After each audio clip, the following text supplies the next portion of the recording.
From the Earth to the Moon, and Round the Moon. By Jules Verne. From the Earth to the Moon.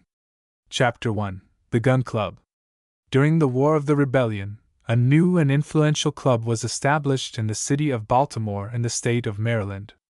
It is well known with what energy the taste for military matters became developed among that nation of shipowners, shopkeepers, and mechanics. Simple tradesmen jumped their counters to become extemporized captains, colonels, and generals, without having ever passed the school of instruction at West Point. Nevertheless, they quickly rivaled their compeers of the old continent, and like them, carried off victories by dint of lavish expenditure in ammunition, money, and men. But the point in which the Americans singularly distanced the Europeans was in the science of gunnery. Not, indeed, that their weapons retained a higher degree of perfection than theirs, but that they exhibited unheard of dimensions, and consequently attained hitherto unheard of ranges. In point of grazing, plunging, oblique, or enfilading, or point-blank firing, the English, French, and Prussians have nothing to learn, but their cannon, howitzers, and mortars are mere pocket pistols compared with the formidable engines of the American artillery. This fact need surprise no one. The Yankees, the first mechanicians in the world, are engineers, just as the Italians are musicians and the Germans metaphysicians, by right of birth. Nothing is more natural, therefore, than to perceive them applying their audacious ingenuity to the science of gunnery. Witness the marvels of Parrott, Dahlgren, and Rodman. The Armstrong, Palliser, and Beaulieu guns were compelled to bow before their transatlantic rivals. Now, when an American has an idea, he directly seeks a second American to share it. If there be 3, they elect a president and 2 secretaries. Given 4, they name a keeper of records, and the office is ready for work. 5, they convene a general meeting, and the club is fully constituted. So things were managed in Baltimore. The inventor of a new cannon associated himself with the caster and the borer. Thus was formed the nucleus of the Gun Club. In a single month after its formation, it numbered 1,833 effective members and 30,565 corresponding members. One condition was imposed as a sine qua non upon every candidate for admission into the association, and that was the condition of having designed, or, more or less, perfected a cannon, or, in default of a cannon, at least a firearm of some description. It may, however, be mentioned that mere inventors of revolvers, fire-shooting carbines, and similar small arms, met with little consideration.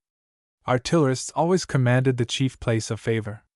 The estimation in which these gentlemen were held, according to one of the most scientific exponents of the Gun Club, was proportional to the masses of their guns, and in the direct ratio of the square of the distances attained by their projectiles. The Gun Club once founded, it is easy to conceive the result of the inventive genius of the Americans. Their military weapons attained colossal proportions, and their projectiles, exceeding the prescribed limits, unfortunately occasionally cut in two some unoffending pedestrians. These inventions, in fact, left far in the rear the timid instruments of European artillery. It is but fair to add that these Yankees, brave as they have ever proved themselves to be, did not confine themselves to theories and formulae, but that they paid heavily, in propria persona, for their inventions. Among them were to be counted officers of all ranks, from lieutenants to generals, military men of every age, from those who were just making their debut in the profession of arms up to those who had grown old in the gun carriage. Many had found their rest on the field of battle whose names figured in the Book of Honor of the Gun Club, and of those who made good their return the greater proportion bore the marks of their indisputable valor. Crutches, wooden legs, artificial arms, steel hooks, caoutchouc jaws, silver craniums, platinum noses, were all to be found in the collection, and it was calculated by the great statistician Pitcairn that throughout the Gun Club there was not quite one arm between 4 persons and 2 legs between 6. Nevertheless, these valiant artillerists took no particular account of these little facts, and felt justly proud when the dispatches of a battle returned the number of victims at tenfold the quantity of projectiles expended. One day, however, sad and melancholy day, peace was signed between the survivors of the war. The thunder of the guns gradually ceased, the mortars were silent, the howitzers were muzzled for an indefinite period, the cannon, with muzzles depressed, were returned into the arsenal, the shot were repiled, all bloody reminiscences were effaced. The cotton plants grew luxuriantly in the well-manured fields. All mourning garments were laid aside, together with grief, and the gun club was relegated to profound inactivity. Some few of the more advanced and inveterate theorists set themselves again to work upon calculations regarding the laws of projectiles. They reverted invariably to gigantic shells and howitzers of unparalleled caliber. Still, in default of practical experience, what was the value of mere theories? Consequently, the clubrooms became deserted, the servants dozed in the antechambers, the newspapers grew moldy on the tables, sounds of snoring came from dark corners, and the members of the gun club, erstwhile so noisy in their seances, were reduced to silence by this disastrous peace and gave themselves up wholly to dreams of a platonic kind of artillery. "This is horrible," said Tom Hunter one evening, while rapidly carbonizing his wooden legs in the fireplace of the smoking room. "Nothing to do! Nothing to look forward to! What a loathsome existence! When again shall the guns arouse us in the morning with their delightful reports?" "Those days are gone by," said Jolly Billsby, trying to extend his missing arms. "It was delightful once upon a time.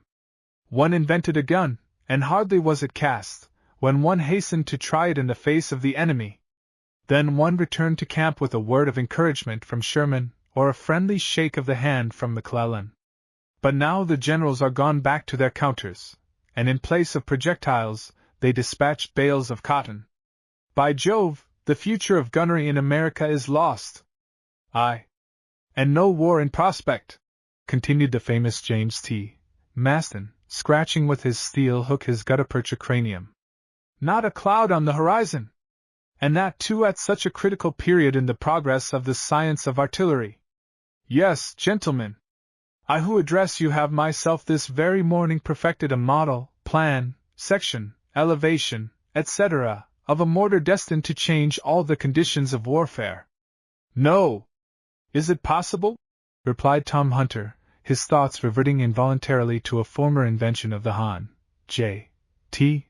Maston, by which, at its first trial, he had succeeded in killing 337 people. "Fact," replied he. "Still, what is the use of so many studies worked out, so many difficulties vanquished? It's mere waste of time. The New World seems to have made up its mind to live in peace, and our bellicose tribune predicts some approaching catastrophes arising out of this scandalous increase of population." "Nevertheless," replied Colonel Blomsberry, "they are always struggling in Europe to maintain the principle of nationalities. Well, there might be some field for enterprise down there, and if they would accept our services—" "What are you dreaming of?" screamed Billsby. "Work at gunnery for the benefit of foreigners? That would be better than doing nothing here," returned the colonel. "Quite so," said J. T. Maston. "But still we need not dream of that expedient." "And why not?" demanded the colonel. "Because their ideas of progress in the Old World are contrary to our American habits of thought. Those fellows believe that one can't become a general without having served first as an ensign, which is as much as to say that one can't point a gun without having first cast it oneself." "Ridiculous," replied Tom Hunter, whittling with his bowie knife the arms of his easy chair. "But if that be the case there, all that is left for us is to plant tobacco and distill whale oil." "What?" roared J. T. Maston. "Shall we not employ these remaining years of our life in perfecting firearms? Shall there never be a fresh opportunity of trying the ranges of projectiles? Shall the air never again be lighted with the glare of our guns? No international difficulty ever arise to enable us to declare war against some transatlantic power? Shall not the French sink one of our steamers, or the English, in defiance of the rights of nations, hang a few of our countrymen? No such luck," replied Colonel Blomsberry. "Nothing of the kind is likely to happen, and even if it did, we should not profit by it. American susceptibility is fast declining, and we are all going to the dogs." "It is too true," replied J. T. Maston, with fresh violence. "There are 1,000 grounds for fighting, and yet we don't fight. We save up our arms and legs for the benefit of nations who don't know what to do with them. But stop, without going out of one's way to find a cause for war, did not North America once belong to the English? Undoubtedly, replied Tom Hunter, stamping his crutch with fury. Well then, replied J. T. Maston, why should not England in her turn belong to the Americans? It would be but just and fair, returned Colonel Blomsberry. Go and propose it to the President of the United States, cried J. T. Maston, and see how he will receive you. Bah! Growled Bilsby between the 4 teeth which the war had left him. That will never do! By Jove! Cried J. T. Maston. He mustn't count on my vote at the next election. Nor on ours, replied unanimously all the bellicose invalids. Meanwhile, replied J. T. Maston, allow me to say that, if I cannot get an opportunity to try my new mortars on a real field of battle, I shall say goodbye to the members of the Gun Club, and go and bury myself in the prairies of Arkansas. In that case we will accompany you, cried the others.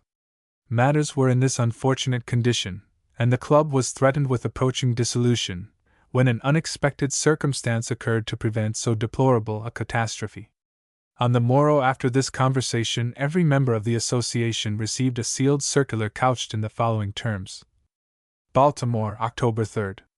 The president of the Gun Club has the honor to inform his colleagues that, at the meeting of the 5th instant, he will bring before them a communication of an extremely interesting nature.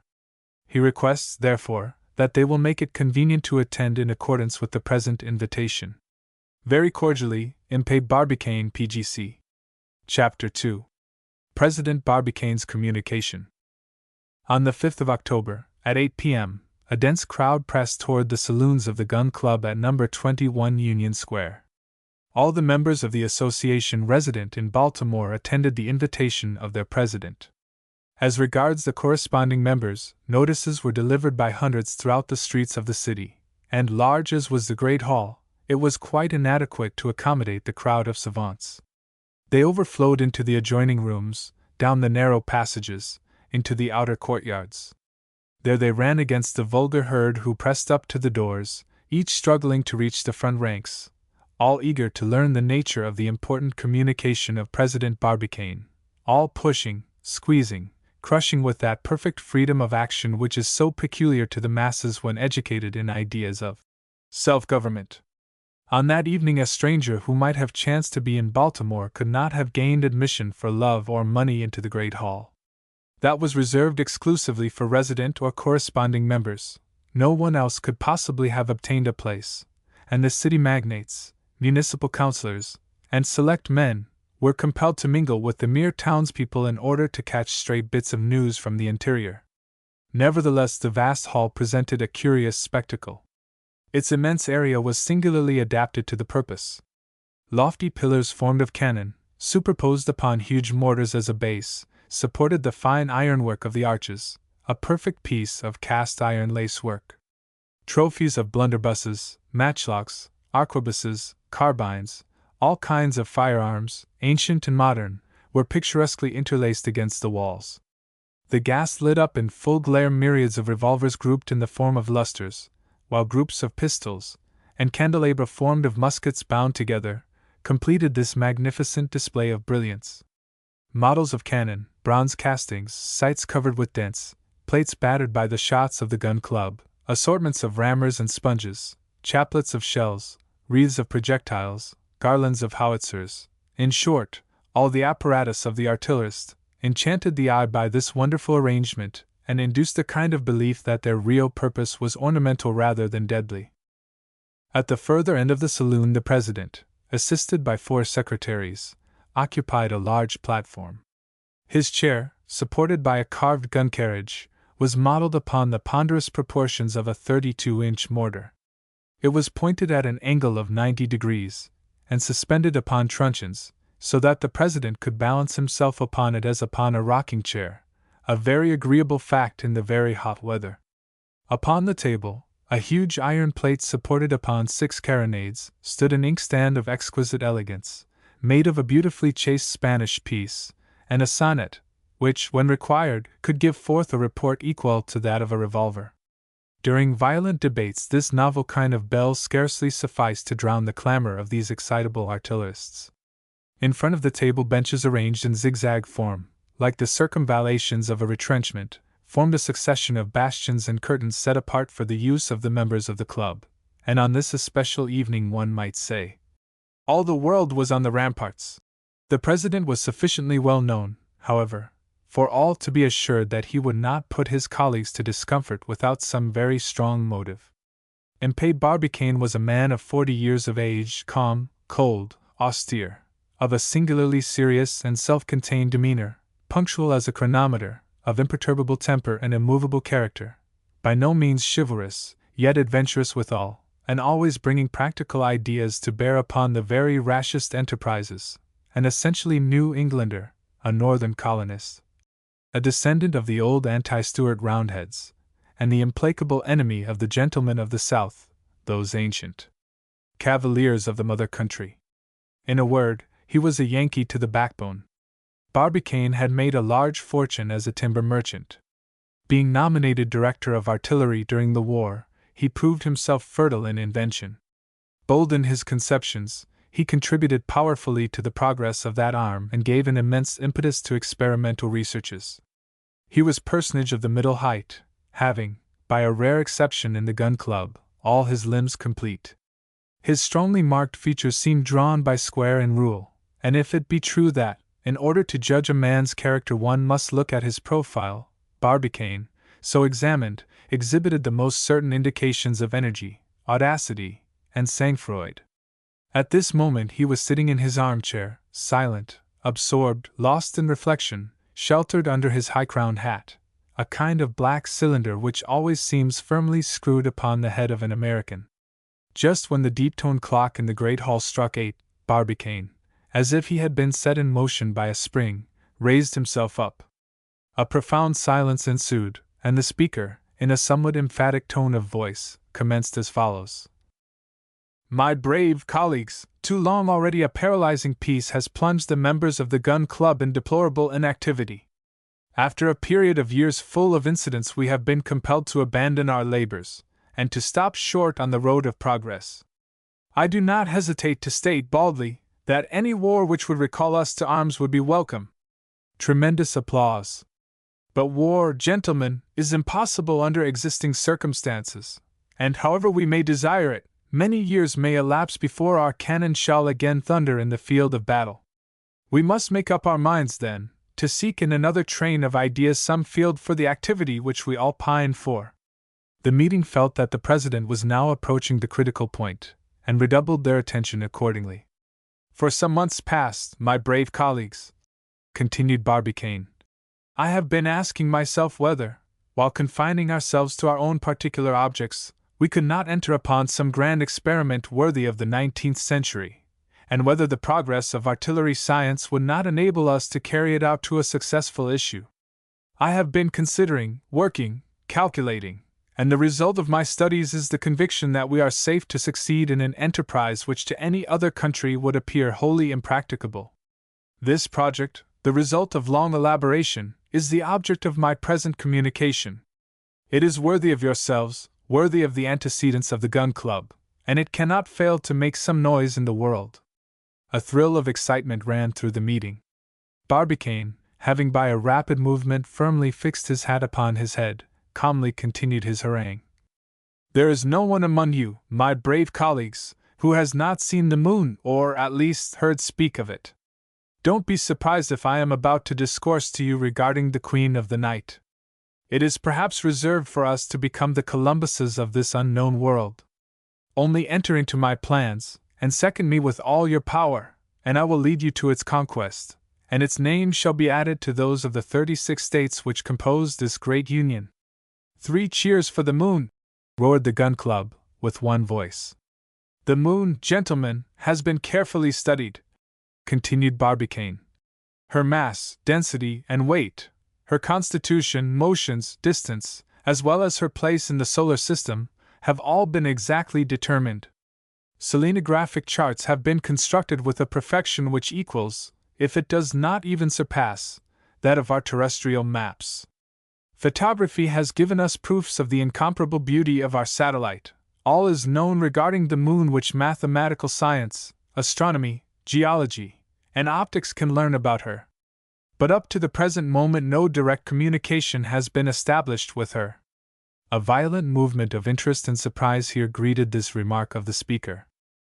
Permit me, he continued, to recount to you briefly how certain ardent spirits, starting on imaginary journeys, have penetrated the secrets of our satellite.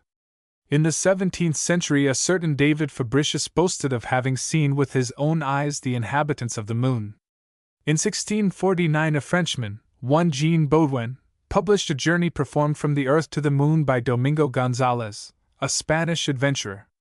At the same period, Cyrano de Bergerac published that celebrated Journeys in the Moon which met with such success in France. Somewhat later, another Frenchman, named Fontenelle, wrote The Plurality of Worlds, a chef d'oeuvre of its time.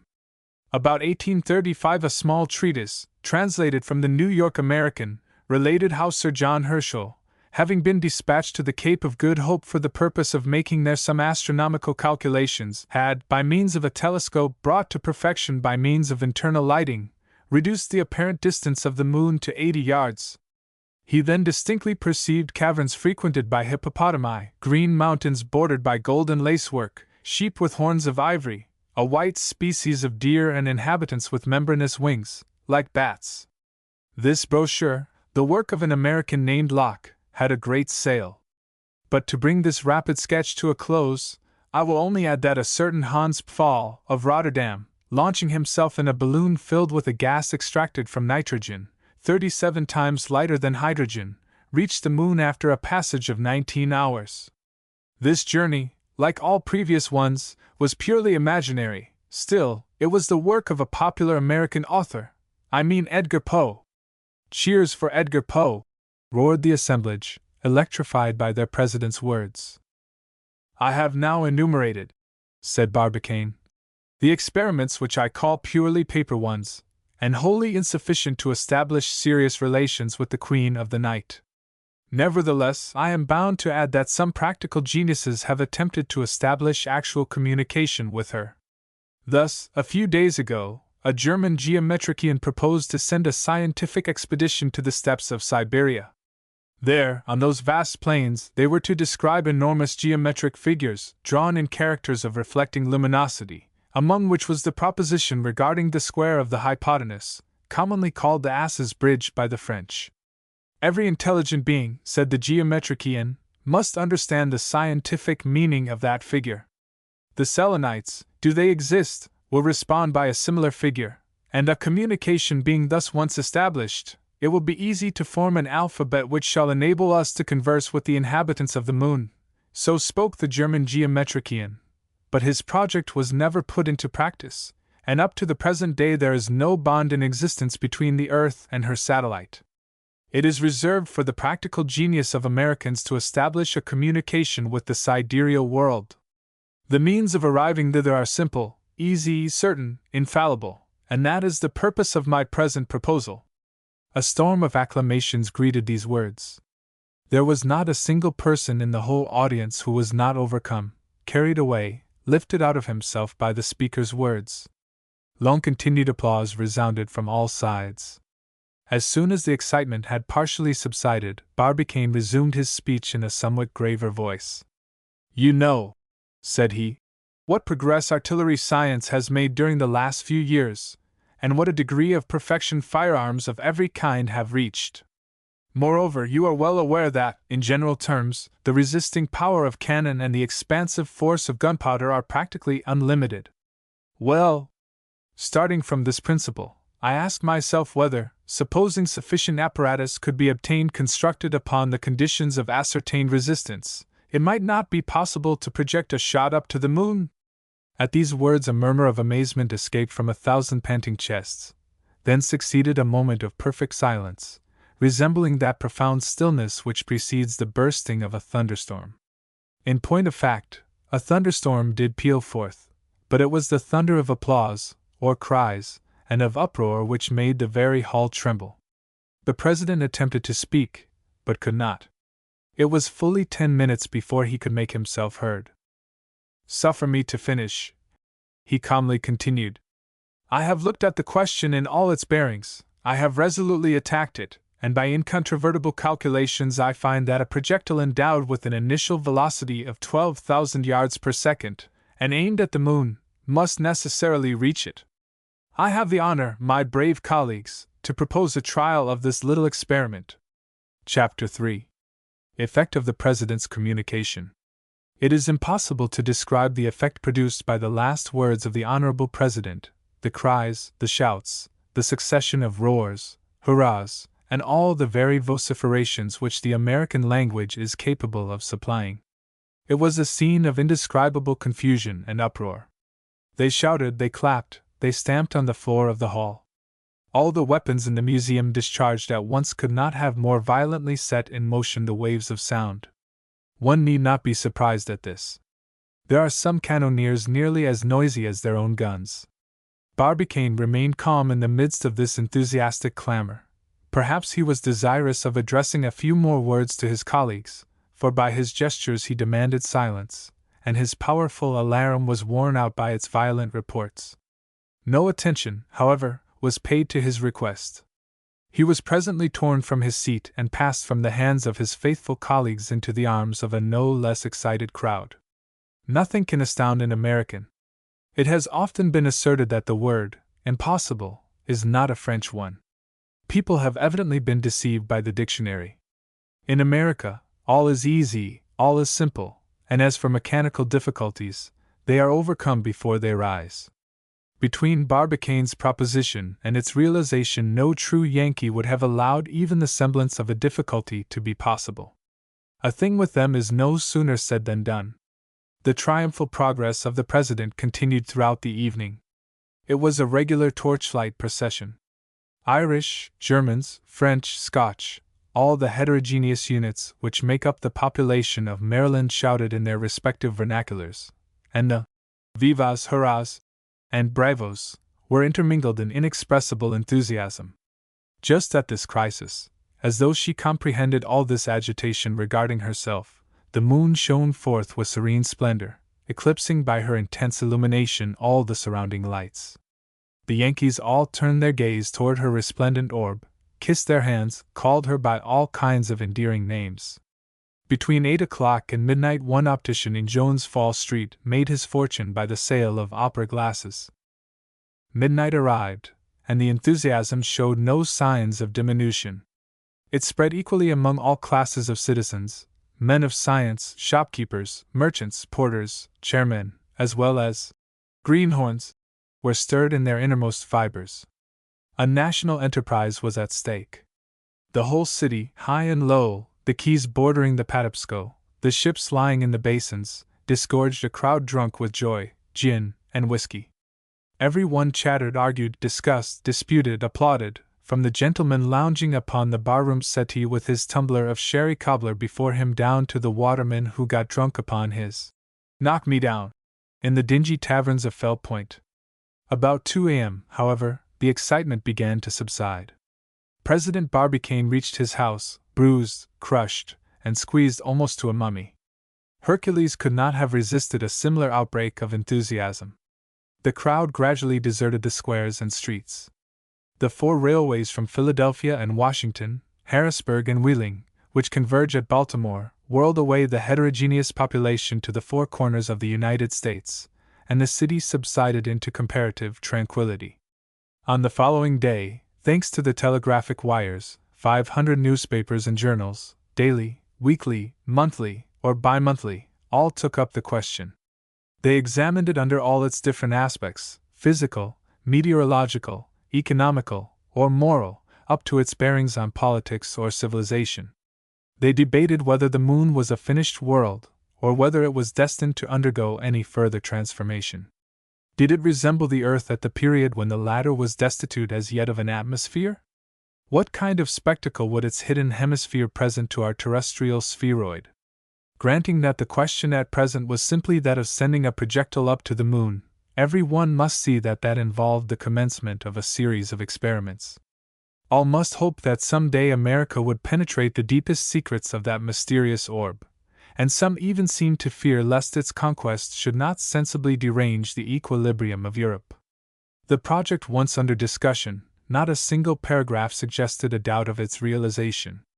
All the papers, pamphlets, reports, all the journals published by the scientific, literary, and religious societies enlarged upon its advantages, and the Society of Natural History of Boston, the Society of Science and Art of Albany, the Geographical and Statistical Society of New York, the Philosophical Society of Philadelphia, and the Smithsonian of Washington sent innumerable letters of congratulation to the Gun Club, together with offers of immediate assistance and money. From that day forward M. Barbicane became one of the greatest citizens of the United States, a kind of Washington of science. A single trait of feeling, taken from many others, will serve to show the point which this homage of a whole people to a single individual attained. Some few days after this memorable meeting of the Gun Club, the manager of an English company announced, at the Baltimore Theatre, the production of Much Ado About Nothing. But the populace, seeing in that title an allusion damaging to Barbicane's project, broke into the auditorium, smashed the benches, and compelled the unlucky director to alter his playbill. Being a sensible man, he bowed to the public will and replaced the offending comedy by As You Like It, and for many weeks he realized fabulous profits. Chapter 4. Reply from the Observatory of Cambridge. Barbicane, however, lost not one moment amid all the enthusiasm of which he had become the object. His first care was to reassemble his colleagues in the boardroom of the Gun Club. There, after some discussion, it was agreed to consult the astronomers regarding the astronomical part of the enterprise. Their reply once ascertained, they could then discuss the mechanical means, and nothing should be wanting to ensure the success of this great experiment. A note couched in precise terms, containing special interrogatories, was then drawn up and addressed to the Observatory of Cambridge in Massachusetts. This city, where the first university of the United States was founded, is justly celebrated for its astronomical staff. There are to be found assembled all the most eminent men of science. Here is to be seen at work that powerful telescope which enabled Bond to resolve the nebula of Andromeda, and Clark to discover the satellite of Sirius. This celebrated institution fully justified on all points the confidence reposed in it by the Gun Club. So, after 2 days, the reply so impatiently awaited was placed in the hands of President Barbicane. It was couched in the following terms: The Director of the Cambridge Observatory to the President of the Gun Club at Baltimore. Cambridge, October 7th. On the receipt of your favor of the 6th instant, addressed to the Observatory of Cambridge in the name of the members of the Baltimore Gun Club, our staff was immediately called together, and it was judged expedient to reply as follows. The questions which have been proposed to it are these. 1. Is it possible to transmit a projectile up to the moon? 2. What is the exact distance which separates the Earth from its satellite? 3. What will be the period of transit of the projectile when endowed with sufficient initial velocity? And consequently, at what moment ought it to be discharged in order that it may touch the moon at a particular point? 4. At what precise moment will the moon present herself in the most favorable position to be reached by the projectile? 5. What point in the heavens ought the cannon to be aimed at which is intended to discharge the projectile? 6. What place will the moon occupy in the heavens at the moment of the projectile's departure? Regarding the first question, is it possible to transmit a projectile up to the moon? Answer: Yes, provided it possess an initial velocity of 1,200 yards per second. Calculations prove that to be sufficient. In proportion as we recede from the Earth, the action of gravitation diminishes in the inverse ratio of the square of the distance. That is to say, at 3 times a given distance the action is 9 times less. Consequently, the weight of a shot will decrease, and will become reduced to 0 at the instant that the attraction of the moon exactly counterpoises that of the Earth, that is to say at 47/50 seconds of its passage. At that instant the projectile will have no weight whatever, and if it passes that point, it will fall into the moon by the sole effect of the lunar attraction. The theoretical possibility of the experiment is therefore absolutely demonstrated. Its success must depend upon the power of the engine employed. As to the second question, What is the exact distance which separates the Earth from its satellite? Answer. The Moon does not describe a circle round the Earth, but rather an ellipse, of which our Earth occupies one of the foci. The consequence, therefore, is that at certain times it approaches nearer to, and at others it recedes farther from, the Earth. In astronomical language, it is at one time in apogee, at another in perigee. Now the difference between its greatest and its least distance is too considerable to be left out of consideration. In point of fact, in its apogee the Moon is 247,552 miles, and in its perigee, 218,657 miles only distant, a fact which makes a difference of 28,895 miles, or more than 1/9 of the entire distance. The perigee distance, therefore, is that which ought to serve as the basis of all calculations. To the third question. Answer. If the shot should preserve continuously its initial velocity of 12,000 yards per second, it would require little more than 9 hours to reach its destination. But, inasmuch as that initial velocity will be continually decreasing, it will occupy 300,000 seconds, that is 83 hours. 20 m. In reaching the point where the attraction of the Earth and Moon will be in equilibrio. From this point it will fall into the Moon in 50,000 seconds, or 13 hours, 53 m. 20 seconds. It will be desirable, therefore, to discharge at 97 hours, 13 m. 20 seconds, before the arrival of the Moon at the point aimed at. Regarding question 4. At what precise moment will the Moon present herself in the most favorable position, etc.? Answer. After what has been said above, it will be necessary, first of all, to choose the period when the Moon will be in perigee, and also the moment when she will be crossing the zenith, which latter event will further diminish the entire distance by a length equal to the radius of the Earth, i.e. 3,919 miles. The result of which will be that the final passage remaining to be accomplished will be 214,976 miles. But although the Moon passes her perigee every month, she does not reach the zenith always at exactly the same moment. She does not appear under these two conditions simultaneously, except at long intervals of time. It will be necessary, therefore, to wait for the moment when her passage in perigee shall coincide with that in the zenith. Now, by a fortunate circumstance, on the 4th of December in the ensuing year the Moon will present these two conditions. At midnight she will be in perigee, that is, at her shortest distance from the Earth, and at the same moment she will be crossing the zenith. On the fifth question. At what point in the heavens ought the cannon to be aimed? Answer. The preceding remarks being admitted, the cannon ought to be pointed to the zenith of the place. Its fire, therefore, will be perpendicular to the plane of the horizon, and the projectile will soonest pass beyond the range of the terrestrial attraction. But in order that the Moon should reach the zenith of a given place, it is necessary that the place should not exceed in latitude the declination of the luminary. In other words, it must be comprised within the degrees 0 degrees and 28 degrees of lat. N, or S. In every other spot the fire must necessarily be oblique, which would seriously militate against the success of the experiment. As to the sixth question, what place will the Moon occupy in the heavens at the moment of the projectile's departure? Answer. At the moment when the projectile shall be discharged into space, the Moon, which travels daily forward 13 degrees 10 minutes 35, will be distant from the zenith point by 4 times that quantity, i.e. by 52 degrees 41 minutes 20, a space which corresponds to the path which she will describe during the entire journey of the projectile. But, inasmuch as it is equally necessary to take into account the deviation which the rotary motion of the Earth will impart to the shot, and as the shot cannot reach the Moon until after a deviation equal to 16 radii of the Earth, which, calculated upon the Moon's orbit, are equal to about 11 degrees, it becomes necessary to add these 11 degrees to those which express the retardation of the Moon just mentioned, that is to say, in round numbers, about 64 degrees.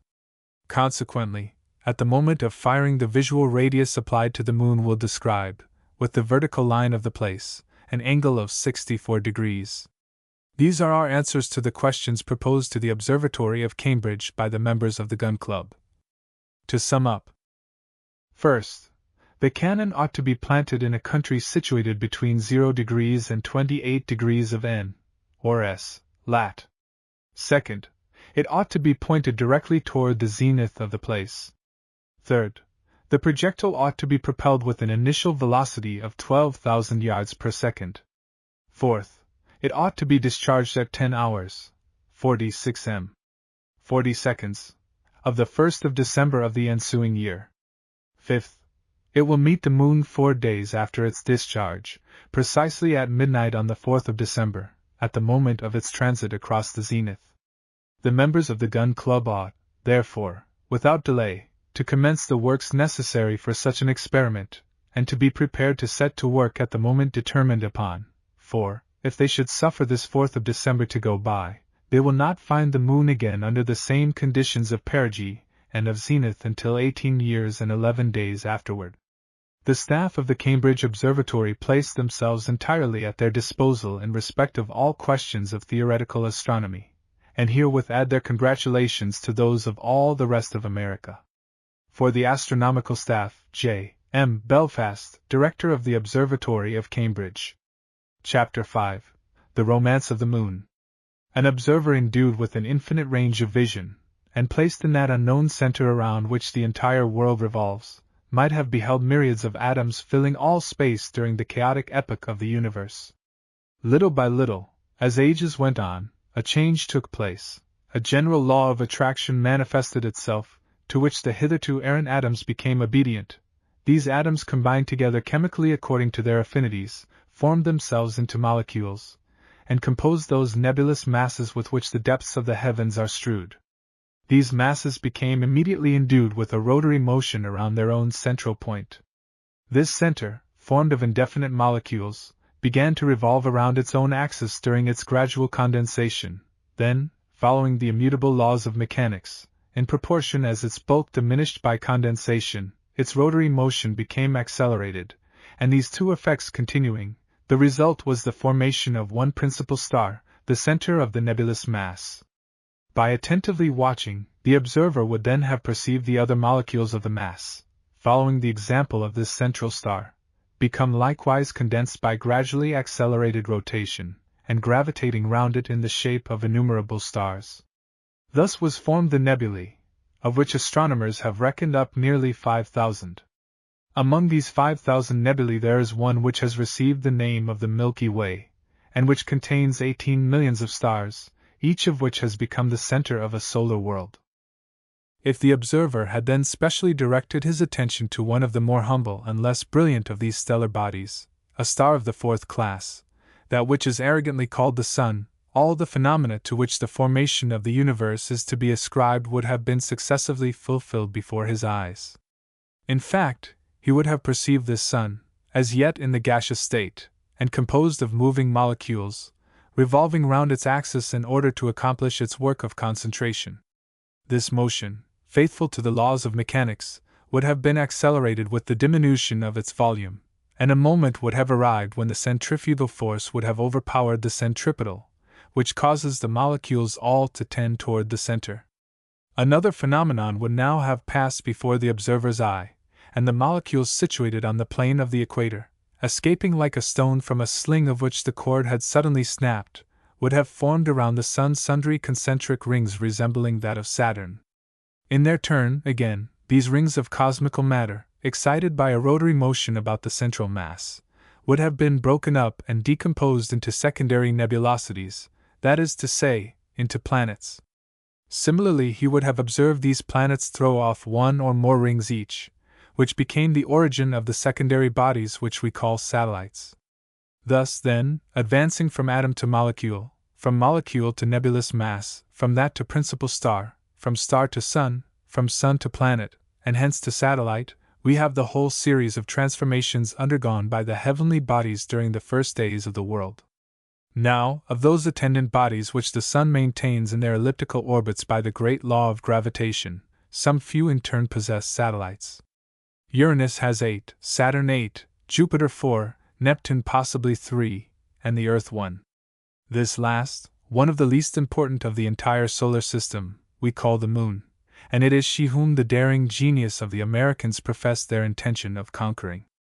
The moon, by her comparative proximity, and the constantly varying appearances produced by her several phases, has always occupied a considerable share of the attention of the inhabitants of the earth. From the time of Thales of Miletus, in the 5th century BC, down to that of Copernicus in the 15th and Tycho Brahe in the 16th century AD, observations have been from time to time carried on with more or less correctness, until in the present day the altitudes of the lunar mountains have been determined with exactitude. Galileo explained the phenomena of the lunar light produced during certain of her phases by the existence of mountains, to which he assigned a mean altitude of 27,000 feet. After him Hevelius, an astronomer of Danzig, reduced the highest elevations to 15,000 feet, but the calculations of Riccioli brought them up again to 21,000 feet. At the close of the 18th century Herschel, armed with a powerful telescope, considerably reduced the preceding measurements. He assigned a height of 11,400 feet to the maximum elevations, and reduced the mean of the different altitudes to little more than 2,400 feet. But Herschel's calculations were in their turn corrected by the observations of Halley, Naismith, Bianchini, Gruithuysen, and others, but it was reserved for the labors of Bohr and Maedler finally to solve the question.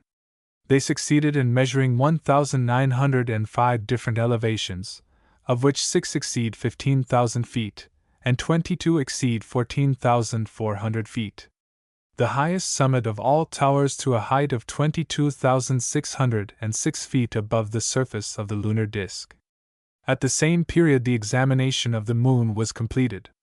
She appeared completely riddled with craters, and her essentially volcanic character was apparent at each observation. By the absence of refraction in the rays of the planets occulted by her we conclude that she is absolutely devoid of an atmosphere. The absence of air entails the absence of water. It became, therefore, manifest that the Selenites, to support life under such conditions, must possess a special organization of their own, must differ remarkably from the inhabitants of the earth. At length, thanks to modern art, instruments of still higher perfection searched the moon without intermission, not leaving a single point of her surface unexplored, and notwithstanding that her diameter measures 2,150 miles, her surface equals the 1/15th part of that of our globe, and her bulk the 1/49th part of that of the terrestrial spheroid. Not one of her secrets was able to escape the eyes of the astronomers, and these skillful men of science carried to an even greater degree their prodigious observations. Thus they remarked that, during full moon, the disk appeared scored in certain parts with white lines, and during the phases, with black. On prosecuting the study of these with still greater precision, they succeeded in obtaining an exact account of the nature of these lines. They were long and narrow furrows sunk between parallel ridges, bordering generally upon the edges of the craters. Their length varied between 10 and 100 miles, and their width was about 1,600 yards. Astronomers called them chasms, but they could not get any further. Whether these chasms were the dried-up beds of ancient rivers or not they were unable thoroughly to ascertain.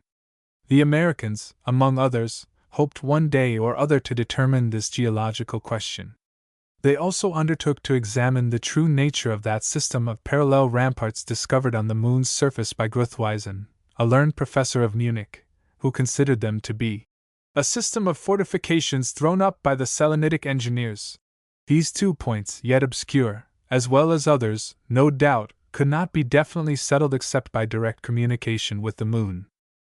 Regarding the degree of intensity of its light, there was nothing more to learn on this point. It was known that it is 300,000 times weaker than that of the sun, and that its heat has no appreciable effect upon the thermometer. As to the phenomenon known as the ashy light, it is explained naturally by the effect of the transmission of the solar rays from the earth to the moon, which give the appearance of completeness to the lunar disk, while it presents itself under the crescent form during its first and last phases. Such was the state of knowledge acquired regarding the Earth's satellite, which the Gun Club undertook to perfect in all its aspects, cosmographic, geological, political, and moral. Chapter 6. Permissive Limits of Ignorance and Belief in the United States. The immediate result of Barbicane's proposition was to place upon the orders of the day all the astronomical facts relative to the Queen of the Night. Everybody set to work to study assiduously. One would have thought that the moon had just appeared for the first time, and that no one had ever before caught a glimpse of her in the heavens. The papers revived all the old anecdotes in which the son of the wolves played a part. They recalled the influences which the ignorance of past ages ascribed to her. In short, all America was seized with Selenomania, or had become moon-mad. The scientific journals, for their part, dealt more especially with the questions which touched upon the enterprise of the Gun Club. The letter of the Observatory of Cambridge was published by them, and commented upon with unreserved approval. Until that time most people had been ignorant of the mode in which the distance which separates the moon from the earth is calculated. They took advantage of this fact to explain to them that this distance was obtained by measuring the parallax of the moon. The term parallax proving caviar to the general, they further explained that it meant the angle formed by the inclination of two straight lines drawn from either extremity of the earth's radius to the moon. On doubts being expressed as to the correctness of this method, they immediately proved that not only was the mean distance 234,347 miles, but that astronomers could not possibly be in error in their estimate by more than 70 miles either way. To those who were not familiar with the motions of the moon, they demonstrated that she possesses two distinct motions, the first being that of rotation upon her axis, the second being that of revolution round the earth, accomplishing both together in an equal period of time, that is to say, in 27 1/3 days. The motion of rotation is that which produces day and night on the surface of the moon, save that there is only one day and one night in the lunar month, each lasting 354 1/3 hours. But happily for her, the face turned toward the terrestrial globe is illuminated by it with an intensity equal to that of 14 moons. As to the other face, always invisible to us, it has of necessity 354 hours of absolute night, tempered only by that pale glimmer which falls upon it from the stars. Some well-intentioned, but rather obstinate persons, could not at first comprehend how, if the moon displays invariably the same face to the earth during her revolution, she can describe one turn round herself. To such they answered, "Go into your dining room, and walk round the table in such a way as to always keep your face turned toward the center. By the time you will have achieved one complete round you will have completed one turn around yourself, since your eye will have traversed successively every point of the room. Well, then, the room is the heavens, the table is the earth, and the moon is yourself." And they would go away delighted. So, then the moon displays invariably the same face to the earth. Nevertheless, to be quite exact, it is necessary to add that, in consequence of certain fluctuations of north and south, and of west and east, termed her libration, she permits rather more than half, that is to say, 5/7, to be seen. As soon as the ignoramuses came to understand as much as the director of the observatory himself knew, they began to worry themselves regarding her revolution round the earth, whereupon 20 scientific reviews immediately came to the rescue.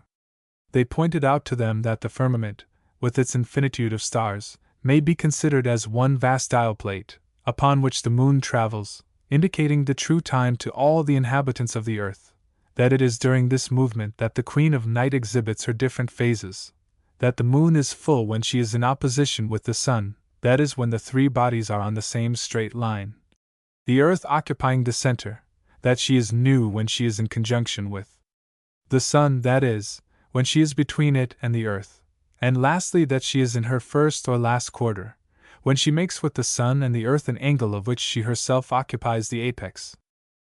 Regarding the altitude which the moon attains above the horizon, the letter of the Cambridge Observatory had said all that was to be said in this respect.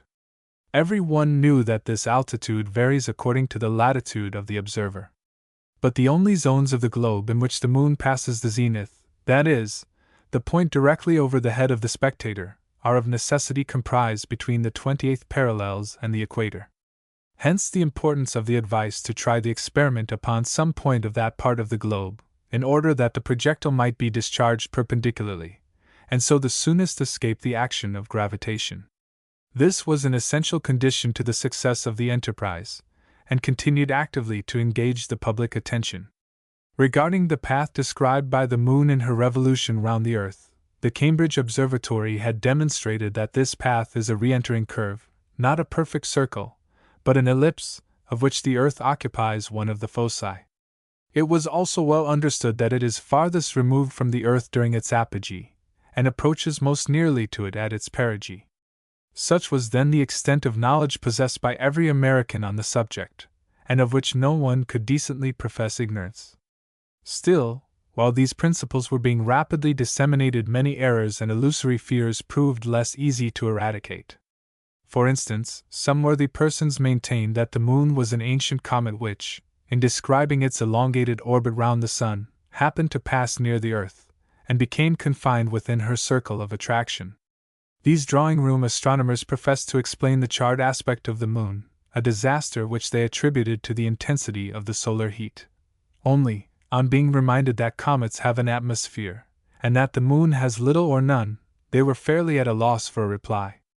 Others again, belonging to the doubting class, expressed certain fears as to the position of the Moon. They had heard it said that, according to observations made in the time of the caliphs, her revolution had become accelerated in a certain degree. Hence they concluded, logically enough, that an acceleration of motion ought to be accompanied by a corresponding diminution in the distance separating the two bodies, and that, supposing the double effect to be continued to infinity, the Moon would end by one day falling into the Earth. However, they became reassured as to the fate of future generations on being apprised that, according to the calculations of Laplace, this acceleration of motion is confined within very restricted limits, and that a proportional diminution of speed will be certain to succeed it. So, then, the stability of the solar system would not be deranged in ages to come. There remains but the third class, the superstitious. These worthies were not content merely to rest in ignorance. They must know all about things which had no existence whatever, and as to the Moon, they had long known all about her. One set regarded her disk as a polished mirror, by means of which people could see each other from different points of the Earth and interchange their thoughts. Another set pretended that out of 1,000 new moons that had been observed, 950 had been attended with remarkable disturbances, such as cataclysms, revolutions, earthquakes, the deluge, etc. Then they believed in some mysterious influence exercised by her over human destinies, that every Selenite was attached to some inhabitant of the earth by a tie of sympathy. They maintained that the entire vital system is subject to her control, etc., but in time the majority renounced these vulgar errors, and espoused the true side of the question. As for the Yankees, they had no other ambition than to take possession of this new continent of the sky, and to plant upon the summit of its highest elevation the star-spangled banner of the United States of America. Chapter 7. The Hymn of the Cannonball. The Observatory of Cambridge in its memorable letter had treated the question from a purely astronomical point of view. The mechanical part still remained. President Barbicane had, without loss of time, nominated a working committee of the Gun Club. The duty of this committee was to resolve the three grand questions of the cannon, the projectile, and the powder. It was composed of 4 members of great technical knowledge: Barbicane, with a casting vote in case of equality, General Morgan, Major Elphinstone, and J.T. Maston, to whom were confided the functions of secretary. On the 8th of October the committee met at the house of President Barbicane, 3 Republican Street. The meeting was opened by the President himself. "Gentlemen," said he, "we have to resolve one of the most important problems in the whole of the noble science of gunnery. It might appear, perhaps, the most logical course to devote our first meeting to the discussion of the engine to be employed. Nevertheless, after mature consideration, it has appeared to me that the question of the projectile must take precedence of that of the cannon, and that the dimensions of the latter must necessarily depend on those of the former." "Suffer me to say a word," here broke in J.T. Maston. Permission having been granted, "Gentlemen," said he with an inspired accent, "our President is right in placing the question of the projectile above all others. The ball we are about to discharge at the Moon is our ambassador to her, and I wish to consider it from a moral point of view. The cannonball, gentlemen, to my mind, is the most magnificent manifestation of human power. If Providence has created the stars and the planets, man has called the cannonball into existence. Let Providence claim the swiftness of electricity and of light, of the stars, the comets, and the planets, of wind and sound. We claim to have invented the swiftness of the cannonball, 100 times superior to that of the swiftest horses or railway train. How glorious will be the moment when, infinitely exceeding all hitherto attained velocities, we shall launch our new projectile with the rapidity of 7 miles a second. Shall it not, gentlemen, shall it not be received up there with the honors due to a terrestrial ambassador?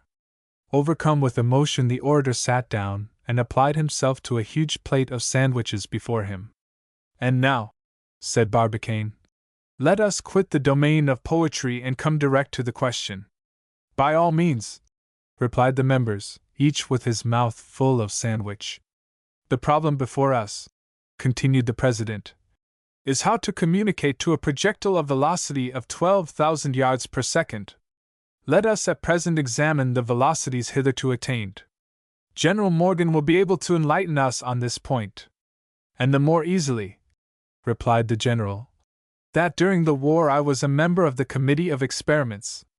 I may say, then, that the 100-pounder Dahlgrens, which carried a distance of 5,000 yards, impressed upon their projectile an initial velocity of 500 yards a second. The Rodman Columbiad threw a shot weighing half a ton a distance of 6 miles, with a velocity of 800 yards per second, a result which Armstrong and Palliser have never obtained in England. This, replied Barbicane, is, I believe, the maximum velocity ever attained? It is so, replied the general. Ah, groaned J. T. Maston, if my mortar had not burst.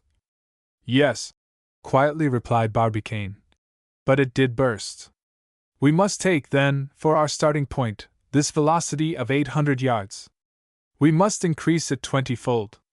Now, reserving for another discussion the means of producing this velocity, I will call your attention to the dimensions which it will be proper to assign to the shot.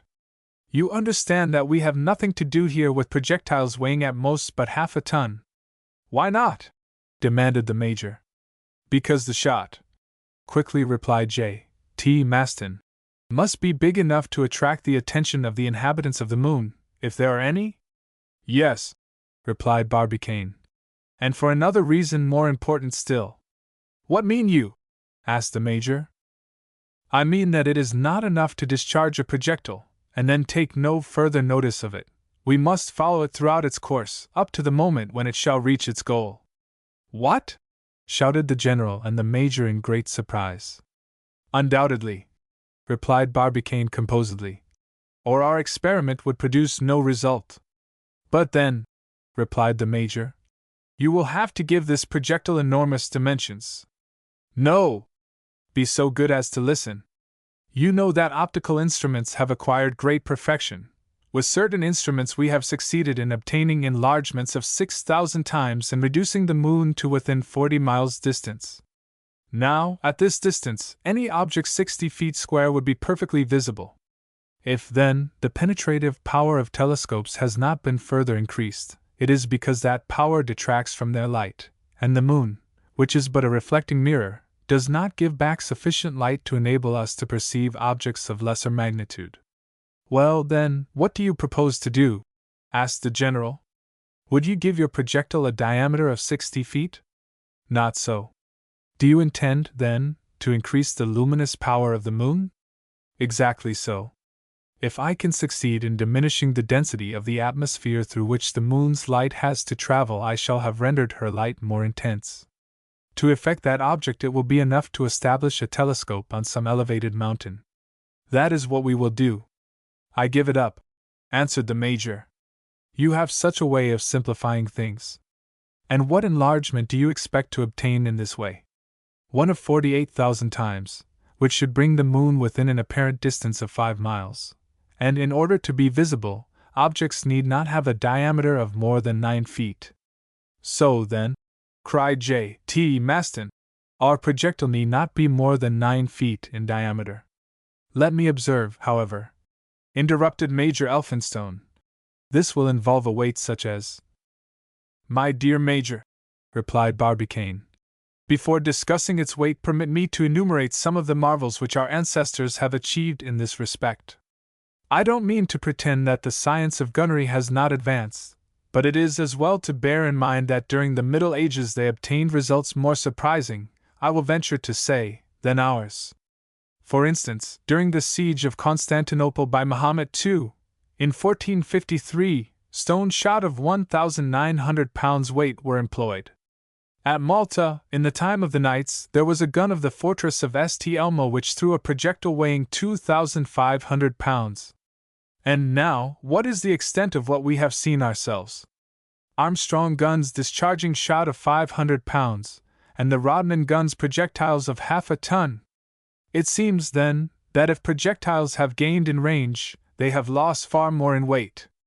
Now, if we turn our efforts in that direction, we ought to arrive, with the progress on science, at 10 times the weight of the shot of Muhammad II and the Knights of Malta. Clearly, replied the Major. But what metal do you calculate upon employing? Simply cast iron, said General Morgan. But, interrupted the Major, since the weight of a shot is proportionate to its volume, an iron ball of 9 feet in diameter would be of tremendous weight. Yes, if it were solid, not if it were hollow. Hollow? Then it would be a shell? Yes, a shell, replied Barbicane. Decidedly it must be. A solid shot of 108 inches would weigh more than 200,000 pounds, a weight evidently far too great. Still, as we must reserve a certain stability for our projectile, I propose to give it a weight of 20,000 pounds. What, then, will be the thickness of the sides? Asked the Major. If we follow the usual proportion, replied Morgan, a diameter of 108 inches would require sides of 2 feet thickness, or less. That would be too much, replied Barbicane. For you will observe that the question is not that of a shot intended to pierce an iron plate. It will suffice to give its sides strong enough to resist the pressure of the gas. The problem, therefore, is this: what thickness ought a cast iron shell to have in order not to weigh more than 20,000 pounds? Our clever secretary will soon enlighten us upon this point. Nothing easier, replied the worthy secretary of the committee, and rapidly tracing a few algebraical formulae upon paper, among which n and x frequently appeared, he presently said, the sides will require a thickness of less than 2 inches. Will that be enough? Asked the Major doubtfully. Clearly not, replied the President. What is to be done, then? Said Elphinstone, with a puzzled air. Employ another metal instead of iron. Copper? Said Morgan. No! That would be too heavy. I have better than that to offer. What then? Asked the Major. Aluminum, replied Barbicane. Aluminum? Cried his 3 colleagues in chorus. Unquestionably, my friends. This valuable metal possesses the whiteness of silver, the indestructibility of gold, the tenacity of iron, the fusibility of copper, the lightness of glass. It is easily wrought, is very widely distributed, forming the base of most of the rocks, is 3 times lighter than iron, and seems to have been created for the express purpose of furnishing us with the material for our projectile. But, my dear President, said the Major, is not the cost price of aluminum extremely high? It was so at its first discovery, but it has fallen now to $9 a pound. But still, $9 a pound, replied the Major, who was not willing readily to give in. Even that is an enormous price. Undoubtedly, my dear Major, but not beyond our reach. What will the projectile weigh then? Asked Morgan. Here is the result of my calculations, replied Barbicane. A shot of 108 inches in diameter, and 12 inches in thickness, would weigh, in cast iron, 67,440 pounds. Cast in aluminum, its weight will be reduced to 19,250 pounds. Capital! Cried the Major. But do you know that, at $9 a pound, this projectile will cost $173,050, $173,050. I know it quite well. But fear not, my friends, the money will not be wanting for our enterprise. I will answer for it. Now what say you to aluminum, gentlemen? Adopt it, replied the 3 members of the committee. So ended the first meeting. The question of the projectile was definitely settled. Chapter 8. History of the Cannon. The resolutions passed at the last meeting produced a great effect out of doors. Timid people took fright at the idea of a shot weighing 20,000 pounds being launched into space. They asked what cannon could ever transmit a sufficient velocity to such a mighty mass. The minutes of the second meeting were destined triumphantly to answer such questions. The following evening the discussion was renewed.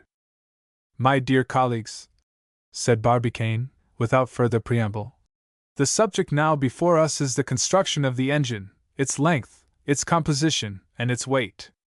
It is probable that we shall end by giving it gigantic dimensions, but however great may be the difficulties in the way, our mechanical genius will readily surmount them. Be good enough, then, to give me your attention, and do not hesitate to make objections at the close. I have no fear of them. The problem before us is how to communicate an initial force of 12,000 yards per second to a shell of 108 inches in diameter, weighing 20,000 pounds. Now, when a projectile is launched into space, what happens to it? It is acted upon by 3 independent forces: the resistance of the air, the attraction of the earth, and the force of impulsion with which it is endowed. Let us examine these 3 forces. The resistance of the air is of little importance. The atmosphere of the earth does not exceed 40 miles. Now, with the given rapidity, the projectile will have traversed this in 5 seconds, and the period is too brief for the resistance of the medium to be regarded otherwise than as insignificant.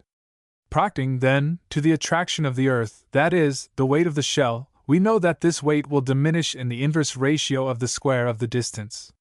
When a body left to itself falls to the surface of the earth, it falls 5 feet in the first second, and if the same body were removed 257,542 miles further off, in other words, to the distance of the moon, its fall would be reduced to about half a line in the first second. That is almost equivalent to a state of perfect rest. Our business, then, is to overcome progressively this action of gravitation. The mode of accomplishing that is by the force of impulsion. There's the difficulty, broke in the Major. True, replied the President. But we will overcome that, for the force of impulsion will depend on the length of the engine and the powder employed, the latter being limited only by the resisting power of the former. Our business, then, today is with the dimensions of the cannon. Now, up to the present time, said Barbicane, our longest guns have not exceeded 25 feet in length. We shall therefore astonish the world by the dimensions we shall be obliged to adopt. It must evidently be, then, a gun of great range, since the length of the piece will increase the detention of the gas accumulated behind the projectile, but there is no advantage in passing certain limits. Quite so, said the Major. What is the rule in such a case? Ordinarily the length of a gun is 20 to 25 times the diameter of the shot, and its weight 235 to 240 times that of the shot. That is not enough, cried J.T. Maston impetuously. I agree with you, my good friend, and in fact, following this proportion for a projectile 9 feet in diameter, weighing 30,000 pounds, the gun would only have a length of 225 feet, and a weight of 7,200,000 pounds. Ridiculous, rejoined Maston. As well take a pistol. I think so too, replied Barbicane. That is why I propose to quadruple that length, and to construct a gun of 900 feet. The General and the Major offered some objections. Nevertheless, the proposition, actively supported by the Secretary, was definitely adopted. But, said Elphinstone, what thickness must we give it? A thickness of 6 feet, replied Barbicane. You surely don't think of mounting a mass like that upon a carriage? Asked the Major. It would be a superb idea, though, said Maston. But impracticable, replied Barbicane. No, I think of sinking this engine in the earth alone, binding it with hoops of wrought iron, and finally surrounding it with a thick mass of masonry of stone and cement. The piece once cast, it must be bored with great precision, so as to preclude any possible windage.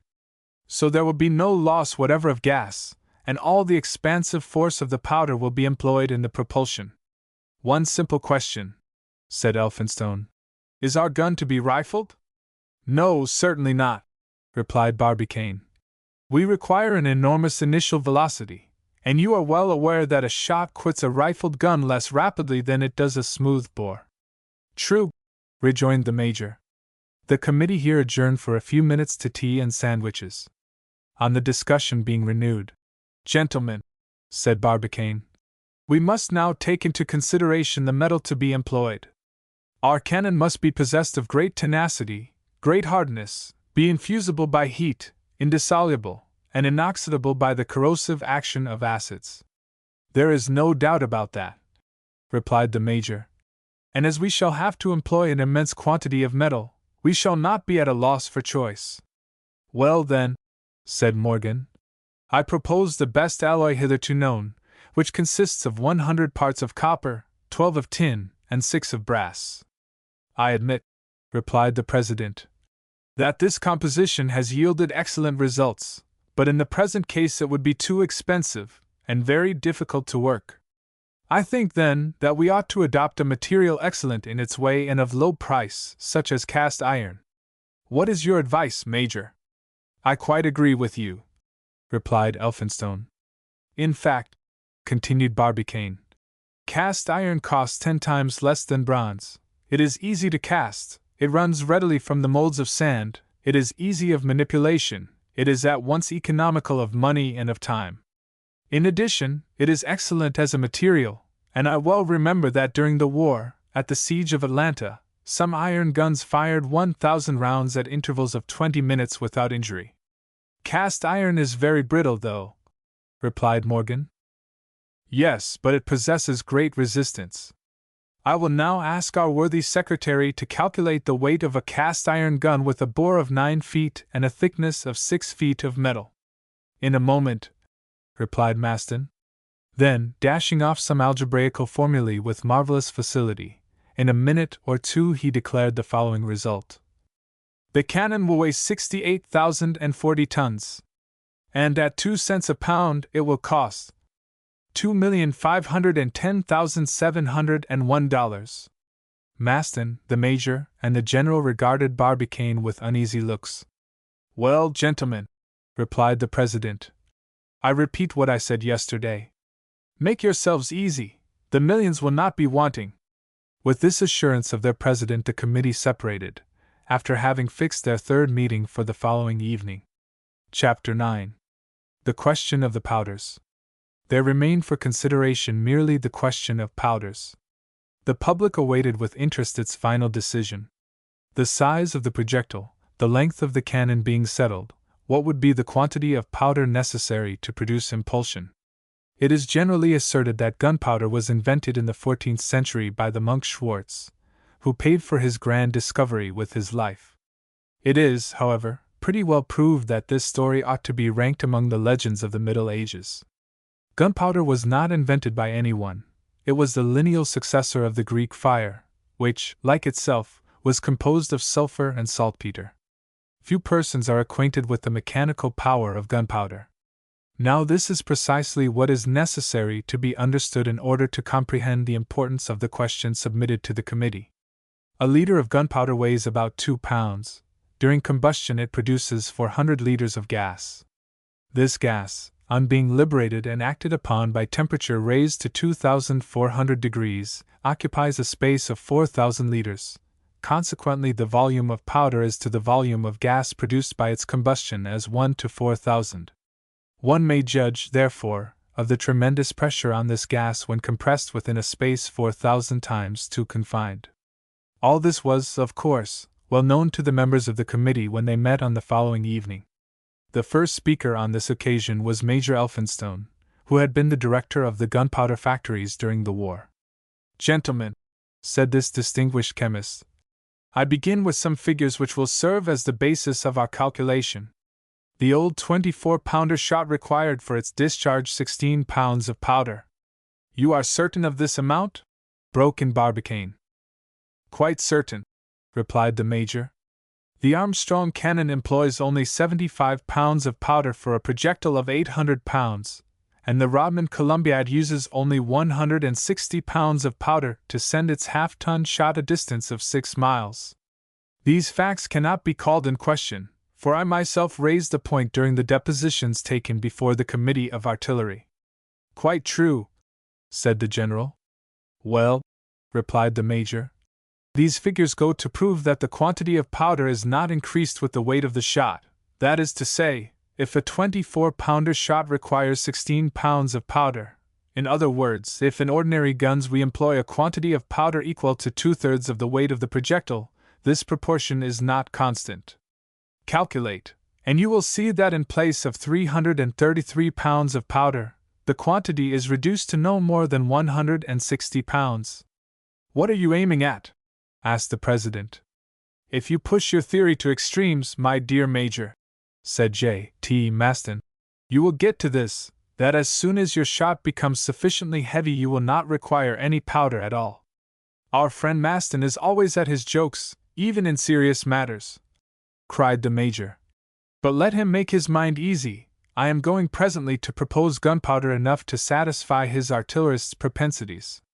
I only keep to statistical facts when I say that, during the war, and for the very largest guns, the weight of the powder was reduced, as the result of experience, to 1/10 part of the weight of the shot. Perfectly correct, said Morgan. But before deciding the quantity of powder necessary to give the impulse, I think it would be as well. We shall have to employ a large-grained powder, continued the major. Its combustion is more rapid than that of the small. No doubt about that, replied Morgan.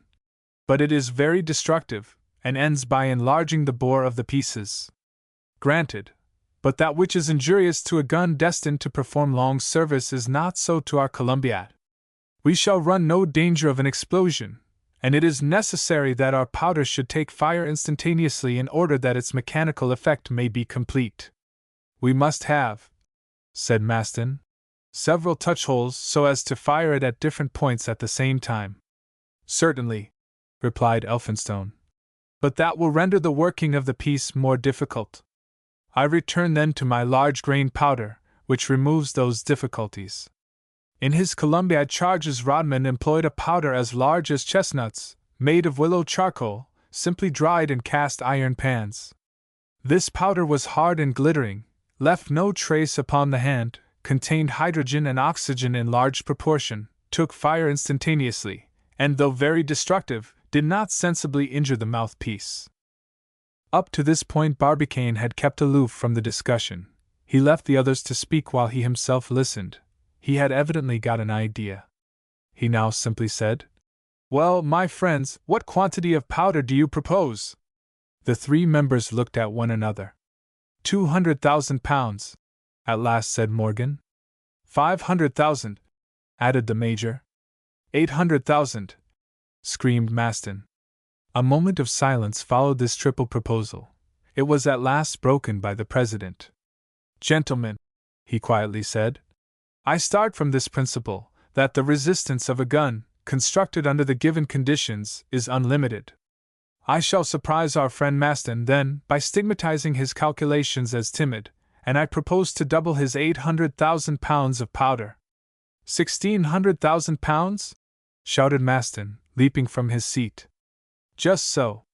We shall have to come then to my ideal of a cannon half a mile long, for you see 1,600,000 pounds will occupy a space of about 20,000 cubic feet, and since the contents of your cannon do not exceed 54,000 cubic feet, it would be half full, and the bore will not be more than long enough for the gas to communicate to the projectile sufficient impulse. Nevertheless, said the president, I hold to that quantity of powder.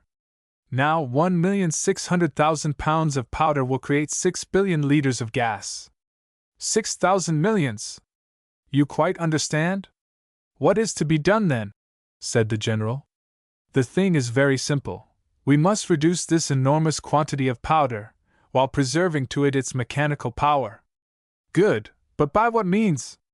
I am going to tell you, replied Barbicane quietly. Nothing is more easy than to reduce this mass to 1/4 of its bulk. You know that curious cellular matter which constitutes the elementary tissues of vegetable? This substance is found quite pure in many bodies, especially in cotton, which is nothing more than the down of the seeds of the cotton plant. Now cotton, combined with cold nitric acid, become transformed into a substance eminently insoluble, combustible, and explosive. It was first discovered in 1832 by Braconnot, a French chemist, who called it xyloidine. In 1838 another Frenchman, Pelouse, investigated its different properties, and finally, in 1846 Scombine, professor of chemistry at Bâle, proposed its employment for purposes of war. This powder, now called pyroxyle, or fulminating cotton, is prepared with great facility by simply plunging cotton for 15 minutes in nitric acid, then washing it in water, then drying it, and it is ready for use. Nothing could be more simple, said Morgan. Moreover, pyroxyle is unaltered by moisture, a valuable property to us, inasmuch as it would take several days to charge the cannon. It ignites at 170 degrees in place of 240, and its combustion is so rapid that one may set light to it on the top of the ordinary powder, without the latter having time to ignite. Perfect! Exclaimed the Major. Only it is more expensive. What matter? Cried J. T. Maston. Finally, it imparts to projectiles a velocity 4 times superior to that of gunpowder. I will even add that if we mix it with 1/8 of its own weight of nitrate of potassium, its expansive force is again considerably augmented. Will that be necessary? Asked the Major. I think not, replied Barbicane. So, then, in place of 1,600,000 pounds of powder, we shall have but 400,000 pounds of fulminating cotton, and since we can, without danger, compress 500 pounds of cotton into 27 cubic feet, the whole quantity will not occupy a height of more than 180 feet within the bore of the Columbiad. In this way the shot will have more than 700 feet of bore to traverse under a force of 6 billion liters of gas before taking its flight toward the moon. At this juncture J. T. Maston could not repress his emotion. He flung himself into the arms of his friend with the violence of a projectile, and Barbicane would have been stove in if he had not been boom-proof. This incident terminated the third meeting of the committee. Barbicane and his bold colleagues, to whom nothing seemed impossible, had succeeded in solving the complex problems of projectile, cannon, and powder. Their plan was drawn up, and it only remained to put it into execution. A mere matter of detail, a bagatelle, said J. T. Maston. Chapter 10. One enemy v. 25 millions of friends. The American public took a lively interest in the smallest details of the enterprise of the Gun Club. It followed day by day the discussion of the committee. The most simple preparations for the great experiment, the questions of figures which it involved, the mechanical difficulties to be resolved, in one word, the entire plan of work, roused the popular excitement to the highest pitch. The purely scientific attraction was suddenly intensified by the following incident. We have seen what legions of admirers and friends Barbicane's project had rallied round its author. There was, however, one single individual alone in all the states of the Union who protested against the attempt of the Gun Club. He attacked it furiously on every opportunity, and human nature is such that Barbicane felt more keenly the opposition of that one man than he did the applause of all the others. He was well aware of the motive of this antipathy, the origin of this solitary enmity, the cause of its personality and old standing, and in what rivalry of self-love it had its rise. This persevering enemy the president of the Gun Club had never seen. Fortunate that it was so, for a meeting between the two men would certainly have been attended with serious consequences. This rival was a man of science, like Barbicane himself, of a fiery, daring, and violent disposition, a pure Yankee. His name was Captain Nicholl. He lived at Philadelphia. Most people are aware of the curious struggle which arose during the Federal War between the guns and armor of iron-plated ships. The result was the entire reconstruction of the navy of both the continents. As the one grew heavier, the other became thicker in proportion.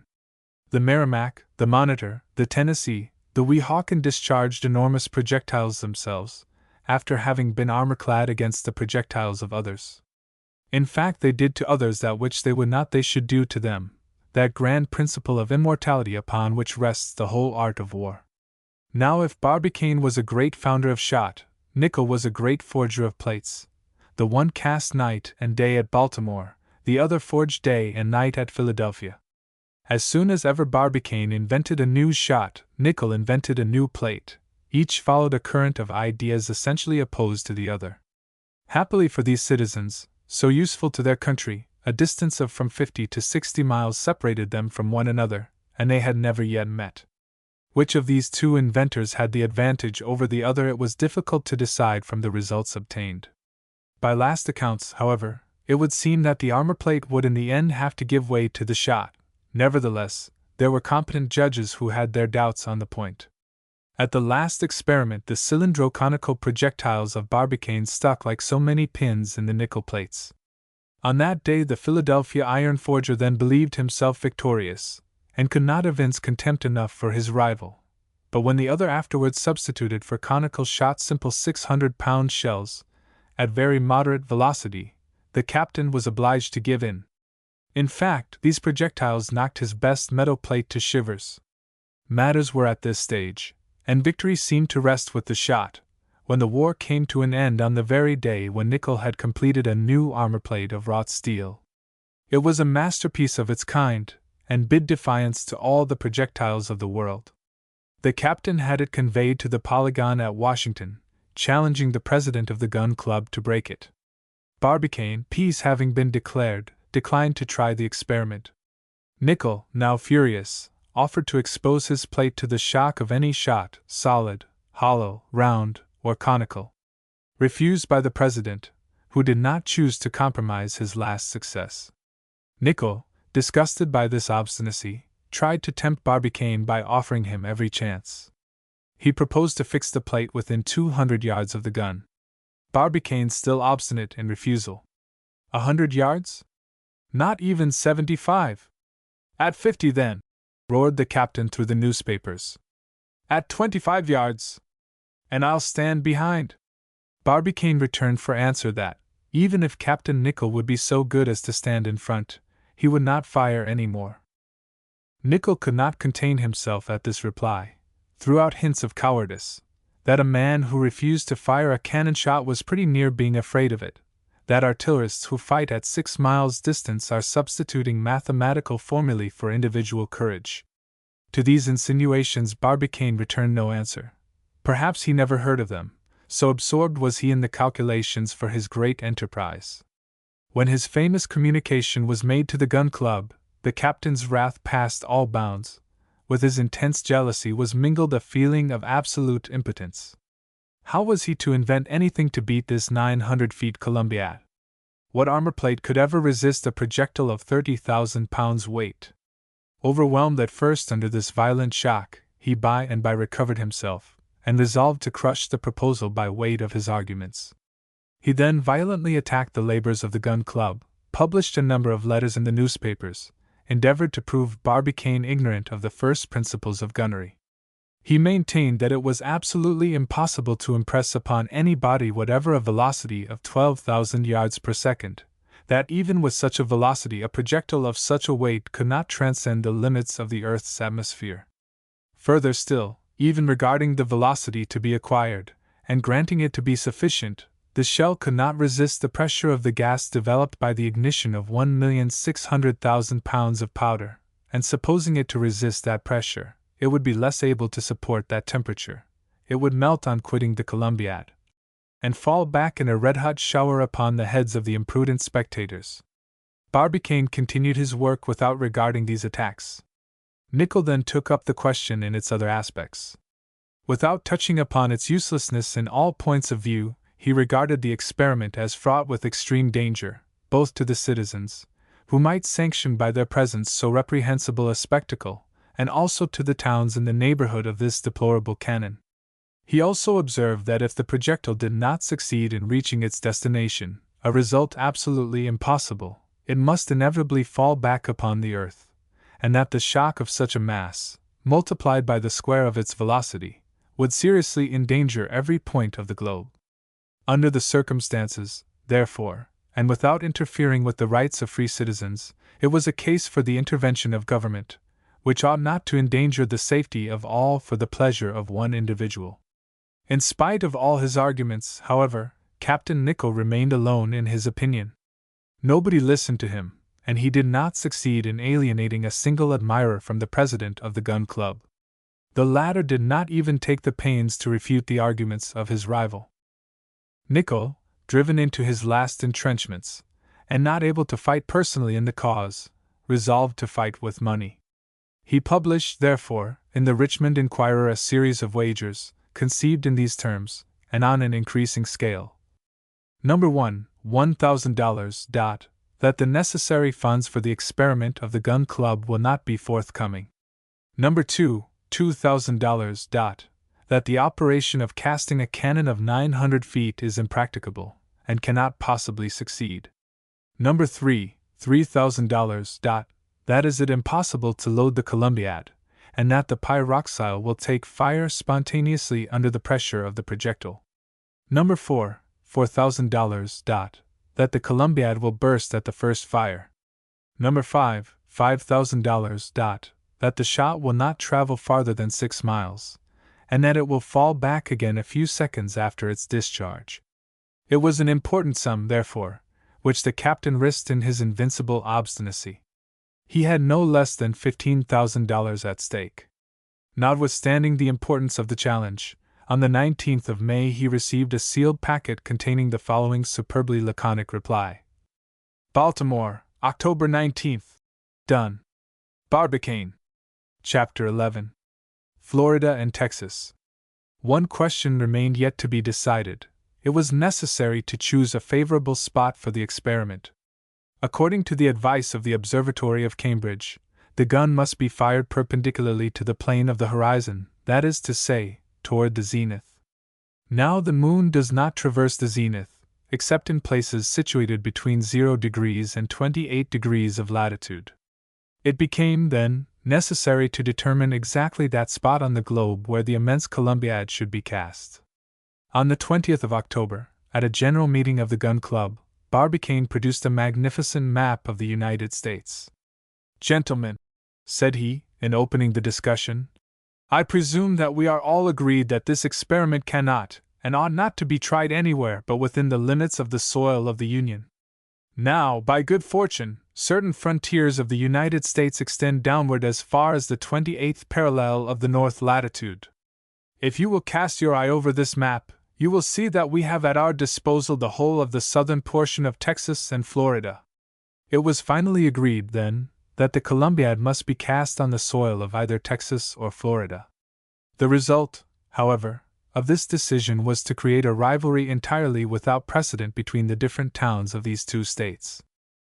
The 28th parallel, on reaching the American coast, traverses the peninsula of Florida, dividing it into 2 nearly equal portions.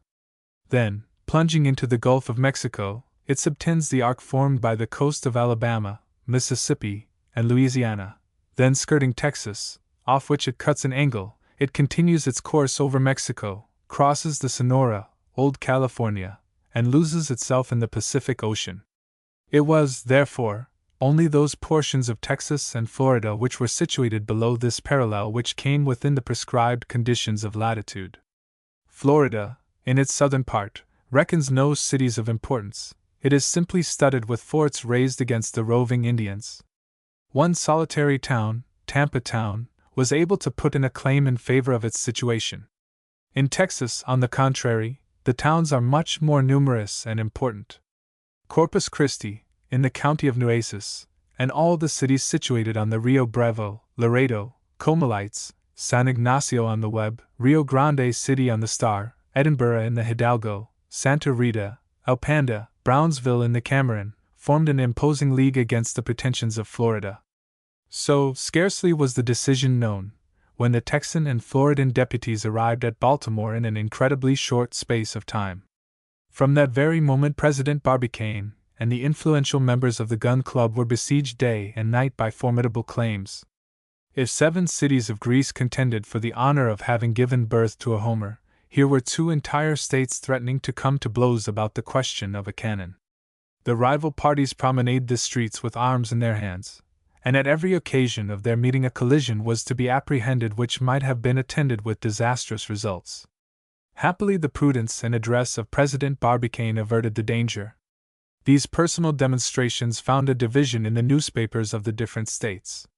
The New York Herald and the Tribune supported Texas, while the Times and the American Review espoused the cause of the Floridan deputies. The members of the Gun Club could not decide to which to give the preference. Texas produced its array of 26 counties. Florida replied that 12 counties were better than 26 in a country only 1/6 part of the size. Texas plumed itself upon its 330,000 natives. Florida, with a far smaller territory, boasted of being much more densely populated with 56,000. The Texans, through the columns of the Herald, claimed that some regard should be had to a state which grew the best cotton in all America, produced the best green oak for the service of the Navy, and contained the finest oil, besides iron mines, in which the yield was 50% of pure metal. To this the American Review replied that the soil of Florida, although not equally rich, afforded the best conditions for the molding and casting of the Columbiad, consisting as it did of sand and argillaceous earth. "That may be all very well," replied the Texans, "but you must first get to this country. Now the communications with Florida are difficult, while the coast of Texas offers the Bay of Galveston, which possesses a circumference of 14 leagues, and is capable of containing the navies of the entire world." "A pretty notion, truly," replied the papers in the interest of Florida. "That of Galveston Bay below the 29th parallel. Have we not got the Bay of Espiritu Santo, opening precisely upon the 28th degree, and by which ships can reach Tampa town by direct route? A fine bay, half choked with sand." "Choked yourselves," returned the others.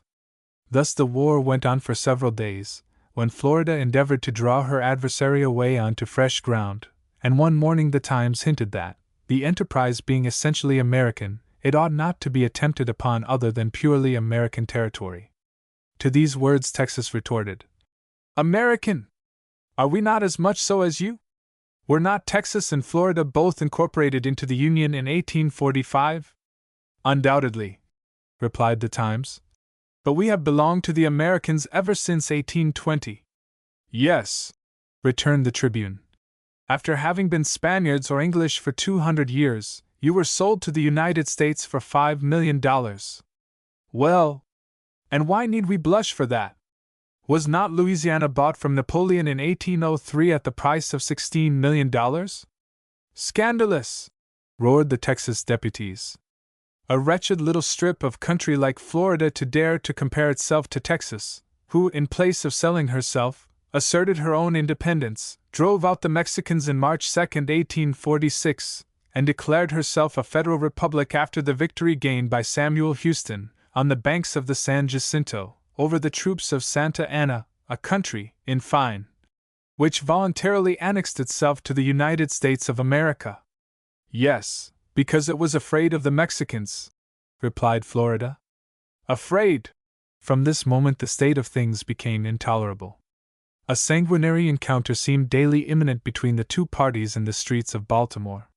It became necessary to keep an eye upon the deputies. President Barbicane knew not which way to look. Notes, documents, letters full of menaces showered down upon his house. Which side ought he to take? As regarded the appropriation of the soil, the facility of communication, the rapidity of transport, the claims of both states were evenly balanced. As for political prepossessions, they had nothing to do with the question. This dead block had existed for some little time, when Barbicane resolved to get rid of it all at once.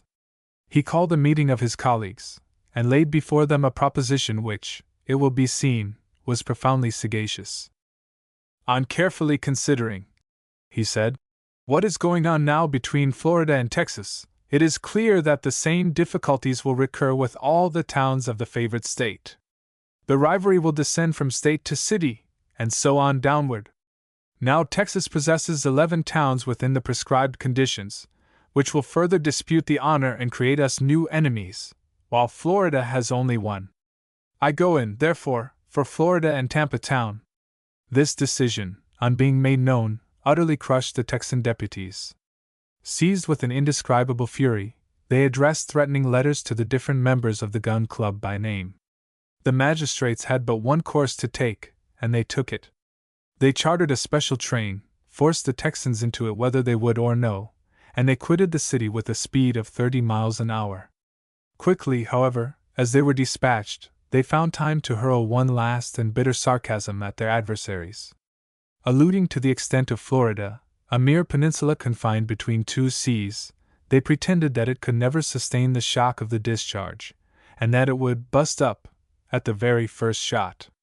"Very well, let it bust up," replied the Floridans, with the brevity of the days of ancient Sparta. Chapter 12. Urbi et Orbi. The astronomical, mechanical, and topographical difficulties resolved, finally came the question of finance. The sum required was far too great for any individual, or even any single state, to provide the requisite millions. President Barbicane undertook, despite of the matter being a purely American affair, to render it one of universal interest, and to request the financial cooperation of all peoples. It was, he maintained, the right and duty of the whole earth to interfere in the affairs of its satellite. The subscription opened at Baltimore extended properly to the whole world, urbi et orbi. This subscription was successful beyond all expectation, notwithstanding that it was a question not of lending but of giving the money. It was a purely disinterested operation in the strictest sense of the term, and offered not the slightest chance of profit. The effect, however, of Barbicane's communication was not confined to the frontiers of the United States. It crossed the Atlantic and Pacific, invading simultaneously Asia and Europe, Africa and Oceanica. The observatories of the Union placed themselves in immediate communication with those of foreign countries.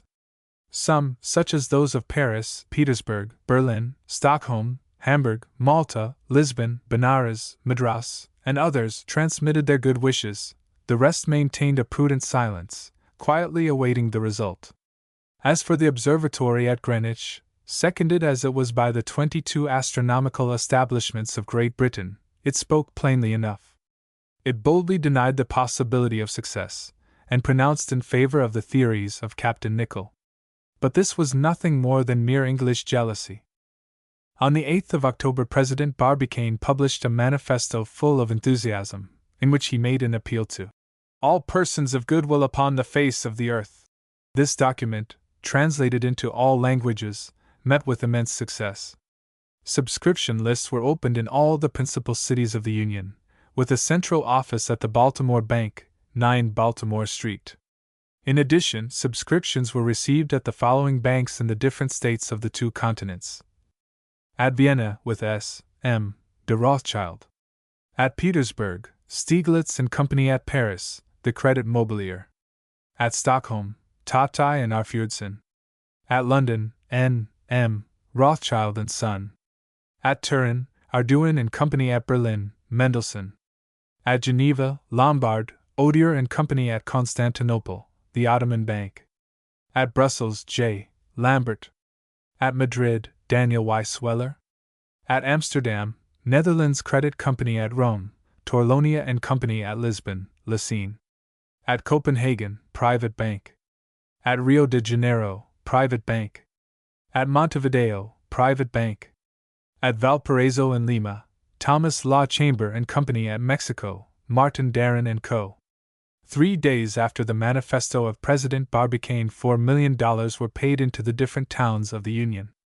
With such a balance, the Gun Club might begin operations at once. But some days later, advices were received to the effect that foreign subscriptions were being eagerly taken up. Certain countries distinguished themselves by their liberality, others untied their purse strings with less facility, a matter of temperament. Figures are, however, more eloquent than words, and here is the official statement of the sums which were paid into the credit of the Gun Club at the close of the subscription. Russia paid in as her contingent the enormous sum of 368,733 rubles. No one need be surprised at this, who bears in mind the scientific taste of the Russians, and the impetus which they have given to astronomical studies, thanks to their numerous observatories. France began by deriding the pretensions of the Americans. The moon served as a pretext for 1,000 stale puns and a score of ballads, in which bad taste contested the palm with ignorance. But as formerly the French paid before singing, so now they paid after having had their laugh, and they subscribed for a sum of 1,253,930 francs. At that price they had a right to enjoy themselves a little. Austria showed herself generous in the midst of her financial crisis. Her public contributions amounted to the sum of 216,000 florins, a perfect godsend. 52,000 riksdaler were the remittance of Sweden and Norway. The amount is large for the country, but it would undoubtedly have been considerably increased had the subscription been opened in Christiania simultaneously with that at Stockholm. For some reason or other the Norwegians do not like to send their money to Sweden. Prussia, by a remittance of 250,000 thalers, testified her high approval of the enterprise. Turkey behaved generously, but she had a personal interest in the matter. The moon, in fact, regulates the cycle of her years and her fast of Ramadan. She could not do less than give 1,372,640 piastres, and she gave them with an eagerness which denoted, however, some pressure on the part of the government. Belgium distinguished herself among the second-rate states by a grant of 513,000 francs, about 2 centimes per head of her population. Holland and her colonies interested themselves to the extent of 110,000 florins, only demanding an allowance of 5% discount for paying ready money. Denmark, a little contracted in territory, gave nevertheless 9,000 ducats, proving her love for scientific experiments. The Germanic Confederation pledged itself to 34,285 florins. It was impossible to ask for more. Besides, they would not have given it. Though very much crippled, Italy found 200,000 lire in the pockets of her people. If she had had Venetia she would have done better, but she had not.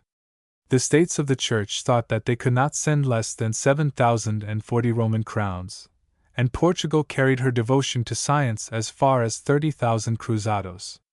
It was the widow's mite, 86 piastres, but self-constituted empires are always rather short of money.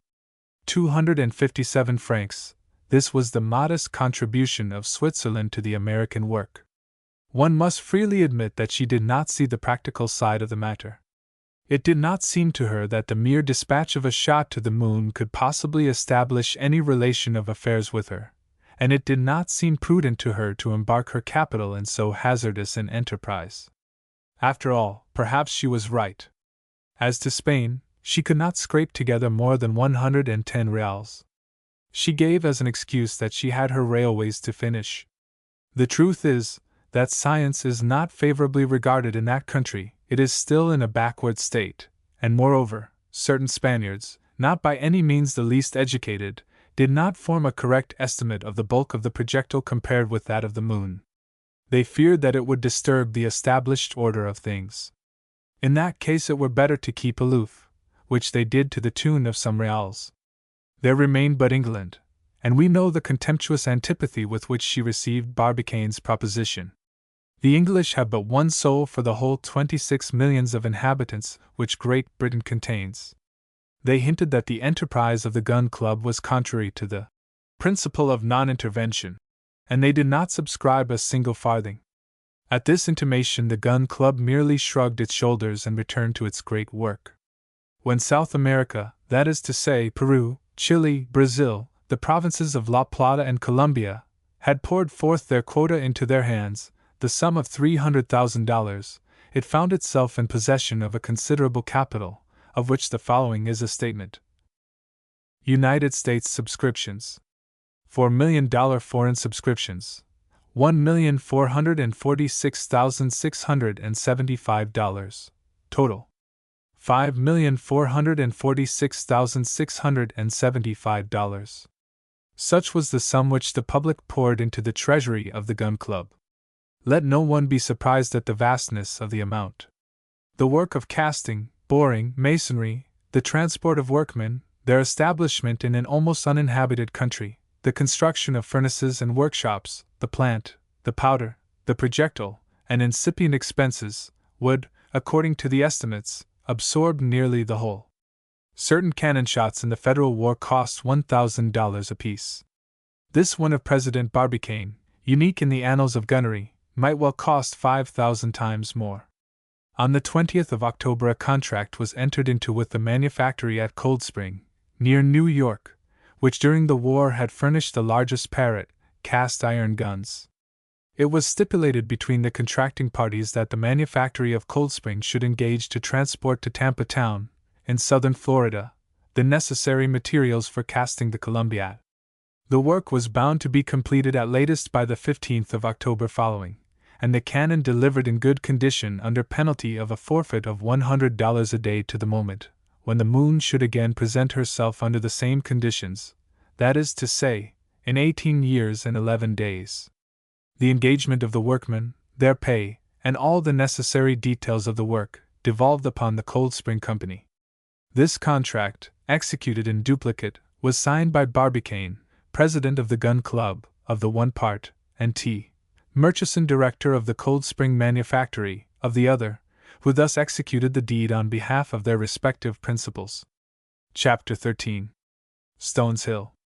When the decision was arrived at by the Gun Club, to the disparagement of Texas, every one in America, where reading is a universal acquirement, set to work to study the geography of Florida. Never before had there been such a sale for works like Bertram's Travels in Florida, Roman's Natural History of East and West Florida, William's Territory of Florida, and Cleland on the Cultivation of the Sugar Cane in Florida. It became necessary to issue fresh editions of these works. Barbicane had something better to do than to read. He desired to see things with his own eyes, and to mark the exact position of the proposed gun. So, without a moment's loss of time, he placed at the disposal of the Cambridge Observatory the funds necessary for the construction of a telescope, and entered into negotiations with the House of Breadwill and Company, of Albany, for the construction of an aluminum projectile of the required size. He then quitted Baltimore, accompanied by J. T. Maston, Major Elphinstone, and the manager of the Cold Spring factory. On the following day, the four fellow travelers arrived at New Orleans. There they immediately embarked on board the Tampico, a dispatch boat belonging to the Federal Navy, which the government had placed at their disposal, and getting up steam, the banks of Louisiana speedily disappeared from sight. The passage was not long. 2 days after starting, the Tampico, having made 480 miles, came in sight of the coast of Florida. On a nearer approach, Barbicane found himself in view of a low, flat country of somewhat barren aspect. After coasting along a series of creeks abounding in lobsters and oysters, the Tampico entered the Bay of Espiritu Santo, where she finally anchored in a small natural harbor, formed by the embouchure of the river Hillsborough, at 7 p.m., on the 22d of October. Our 4 passengers disembarked at once. "Gentlemen," said Barbicane, "we have no time to lose. Tomorrow we must obtain horses, and proceed to reconnoiter the country." Barbicane had scarcely set his foot on shore when 3,000 of the inhabitants of Tampa Town came forth to meet him, an honor due to the President who had signalized their country by his choice. Declining, however, every kind of ovation, Barbicane ensconced himself in a room of the Franklin Hotel. On the morrow some of the small horses of the Spanish breed, full of vigor and of fire, stood snorting under his windows, but instead of 4 steeds, here were 50, together with their riders. Barbicane descended with his 3 fellow travelers, and much astonished were they all to find themselves in the midst of such a cavalcade. He remarked that every horseman carried a carbine slung across his shoulders and pistols in his holsters. On expressing his surprise at these preparations, he was speedily enlightened by a young Floridan, who quietly said, "Sir, there are Seminoles there." "What do you mean by Seminoles?" "Savages who scour the prairies. We thought it best, therefore, to escort you on your road." "Pooh!" cried J. T. Maston, mounting his steed. "All right," said the Floridan, "but it is true enough, nevertheless." "Gentlemen," answered Barbicane, "I thank you for your kind attention, but it is time to be off." It was 5 a.m. when Barbicane and his party, quitting Tampa Town, made their way along the coast in the direction of Alifia Creek. This little river falls into Hillsborough Bay 12 miles above Tampa Town. Barbicane and his escort coasted along its right bank to the eastward. Soon the waves of the bay disappeared behind a bend of rising ground, and the Floridan Champagne alone offered itself to view. Florida, discovered on Palm Sunday, in 1512, by Juan Ponce de Leon, was originally named Pacha, Florida. It little deserved that designation, with its dry and parched coasts. But after some few miles of track, the nature of the soil gradually changes, and the country shows itself worthy of the name. Cultivated plains soon appear, where are united all the productions of the northern and tropical forests, terminating in prairies abounding with pineapples and yams, tobacco, rice, cotton plants, and sugar canes, which extend beyond reach of sight, flinging their riches broadcast with careless prodigality.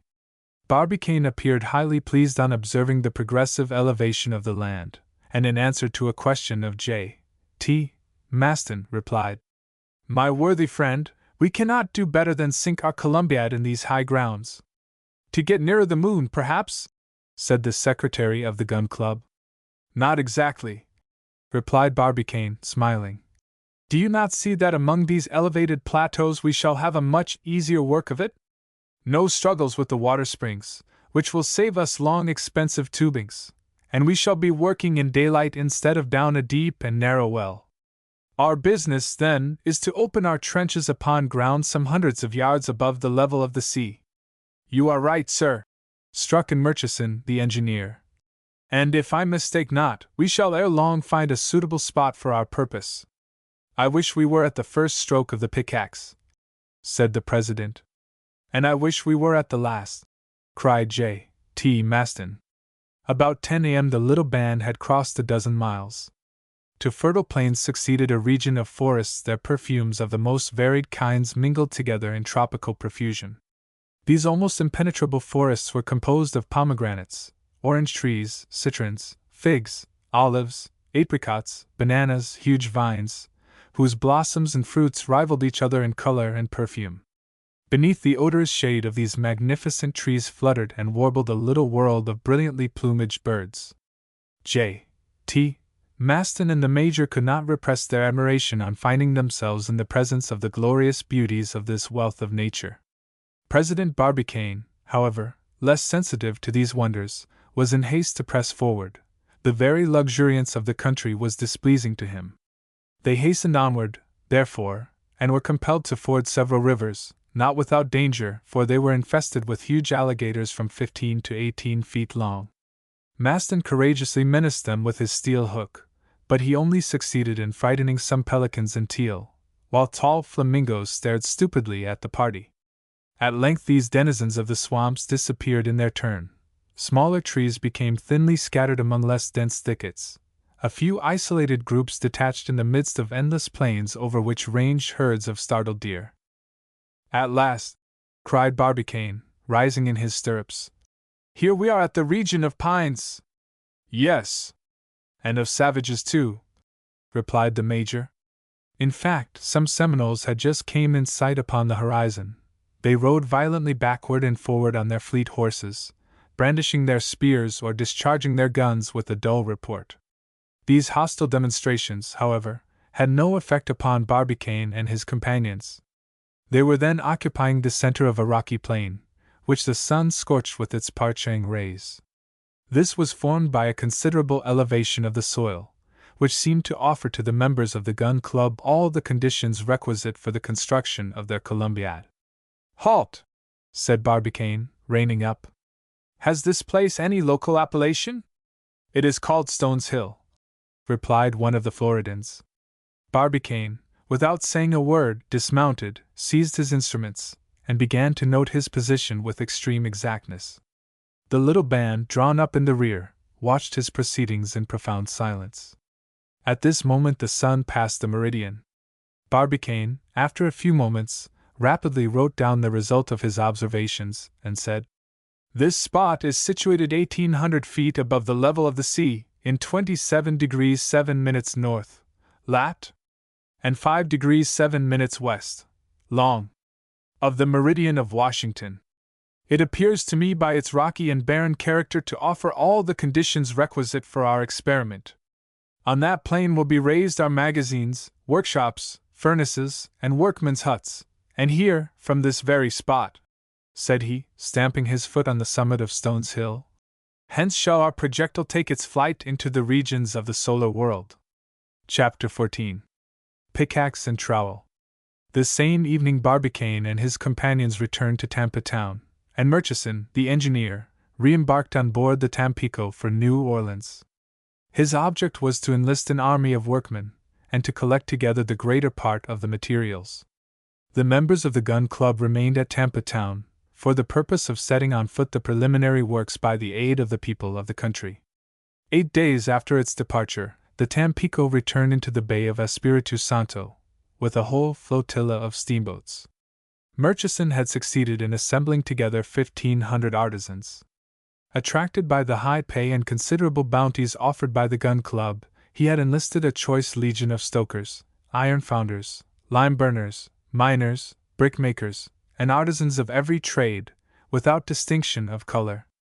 As many of these people brought their families with them, their departure resembled a perfect emigration.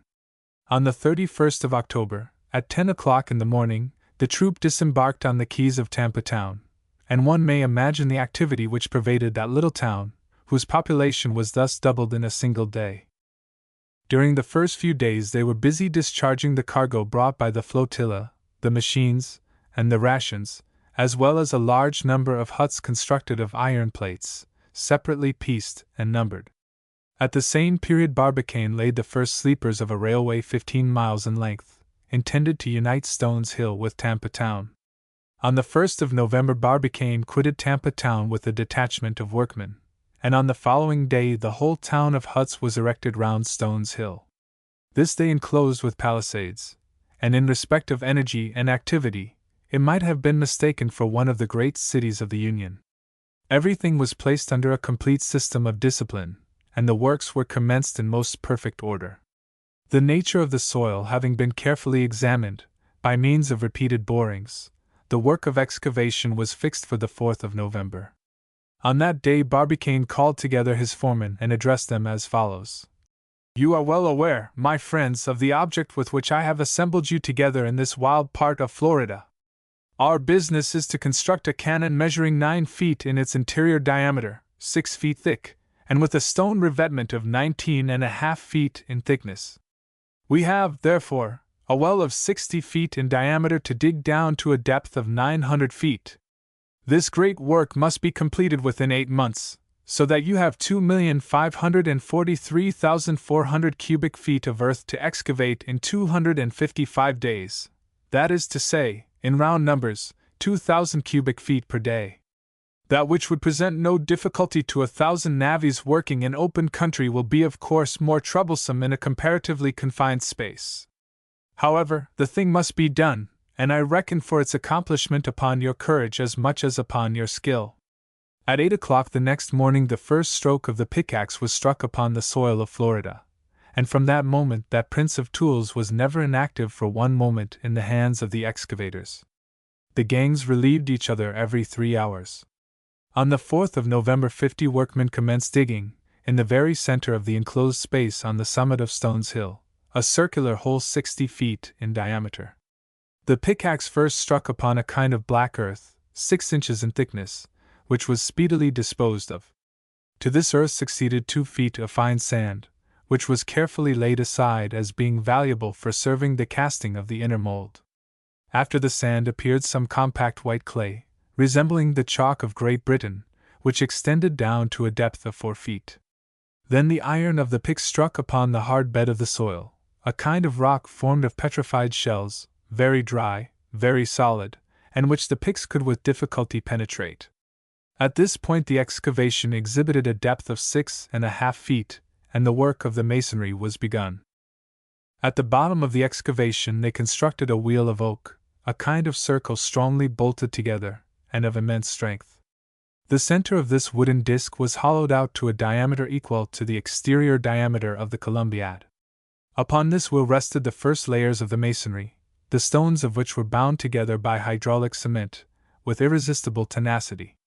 The workmen, after laying the stones from the circumference to the center, were thus enclosed within a kind of well 21 feet in diameter. When this work was accomplished, the miners resumed their picks and cut away the rock from underneath the wheel itself, taking care to support it as they advanced upon blocks of great thickness. At every 2 feet which the hole gained in depth they successively withdrew the blocks. The wheel then sank little by little, and with it the massive ring of masonry, on the upper bed of which the masons labored incessantly, always reserving some vent holes to permit the escape of gas during the operation of the casting. This kind of work required on the part of the workmen extreme nicety and minute attention. More than one, in digging underneath the wheel, was dangerously injured by the splinters of stone. But their ardor never relaxed, night or day. By day they worked under the rays of the scorching sun, by night, under the gleam of the electric light. The sounds of the picks against the rock, the bursting of mines, the grinding of the machines, the wreaths of smoke scattered through the air, traced around Stones Hill a circle of terror which the herds of buffaloes and the war parties of the Seminoles never ventured to pass. Nevertheless, the works advanced regularly, as the steam cranes actively removed the rubbish. Of unexpected obstacles there was little account, and with regard to foreseen difficulties, they were speedily disposed of. At the expiration of the first month the well had attained the depth assigned for that lapse of time, namely, 112 feet. This depth was doubled in December, and trebled in January. During the month of February the workmen had to contend with a sheet of water which made its way right across the outer soil. It became necessary to employ very powerful pumps and compressed air engines to drain it off, so as to close up the orifice from whence it issued, just as one stops a leak on board ship. They at last succeeded in getting the upper hand of these untoward streams. Only, in consequence of the loosening of the soil, the wheel partly gave way, and a slight partial settlement ensued. This accident cost the life of several workmen. No fresh occurrence thenceforward arrested the progress of the operation, and on the 10th of June, 20 days before the expiration of the period fixed by Barbicane, the well, lined throughout with its facing of stone, had attained the depth of 900 feet. At the bottom the masonry rested upon a massive block measuring 30 feet in thickness, while on the upper portion it was level with the surrounding soil. President Barbicane and the members of the Gun Club warmly congratulated their engineer Murchison. The cyclopean work had been accomplished with extraordinary rapidity. During these 8 months Barbicane never quitted Stones Hill for a single instant.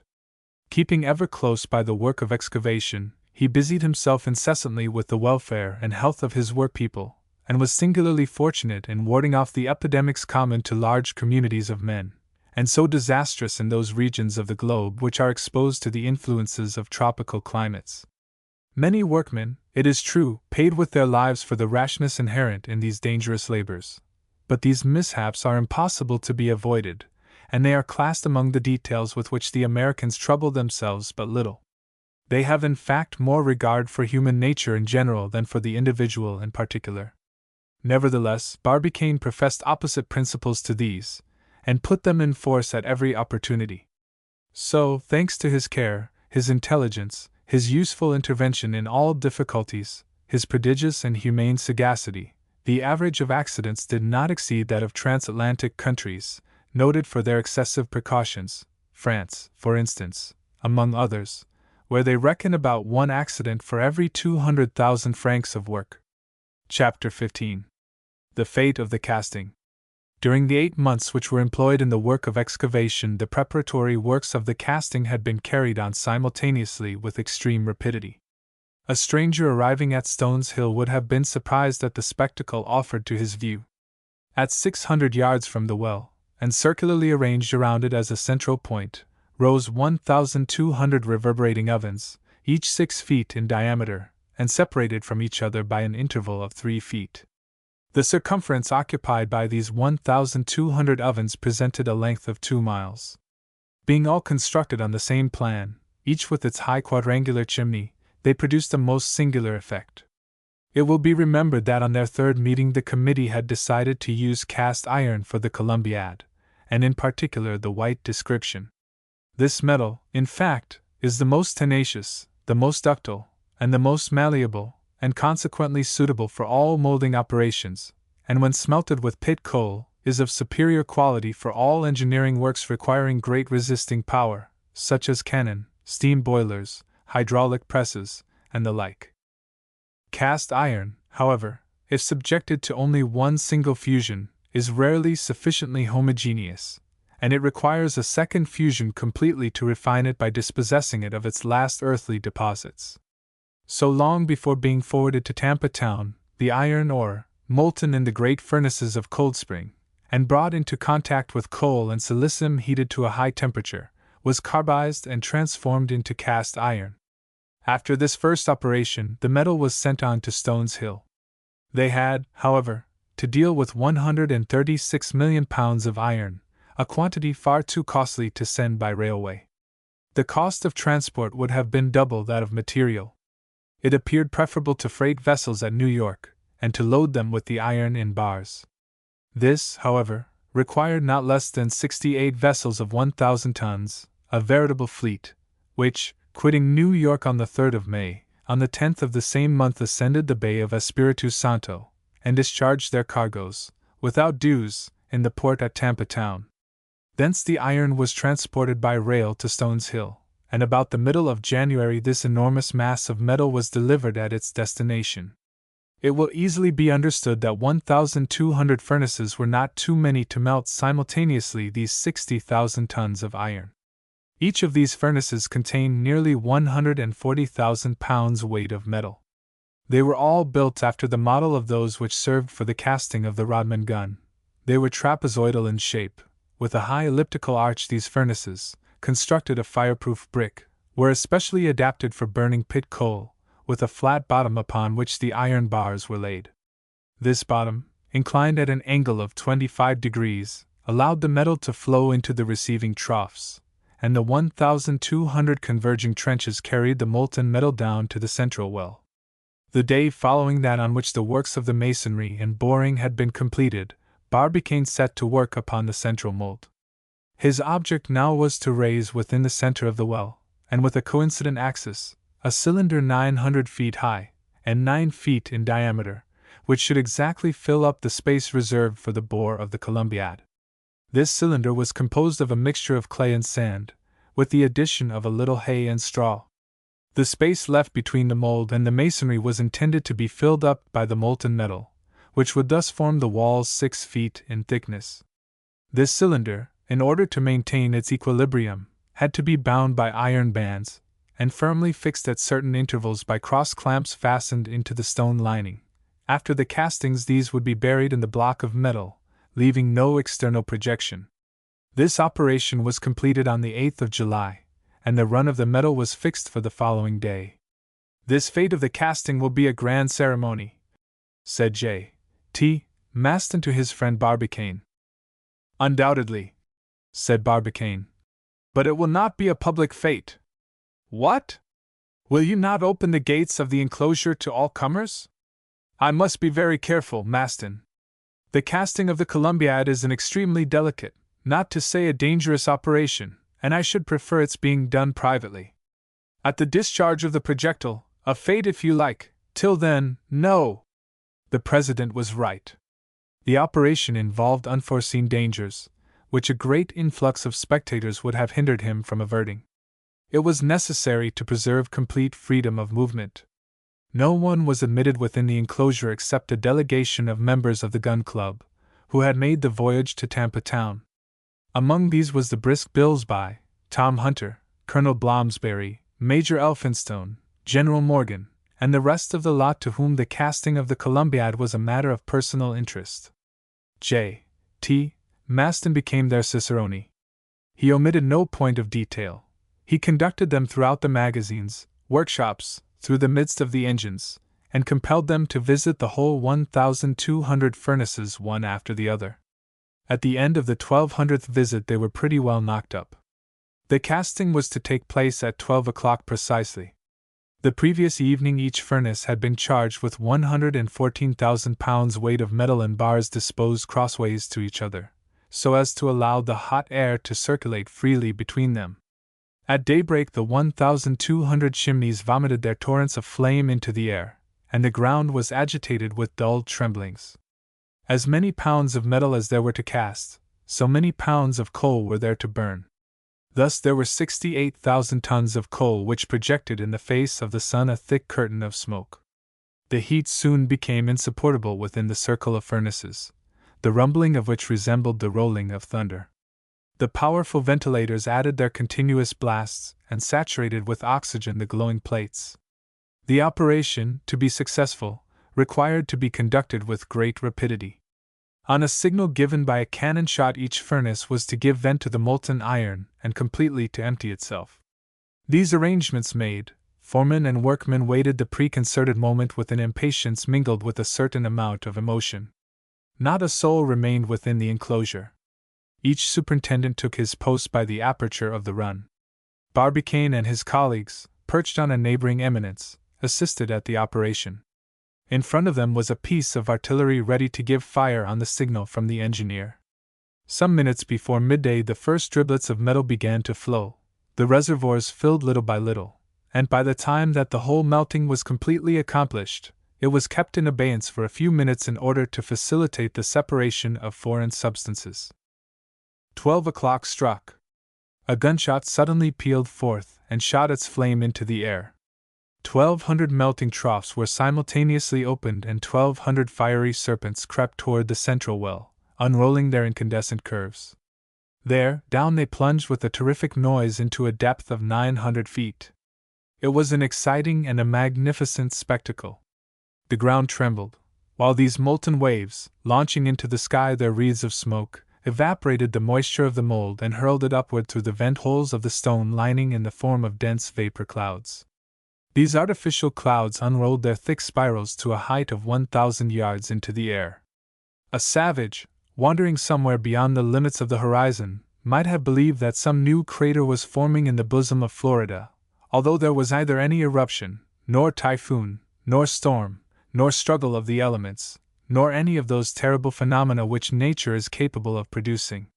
No, it was man alone who had produced these reddish vapors, these gigantic flames worthy of a volcano itself, these tremendous vibrations resembling the shock of an earthquake, these reverberations rivaling those of hurricanes and storms, and it was his hand which precipitated into an abyss, dug by himself, a whole Niagara of molten metal. Chapter 16. The Columbiad. Had the casting succeeded? They were reduced to mere conjecture. There was indeed every reason to expect success, since the mold has absorbed the entire mass of the molten metal. Still, some considerable time must elapse before they could arrive at any certainty upon the matter. The patience of the members of the Gun Club was sorely tried during this period of time. But they could do nothing. J.T. Maston escaped roasting by a miracle. 15 days after the casting, an immense column of smoke was still rising in the open sky, and the ground burned the soles of the feet within a radius of 200 feet round the summit of Stones Hill. It was impossible to approach nearer. All they could do was to wait with what patience they might. "Here we are at the 10th of August," exclaimed J.T. Maston one morning. "Only 4 months to the 1st of December. We shall never be ready in time." Barbicane said nothing, but his silence covered serious irritation. However, daily observations revealed a certain change going on in the state of the ground. About the 15th of August the vapors ejected had sensibly diminished in intensity and thickness. Some days afterward the earth exhaled only a slight puff of smoke, the last breath of the monster enclosed within its circle of stone. Little by little the belt of heat contracted, until on the 22nd of August, Barbicane, his colleagues, and the engineer were enabled to set foot on the iron sheet which lay level upon the summit of Stones Hill. "At last!" exclaimed the president of the Gun Club, with an immense sigh of relief. The work was resumed the same day. They proceeded at once to extract the interior mold, for the purpose of clearing out the boring of the piece. Pickaxes and boring irons were set to work without intermission. The clay and sandy soils had acquired extreme hardness under the action of the heat, but by the aid of the machines, the rubbish on being dug out was rapidly carted away on railway wagons, and such was the ardor of the work, so persuasive the arguments of Barbicane's dollars, that by the 3rd of September all traces of the mold had entirely disappeared. Immediately the operation of boring was commenced, and by the aid of powerful machines, a few weeks later, The inner surface of the immense tube had been rendered perfectly cylindrical, and the bore of the piece had acquired a thorough polish. At length, on the 22d of September, less than a 12-month after Barbicane's original proposition, the enormous weapon, accurately bored, and exactly vertically pointed, was ready for work. There was only the moon now to wait for, and they were pretty sure that she would not fail in the rendezvous. The ecstasy of J.T. Maston knew no bounds, and he narrowly escaped a frightful fall while staring down the tube. But for the strong hand of Colonel Bloomsbury, the worthy secretary, like a modern Erostratus, would have found his death in the depths of the Columbiad. The cannon was then finished. There was no possible doubt as to its perfect completion.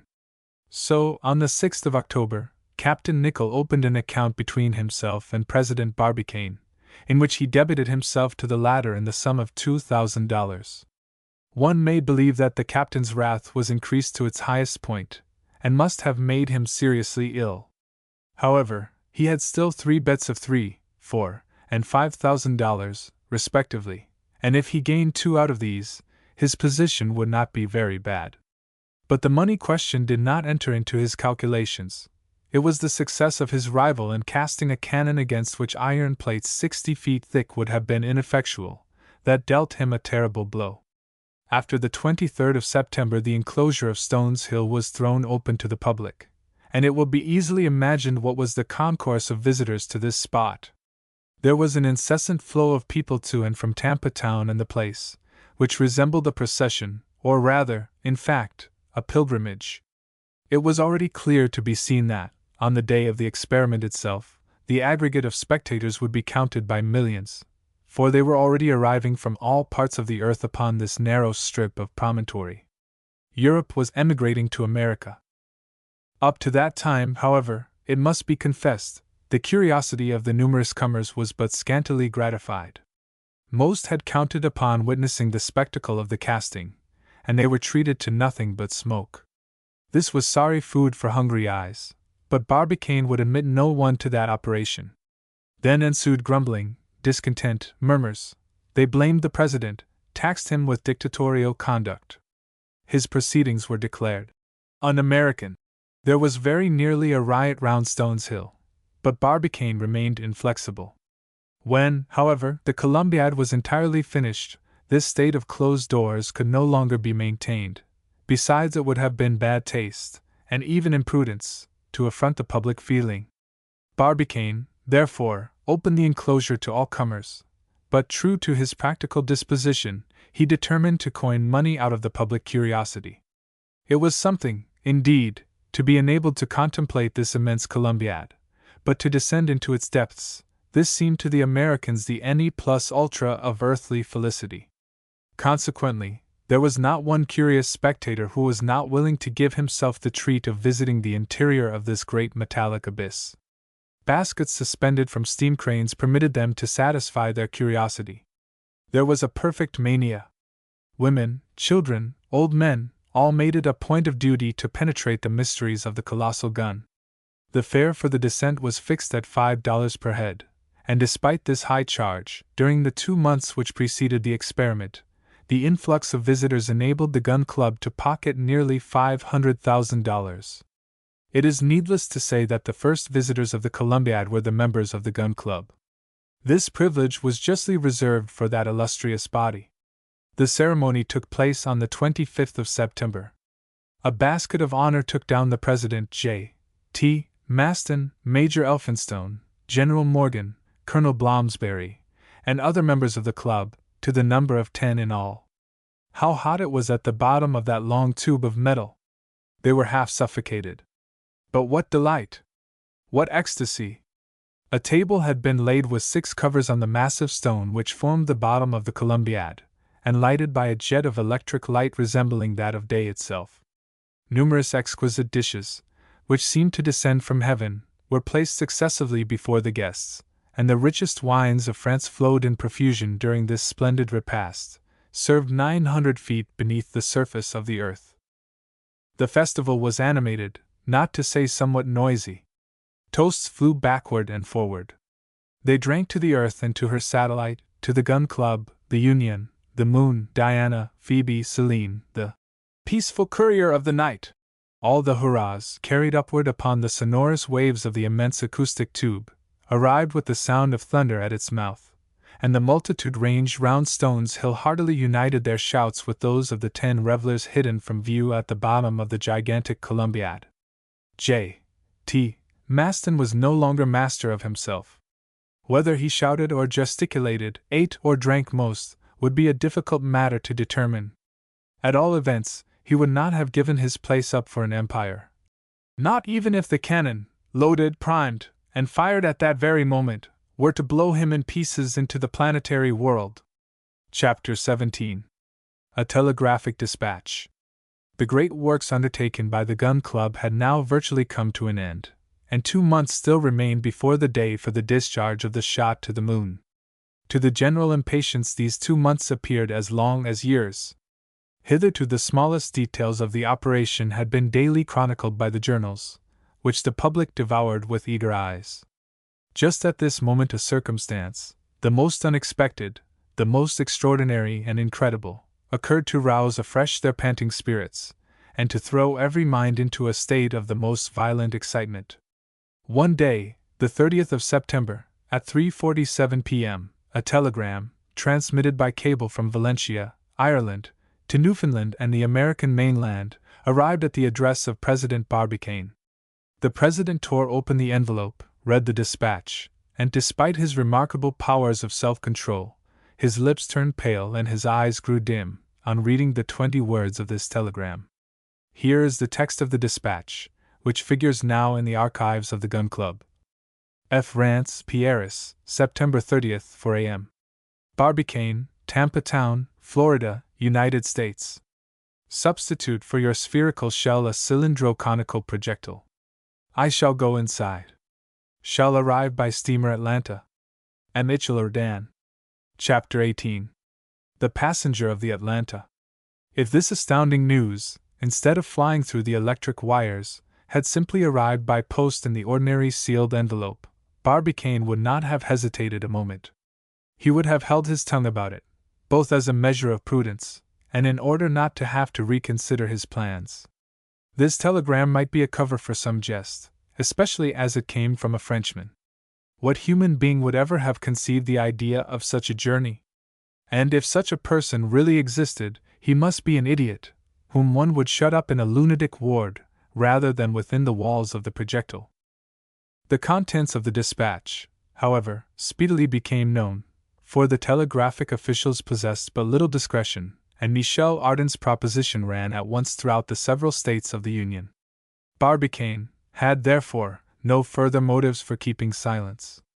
Consequently, he called together such of his colleagues as were at the moment in Tampa Town, and without any expression of his own opinions simply read to them the laconic text itself. It was received with every possible variety of expressions of doubt, incredulity, and derision from every one, with the exception of J.T. Maston, who exclaimed, "It is a grand idea, however!" When Barbicane originally proposed to send a shot to the moon, every one looked upon the enterprise as simple and practicable enough, a mere question of gunnery. But when a person, professing to be a reasonable being, offered to take passage within the projectile, the whole thing became a farce, or, in plainer language, a humbug. One question, however, remained. Did such a being exist? This telegram flashed across the depths of the Atlantic, the designation of the vessel on board which he was to take his passage, the date assigned for his speedy arrival, all combined to impart a certain character of reality to the proposal. They must get some clearer notion of the matter. Scattered groups of inquirers at length condensed themselves into a compact crowd, which made straight for the residence of President Barbicane. That worthy individual was keeping quiet with the intention of watching events as they arose. But he had forgotten to take into account the public impatience, and it was with no pleasant countenance that he watched the population of Tampa Town gathering under his windows. The murmurs and vociferations below presently obliged him to appear. He came forward, therefore, and on silence being procured, a citizen put point-blank to him the following question. "Is the person mentioned in the telegram, under the name of Michel Ardan, on his way here? Yes or no?" "Gentlemen," replied Barbicane. "I know no more than you do." "We must know," roared the impatient voices. "Time will show," calmly replied the President. "Time has no business to keep a whole country in suspense," replied the orator.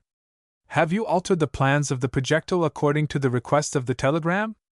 "Not yet, gentlemen, but you are right. We must have better information to go by. The telegraph must complete its information." "To the telegraph!" roared the crowd. Barbicane descended, and heading the immense assemblage, led the way to the telegraph office. A few minutes later a telegram was dispatched to the secretary of the underwriters at Liverpool, requesting answers to the following queries. About the ship Atlanta, when did she leave Europe? Had she on board a Frenchman named Michel Ardan? 2 hours afterward Barbicane received information too exact to leave room for the smallest remaining doubt. The steamer Atlanta from Liverpool put to sea on the 2nd of October, bound for Tampa Town, having on board a Frenchman born on the list of passengers by the name of Michel Ardan. That very evening he wrote to the house of Breadwill and Company, requesting them to suspend the casting of the projectile until the receipt of further orders. On the 10th of October, at 9 a.m., the semaphores of the Bahama Canal signaled a thick smoke on the horizon. 2 hours later a large steamer exchanged signals with them. The name of the Atlanta flew at once over Tampa Town. At 4 o'clock the English vessel entered the Bay of Espiritu Santo. At 5 it crossed the passage of Hillsborough Bay at full steam. At 6 she cast anchor at Port Tampa. The anchor had scarcely caught the sandy bottom when 500 boats surrounded the Atlanta, and the steamer was taken by assault. Barbicane was the first to set foot on deck, and in a voice of which he vainly tried to conceal the emotion, called, "Michel Ardan!" "Here!" replied an individual perched on the poop. Barbicane, with arms crossed, looked fixedly at the passenger of the Atlanta. He was a man of about 42 years of age, of large build, but slightly round-shouldered. His massive head momentarily shook a shock of reddish hair, which resembled a lion's mane. His face was short with a broad forehead, and furnished with a mustache as bristly as a cat's, and little patches of yellowish whiskers upon full cheeks. Round, wildish eyes, slightly nearsighted, completed a physiognomy essentially feline. His nose was firmly shaped, his mouth particularly sweet in expression, high forehead, intelligent and furrowed with wrinkles like a newly plowed field. The body was powerfully developed and firmly fixed upon long legs. Muscular arms, and a general air of decision gave him the appearance of a hearty, jolly companion. He was dressed in a suit of ample dimensions, loose neckerchief, open shirt collar, disclosing a robust neck. His cuffs were invariably unbuttoned, through which appeared a pair of red hands. On the bridge of the steamer, in the midst of the crowd, he bustled to and fro, never still for a moment. Dragging his anchors, as the sailors say, gesticulating, making free with everybody, biting his nails with nervous avidity. He was one of those originals which nature sometimes invents in the freak of a moment, and of which she then breaks the mold. Among other peculiarities, this curiosity gave himself out for a sublime ignoramus, like Shakespeare, and professed supreme contempt for all scientific men. Those fellows, as he called them, are only fit to mark the points while we play the game. He was, in fact, a thorough bohemian, adventurous, but not an adventurer, a harebrained fellow, a kind of Icarus, only possessing relays of wings. For the rest, he was ever in scrapes, ending invariably by falling on his feet, like those little figures which they sell for children's toys. In a few words, his motto was, "I have my opinions," and the love of the impossible constituted his ruling passion. Such was the passenger of the Atlanta, always excitable, as if boiling under the action of some internal fire by the character of his physical organization. If ever two individuals offered a striking contrast to each other, these were certainly Michel Ardan and the Yankee Barbicane, both, moreover, being equally enterprising and daring, each in his own way. The scrutiny which the president of the Gun Club had instituted regarding this new rival was quickly interrupted by the shouts and hurrahs of the crowd. The cries became at last so uproarious, and the popular enthusiasm assumed so personal a form, that Michel Ardan, after having shaken hands some thousands of times, at the imminent risk of leaving his fingers behind him, was fain at last to make a bolt for his cabin. Barbicane followed him without uttering a word. "You are Barbicane, I suppose?" said Michel Ardan, in a tone of voice in which he would have addressed a friend of 20 years' standing. "Yes," replied the president of the Gun Club. "All right. How do ye do, Barbicane? How are you getting on? Pretty well. That's right. So," said Barbicane without further preliminary, "you are quite determined to go?" "Quite decided." "Nothing will stop you?" "Nothing." "Have you modified your projectile according to my telegram?" "I waited for your arrival." "But," asked Barbicane again, "have you carefully reflected?" "Reflected? Have I any time to spare? I find an opportunity of making a tour in the moon, and I mean to profit by it. There is the whole gist of the matter." Barbicane looked hard at this man who spoke so lightly of his project with such complete absence of anxiety. "But at least," said he, "you have some plans, some means of carrying your project into execution?" "Excellent, my dear Barbicane. Only permit me to offer one remark. My wish is to tell my story once for all, to everybody, and then have done with it. Then there will be no need for recapitulation. So, if you have no objection, assemble your friends, colleagues, the whole town, all Florida, all America if you like, and tomorrow I shall be ready to explain my plans and answer any objections whatever that may be advanced. You may rest assured I shall wait without stirring. Will that suit you?" "All right," replied Barbicane. So saying, the president left the cabin and informed the crowd of the proposal of Michel Ardan. His words were received with clappings of hands and shouts of joy. They had removed all difficulties. Tomorrow every one would contemplate at his ease this European hero. However, some of the spectators, more infatuated than the rest, would not leave the deck of the Atlanta. They passed the night on board. Among others J.T. Maston got his hook fixed in the coaming of the poop, and it pretty nearly required the capstan to get it out again. "He is a hero! A hero!" he cried, a theme of which he was never tired of ringing the changes. "And we are only like weak, silly women, compared with this European."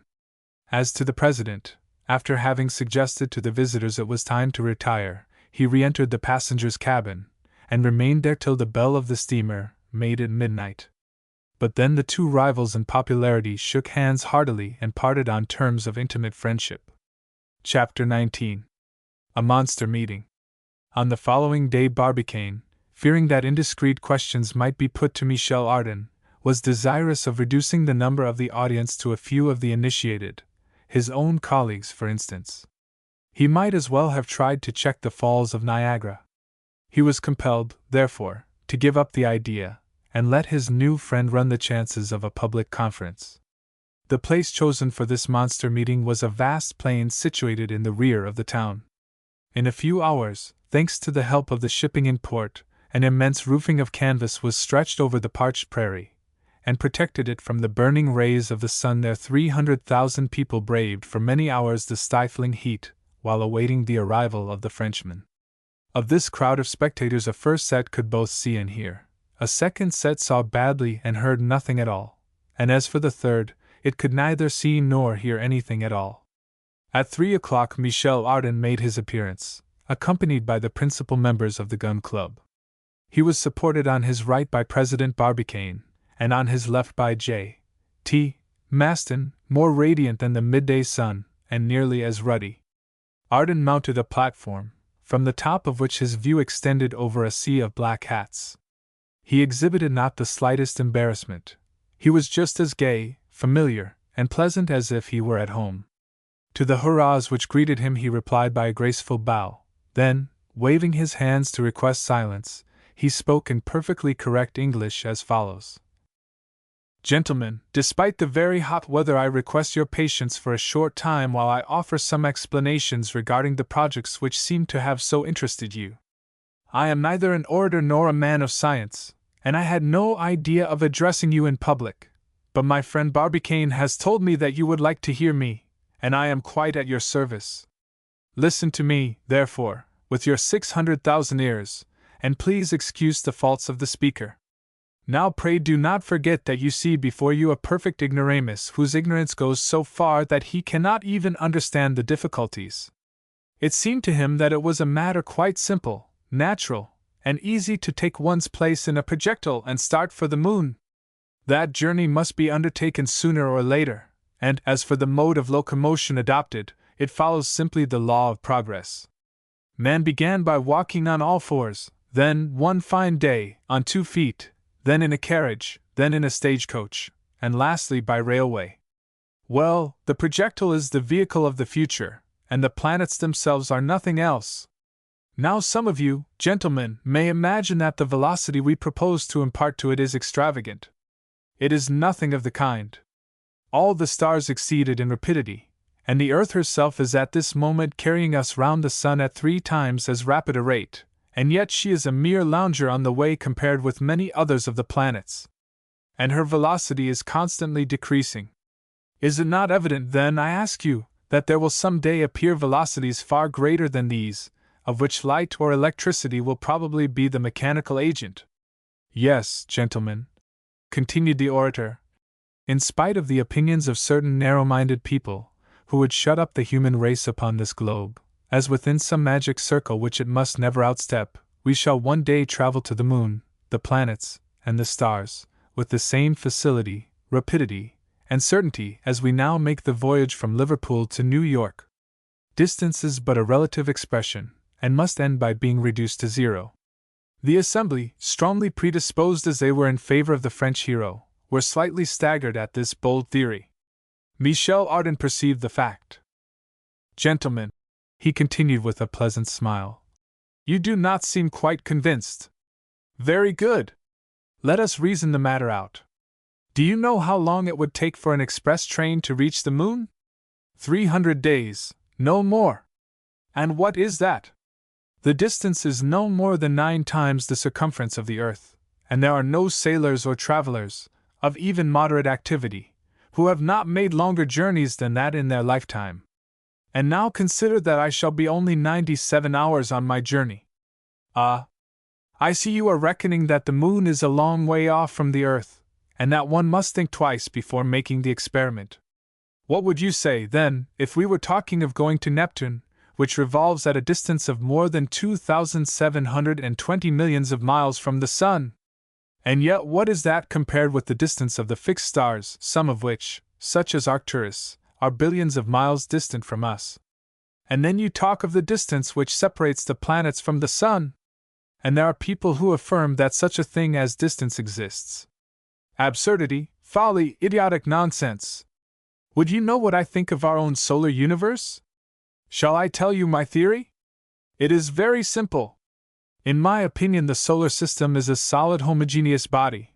The planets which compose it are in actual contact with each other, and whatever space exists between them is nothing more than the space which separates the molecules of the densest metal, such as silver, iron, or platinum. I have the right, therefore, to affirm, and I repeat, with the conviction which must penetrate all your minds, distance is but an empty name. Distance does not really exist. Hurrah!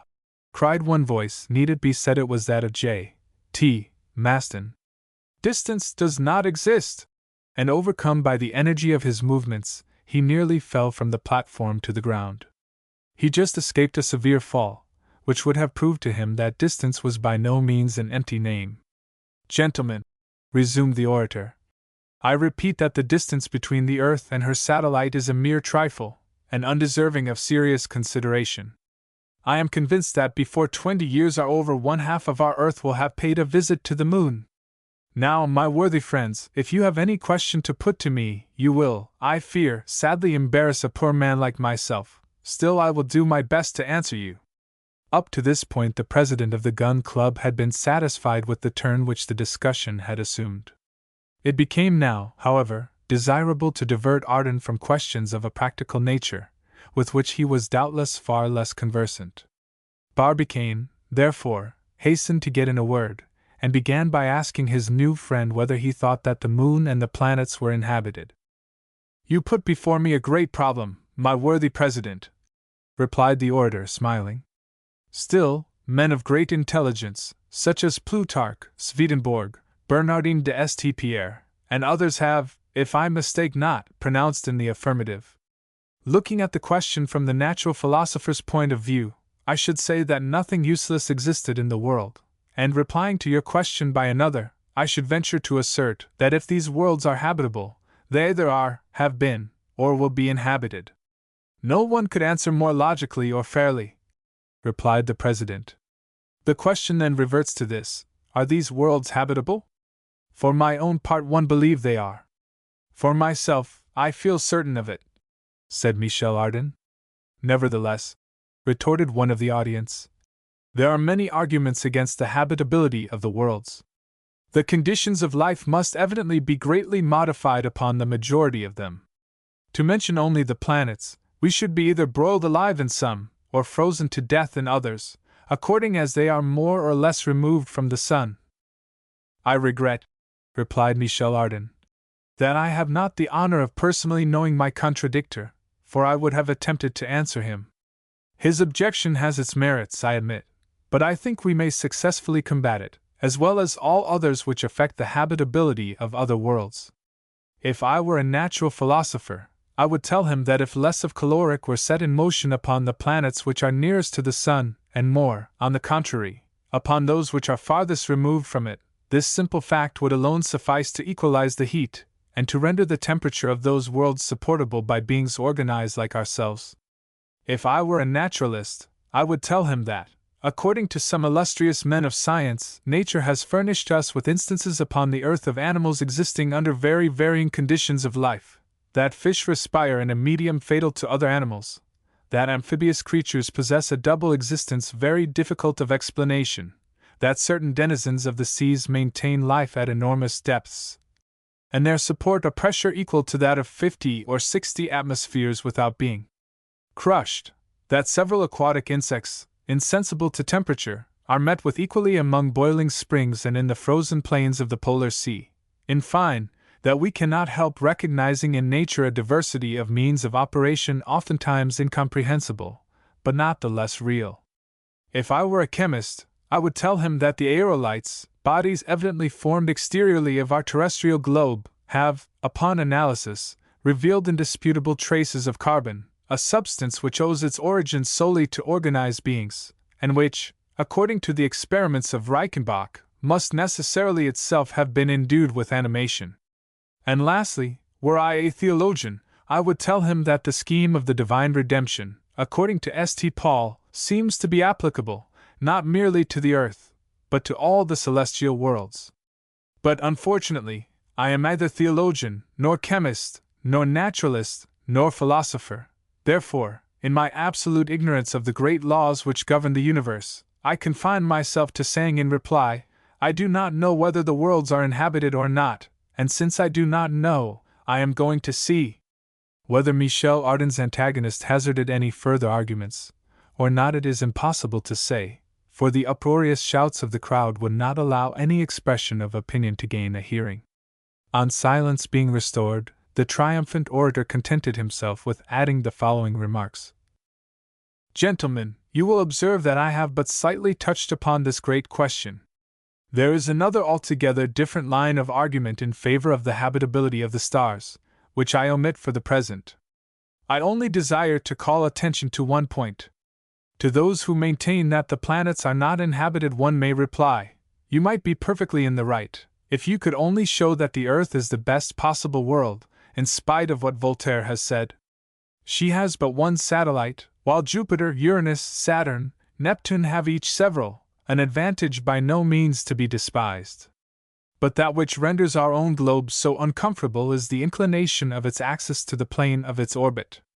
Hence the inequality of days and nights, hence the disagreeable diversity of the seasons. On the surface of our unhappy spheroid we are always either too hot or too cold. We are frozen in winter, broiled in summer. It is the planet of rheumatism, coughs, bronchitis. While on the surface of Jupiter, for example, where the axis is but slightly inclined, the inhabitants may enjoy uniform temperatures. It possesses zones of perpetual springs, summers, autumns, and winters. Every Jovian may choose for himself what climate he likes, and there spend the whole of his life in security from all variations of temperature. You will, I am sure, readily admit this superiority of Jupiter over our own planet, to say nothing of his years, which each equal 12 of ours. Under such auspices and such marvelous conditions of existence, it appears to me that the inhabitants of so fortunate a world must be in every respect superior to ourselves. All we require, in order to attain such perfection, is the mere trifle of having an axis of rotation less inclined to the plane of its orbit. Hurrah! Roared an energetic voice. Let us unite our efforts, invent the necessary machines, and rectify the Earth's axis. A thunder of applause followed this proposal, the author of which was, of course, no other than J. T. Maston. And in all probability, if the truth must be told, if the Yankees could only have found a point of application for it, they would have constructed a lever capable of raising the earth and rectifying its axis.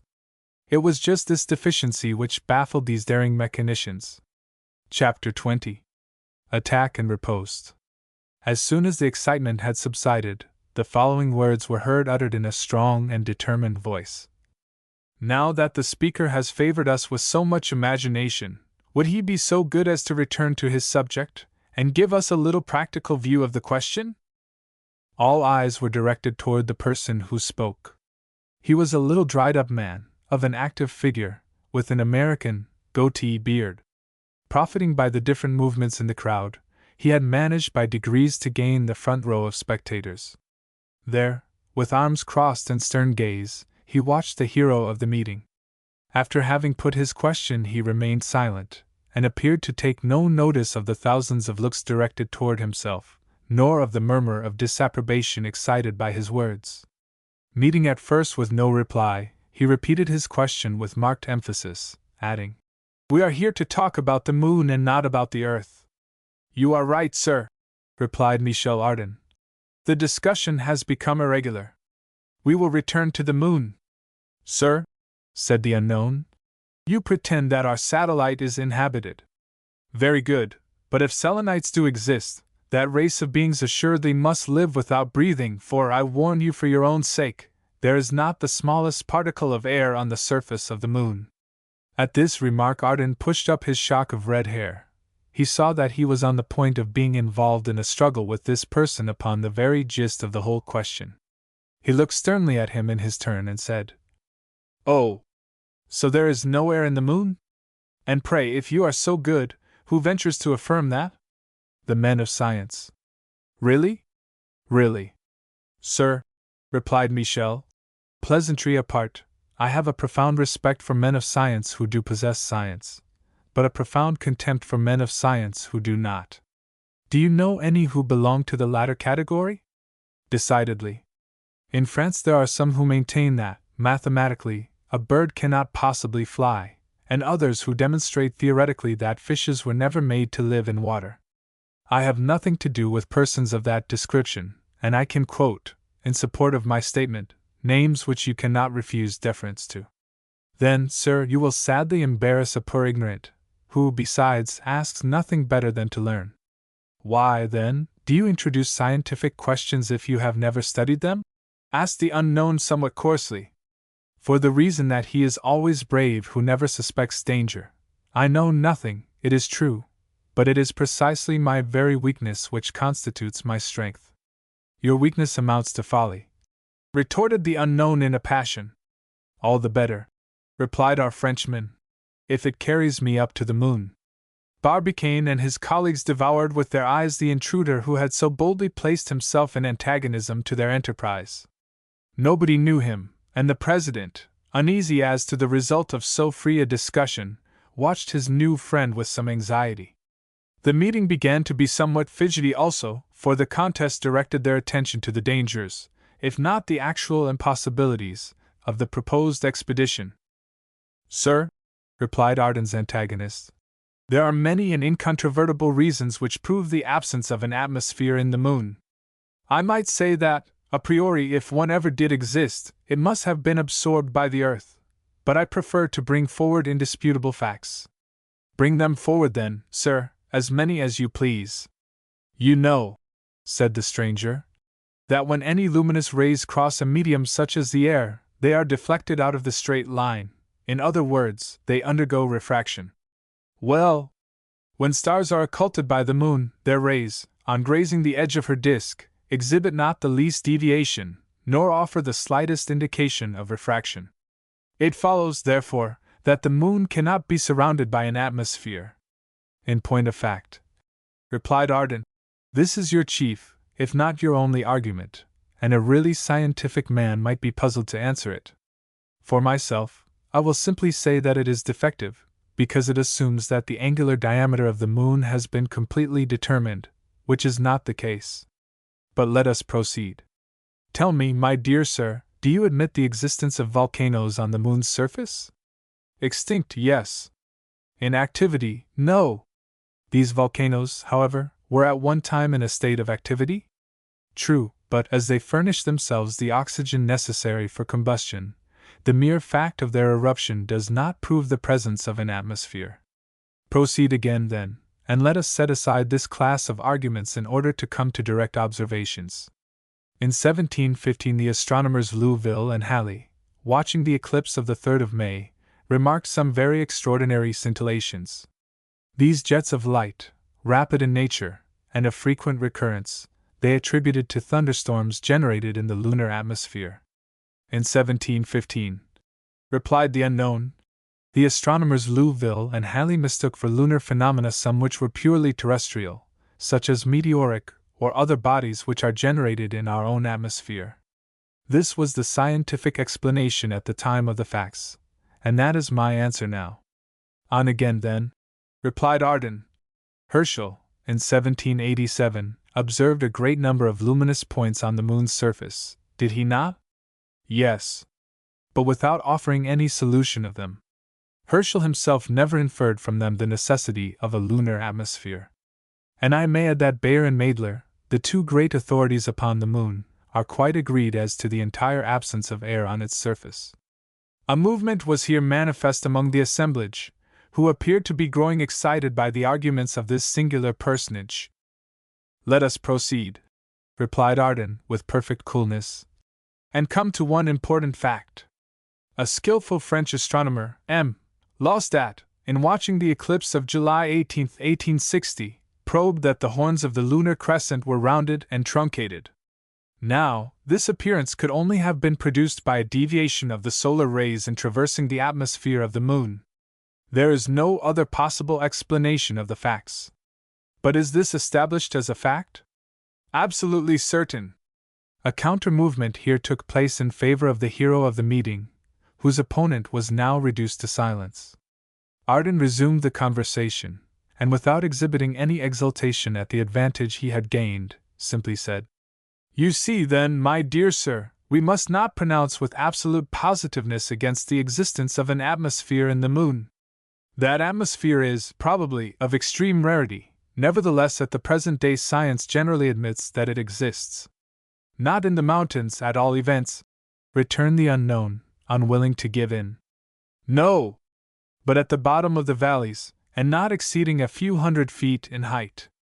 In any case you will do well to take every precaution, for the air will be terribly rarefied. My good sir, there will always be enough for a solitary individual.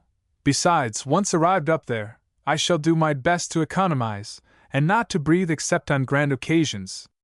A tremendous roar of laughter rang in the ears of the mysterious interlocutor, who glared fiercely round upon the assembly.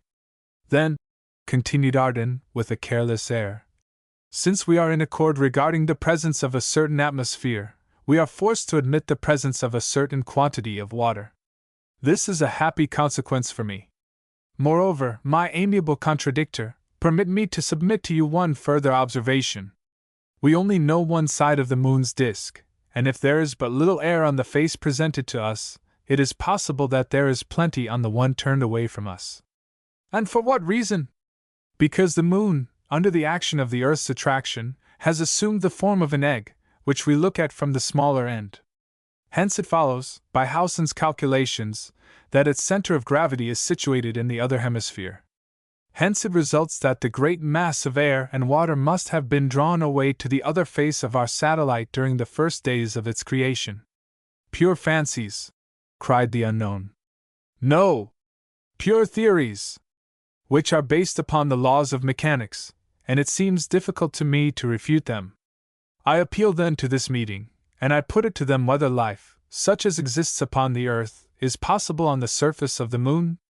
300,000 auditors at once applauded the proposition. Arden's opponent tried to get in another word, but he could not obtain a hearing. Cries and menaces fell upon him like hail. "Enough! Enough!" cried some. "Drive the intruder off!" shouted others. "Turn him out!" roared the exasperated crowd.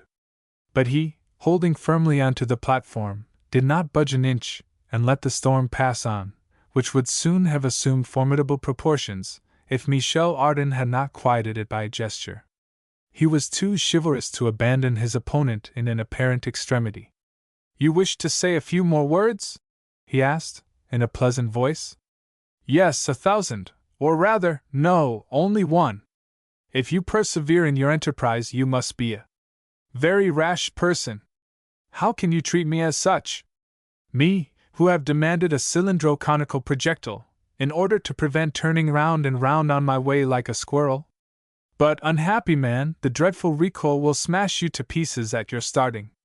My dear contradictor, you have just put your finger upon the true and only difficulty. Nevertheless, I have too good an opinion of the industrial genius of the Americans not to believe that they will succeed in overcoming it.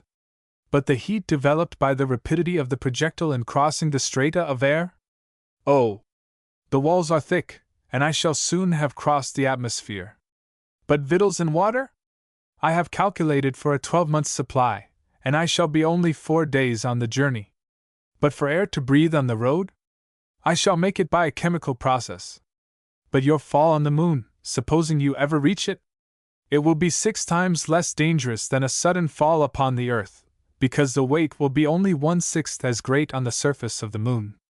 Still, it will be enough to smash you like glass. What is to prevent my retarding the shock by means of rockets conveniently placed, and lighted at the right moment? But after all, supposing all difficulties surmounted, all obstacles removed, supposing everything combined to favor you, and granting that you may arrive safe and sound in the moon, how will you come back? I am not coming back. At this reply, almost sublime in its very simplicity, the assembly became silent. But its silence was more eloquent than could have been its cries of enthusiasm. The unknown profited by the opportunity and once more protested. "You will inevitably kill yourself," he cried, "and your death will be that of a madman, useless even to science. Go on, my dear unknown, for truly your prophecies are most agreeable." "It really is too much," cried Michel Ardan's adversary. "I do not know why I should continue so frivolous a discussion. Please yourself about this insane expedition. We need not trouble ourselves about you. Pray don't stand upon ceremony. No! Another person is responsible for your act." "Who, may I ask?" demanded Michel Ardan in an imperious tone. "The ignoramus who organized this equally absurd and impossible experiment." The attack was direct. Barbicane, ever since the interference of the unknown, had been making fearful efforts of self-control. Now, however, seeing himself directly attacked, he could restrain himself no longer.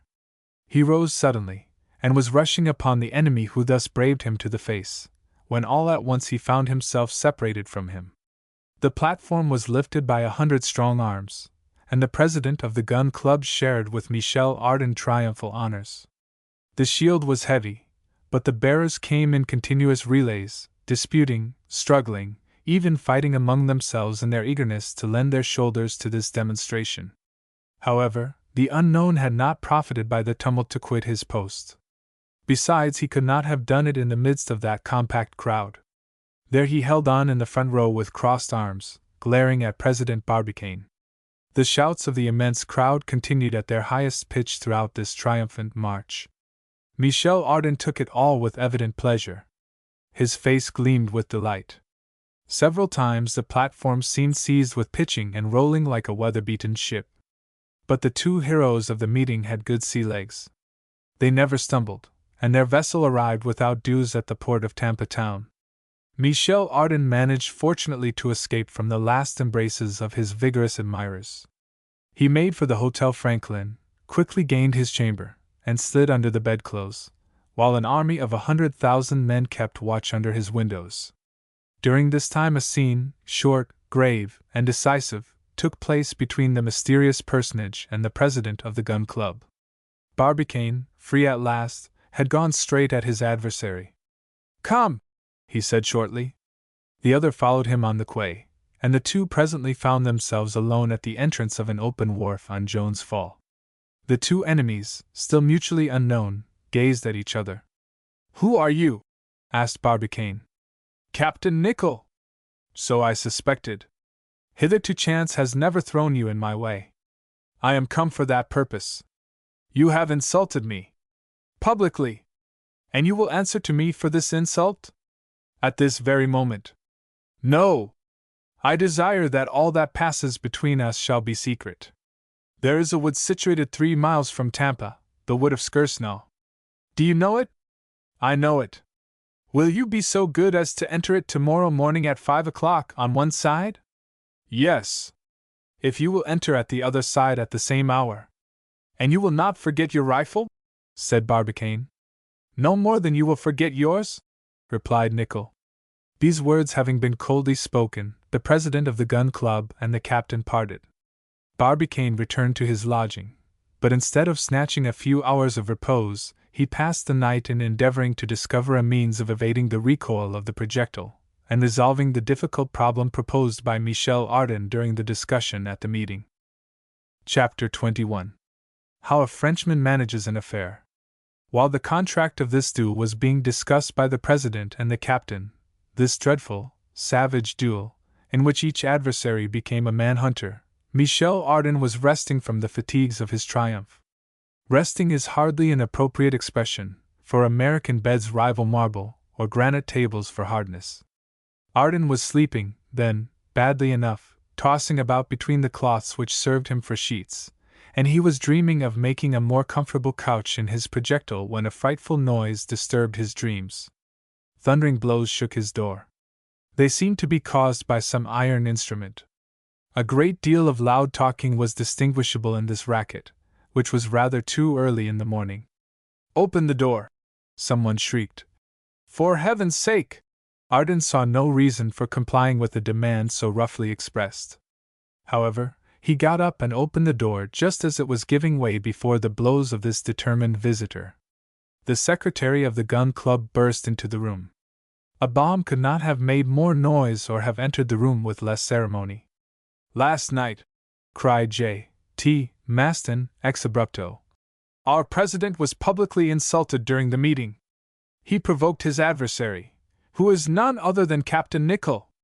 They are fighting this morning in the wood of Skersnaw. I heard all the particulars from the mouth of Barbicane himself. If he is killed, then our scheme is at an end. We must prevent his duel, and one man alone has enough influence over Barbicane to stop him, and that man is Michel Ardan." While J.T. Maston was speaking, Michel Ardan, without interrupting him, had hastily put on his clothes, and in less than 2 minutes the two friends were making for the suburbs of Tampa town with rapid strides. It was during this walk that Maston told Ardan the state of the case. He told him the real causes of the hostility between Barbicane and Nicholl, how it was of old date, and why, thanks to unknown friends, the president and the captain had, as yet, never met face to face.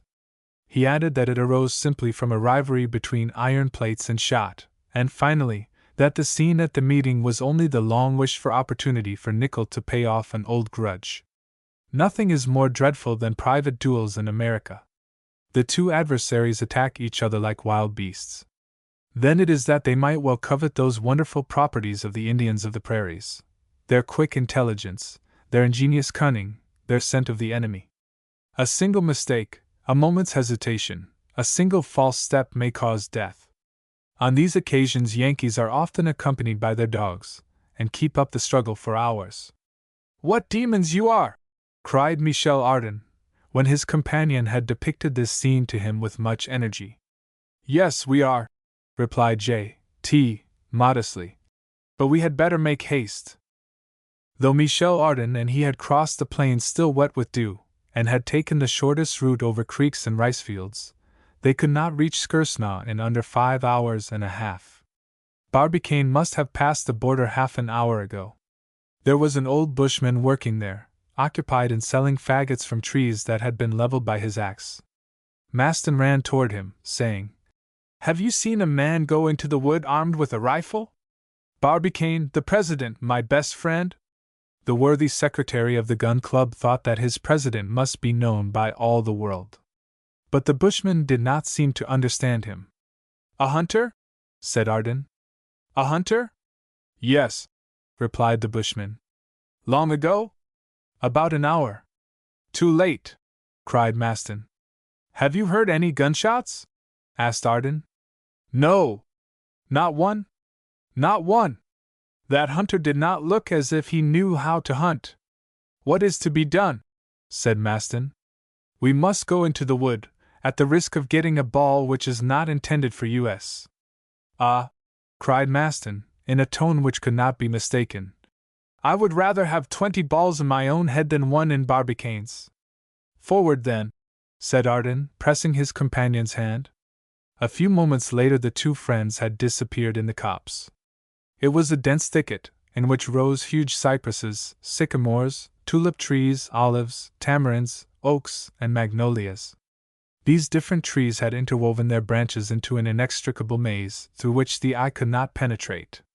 Michel Ardan and Maston walked side by side in silence through the tall grass, cutting themselves a path through the strong creepers, casting curious glances on the bushes, and momentarily expecting to hear the sound of rifles.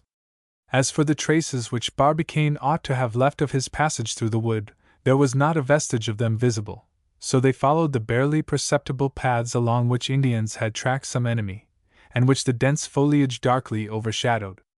After an hour spent in vain pursuit, the two stopped in intensified anxiety.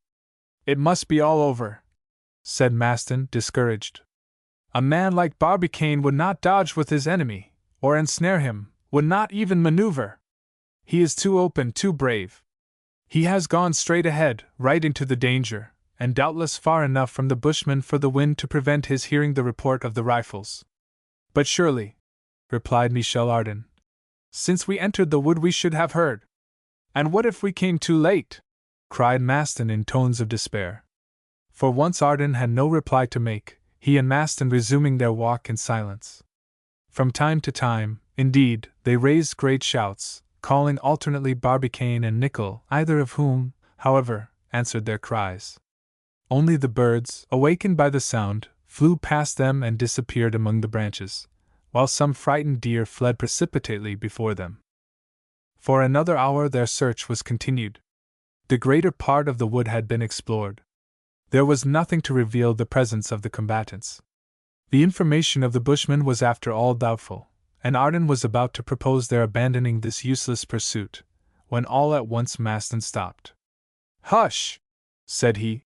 "There is someone down there." "Someone?" repeated Michel Ardan. "Yes, a man. He seems motionless. His rifle is not in his hands. What can he be doing?" "But can you recognize him?" asked Ardan, whose short sight was of little use to him in such circumstances. "Yes. Yes. He is turning toward us," answered Maston. "And it is Captain Nicholl." "Nicholl?" cried Michel Ardan, feeling a terrible pang of grief. "Nicholl unarmed! He has, then, no longer any fear of his adversary." "Let us go to him," said Michel Ardan, "and find out the truth." But he and his companion had barely taken 50 steps, when they paused to examine the captain more attentively. They expected to find a bloodthirsty man, happy in his revenge. On seeing him, they remained stupefied. A net, composed of very fine meshes, hung between two enormous tulip trees, and in the midst of this snare, with its wings entangled, was a poor little bird, uttering pitiful cries, while it vainly struggled to escape. The birdcatcher who had laid this snare was no human being, but a venomous spider, peculiar to that country, as large as a pigeon's egg, and armed with enormous claws. The hideous creature, instead of rushing on its prey, had beaten a sudden retreat and taken refuge in the upper branches of the tulip tree, for a formidable enemy menaced its stronghold. Here, then, was Nickel, his gun on the ground, forgetful of danger, trying if possible to save the victim from its cobweb prison. At last it was accomplished, and the little bird flew joyfully away and disappeared. Nickel lovingly watched its flight, when he heard these words pronounced by a voice full of emotion. "You are indeed a brave man." He turned. Michel Ardan was before him, repeating in a different tone. "And a kind-hearted one." "Michel Ardan!" cried the captain. "Why are you here?" "To press your hand, Nickel, and to prevent you from either killing Barbicane or being killed by him." "Barbicane!" returned the captain. "I have been looking for him for the last 2 hours in vain. Where is he hiding?" "Nickel," said Michel Ardan, "this is not courteous. We ought always to treat an adversary with respect. Rest assured, if Barbicane is still alive, we shall find him all the more easily, because if he has not, like you, been amusing himself with freeing oppressed birds, he must be looking for you. When we have found him, Michel Ardan tells you this, there will be no duel between you." "Between President Barbicane and myself," gravely replied Nickel. "There is a rivalry which the death of one of us—" "Pooh, pooh!" said Ardan. "Brave fellows like you indeed! You shall not fight." "I will fight, sir." "No." "Captain," said J.T. Maston, with much feeling, "I am a friend of the President's, his alter ego, his second self. If you really must kill someone, shoot me. It will do just as well." "Sir," Nickel replied, seizing his rifle convulsively, "these jokes—" "Our friend Maston is not joking," replied Ardan. "I fully understand his idea of being killed himself in order to save his friend. But neither he nor Barbicane will fall before the balls of Captain Nickel. Indeed, I have so attractive a proposal to make to the two rivals, that both will be eager to accept it." "What is it?" asked Nickel with manifest incredulity. "Patience!" exclaimed Ardan. "I can only reveal it in the presence of Barbicane." "Let us go in search of him then," cried the captain. The 3 men started off at once, the captain having discharged his rifle, threw it over his shoulder, and advanced in silence. Another half-hour passed, and the pursuit was still fruitless. Maston was oppressed by sinister forebodings. He looked fiercely at Nickel, asking himself whether the captain's vengeance had already been satisfied, and the unfortunate Barbicane, shot, was perhaps lying dead on some bloody track. The same thought seemed to occur to Ardan, and both were casting inquiring glances on Nickel, when suddenly Maston paused. The motionless figure of a man leaning against a gigantic catalpa 20 feet off appeared, half veiled by the foliage. "It is he," said Maston. Barbicane never moved. Ardan looked at the captain, but he did not wince. Ardan went forward crying, "Barbicane! Barbicane!" No answer. Ardan rushed toward his friend, but in the act of seizing his arms, he stopped short and uttered a cry of surprise. Barbicane, pencil in hand, was tracing geometrical figures in a memorandum book, while his unloaded rifle lay beside him on the ground. Absorbed in his studies, Barbicane, in his turn forgetful of the duel, had seen and heard nothing. When Ardan took his hand, he looked up and stared at his visitor in astonishment. "Ah, it is you!" he cried at last. "I have found it, my friend, I have found it!" "What?" "My plan." "What plan?" "The plan for countering the effect of the shock at the departure of the projectile." "Indeed?" said Michel Ardan, looking at the captain out of the corner of his eye. "Yes." "Water!" "Simply water, which will act as a spring." "Ah!" "Maston," cried Barbicane. "You here also?" "Himself," replied Ardan. "And permit me to introduce to you at the same time the worthy Captain Nickel." "Nickel!" cried Barbicane, who jumped up at once. "Pardon me, Captain, I had quite forgotten. I am ready." Michel Ardan interfered, without giving the 2 enemies time to say anything more. "Thank Heaven!" said he. "It is a happy thing that brave men like you two did not meet sooner. We should now have been mourning for one or other of you." But thanks to Providence, which has interfered, there is now no further cause for alarm. When one forgets one's anger in mechanics or in cobwebs, it is a sign that the anger is not dangerous. Michel Ardan then told the president how the captain had been found occupied. I put it to you now, said he in conclusion. Are two such good fellows as you are made on purpose to smash each other's skulls with shot? There was in the situation somewhat of the ridiculous, something quite unexpected. Michel Ardan saw this, and determined to effect a reconciliation. My good friends, said he, with his most bewitching smile, this is nothing but a misunderstanding. Nothing more. Well, to prove that it is all over between you, accept frankly the proposal I am going to make to you. Make it, said Nicholl. Our friend Barbicane believes that his projectile will go straight to the moon. Yes, certainly, replied the president. And our friend Nicholl is persuaded it will fall back upon the earth? I am certain of it, cried the captain. Good, said Ardan. I cannot pretend to make you agree, but I suggest this: go with me, and so see whether we are stopped on our journey. What? Exclaimed J.T. Maston, stupefied. The two rivals, on this sudden proposal, looked steadily at each other. Barbicane waited for the captain's answer. Nicholl watched for the decision of the president. Well, said Michel, there is now no fear of the shock. Done! Cried Barbicane. But quickly as he pronounced the word, he was not before Nicholl. Hurrah! Bravo! Hip! Hip! Hurrah! Cried Michel, giving a hand to each of the late adversaries. Now that it is all settled, my friends, allow me to treat you after French fashion. Let us be off to breakfast. Chapter 22. The New Citizen of the United States. That same day all America heard of the affair of Captain Nicholl and President Barbicane, as well as its singular denouement. From that day forth, Michel Ardan had not one moment's rest. Deputations from all corners of the Union harassed him without cessation or intermission. He was compelled to receive them all, whether he would or no. How many hands he shook, how many people he was hail fellow well met with, it is impossible to guess. Such a triumphal result would have intoxicated any other man, but he managed to keep himself in a state of delightful semi-tipsiness.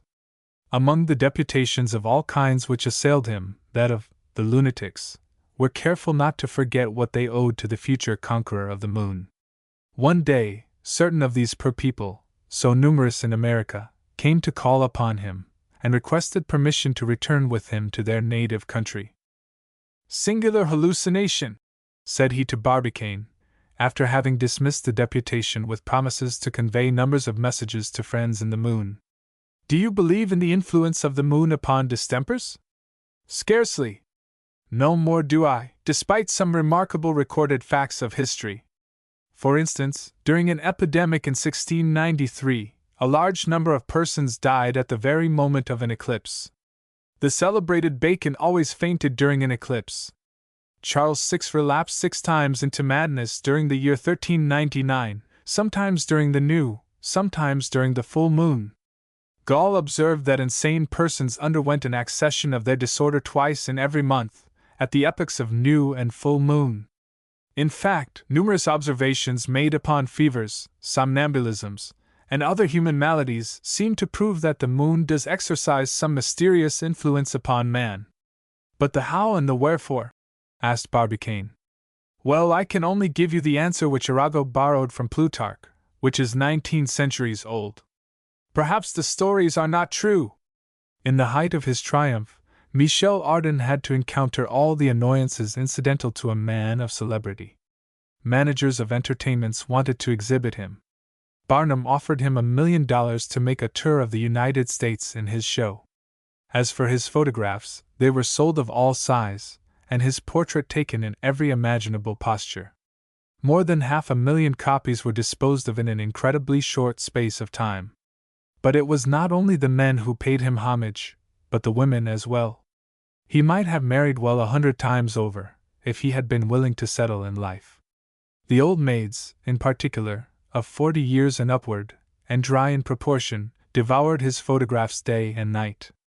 They would have married him by hundreds, even if he had imposed upon them the condition of accompanying him into space.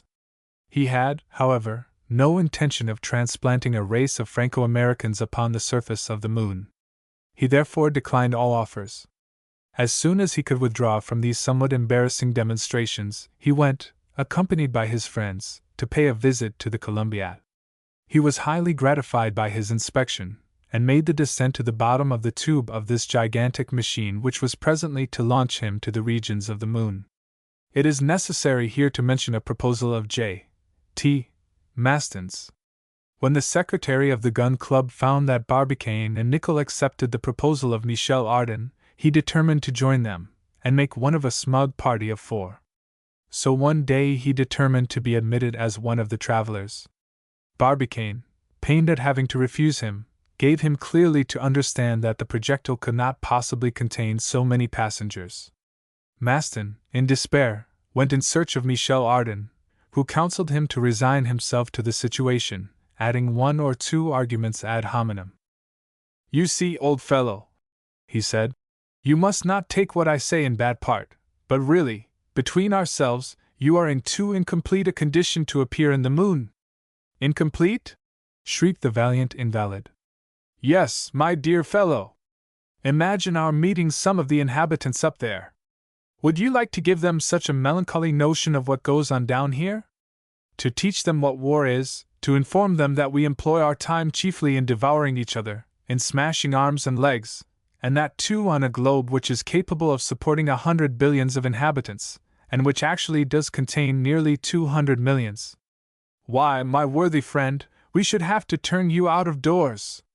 But still, if you arrive there in pieces, you will be as incomplete as I am." "Unquestionably," replied Michel Ardan.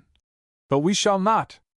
In fact, a preparatory experiment, tried on the 18th of October, had yielded the best results and caused the most well-grounded hopes of success. Barbicane, desirous of obtaining some notion of the effect of the shock at the moment of the projectile's departure, had procured a 38-inch mortar from the arsenal of Pensacola. He had this placed on the bank of Hillsborough roads, in order that the shell might fall back into the sea, and the shock be thereby destroyed. His object was to ascertain the extent of the shock of departure, and not that of the return. A hollow projectile had been prepared for this curious experiment. A thick padding fastened upon a kind of elastic network, made of the best steel, lined the inside of the walls. It was a veritable nest most carefully wadded. "What a pity I can't find room in there," said J. T. Maston, regretting that his height did not allow of his trying the adventure. Within this shell were shut up a large cat, and a squirrel belonging to J. T. Maston, and of which he was particularly fond. They were desirous, however, of ascertaining how this little animal, least of all others subject to giddiness, would endure this experimental voyage. The mortar was charged with 160 pounds of powder, and the shell placed in the chamber. On being fired, the projectile rose with great velocity, described a majestic parabola, attained a height of about 1,000 feet, and with a graceful curve descended in the midst of the vessels that lay there at anchor. Without a moment's loss of time, a small boat put off in the direction of its fall. Some divers plunged into the water and attached ropes to the handles of the shell, which was quickly dragged on board. 5 minutes did not elapse between the moment of enclosing the animals and that of unscrewing the coverlid of their prison. Ardan, Barbicane, Maston, and Nicholl were present on board the boat, and assisted at the operation with an interest which may readily be comprehended. Hardly had the shell been opened when the cat leaped out, slightly bruised, but full of life, and exhibiting no signs whatever of having made an aerial expedition. No trace, however, of the squirrel could be discovered. The truth at last became apparent. The cat had eaten its fellow traveler. J. T. Maston grieved much for the loss of his poor squirrel, and proposed to add its case to that of other martyrs to science. After this experiment all hesitation, all fear disappeared. Besides, Barbicane's plans would ensure greater perfection for his projectile, and go far to annihilate altogether the effects of the shock. Nothing now remained but to go. 2 days later Michel Ardan received a message from the President of the United States, an honor of which he showed himself especially sensible. After the example of his illustrious fellow countryman, the Marquis de Lafayette, the government had decreed to him the title of Citizen of the United States of America. Chapter 23. The Projectile Vehicle. On the completion of the Columbiad, the public interest centered in the projectile itself, the vehicle which was destined to carry the three hardy adventurers into space. The new plans had been sent to Breadwill and Company, of Albany, with the request for their speedy execution. The projectile was consequently cast on the 2nd of November, and immediately forwarded by the Eastern Railway to Stones Hill, which it reached without accident on the 10th of that month, where Michel Ardan, Barbicane, and Nicholl were waiting impatiently for it. The projectile had now to be filled to the depth of 3 feet with a bed of water, intended to support a watertight wooden disc, which worked easily within the walls of the projectile. It was upon this kind of raft that the travelers were to take their place. This body of water was divided by horizontal partitions, which the shock of the departure would have to break in succession. Then each sheet of the water, from the lowest to the highest, running off into escape tubes toward the top of the projectile, constituted a kind of spring, and the wooden disc, supplied with extremely powerful plugs, could not strike the lowest plate except after breaking successively the different partitions. Undoubtedly, the travelers would still have to encounter a violent recoil after the complete escapement of the water, but the first shock would be almost entirely destroyed by this powerful spring. The upper parts of the walls were lined with a thick padding of leather, fastened upon springs of the best steel, behind which the escape tubes were completely concealed.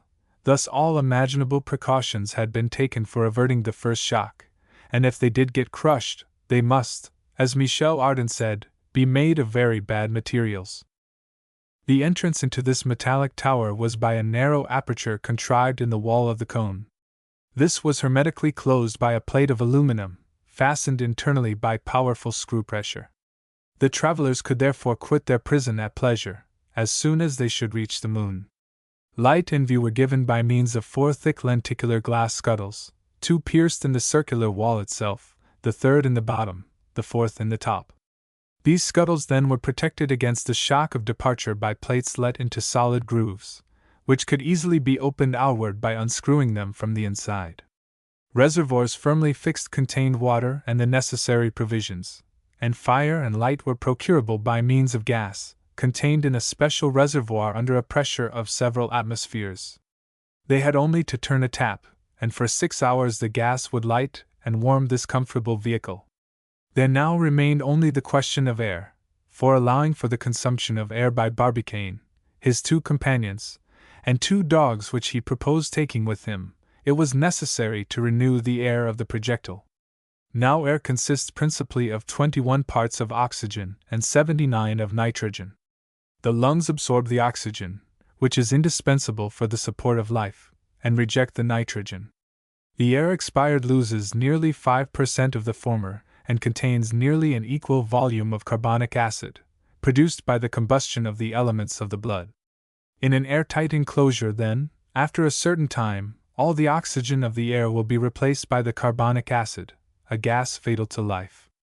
There were 2 things to be done then: first, to replace the absorbed oxygen; secondly, to destroy the expired carbonic acid, both easy enough to do, by means of chlorate of potassium and caustic potash.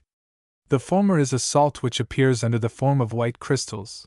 When raised to a temperature of 400 degrees, it is transformed into chlorure of potassium, and the oxygen which it contains is entirely liberated. Now 28 pounds of chlorate of potassium produces 7 pounds of oxygen, or 2,400 liters, the quantity necessary for the travelers during 24 hours.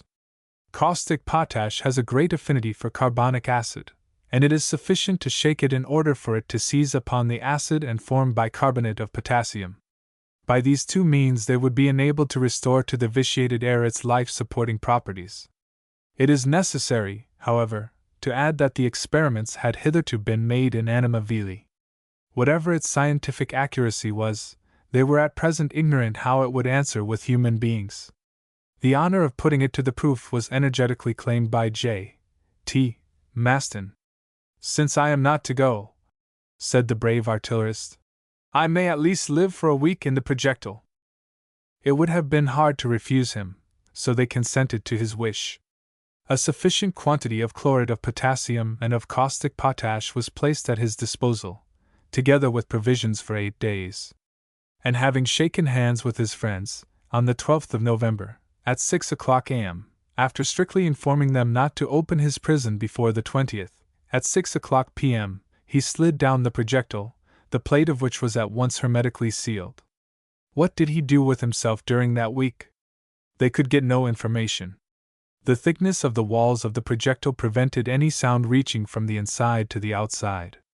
On the 20th of November, at 6 p.m. exactly, the plate was opened. The friends of J.T. Maston had been all along in a state of much anxiety, but they were promptly reassured on hearing a jolly voice shouting a boisterous hurrah. Presently afterward the secretary of the gun club appeared at the top of the cone in a triumphant attitude. He had grown fat. Chapter 24. The Telescope of the Rocky Mountains. On the 20th of October in the preceding year, after the close of the subscription, the president of the Gun Club had credited the Observatory of Cambridge with the necessary sums for the construction of a gigantic optical instrument. This instrument was designed for the purpose of rendering visible on the surface of the moon any object exceeding 9 feet in diameter. At the period when the Gun Club essayed their great experiment, such instruments had reached a high degree of perfection, and produced some magnificent results. 2 telescopes in particular, at this time, were possessed of remarkable power and of gigantic dimensions. The first, constructed by Herschel, was 36 feet in length, and had an object glass of 4 feet 6 inches. It possessed a magnifying power of 6,000. The second was raised in Ireland, in Parsonshound Park, and belongs to Lord Rosse. The length of this tube is 48 feet, and the diameter of its object glass 6 feet. It magnifies 6,400 times, and required an immense erection of brickwork and masonry for the purpose of working it, its weight being 12.5 tons. Still, despite these colossal dimensions, the actual enlargements scarcely exceeded 6,000 times in round numbers. Consequently, the moon was brought within no nearer in apparent distance than 39 miles, and objects of less than 60 feet in diameter, unless they were of very considerable length, were still imperceptible. In the present case, dealing with a projectile 9 feet in diameter and 15 feet long, it became necessary to bring the moon within an apparent distance of 5 miles at most, and for that purpose to establish a magnifying power of 48,000 times. Such was the question proposed to the Observatory of Cambridge. There was no lack of funds, the difficulty was purely one of construction. After considerable discussion as to the best form and principle of the proposed instrument, the work was finally commenced. According to the calculations of the Observatory of Cambridge, the tube of the new reflector would require to be 280 feet in length, and the object glass 16 feet in diameter. Colossal as these dimensions may appear, they were diminutive in comparison with the 10,000-foot telescope proposed by the astronomer Hooke only a few years ago. Regarding the choice of locality, that matter was promptly determined. The object was to select some lofty mountain, and there are not many of these in the United States. In fact, there are but 2 chains of moderate elevation, between which runs the magnificent Mississippi, the king of rivers, as these Republican Yankees delight to call it. Eastwards rise the Appalachians, the very highest point of which, in New Hampshire, does not exceed the very moderate altitude of 5,600 feet. On the west, however, rise the Rocky Mountains, that immense range which, commencing at the Straits of Magellan, follows the western coast of Southern America under the name of the Andes or the Cordilleras, until it crosses the Isthmus of Panama, and runs up the whole of North America to the very borders of the Polar Sea. The highest elevation of this range still does not exceed 10,700 feet. With this elevation, nevertheless, the Gun Club were compelled to be content, inasmuch as they had determined that both Telescope and Columbiad should be erected within the limits of the Union. All the necessary apparatus was consequently sent on to the summit of Long's Peak, in the territory of Missouri. Neither pen nor language can describe the difficulties of all kinds which the American engineers had to surmount, of the prodigies of daring and skill which they accomplished. They had to raise enormous stones, massive pieces of wrought iron, heavy corner clamps, and huge portions of cylinder, with an object glass weighing nearly 30,000 pounds, above the line of perpetual snow for more than 10,000 feet in height, after crossing desert prairies, impenetrable forests, fearful rapids, far from all centers of population, and in the midst of savage regions, in which every detail of life becomes an almost insoluble problem. And yet, notwithstanding these innumerable obstacles, American genius triumphed. In less than a year after the commencement of the works, toward the close of September, the gigantic reflector rose into the air to a height of 280 feet. It was raised by means of an enormous iron crane. An ingenious mechanism allowed it to be easily worked toward all the points of the heavens, and to follow the stars from the one horizon to the other during their journey through the heavens. It had cost $400,000. The first time it was directed toward the moon, the observers evinced both curiosity and anxiety. What were they about to discover in the field of this telescope which magnified objects 48,000 times?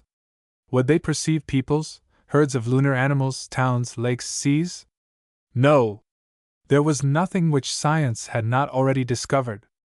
And on all the points of its disk the volcanic nature of the moon became determinable with the utmost precision.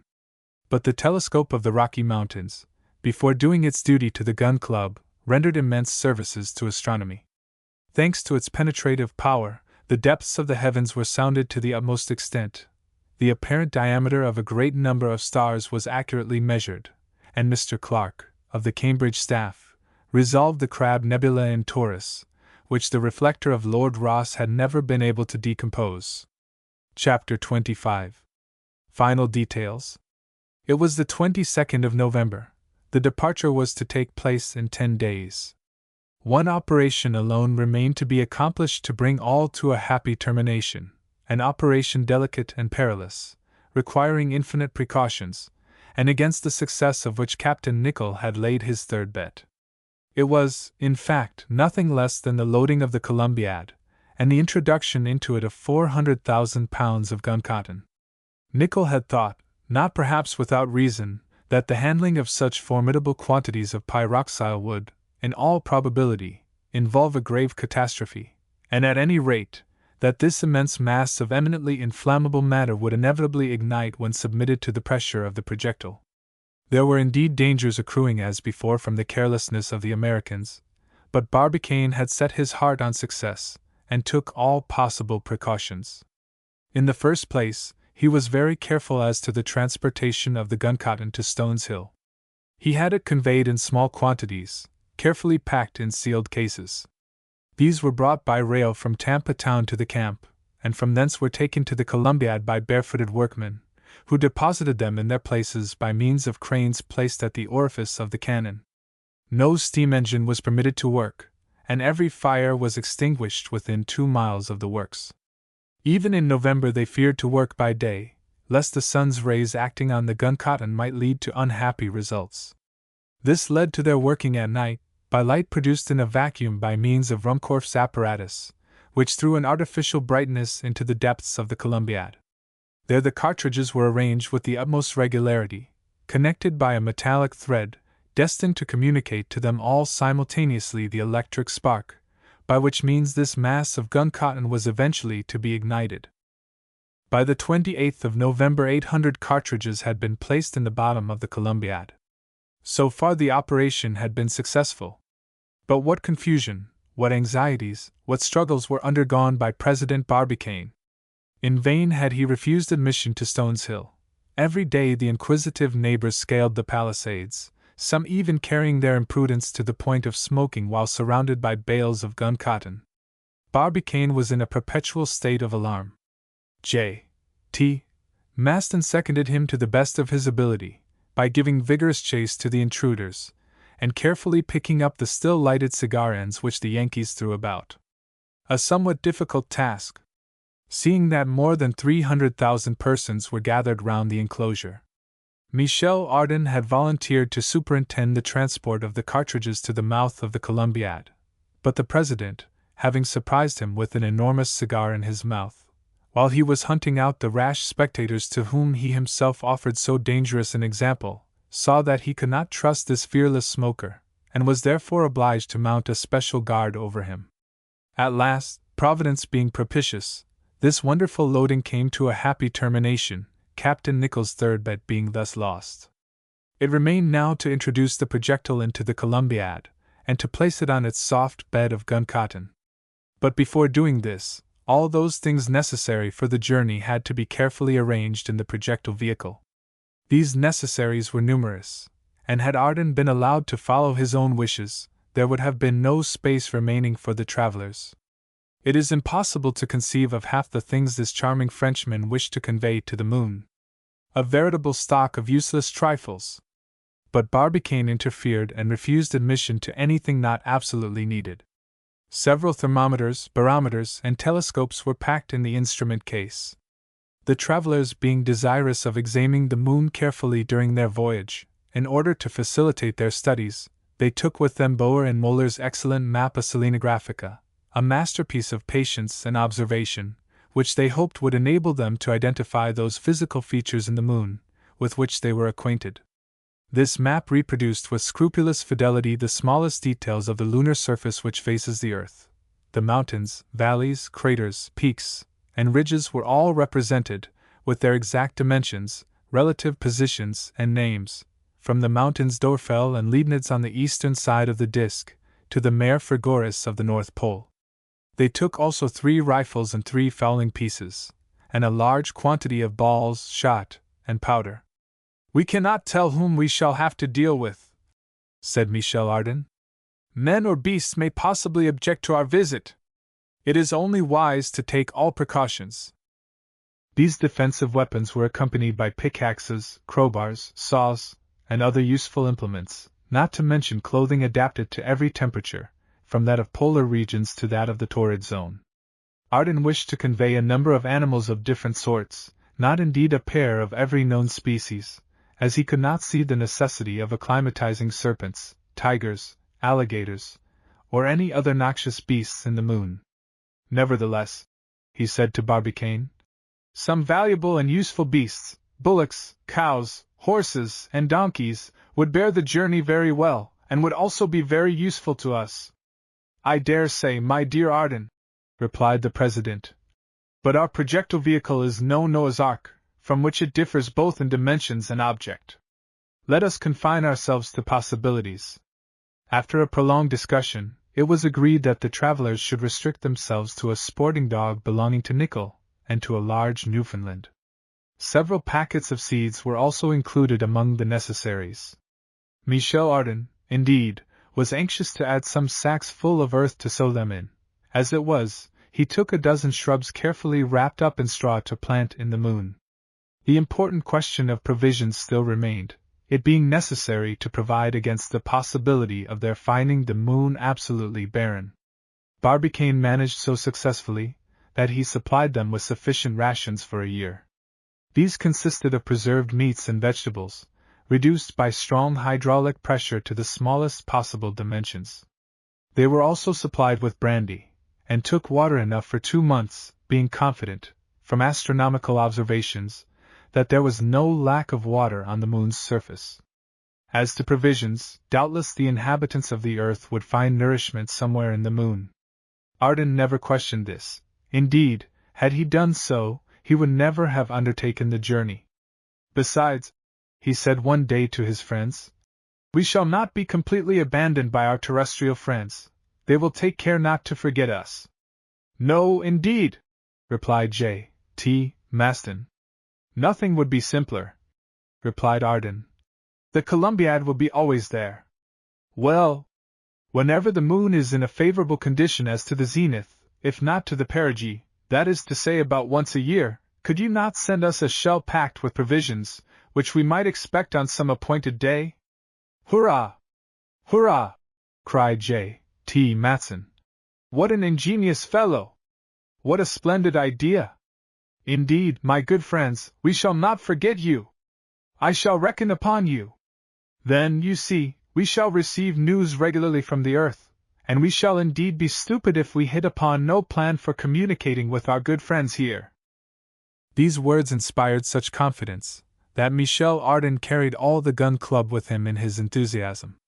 What he said seemed so simple and so easy, so sure of success, that none could be so sordidly attached to this earth as to hesitate to follow the three travelers on their lunar expedition. All being ready at last, it remained to place the projectile in the Columbiad, an operation abundantly accompanied by dangers and difficulties. The enormous shell was conveyed to the summit of Stones Hill. There, powerful cranes raised it, and held it suspended over the mouth of the cylinder. It was a fearful moment. What if the chains should break under its enormous weight? The sudden fall of such a body would inevitably cause the gun cotton to explode. Fortunately, this did not happen, and some hours later the projectile vehicle descended gently into the heart of the cannon and rested on its couch of pyroxyle, a veritable bed of explosive eiderdown. Its pressure had no result, other than the more effectual ramming down of the charge in the Columbiad. "I have lost," said the captain, who forthwith paid President Barbicane the sum of $3,000.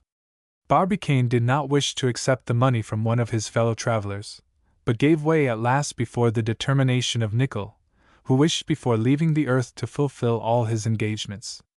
"Now," said Michel Ardan, "I have only one thing more to wish for you, my brave captain." "What is that?" asked Nicholl. "It is that you may lose your 2 other bets. Then we shall be sure not to be stopped on our journey." Chapter 26. Fire. The 1st of December had arrived. The fatal day. For if the projectile were not discharged that very night at 10h.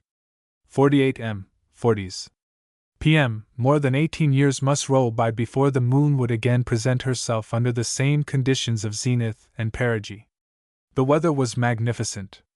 Despite the approach of winter, the sun shone brightly, and bathed in its radiant light that earth which 3 of its denizens were about to abandon for a new world. How many persons lost their rest on the night which preceded this long-expected day! All hearts beat with disquietude, save only the heart of Michel Ardan. That imperturbable personage came and went with his habitual business-like air, while nothing whatever denoted that any unusual matter preoccupied his mind. After dawn, an innumerable multitude covered the prairie which extends, as far as the eye can reach, round Stones Hill. Every quarter of an hour the railway brought fresh accessions of sightseers, and according to the statement of the Tampa Town Observer, not less than 5 millions of spectators thronged the soil of Florida. For a whole month previously, the mass of these persons had bivouacked round the enclosure, and laid the foundations for a town which was afterward called Ardan's Town. The whole plain was covered with huts, cottages, and tents. Every nation under the sun was represented there, and every language might be heard spoken at the same time. It was a perfect Babel reenacted. All the various classes of American society were mingled together in terms of absolute equality. Bankers, farmers, sailors, cotton planters, brokers, merchants, watermen, magistrates, elbowed each other in the most free and easy way. Louisiana Creoles fraternized with farmers from Indiana. Kentucky and Tennessee gentlemen and haughty Virginians conversed with trappers and the half-savages of the lakes and butchers from Cincinnati. Broad-brimmed white hats and Panamas, blue cotton trousers, light-colored stockings, cambric frills, were all here displayed, while upon shirt-fronts, wristbands, and neckties, upon every finger, even upon the very ears, they wore an assortment of rings, shirt-pins, brooches, and trinkets, of which the value only equaled the execrable taste. Women, children, and servants, in equally expensive dress, surrounded their husbands, fathers, or masters, who resembled the patriarchs of tribes in the midst of their immense households. At meal-times all fell to work upon the dishes peculiar to the southern states, and consumed with an appetite that threatened speedy exhaustion of the victualling powers of Florida, fricasseed frogs, stuffed monkey, fish chowder, underdone possum, and raccoon steaks. And as for the liquors which accompanied this indigestible repast, the shouts, the vociferations that resounded through the bars and taverns decorated with glasses, tankards, and bottles of marvelous shape, mortars for pounding sugar, and bundles of straws. "Mint julep!" roars one of the barmen. "Claret sangaree!" shouts another. "Cocktail! Brandy smash! Real mint julep in the new style!" All these cries intermingled produced a bewildering and deafening hubbub. But on this day, 1st of December, such sounds were rare. No one thought of eating or drinking, and at 4 p.m. there were vast numbers of spectators who had not even taken their customary lunch. And, a still more significant fact, even the national passion for play seemed quelled for the time under the general excitement of the hour. Up till nightfall, a dull, noiseless agitation, such as precedes great catastrophes, ran through the anxious multitude. An indescribable uneasiness pervaded all minds, an indefinable sensation which oppressed the heart. Every one wished it was over. However, about 7 o'clock, the heavy silence was dissipated. The moon rose above the horizon. Millions of hurrahs hailed her appearance. She was punctual to the rendezvous, and shouts of welcome greeted her on all sides, as her pale beams shone gracefully in the clear heavens. At this moment the 3 intrepid travelers appeared. This was the signal for renewed cries of still greater intensity. Instantly the vast assemblage, as with one accord, struck up the national hymn of the United States, and Yankee Doodle, sung by 5,000,000 of hearty throats, rose like a roaring tempest to the farthest limits of the atmosphere. Then a profound silence reigned throughout the crowd. The Frenchman and the 2 Americans had by this time entered the enclosure reserved in the center of the multitude. They were accompanied by the members of the Gun Club, and by deputations sent from all the European observatories. Barbicane, cool and collected, was giving his final directions.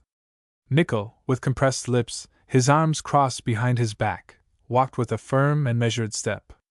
Michel Ardan, always easy, dressed in thorough traveler's costume, leathern gaiters on his legs, pouch by his side, in loose velvet suit, cigar in mouth, was full of inexhaustible gaiety, laughing, joking, playing pranks with J. T. Maston. In one word, he was the thorough Frenchman, and worse, a Parisian, to the last moment. 10 o'clock struck. The moment had arrived for taking their places in the projectile. The necessary operations for the descent, and the subsequent removal of the cranes and scaffolding that inclined over the mouth of the Columbiad, required a certain period of time. Barbicane had regulated his chronometer to the 10th part of a second by that of Murchison the engineer, who was charged with the duty of firing the gun by means of an electric spark. Thus the travelers enclosed within the projectile were enabled to follow with their eyes the impassive needle which marked the precise moment of their departure. The moment had arrived for saying goodbye. The scene was a touching one. Despite his feverish gaiety, even Michel Ardan was touched. J. T. Maston had found in his own dry eyes one ancient tear, which he had doubtless reserved for the occasion. He dropped it on the forehead of his dear president. "Can I not go?" he said. "There is still time." "Impossible, old fellow," replied Barbicane. A few moments later, the 3 fellow travelers had ensconced themselves in the projectile, and screwed down the plate which covered the entrance aperture. The mouth of the Columbiad, now completely disencumbered, was open entirely to the sky. The moon advanced upward in a heaven of the purest clearness, outshining in her passage the twinkling light of the stars. She passed over the constellation of the Twins, and was now nearing the halfway point between the horizon and the zenith. A terrible silence weighed upon the entire scene. Not a breath of wind upon the earth. Not a sound of breathing from the countless chests of the spectators. Their hearts seemed afraid to beat. All eyes were fixed upon the yawning mouth of the Columbiad. Murchison followed with his eye the hand of his chronometer. It wanted scarce 40 seconds to the moment of departure, but each second seemed to last an age. At the 20th there was a general shudder, as it occurred to the minds of that vast assemblage that the bold travelers shut up within the projectile were also counting those terrible seconds. Some few cries here and there escaped the crowd. 35, 36, 37, 38, 39, 40. Fire! Instantly Murchison pressed with his finger the key of the electric battery, restored the current of the fluid, and discharged the spark into the breech of the Columbiad.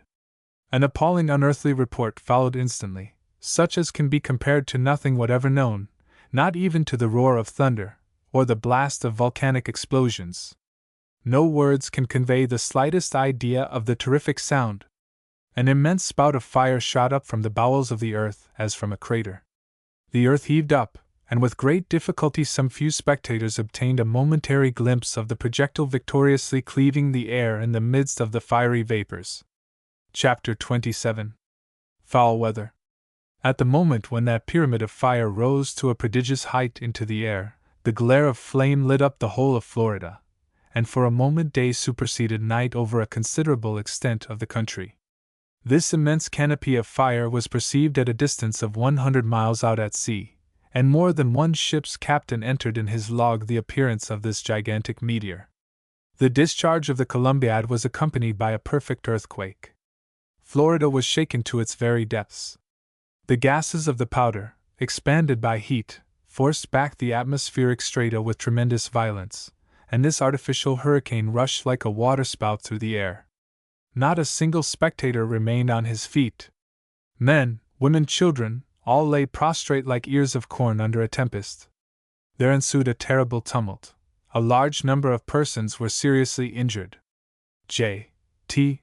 Maston, who, despite all dictates of prudence, had kept in advance of the mass, was pitched back 120 feet, shooting like a projectile over the heads of his fellow citizens. 300,000 persons remained deaf for a time, and as though struck stupefied. As soon as the first effects were over, the injured, the deaf, and lastly, the crowd in general, woke up with frenzied cries. "Hurrah for Arden!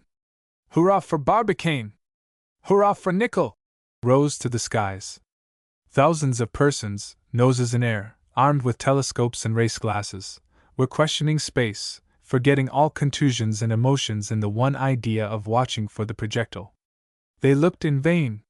It was no longer to be seen, and they were obliged to wait for telegrams from Long's Peak. The director of the Cambridge Observatory was at his post on the Rocky Mountains, and to him, as a skillful and persevering astronomer, all observations had been confided. But an unforeseen phenomenon came in to subject the public impatience to a severe trial. The weather, hitherto so fine, suddenly changed. The sky became heavy with clouds. It could not have been otherwise after the terrible derangement of the atmospheric strata, and the dispersion of the enormous quantity of vapor arising from the combustion of 200,000 pounds of pyroxyle.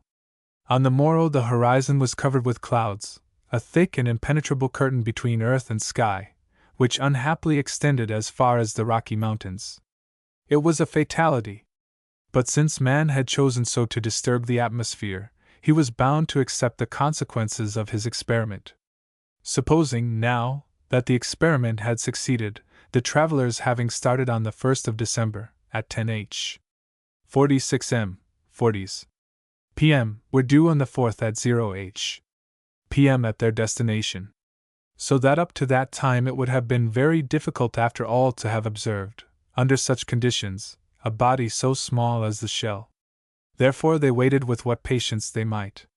From the 4th to the 6th of December inclusive, the weather remaining much the same in America, the great European instruments of Herschel, Ross, and Foucault were constantly directed toward the moon, for the weather was then magnificent, but the comparative weakness of their glasses prevented any trustworthy observations being made. On the 7th the sky seemed to lighten. They were in hopes now, but their hope was of but short duration, and at night again thick clouds hid the starry vault from all eyes. Matters were now becoming serious, when on the 9th the sun reappeared for an instant, as if for the purpose of teasing the Americans. It was received with hisses, and wounded, no doubt, by such a reception, showed itself very sparing of its rays. On the 10th, no change. J.T. Maston went nearly mad, and great fears were entertained regarding the brain of this worthy individual, which had hitherto been so well preserved within his gutta percha cranium. But on the 11th one of those inexplicable tempests peculiar to those intertropical regions was let loose in the atmosphere. A terrific east wind swept away the groups of clouds which had been so long gathering, and at night the semi-disk of the orb of night rode majestically amid the soft constellations of the sky. Chapter 28. A New Star. That very night, the startling news so impatiently awaited burst like a thunderbolt over the United States of the Union, and thence, darting across the ocean, ran through all the telegraphic wires of the globe. The projectile had been detected, thanks to the gigantic reflector of Long's Peak. Here is the note received by the director of the Observatory of Cambridge. It contains the scientific conclusion regarding this great experiment of the Gun Club. Long's Peak, December 12. To the officers of the Observatory of Cambridge. The projectile discharged by the Columbiad at Stones Hill has been detected by Messrs. Belfast and J. T. Maston, 12th of December, at 8:47 p.m., the moon having entered her last quarter. This projectile has not arrived at its destination. It has passed by the side, but sufficiently near to be retained by the lunar attraction. The rectilinear movement has thus become changed into a circular motion of extreme velocity, and it is now pursuing an elliptical orbit round the moon, of which it has become a true satellite. The elements of this new star we have as yet been unable to determine. We do not yet know the velocity of its passage. The distance which separates it from the surface of the moon may be estimated at about 2,833 miles. However, two hypotheses come here into our consideration. 1. Either the attraction of the moon will end by drawing them into itself, and the travelers will attain their destination, or 2. The projectile, following an immutable law, will continue to gravitate round the moon till the end of time. At some future time, our observations will be able to determine this point, but till then the experiment of the Gun Club can have no other result than to have provided our solar system with a new star. J. Belfast. To how many questions did this unexpected denouement give rise? What mysterious results was the future reserving for the investigation of science? At all events, the names of Nicol, Barbicane, and Michel Ardan were certain to be immortalized in the annals of astronomy. When the dispatch from Long's Peak had once become known, there was but one universal feeling of surprise and alarm. Was it possible to go to the aid of these bold travelers? No! For they had placed themselves beyond the pale of humanity, by crossing the limits imposed by the Creator on his earthly creatures. They had air enough for 2 months, they had victuals enough for 12, but after that? There was only one man who would not admit that the situation was desperate. He alone had confidence, and that was their devoted friend J. T. Maston. Besides, he never let them get out of sight. His home was henceforth the post at Long's Peak, his horizon, the mirror of that immense reflector. As soon as the moon rose above the horizon, he immediately caught her in the field of the telescope. He never let her go for an instant out of his sight, and followed her assiduously in her course through the stellar spaces. He watched with untiring patience the passage of the projectile across her silvery disk, and really the worthy man remained in perpetual communication with his 3 friends, whom he did not despair of seeing again some day. Those 3 men, said he, have carried into space all the resources of art, science, and industry.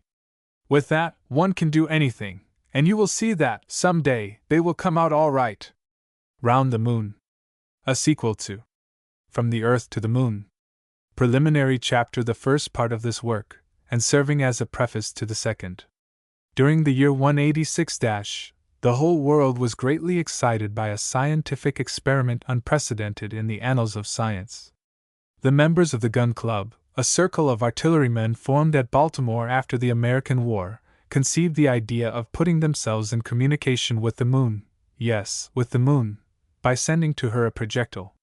Their president, Barbicane, the promoter of the enterprise, having consulted the astronomers of the Cambridge Observatory upon the subject, took all necessary means to ensure the success of this extraordinary enterprise, which had been declared practicable by the majority of competent judges.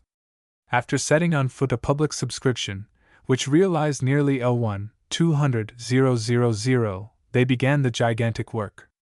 According to the advice forwarded from the members of the observatory, the gun destined to launch the projectile had to be fixed in a country situated between the 0 and 28th degrees of north or south latitude, in order to aim at the moon when at the zenith, and its initiatory velocity was fixed at 12,000 yards to the second. Launched on the 1st of December, at 10 hours, 46 p.m., it ought to reach the moon 4 days after its departure, that is on the 5th of December, at midnight precisely, at the moment of her attaining her perigee, that is her nearest distance from the earth, which is exactly 86,410 leagues, French, or 238,833 miles mean distance, English. The principal members of the Gun Club, President Barbicane, Major Elphinstone, the Secretary Joseph T. Maston, and other learned men, held several meetings, at which the shape and composition of the projectile were discussed, also the position and nature of the gun, and the quality and quantity of powder to be used. It was decided, first, that the projectile should be a shell made of aluminum with a diameter of 108 inches and a thickness of 12 inches to its walls, and should weigh 19,250 pounds. Second, that the gun should be a Columbiad cast in iron, 900 feet long, and run perpendicularly into the earth. Third, that the charge should contain 400,000 pounds of gun cotton, which, giving out 6 billions of liters of gas in rear of the projectile, would easily carry it toward the orb of night.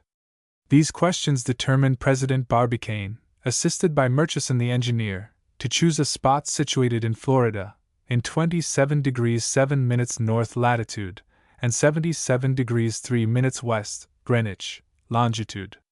It was on this spot, after stupendous labor, that the Columbiad was cast with full success. Things stood thus, when an incident took place which increased the interest attached to this great enterprise 100-fold. A Frenchman, an enthusiastic Parisian, as witty as he was bold, asked to be enclosed in the projectile, in order that he might reach the moon, and reconnoiter this terrestrial satellite. The name of this intrepid adventurer was Michel Ardan. He landed in America, was received with enthusiasm, held meetings, saw himself carried in triumph, reconciled President Barbicane to his mortal enemy, Captain Nicholl, and, as a token of reconciliation, persuaded them both to start with him in the projectile. The proposition being accepted, the shape of the projectile was slightly altered. It was made of a cylindro-conical form. This species of aerial car was lined with strong springs and partitions to deaden the shock of departure. It was provided with food for a year, water for some months, and gas for some days. A self-acting apparatus supplied the 3 travelers with air to breathe. At the same time, on one of the highest points of the Rocky Mountains, the Gun Club had a gigantic telescope erected, in order that they might be able to follow the course of the projectile through space. All was then ready. On the 30th of November, at the hour fixed upon, from the midst of an extraordinary crowd of spectators, the departure took place, and for the first time, 3 human beings quitted the terrestrial globe, and launched into interplanetary space with almost a certainty of reaching their destination. These bold travelers, Michel Ardan, President Barbicane, and Captain Nicholl, ought to make the passage in 97 hours, 13 minutes, and 20 seconds. Consequently, their arrival on the lunar disk could not take place until the 5th of December at 12 at night, at the exact moment when the moon should be full, and not on the 4th, as some badly informed journalists had announced. But an unforeseen circumstance, viz., the detonation produced by the Columbiad, had the immediate effect of troubling the terrestrial atmosphere, by accumulating a large quantity of vapor, a phenomenon which excited universal indignation, for the moon was hidden from the eyes of the watchers for several nights. The worthy Joseph T. Maston, the staunchest friend of the 3 travelers, started for the Rocky Mountains, accompanied by the Hon. J. Belfast, director of the Cambridge Observatory, and reached the station of Long's Peak, where the telescope was erected which brought the moon within an apparent distance of 2 leagues. The Honorable Secretary of the Gun Club wished himself to observe the vehicle of his daring friends. The accumulation of the clouds in the atmosphere prevented all observation on the 5th, 6th, 7th, 8th, 9th, and 10th of December. Indeed, it was thought that all observations would have to be put off to the 3d of January in the following year, for the moon entering its last quarter on the 11th, would then only present an ever-decreasing portion of her disk, insufficient to allow of their following the course of the projectile. At length, to the general satisfaction, a heavy storm cleared the atmosphere on the night of the 11th and 12th of December, and the moon, with half-illuminated disk, was plainly to be seen upon the black sky. That very night a telegram was sent from the station of Long's Peak by Joseph T. Maston and Belfast to the gentlemen of the Cambridge Observatory, announcing that on the 11th of December at 8h. 47 p.m., the projectile launched by the Columbiad of Stones Hill had been detected by Messrs. Belfast and Maston, that it had deviated from its course from some unknown cause, and had not reached its destination, but that it had passed near enough to be retained by the lunar attraction, that its rectilinear movement had been changed to a circular one, and that following an elliptical orbit round the star of night it had become its satellite. The telegram added that the elements of this new star had not yet been calculated, and indeed 3 observations made upon a star in 3 different positions are necessary to determine these elements. Then it showed that the distance separating the projectile from the lunar surface might be reckoned at about 2,833 miles. It ended with the double hypothesis: either the attraction of the moon would draw it to herself, and the travelers thus attain their end, or that the projectile, held in one immutable orbit, would gravitate around the lunar disk to all eternity. With such alternatives, what would be the fate of the travelers? Certainly they had food for some time. But supposing they did succeed in their rash enterprise, how would they return? Could they ever return? Should they hear from them? These questions, debated by the most learned pens of the day, strongly engrossed the public attention. It is advisable here to make a remark which ought to be well considered by hasty observers. When a purely speculative discovery is announced to the public, it cannot be done with too much prudence. No one is obliged to discover either a planet, a comet, or a satellite, and whoever makes a mistake in such a case exposes himself justly to the derision of the mass. Far better is it to wait, and that is what the impatient Joseph T. Maston should have done before sending this telegram forth to the world, which, according to his idea, told the whole result of the enterprise. Indeed, this telegram contained 2 sorts of errors, as was proved eventually. First, errors of observation, concerning the distance of the projectile from the surface of the moon, for on the 11th of December it was impossible to see it, and what Joseph T. Maston had seen, or thought he saw, could not have been the projectile of the Columbiad.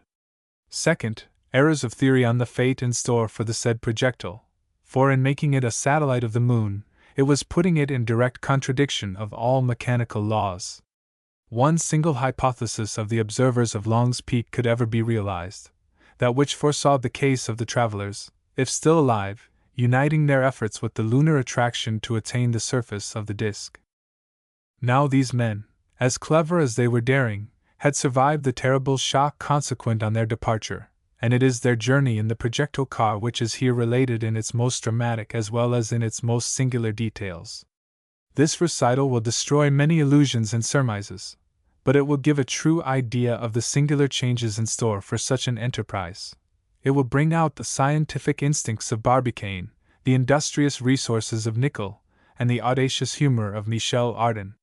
Besides this, it will prove that their worthy friend, Joseph T. Maston, was wasting his time. While leaning over the gigantic telescope, he watched the course of the moon through the starry space. Chapter 1. 20 minutes past 10 to 47 minutes past 10 p.m.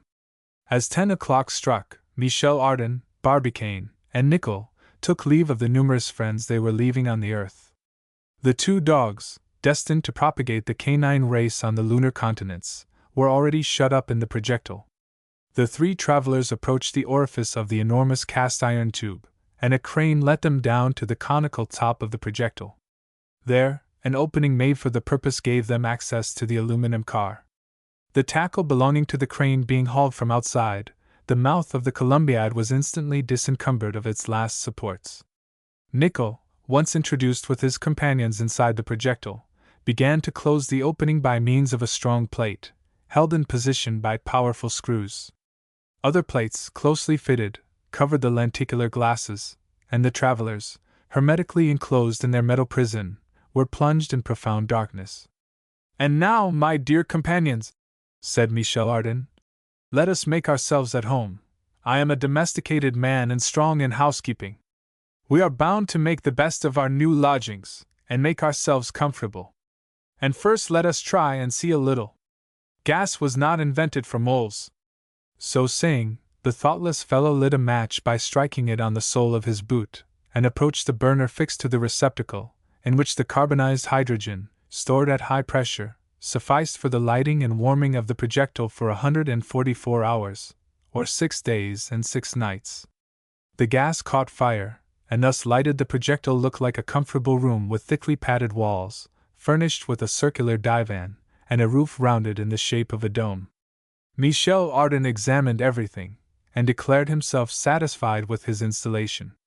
"It is a prison," said he, "but a traveling prison, and with the right of putting my nose to the window, I could well stand a lease of 100 years. You smile, Barbicane. Have you any arrière-pensée? Do you say to yourself, this prison may be our tomb, perhaps, still I would not change it for Mahomet's, which floats in space but never advances an inch?" While Michel Ardan was speaking, Barbicane and Nicholl were making their last preparations. Nicholl's chronometer marked 20 minutes past 10 p.m. when the three travelers were finally enclosed in their projectile.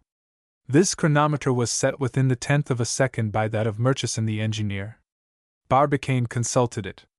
"My friends," said he, "it is 20 minutes past 10.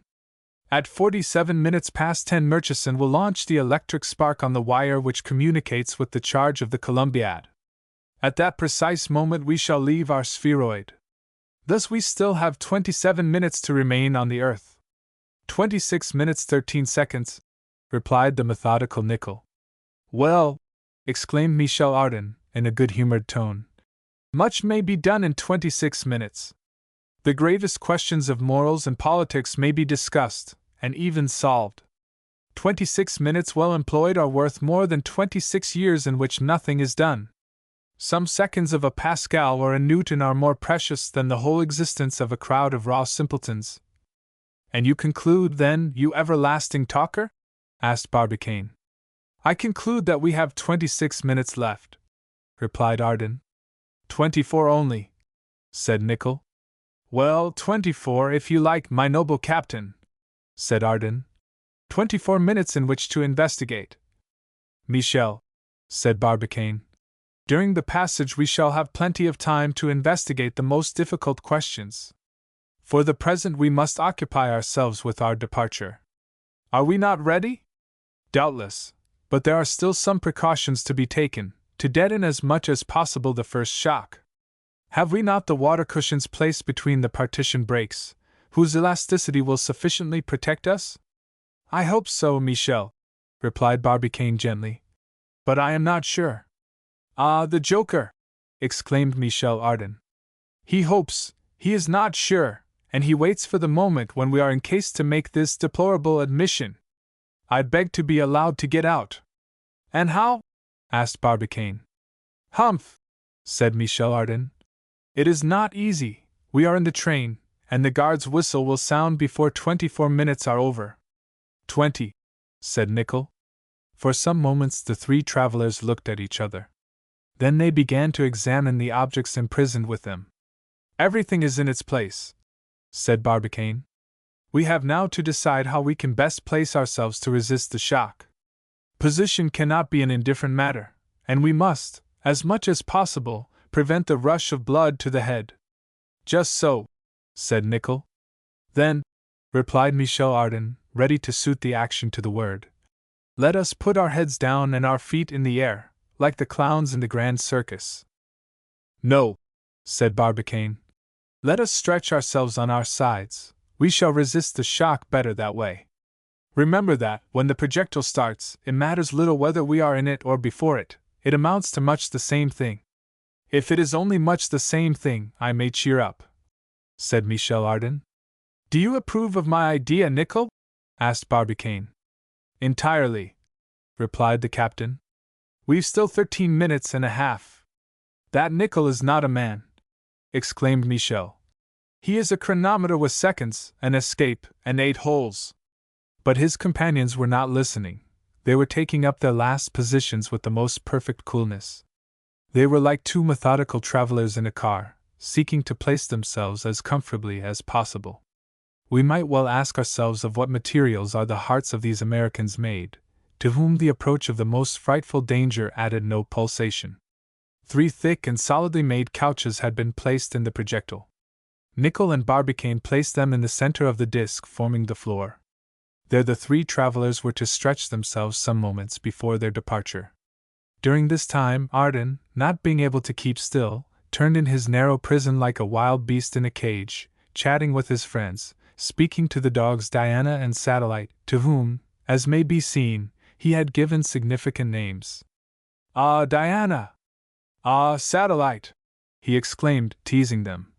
"So you are going to show the moon dogs the good habits of the dogs of the earth. That will do honor to the canine race.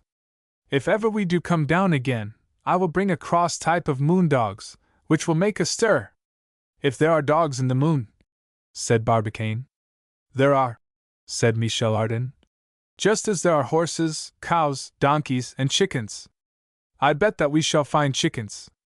$100 we shall find none," said Nicholl. "Done, my captain," replied Ardan, clasping Nicholl's hand.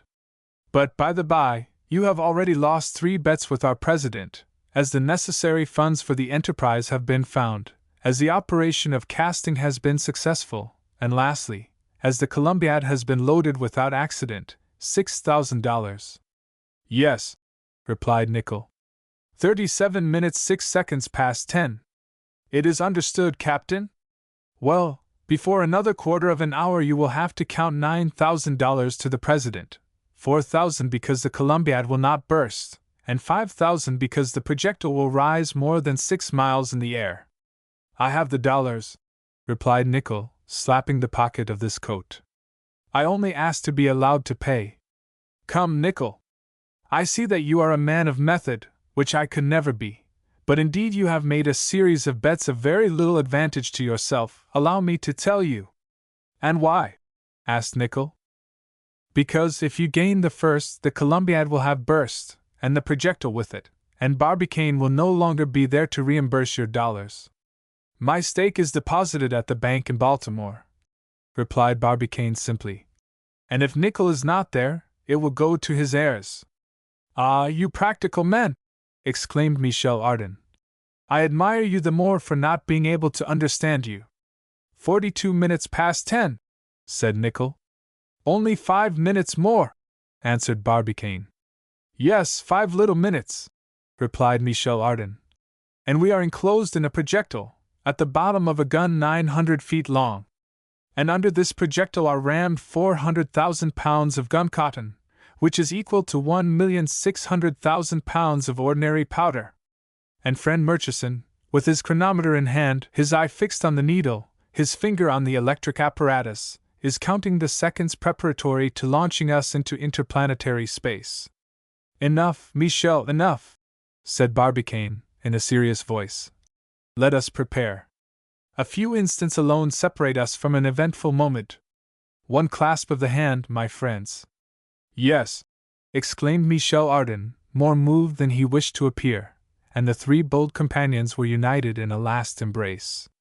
"God preserve us," said the religious Barbicane. Michel Ardan and Nicholl stretched themselves on the couches placed in the center of the disc. 47 minutes past 10, murmured the captain. 20 seconds more. Barbicane quickly put out the gas and lay down by his companions, and the profound silence was only broken by the ticking of the chronometer marking the seconds. Suddenly a dreadful shock was felt, and the projectile, under the force of 6 billions of liters of gas, developed by the combustion of pyroxyle, mounted into space.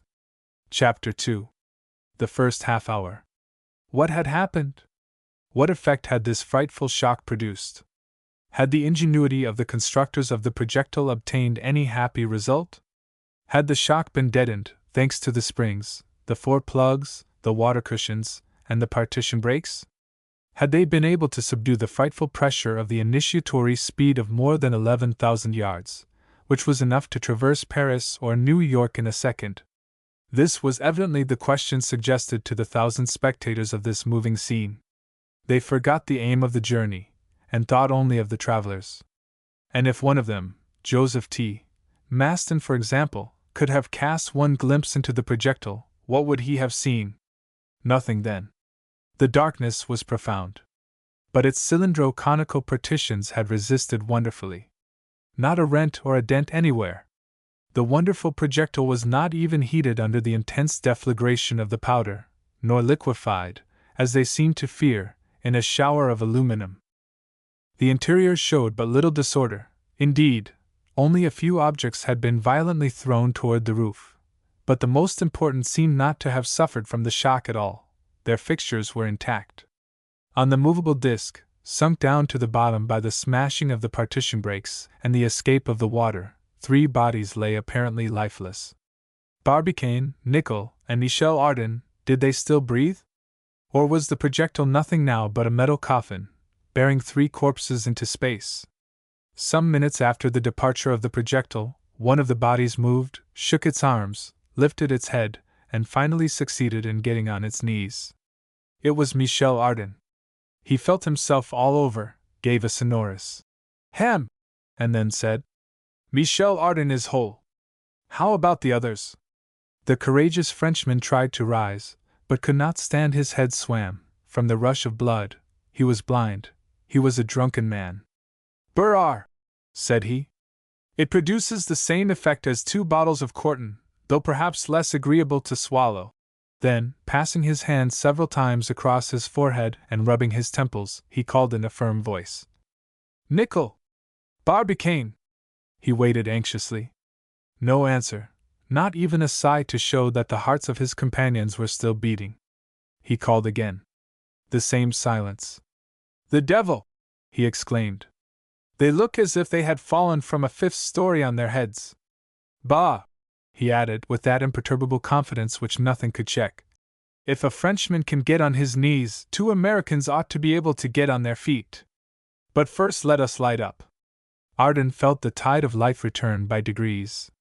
His blood became calm, and returned to its accustomed circulation. Another effort restored his equilibrium.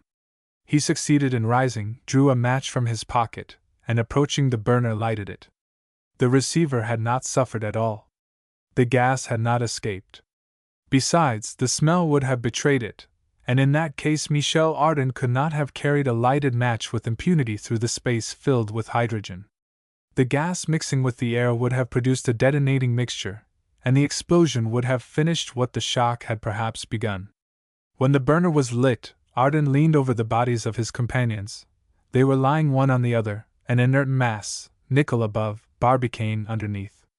Ardan lifted the captain, propped him up against the divan, and began to rub vigorously. This means, used with judgment, restored Nicholl, who opened his eyes, and instantly recovering his presence of mind, seized Ardan's hand and looked around him. "And Barbicane?" said he. "Each in turn," replied Michel Ardan. "I began with you, Nicholl, because you were on the top. Now let us look to Barbicane." Saying which, Ardan and Nicholl raised the president of the gun club and laid him on the divan. He seemed to have suffered more than either of his companions. He was bleeding, but Nicholl was reassured by finding that the hemorrhage came from a slight wound on the shoulder, a mere graze, which he bound up carefully. Still, Barbicane was a long time coming to himself, which frightened his friends, who did not spare friction. "He breathes, though," said Nicholl, putting his ear to the chest of the wounded man. "Yes," replied Ardan. "He breathes like a man who has some notion of that daily operation. Rub, Nicholl, let us rub harder." And the 2 improvised practitioners worked so hard and so well that Barbicane recovered his senses. He opened his eyes, sat up, took his 2 friends by the hands, and his first words were, "Nicholl, are we moving?" Nicholl and Ardan looked at each other. They had not yet troubled themselves about the projectile. Their first thought had been for the traveler, not for the car. "Well, are we really moving?" repeated Michel Ardan. "Or quietly resting on the soil of Florida?" asked Nicholl. "Or at the bottom of the Gulf of Mexico?" added Michel Ardan. "What an idea!" exclaimed the president. And this double hypothesis suggested by his companions had the effect of recalling him to his senses. In any case, they could not decide on the position of the projectile. Its apparent immovability, and the want of communication with the outside, prevented them from solving the question.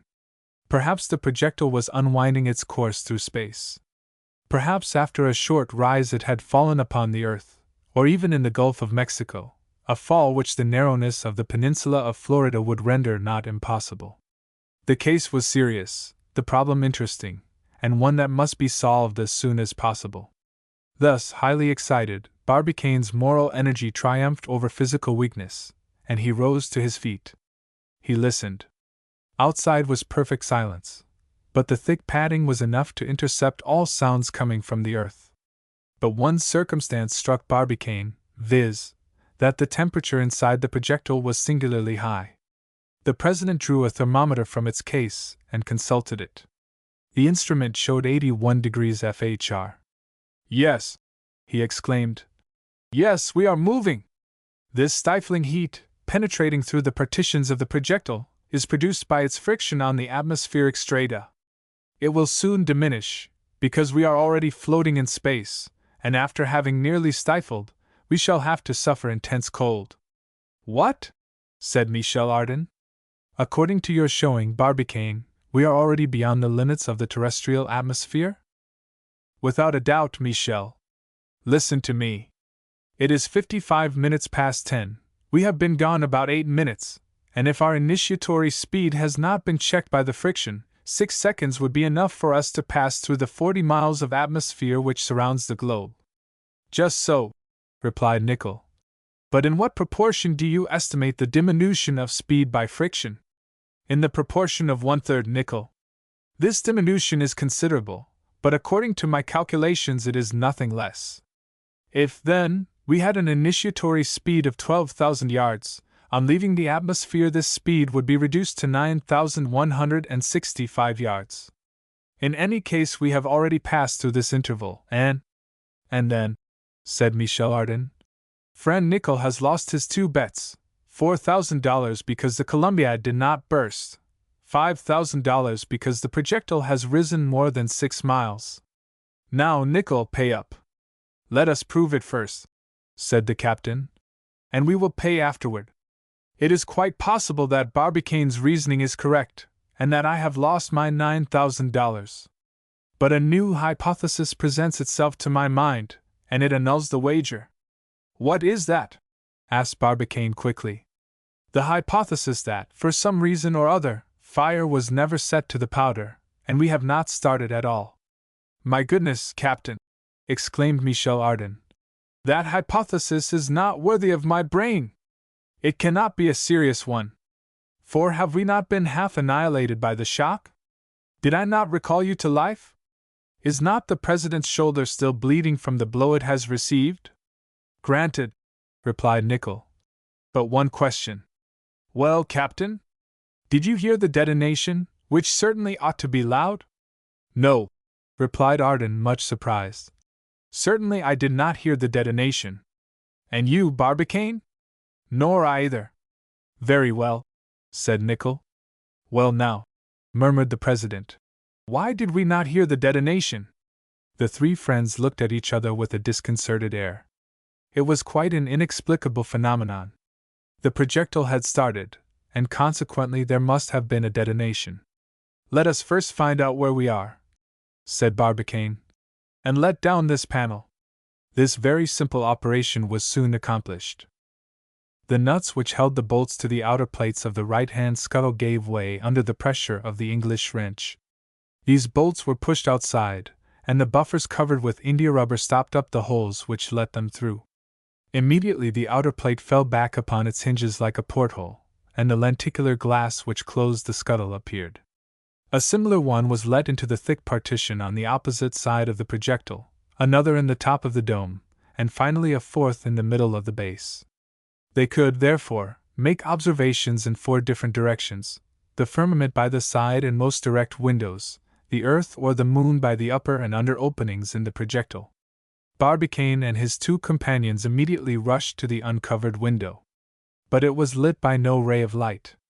Profound darkness surrounded them, which, however, did not prevent the president from exclaiming, "No, my friends, we have not fallen back upon the earth. No, nor are we submerged in the Gulf of Mexico. Yes, we are mounting into space. See those stars shining in the night, and that impenetrable darkness heaped up between the earth and us." "Hurrah! Hurrah!" exclaimed Michel Ardan and Nicholl in one voice. Indeed, this thick darkness proved that the projectile had left the earth, for the soil, brilliantly lit by the moonbeams, would have been visible to the travelers if they had been lying on its surface. This darkness also showed that the projectile had passed the atmospheric strata, for the diffused light spread in the air would have been reflected on the metal walls, which reflection was wanting. This light would have lit the window, and the window was dark. Doubt was no longer possible. The travelers had left the earth. "I have lost," said Nickel. "I congratulate you," replied Arden. "Here are the $9,000, said the captain, drawing a roll of paper dollars from his pocket. "Will you have a receipt for it?" asked Barbicane, taking the sum. "If you do not mind," answered Nickel. "It is more businesslike."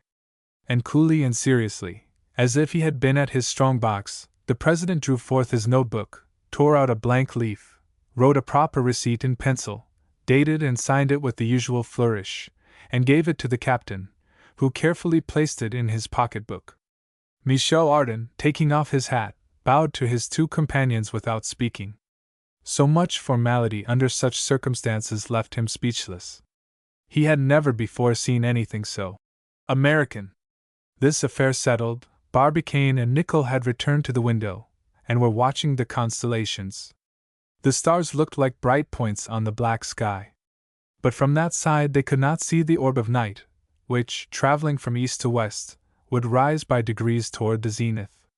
Its absence drew the following remark from Ardan. "And the moon, will she perchance fail at our rendezvous?" "Do not alarm yourself," said Barbicane. "Our future globe is at its post, but we cannot see her from this side. Let us open the other." As Barbicane was about leaving the window to open the opposite scuttle, his attention was attracted by the approach of a brilliant object. It was an enormous disk, whose colossal dimension could not be estimated.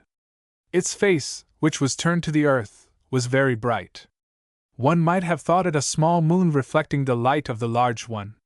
She advanced with great speed, and seemed to describe an orbit round the earth, which would intersect the passage of the projectile. This body revolved upon its axis, and exhibited the phenomena of all celestial bodies abandoned in space. "Ah!" exclaimed Michel Ardan. "What is that? Another projectile?" Barbicane did not answer. The appearance of this enormous body surprised and troubled him. A collision was possible, and might be attended with deplorable results. Either the projectile would deviate from its path, or a shock, breaking its impetus, might precipitate it to earth, or, lastly, it might be irresistibly drawn away by the powerful asteroid. The president caught at a glance the consequences of these three hypotheses, either of which would, one way or the other, bring their experiment to an unsuccessful and fatal termination. His companions stood silently looking into space. The object grew rapidly as it approached them, and by an optical illusion the projectile seemed to be throwing itself before it. "By Jove!" exclaimed Michel Ardan. "We shall run into one another." Instinctively the travelers drew back. Their dread was great, but it did not last many seconds. The asteroid passed several hundred yards from the projectile and disappeared, not so much from the rapidity of its course, as that its face being opposite the moon, it was suddenly merged into the perfect darkness of space. "A happy journey to you," exclaimed Michel Ardan, with a sigh of relief. "Surely infinity of space is large enough for a poor little projectile to walk through without fear. Now, what is this portentous globe which nearly struck us?" "I know," replied Barbicane. "Oh, indeed. You know everything." "It is," said Barbicane, "a simple meteorite, but an enormous one, which the attraction of the earth has retained as a satellite." "Is it possible?" exclaimed Michel Ardan. "The earth then has two moons like Neptune?" "Yes, my friends, two moons, though it passes generally for having only one. But this second moon is so small, and its speed so great, that the inhabitants of the earth cannot see it." It was by noticing disturbances that a French astronomer, M. Petit, was able to determine the existence of this second satellite and calculate its elements. According to his observations, this meteorite will accomplish its revolution around the earth in 3 hours and 20 minutes, which implies a wonderful rate of speed. "Do all astronomers admit the existence of this satellite?" asked Nickel. "No," replied Barbicane. But if, like us, they had met it, they could no longer doubt it. Indeed, I think that this meteorite, which, had it struck the projectile, would have much embarrassed us, will give us the means of deciding what our position in space is. How? Said Arden. Because its distance is known, and when we met it, we were exactly 4,650 miles from the surface of the terrestrial globe. More than 2,000 French leagues, exclaimed Michel Arden. That beats the express trains of the pitiful globe called the Earth. I should think so, replied Nicholl, consulting his chronometer. It is 11 o'clock, and it is only 13 minutes since we left the American continent. Only 13 minutes? Said Barbicane. Yes, said Nicholl. And if our initiatory speed of 12,000 yards has been kept up, we shall have made about 20,000 miles in the hour. That is all very well, my friends, said the President. But the insoluble question still remains. Why did we not hear the detonation of the Columbiad? For want of an answer the conversation dropped, and Barbicane began thoughtfully to let down the shutter of the second side. He succeeded, and through the uncovered glass the moon filled the projectile with a brilliant light. Nicholl, as an economical man, put out the gas, now useless, and whose brilliancy prevented any observation of the interplanetary space. The lunar disk shone with wonderful purity. Her rays, no longer filtered through the vapory atmosphere of the terrestrial globe, shone through the glass, filling the air and the interior of the projectile with silvery reflections. The black curtain of the firmament in reality heightened the moon's brilliancy, which in this void of aether unfavorable to diffusion did not eclipse the neighboring stars. The heavens, thus seen, presented quite a new aspect, and one which the human eye could never dream of. One may conceive the interest with which these bold men watched the orb of night, the great aim of their journey. In its motion the Earth's satellite was insensibly nearing the zenith, the mathematical point which it ought to attain 96 hours later. Her mountains, her plains, every projection was as clearly discernible to their eyes as if they were observing it from some spot upon the earth. But its light was developed through space with wonderful intensity. The disk shone like a platinum mirror. Of the earth flying from under their feet, the travelers had lost all recollection. It was Captain Nicholl who first recalled their attention to the vanishing globe. Yes, said Michel Ardan, do not let us be ungrateful to it. Since we are leaving our country, let our last looks be directed to it. I wish to see the earth once more before it is quite hidden from my eyes. To satisfy his companions, Barbicane began to uncover the window at the bottom of the projectile, which would allow them to observe the earth direct. The disk, which the force of the projection had beaten down to the base, was removed, not without difficulty. Its fragments, placed carefully against the wall, might serve again upon occasion. Then a circular gap appeared, 19 inches in diameter, hollowed out of the lower part of the projectile. A glass cover, 6 inches thick and strengthened with upper fastenings, closed it tightly. Beneath was fixed an aluminum plate, held in place by bolts. The screws being undone, and the bolts let go, the plate fell down, and visible communication was established between the interior and the exterior. Michel Ardan knelt by the glass. It was cloudy, seemingly opaque. Well, he exclaimed. And the earth? The earth? Said Barbicane. There it is. What? That little thread, that silver crescent? Doubtless, Michel. In 4 days, when the moon will be full, at the very time we shall reach it, the earth will be new, and will only appear to us as a slender crescent which will soon disappear, and for some days will be enveloped in utter darkness. That the earth?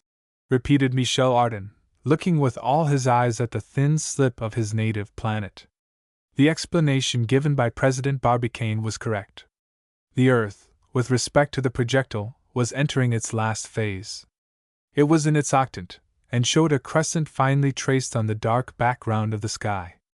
Its light, rendered bluish by the thick strata of the atmosphere, was less intense than that of the crescent moon, but it was of considerable dimensions, and looked like an enormous arch stretched across the firmament. Some parts brilliantly lighted, especially on its concave part, showed the presence of high mountains, often disappearing behind thick spots, which are never seen on the lunar disk. They were rings of clouds placed concentrically round the terrestrial globe. While the travelers were trying to pierce the profound darkness, a brilliant cluster of shooting stars burst upon their eyes.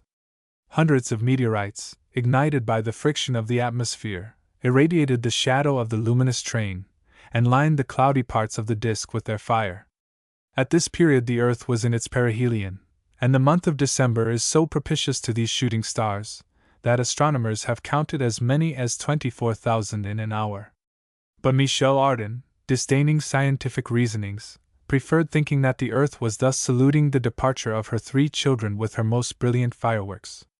Indeed, this was all they saw of the globe lost in the solar world, rising and setting to the great planets, like a simple morning or evening star. This globe, where they had left all their affections, was nothing more than a fugitive crescent. Long did the 3 friends look without speaking, though united in heart, while the projectile sped onward with an ever-decreasing speed. Then an irresistible drowsiness crept over their brain. Was it weariness of body and mind? No doubt, for after the overexcitement of those last hours passed upon Earth, reaction was inevitable. "Well," said Nicholl, "since we must sleep, let us sleep." And stretching themselves on their couches, they were all 3 soon in a profound slumber. But they had not forgotten themselves more than a quarter of an hour, when Barbicane sat up suddenly, and rousing his companions with a loud voice, exclaimed, "I have found it!" "What have you found?" asked Michel Ardan, jumping from his bed. "The reason why we did not hear the detonation of the Columbiad." "And it is?" said Nicholl. "Because our projectile traveled faster than the sound." Chapter 3. Their place of shelter. This curious but certainly correct explanation once given, the 3 friends returned to their slumbers. Could they have found a calmer or more peaceful spot to sleep in? On the earth, houses, towns, cottages, and country feel every shock given to the exterior of the globe. On sea, the vessels rocked by the waves are still in motion. In the air, the balloon oscillates incessantly on the fluid strata of divers densities. This projectile alone, floating in perfect space, in the midst of perfect silence, offered perfect repose. Thus the sleep of our adventurous travelers might have been indefinitely prolonged, if an unexpected noise had not awakened them at about 7 o'clock in the morning of the 2nd of December, 8 hours after their departure. This noise was a very natural barking. "The dogs! It is the dogs!"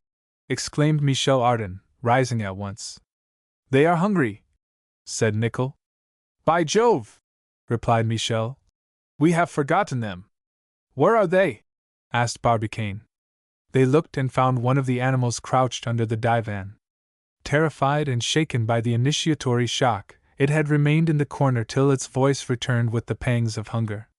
It was the amiable Diana, still very confused, who crept out of her retreat, though not without much persuasion, Michel Ardan encouraging her with most gracious words. "Come, Diana," said he.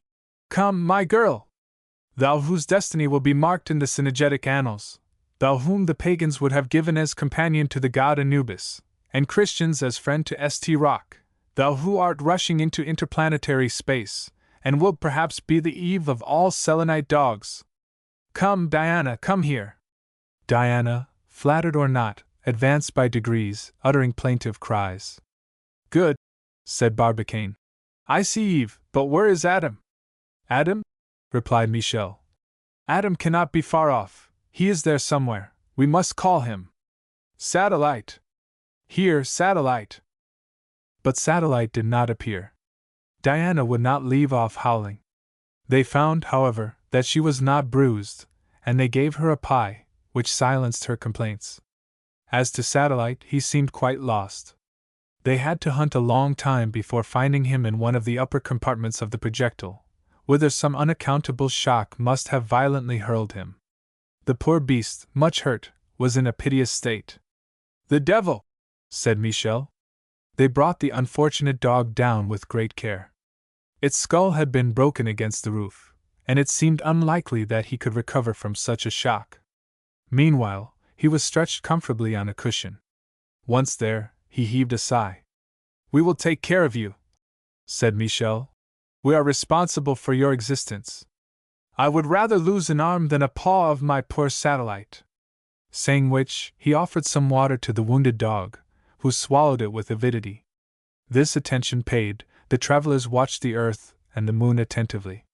The earth was now only discernible by a cloudy disk ending in a crescent, rather more contracted than that of the previous evening, but its expanse was still enormous, compared with that of the moon, which was approaching nearer and nearer to a perfect circle.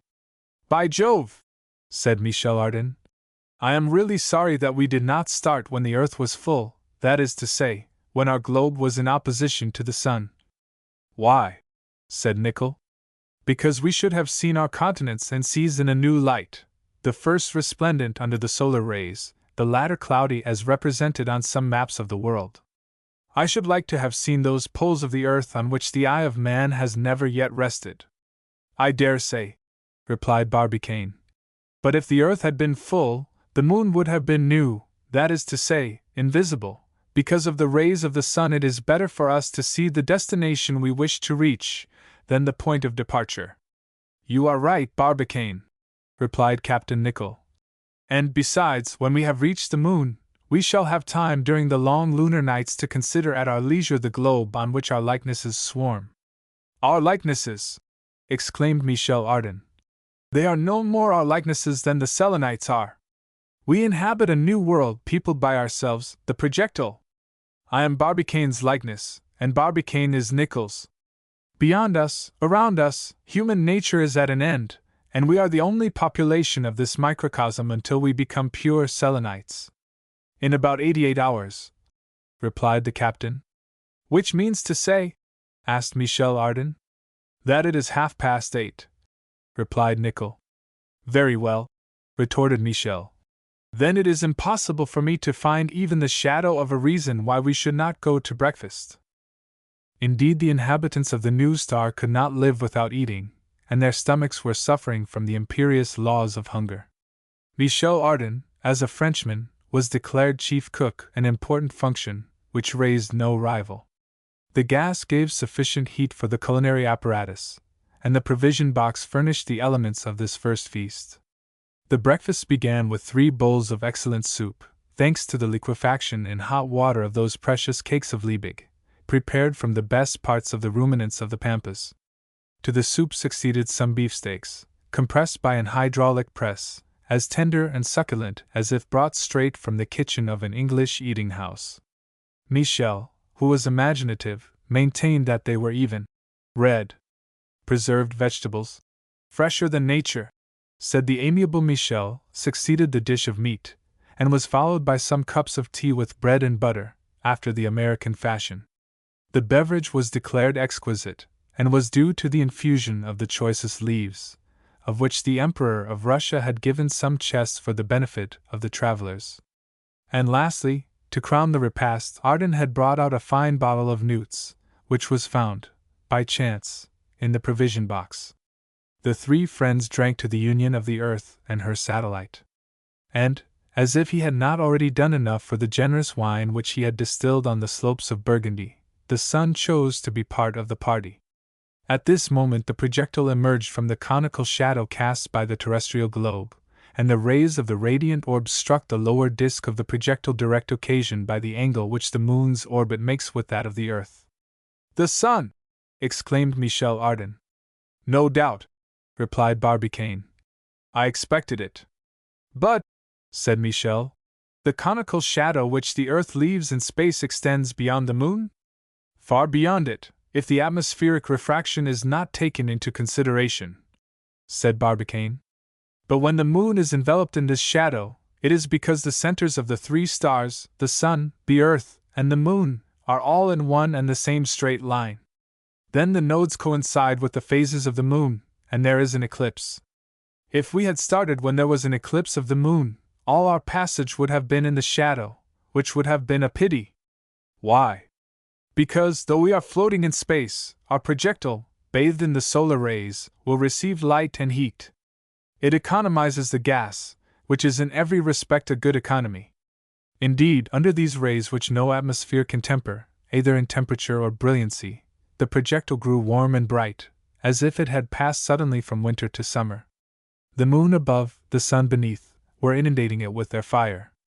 "It is pleasant here," said Nicholl. "I should think so," said Michel Ardan. "With a little earth spread on our aluminum planet, we should have green peas in 24 hours. I have but one fear, which is that the walls of the projectile might melt." "Calm yourself, my worthy friend," replied Barbicane. "The projectile withstood a very much higher temperature than this as it slid through the strata of the atmosphere. I should not be surprised if it did not look like a meteor on fire to the eyes of the spectators in Florida. But then J.T. Maston will think we are roasted." "What astonishes me," said Barbicane, "is that we have not been. That was a danger we had not provided for." "I feared it," said Nicholl simply. "And you never mentioned it, my sublime captain!" exclaimed Michel Ardan, clasping his friend's hand. Barbicane now began to settle himself in the projectile as if he was never to leave it. One must remember that this aerial car had a base with a superficies of 54 square feet. Its height to the roof was 12 feet. Carefully laid out in the inside, and little encumbered by instruments and traveling utensils, which each had their particular place, it left the three travelers a certain freedom of movement. The thick window inserted in the bottom could bear any amount of weight, and Barbicane and his companions walked upon it as if it were solid plank, but the sun striking it directly with its rays lit the interior of the projectile from beneath, thus producing singular effects of light. They began by investigating the state of their store of water and provisions, neither of which had suffered, thanks to the care taken to deaden the shock. Their provisions were abundant, and plentiful enough to last the three travelers for more than a year. Barbicane wished to be cautious, in case the projectile should land on a part of the moon which was utterly barren. As to water and the reserve of brandy, which consisted of 50 gallons, there was only enough for 2 months. But according to the last observations of astronomers, the moon had a low, dense, and thick atmosphere, at least in the deep valleys, and their springs and streams could not fail. Thus, during their passage, and for the first year of their settlement on the lunar continent, these adventurous explorers would suffer neither hunger nor thirst. Now about the air in the projectile. There, too, they were secure. Rayset and Regnaut's apparatus, intended for the production of oxygen, was supplied with chloride of potassium for 2 months. They necessarily consumed a certain quantity of gas, for they were obliged to keep the producing substance at a temperature of above 400 degrees. But there again they were all safe. The apparatus only wanted a little care. But it was not enough to renew the oxygen. They must absorb the carbonic acid produced by expiration. During the last 12 hours the atmosphere of the projectile had become charged with this deleterious gas. Nicholl discovered the state of the air by observing Diana panting painfully. The carbonic acid, by a phenomenon similar to that produced in the famous Grotto del Cane, had collected at the bottom of the projectile owing to its weight. Poor Diana, with her head low, would suffer before her masters from the presence of this gas. But Captain Nicholl hastened to remedy this state of things, by placing on the floor several receivers containing caustic potash, which he shook about for a time, and this substance, greedy of carbonic acid, soon completely absorbed it, thus purifying the air. An inventory of instruments was then begun. The thermometers and barometers had resisted, all but one minimum thermometer, the glass of which was broken. An excellent aneroid was drawn from the wadded box which contained it and hung on the wall. Of course it was only affected by and marked the pressure of the air inside the projectile, but it also showed the quantity of moisture which it contained. At that moment its needle oscillated between 25.24 and 25.08. It was fine weather. Barbicane had also brought several compasses, which he found intact. One must understand that under present conditions their needles were acting wildly, that is, without any constant direction. Indeed, at the distance they were from the earth, the magnetic pole could have no perceptible action upon the apparatus, but the box placed on the lunar disk might perhaps exhibit some strange phenomena. In any case it would be interesting to see whether the Earth's satellite submitted like herself to its magnetic influence. A hypsometer to measure the height of the lunar mountains, a sextant to take the height of the sun, glasses which would be useful as they neared the moon, all these instruments were carefully looked over, and pronounced good in spite of the violent shock. As to the pickaxes and different tools which were Nicholl's especial choice, as to the sacks of different kinds of grain and shrubs which Michel Ardan hoped to transplant into selenite ground, they were stowed away in the upper part of the projectile. There was a sort of granary there, loaded with things which the extravagant Frenchman had heaped up. What they were no one knew, and the good-tempered fellow did not explain. Now and then he climbed up by cramp-irons riveted to the walls, but kept the inspection to himself. He arranged and rearranged, he plunged his hand rapidly into certain mysterious boxes, singing in one of the falsest of voices an old French refrain to enliven the situation. Barbicane observed with some interest that his guns and other arms had not been damaged. These were important, because, heavily loaded, they were to help lessen the fall of the projectile, when drawn by the lunar attraction, after having passed the point of neutral attraction, onto the moon's surface, a fall which ought to be 6 times less rapid than it would have been on the Earth's surface, thanks to the difference of bulk. The inspection ended with general satisfaction, when each returned to watch space through the side windows and the lower glass coverlid. There was the same view. The whole extent of the celestial spheres swarmed with stars and constellations of wonderful purity, enough to drive an astronomer out of his mind. On one side the sun, like the mouth of a lighted oven, a dazzling disk without a halo, standing out on the dark background of the sky. On the other, the moon returning its fire by reflection, and apparently motionless in the midst of the starry world. Then, a large spot seemingly nailed to the firmament, bordered by a silvery cord. It was the earth. Here and there nebulous masses like large flakes of starry snow, and from the zenith to the nadir, an immense ring formed by an impalpable dust of stars, the Milky Way, in the midst of which the sun ranks only as a star of the 4th magnitude. The observers could not take their eyes from this novel spectacle, of which no description could give an adequate idea. What reflections it suggested! What emotions hitherto unknown awoke in their souls! Barbicane wished to begin the relation of his journey while under its first impressions, and hour after hour took notes of all facts happening in the beginning of the enterprise. He wrote quietly, with his large square writing, in a businesslike style. During this time Nicholl, the calculator, looked over the minutes of their passage, and worked out figures with unparalleled dexterity. Michel Ardan chatted first with Barbicane, who did not answer him, and then with Nicholl, who did not hear him, with Diana, who understood none of his theories, and lastly with himself, questioning and answering, going and coming, busy with 1,000 details, at one time bent over the lower glass, at another roosting in the heights of the projectile, and always singing. In this microcosm he represented French loquacity and excitability, and we beg you to believe that they were well represented. The day, or rather, for the expression is not correct, the lapse of 12 hours, which forms a day upon the earth, closed with a plentiful supper carefully prepared. No accident of any nature had yet happened to shake the travelers' confidence. So, full of hope, already sure of success, they slept peacefully, while the projectile under an uniformly decreasing speed was crossing the sky. Chapter 4. A Little Algebra. The night passed without incident. The word night, however, is scarcely applicable. The position of the projectile with regard to the sun did not change. Astronomically, it was daylight on the lower part, and night on the upper. So when during this narrative these words are used, they represent the lapse of time between rising and setting of the sun upon the earth. The traveler's sleep was rendered more peaceful by the projectile's excessive speed, for it seemed absolutely motionless. Not a motion betrayed its onward course through space. The rate of progress, however rapid it might be, cannot produce any sensible effect on the human frame when it takes place in a vacuum, or when the mass of air circulates with the body which is carried with it.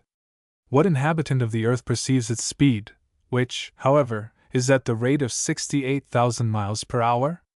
Motion under such conditions is felt no more than repose, and when a body is in repose it will remain so as long as no strange force displaces it.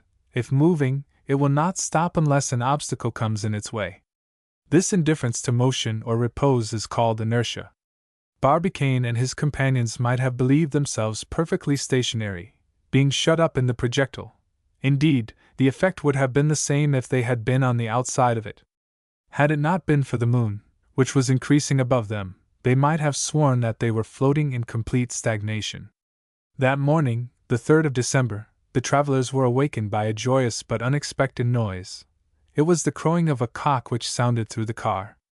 Michel Ardan, who was the first on his feet, climbed to the top of the projectile, and shutting a box, the lid of which was partly open, said in a low voice, "Will you hold your tongue? That creature will spoil my design." But Nickel and Barbicane were awake. "A cock," said Nickel. "Why no, my friends," Michel answered quickly. "It was I who wished to awake you by this rural sound."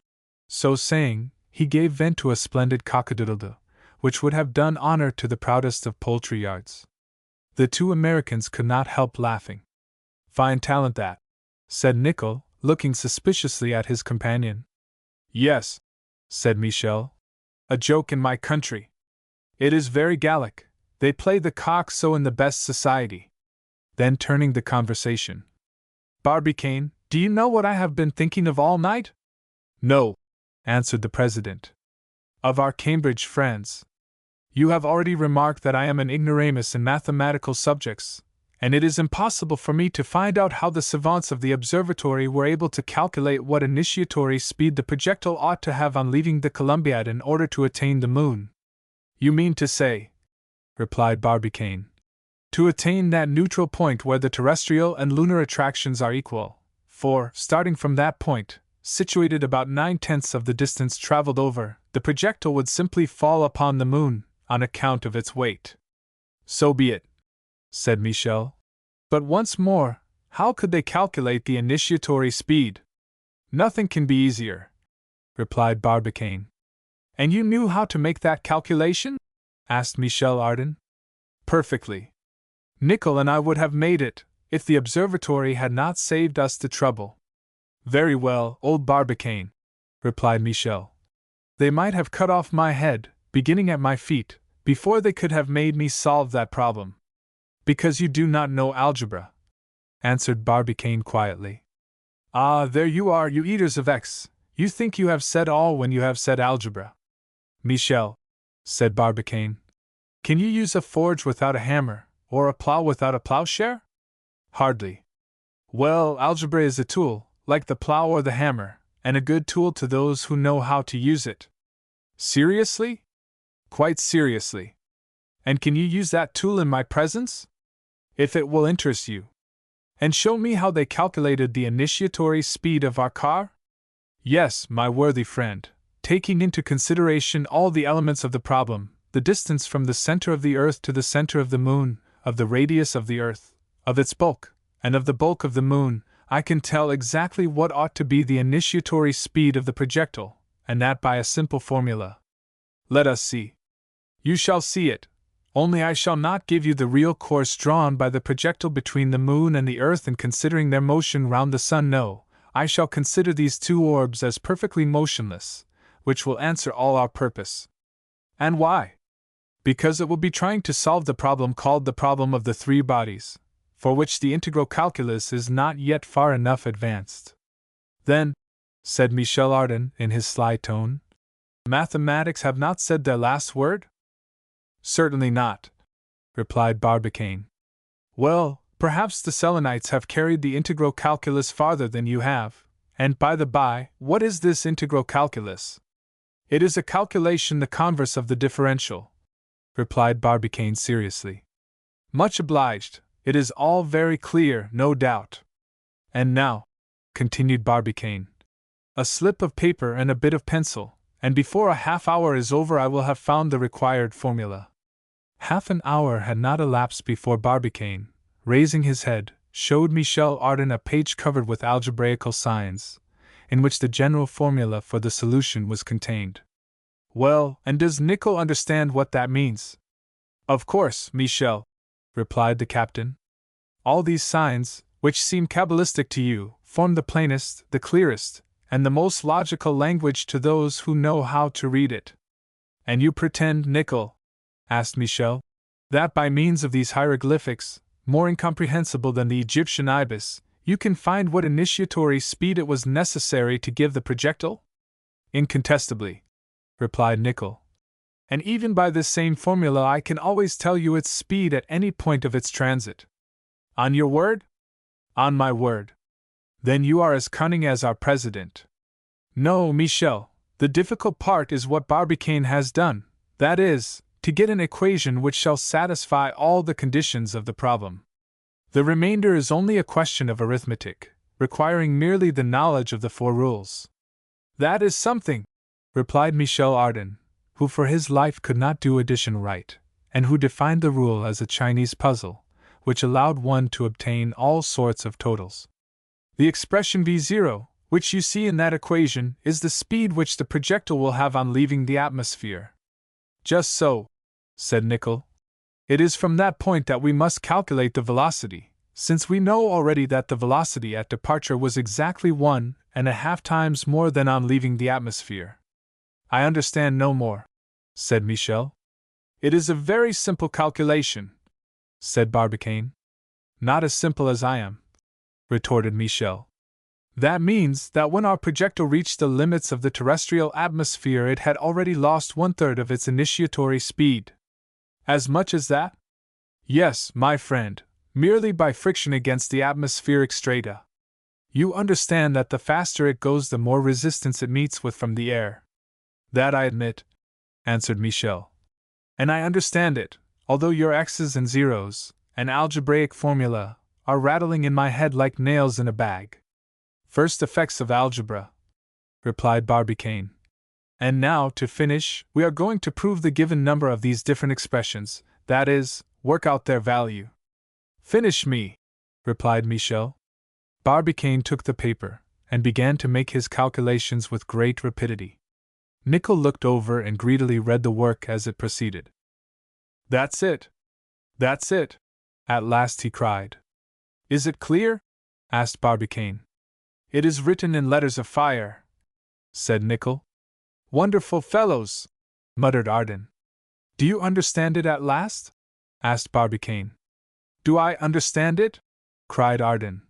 My head is splitting with it.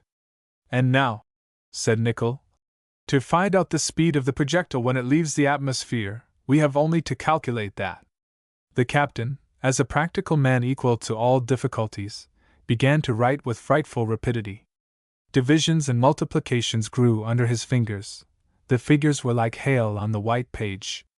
Barbicane watched him, while Michel Ardan nursed a growing headache with both hands. Very well? Asked Barbicane, after some minutes' silence. Well, replied Nicholl, every calculation made v0, that is to say, the speed necessary for the projectile on leaving the atmosphere, to enable it to reach the equal point of attraction, ought to be. Yes? Said Barbicane. 12,000 yards. What? Exclaimed Barbicane, starting. You say 12,000 yards. The devil! Cried the president, making a gesture of despair. What is the matter? Asked Michel Ardan, much surprised. What is the matter? Why, if at this moment our speed had already diminished 1/3 by friction, the initiatory speed ought to have been 17,000 yards. And the Cambridge Observatory declared that 12,000 yards was enough at starting, and our projectile, which only started with that speed. Well? Asked Nicholl. Well, it will not be enough. Good. We shall not be able to reach the neutral point. The deuce! We shall not even get halfway. In the name of the projectile! Exclaimed Michel Ardan, jumping as if it was already on the point of striking the terrestrial globe. And we shall fall back upon the earth. Chapter 5: The Cold of Space. This revelation came like a thunderbolt. Who could have expected such an error in calculation? Barbicane would not believe it. Nicholl revised his figures, they were exact. As to the formula which had determined them, they could not suspect its truth. It was evident that an initiatory velocity of 17,000 yards in the first second was necessary to enable them to reach the neutral point. The 3 friends looked at each other silently. There was no thought of breakfast. Barbicane, with clenched teeth, knitted brows, and hands clasped convulsively, was watching through the window. Nicholl had crossed his arms, and was examining his calculations. Michel Ardan was muttering. That is just like these scientific men, they never do anything else. I would give 20 pistoles if we could fall upon the Cambridge Observatory and crush it, together with the whole lot of dabblers and figures which it contains. Suddenly a thought struck the captain, which he at once communicated to Barbicane. "Ah," said he, "it is 7 o'clock in the morning, we have already been gone 32 hours, more than half our passage is over, and we are not falling that I am aware of." Barbicane did not answer, but after a rapid glance at the captain, took a pair of compasses wherewith to measure the angular distance of the terrestrial globe. Then from the lower window he took an exact observation, and noticed that the projectile was apparently stationary. Then rising and wiping his forehead, on which large drops of perspiration were standing, he put some figures on paper. Nicholl understood that the president was deducting from the terrestrial diameter the projectile's distance from the earth. He watched him anxiously. "No!" exclaimed Barbicane, after some moments. "No, we are not falling! No, we are already more than 50,000 leagues from the earth. We have passed the point at which the projectile would have stopped if its speed had only been 12,000 yards at starting. We are still going up." "That is evident," replied Nicholl. "And we must conclude that our initial speed, under the power of the 400,000 pounds of gun-cotton, must have exceeded the required 12,000 yards. Now I can understand how, after 13 minutes only, we met the second satellite, which gravitates round the earth at more than 2,000 leagues distance. And this explanation is the more probable," added Barbicane, "because, in throwing off the water enclosed between its partition breaks, the projectile found itself lightened of a considerable weight." "Just so," said Nicholl. "Ah, my brave Nicholl, we are saved!" "Very well then," said Michel Ardan quietly. "As we are safe, let us have breakfast." Nicholl was not mistaken. The initial speed had been, very fortunately, much above that estimated by the Cambridge Observatory, but the Cambridge Observatory had nevertheless made a mistake. The travelers, recovered from this false alarm, breakfasted merrily. If they ate a good deal, they talked more. Their confidence was greater after than before. The incident of the algebra. "Why should we not succeed?" said Michel Ardan. "Why should we not arrive safely? We are launched, we have no obstacle before us, no stones in the way. The road is open, more so than that of a ship battling with the sea, more open than that of a balloon battling with the wind, and if a ship can reach its destination, a balloon go where it pleases, why cannot our projectile attain its end and aim?" "It will attain it," said Barbicane. "If only to do honor to the Americans," added Michel Ardan. "The only people who could bring such an enterprise to a happy termination, and the only one which could produce a President Barbicane. Ah, now we are no longer uneasy. I begin to think, what will become of us? We shall get right royally weary." Barbicane and Nicholl made a gesture of denial. "But I have provided for the contingency, my friends," replied Michel. "You have only to speak, and I have chess, draughts, cards, and dominoes at your disposal. Nothing is wanting but a billiard table." "What?" exclaimed Barbicane. "You brought away such trifles?" "Certainly," replied Michel.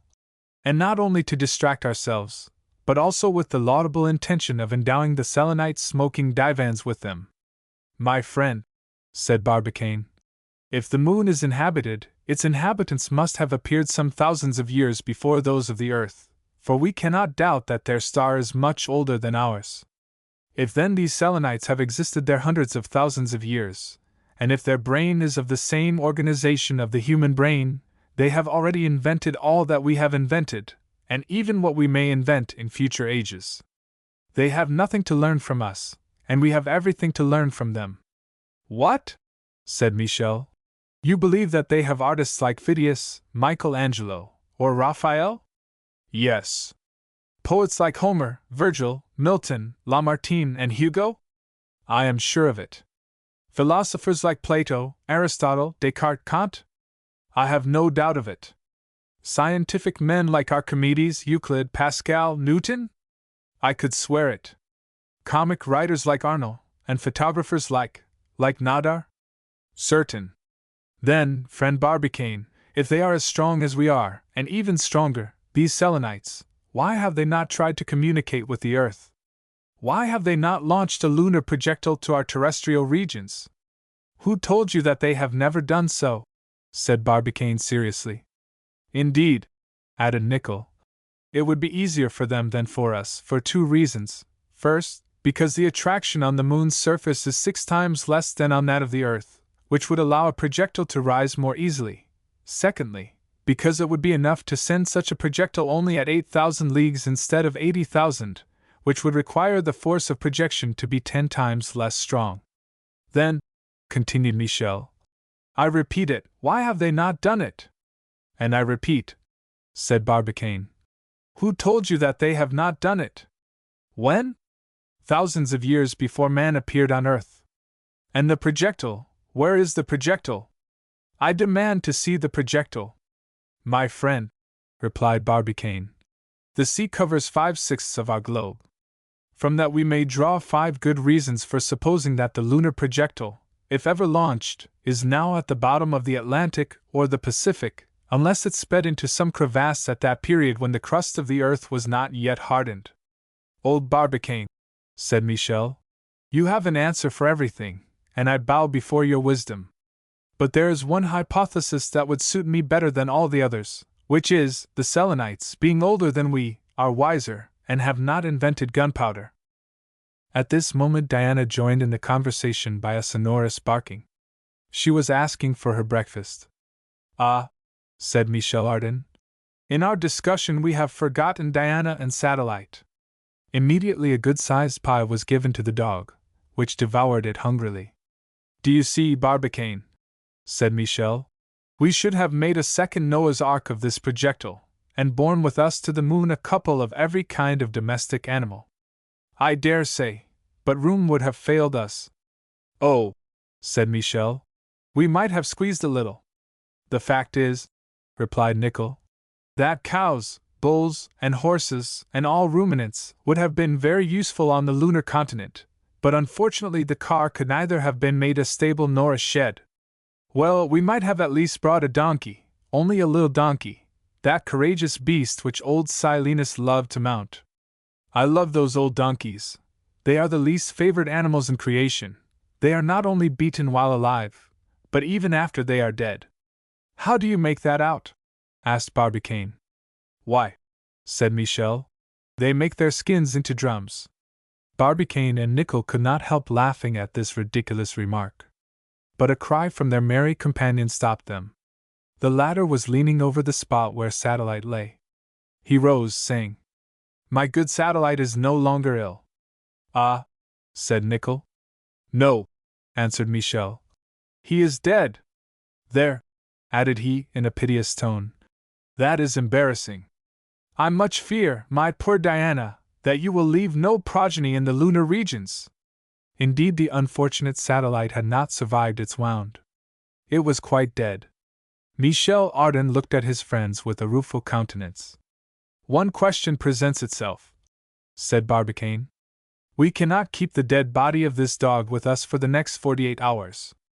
No, certainly not, replied Nicholl. But our scuttles are fixed on hinges. They can be let down.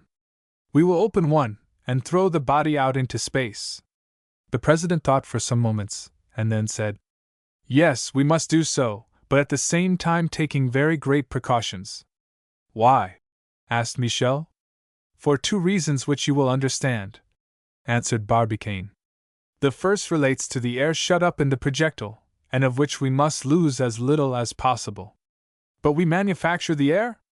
Only in part. We make only the oxygen, my worthy Michel, and with regard to that, we must watch that the apparatus does not furnish the oxygen in too great a quantity, for an excess would bring us very serious physiological troubles. But if we make the oxygen, we do not make the azote, that medium which the lungs do not absorb, and which ought to remain intact, and that azote will escape rapidly through the open scuttles. Oh! The time for throwing out poor Satellite? Said Michel. Agreed, but we must act quickly. And the second reason? Asked Michel. The second reason is that we must not let the outer cold, which is excessive, penetrate the projectile, or we shall be frozen to death. But the sun? The sun warms our projectile, which absorbs its rays, but it does not warm the vacuum in which we are floating at this moment. Where there is no air, there is no more heat than diffused light, and the same with darkness. It is cold where the sun's rays do not strike direct. This temperature is only the temperature produced by the radiation of the stars, that is to say, what the terrestrial globe would undergo if the sun disappeared one day. Which is not to be feared, replied Nicholl. Who knows? Said Michel Ardan. But in admitting that the sun does not go out, might it not happen that the earth might move away from it? There, said Barbicane. There is Michel with his ideas. And, continued Michel, do we not know that in 1861 the earth passed through the tail of a comet? Or let us suppose a comet whose power of attraction is greater than that of the sun, the terrestrial orbit will bend toward the wandering star, and the earth, becoming its satellite, will be drawn such a distance that the rays of the sun will have no action on its surface. That might happen indeed, replied Barbicane. But the consequences of such a displacement need not be so formidable as you suppose. And why not? Because the heat and cold would be equalized on our globe. It has been calculated that, had our Earth been carried along in its course by the comet of 1861, at its perihelion, that is, its nearest approach to the sun, it would have undergone a heat 28,000 times greater than that of summer. But this heat, which is sufficient to evaporate the waters, would have formed a thick ring of cloud, which would have modified that excessive temperature. Hence the compensation between the cold of the aphelion and the heat of the perihelion. At how many degrees, asked Nicholl, is the temperature of the planetary spaces estimated? Formerly, replied Barbicane, it was greatly exaggerated, but now, after the calculations of Fourier, of the French Academy of Science, it is not supposed to exceed 60 degrees centigrade below zero. Pooh, said Michel. That's nothing. It is very much, replied Barbicane. The temperature which was observed in the polar regions, at Melville Island and Fort Reliance, that is 76 degrees Fahrenheit below zero. If I mistake not, said Nicholl. M. Pouillet, another savant, estimates the temperature of space at 250 degrees Fahrenheit below zero. We shall, however, be able to verify these calculations for ourselves. Not at present, because the solar rays, beating directly upon our thermometer, would give, on the contrary, a very high temperature. But when we arrive in the moon, during its 15 days of night at either face, we shall have leisure to make the experiment, for our satellite lies in a vacuum. What do you mean by a vacuum? Asked Michel. Is it perfectly such? It is absolutely void of air. And is the air replaced by nothing whatever? By the ether only, replied Barbicane. And pray what is the ether? The ether, my friend, is an agglomeration of imponderable atoms, which, relatively to their dimensions, are as far removed from each other as the celestial bodies are in space. It is these atoms which, by their vibratory motion, produce both light and heat in the universe. They now proceeded to the burial of Satellite. They had merely to drop him into space, in the same way that sailors drop a body into the sea. But, as President Barbicane suggested, they must act quickly, so as to lose as little as possible of that air whose elasticity would rapidly have spread it into space. The bolts of the right scuttle, the opening of which measured about 12 inches across, were carefully drawn, while Michel, quite grieved, prepared to launch his dog into space. The glass, raised by a powerful lever, which enabled it to overcome the pressure of the inside air on the walls of the projectile, turned rapidly on its hinges, and Satellite was thrown out. Scarcely a particle of air could have escaped, and the operation was so successful that later on Barbicane did not fear to dispose of the rubbish which encumbered the car. Chapter 6. Question and Answer. On the 4th of December, when the travelers awoke after 54 hours' journey, the chronometer marked 5 o'clock of the terrestrial morning. In time it was just over 5 hours and 40 minutes, half of that assigned to their sojourn in the projectile, but they had already accomplished nearly 7/10 of the way. This peculiarity was due to their regularly decreasing speed. Now, when they observed the Earth through the lower window, it looked like nothing more than a dark spot, drowned in the solar rays. No more crescent, no more cloudy light. The next day, at midnight, the earth would be new, at the very moment when the moon would be full. Above, the orb of night was nearing the line followed by the projectile, so as to meet it at the given hour. All around the black vault was studded with brilliant points, which seemed to move slowly. But, at the great distance they were from them, their relative size did not seem to change. The sun and stars appeared exactly as they do to us upon earth. As to the moon, she was considerably larger, but the travelers' glasses, not very powerful, did not allow them as yet to make any useful observations upon her surface, or reconnoiter her topographically or geologically. Thus the time passed in never-ending conversations all about the moon. Each one brought forward his own contingent of particular facts. Barbicane and Nicholl always serious, Michel Ardan always enthusiastic. The projectile, its situation, its direction, incidents which might happen, the precautions necessitated by their fall onto the moon, were inexhaustible matters of conjecture. As they were breakfasting, a question of Michel's, relating to the projectile, provoked rather a curious answer from Barbicane, which is worth repeating. Michel, supposing it to be roughly stopped, while still under its formidable initial speed, wished to know what the consequences of the stoppage would have been. "But," said Barbicane, "I do not see how it could have been stopped." "But let us suppose so," said Michel. "It is an impossible supposition," said the practical Barbicane. "Unless that impulsive force had failed, but even then its speed would diminish by degrees, and it would not have stopped suddenly. Admit that it had struck a body in space." "What body?" "Why, that enormous meteor which we met." "Then," said Nicholl, "the projectile would have been broken into 1,000 pieces, and we with it." "More than that," replied Barbicane. "We should have been burned to death." "Burned?" exclaimed Michel. "By Jove! I am sorry it did not happen, just to see." "And you would have seen," replied Barbicane. "It is known now that heat is only a modification of motion. When water is warmed, that is to say, when heat is added to it, its particles are set in motion." "Well," said Michel, "that is an ingenious theory." "And a true one, my worthy friend, for it explains every phenomenon of caloric. Heat is but the motion of atoms, a simple oscillation of the particles of a body. When they apply the brake to a train, the train comes to a stop, but what becomes of the motion which it had previously possessed? It is transformed into heat, and the brake becomes hot. Why do they grease the axles of the wheels? To prevent their heating, because this heat would be generated by the motion which is thus lost by transformation." "Yes, I understand," replied Michel. "Perfectly. For example, when I have run a long time, when I am swimming, when I am perspiring in large drops, why am I obliged to stop? Simply because my motion is changed into heat." Barbicane could not help smiling at Michel's reply, then, returning to his theory, said, "Thus, in case of a shock, it would have been with our projectile as with a ball which falls in a burning state after having struck the metal plate. It is its motion which is turned into heat. Consequently, I affirm that, if our projectile had struck the meteor, its speed thus suddenly checked would have raised a heat great enough to turn it into vapor instantaneously." "Then," asked Nicholl, "what would happen if the Earth's motion were to stop suddenly?" "Her temperature would be raised to such a pitch," said Barbicane, "that she would be at once reduced to vapor."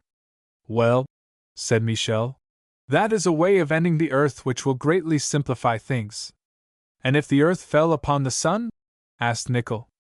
"According to calculation," replied Barbicane, "the fall would develop a heat equal to that produced by 16,000 globes of coal, each equal in bulk to our terrestrial globe." "Good additional heat for the Sun," replied Michel Ardan, "of which the inhabitants of Uranus or Neptune would doubtless not complain. They must be perished with cold on their planets." "Thus, my friends," said Barbicane, "all motion suddenly stopped produces heat.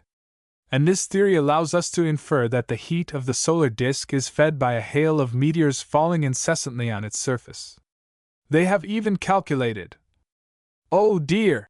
murmured Michel. "The figures are coming." "They have even calculated," continued the imperturbable Barbicane, That the shock of each meteor on the sun ought to produce a heat equal to that of 4,000 masses of coal of an equal bulk. And what is the solar heat? Asked Michel. It is equal to that produced by the combustion of a stratum of coal surrounding the sun to a depth of 47 miles. And that heat would be able to boil 2,900,000,000 of cubic millimeters of water.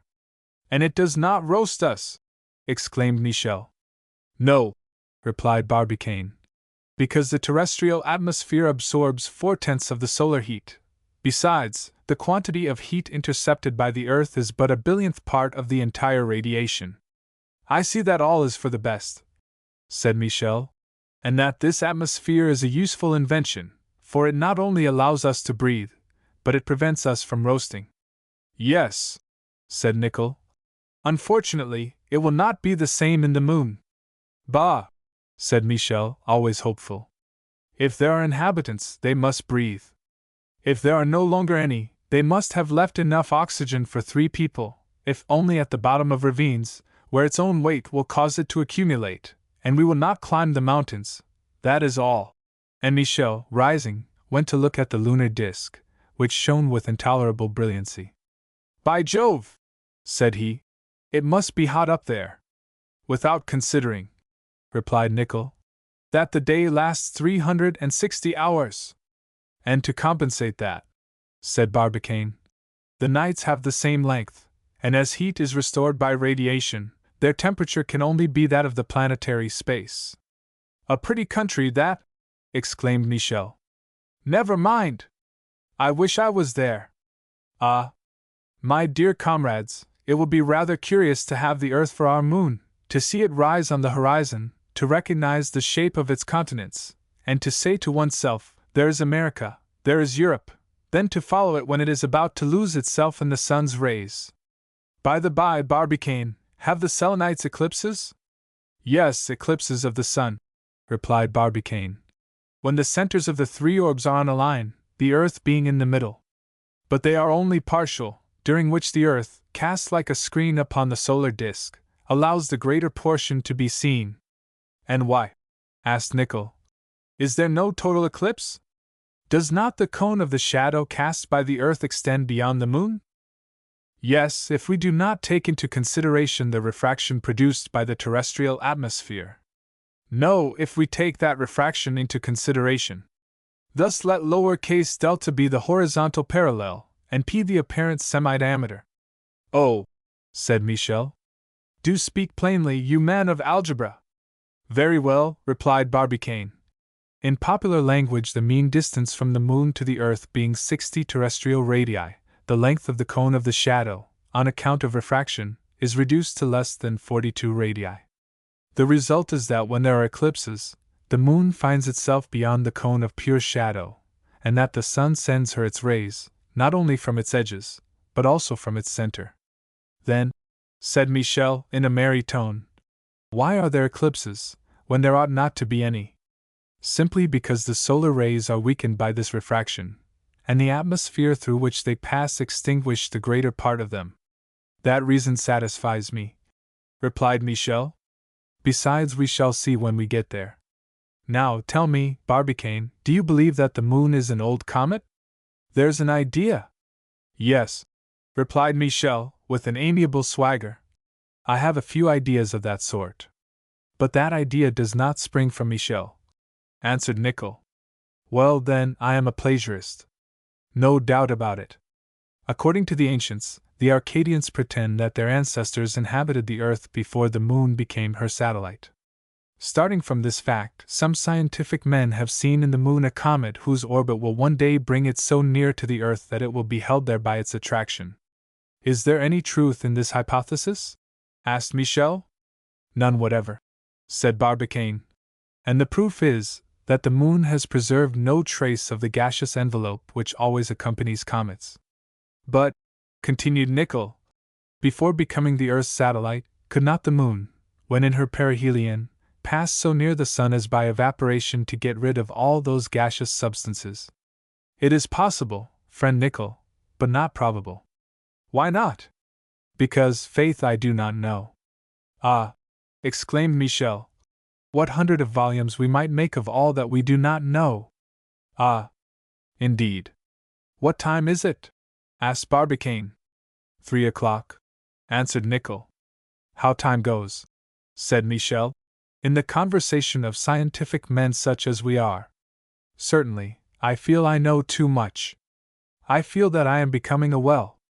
Saying which, Michel hoisted himself to the roof of the projectile, to observe the moon better. He pretended. During this time his companions were watching through the lower glass. Nothing new to note.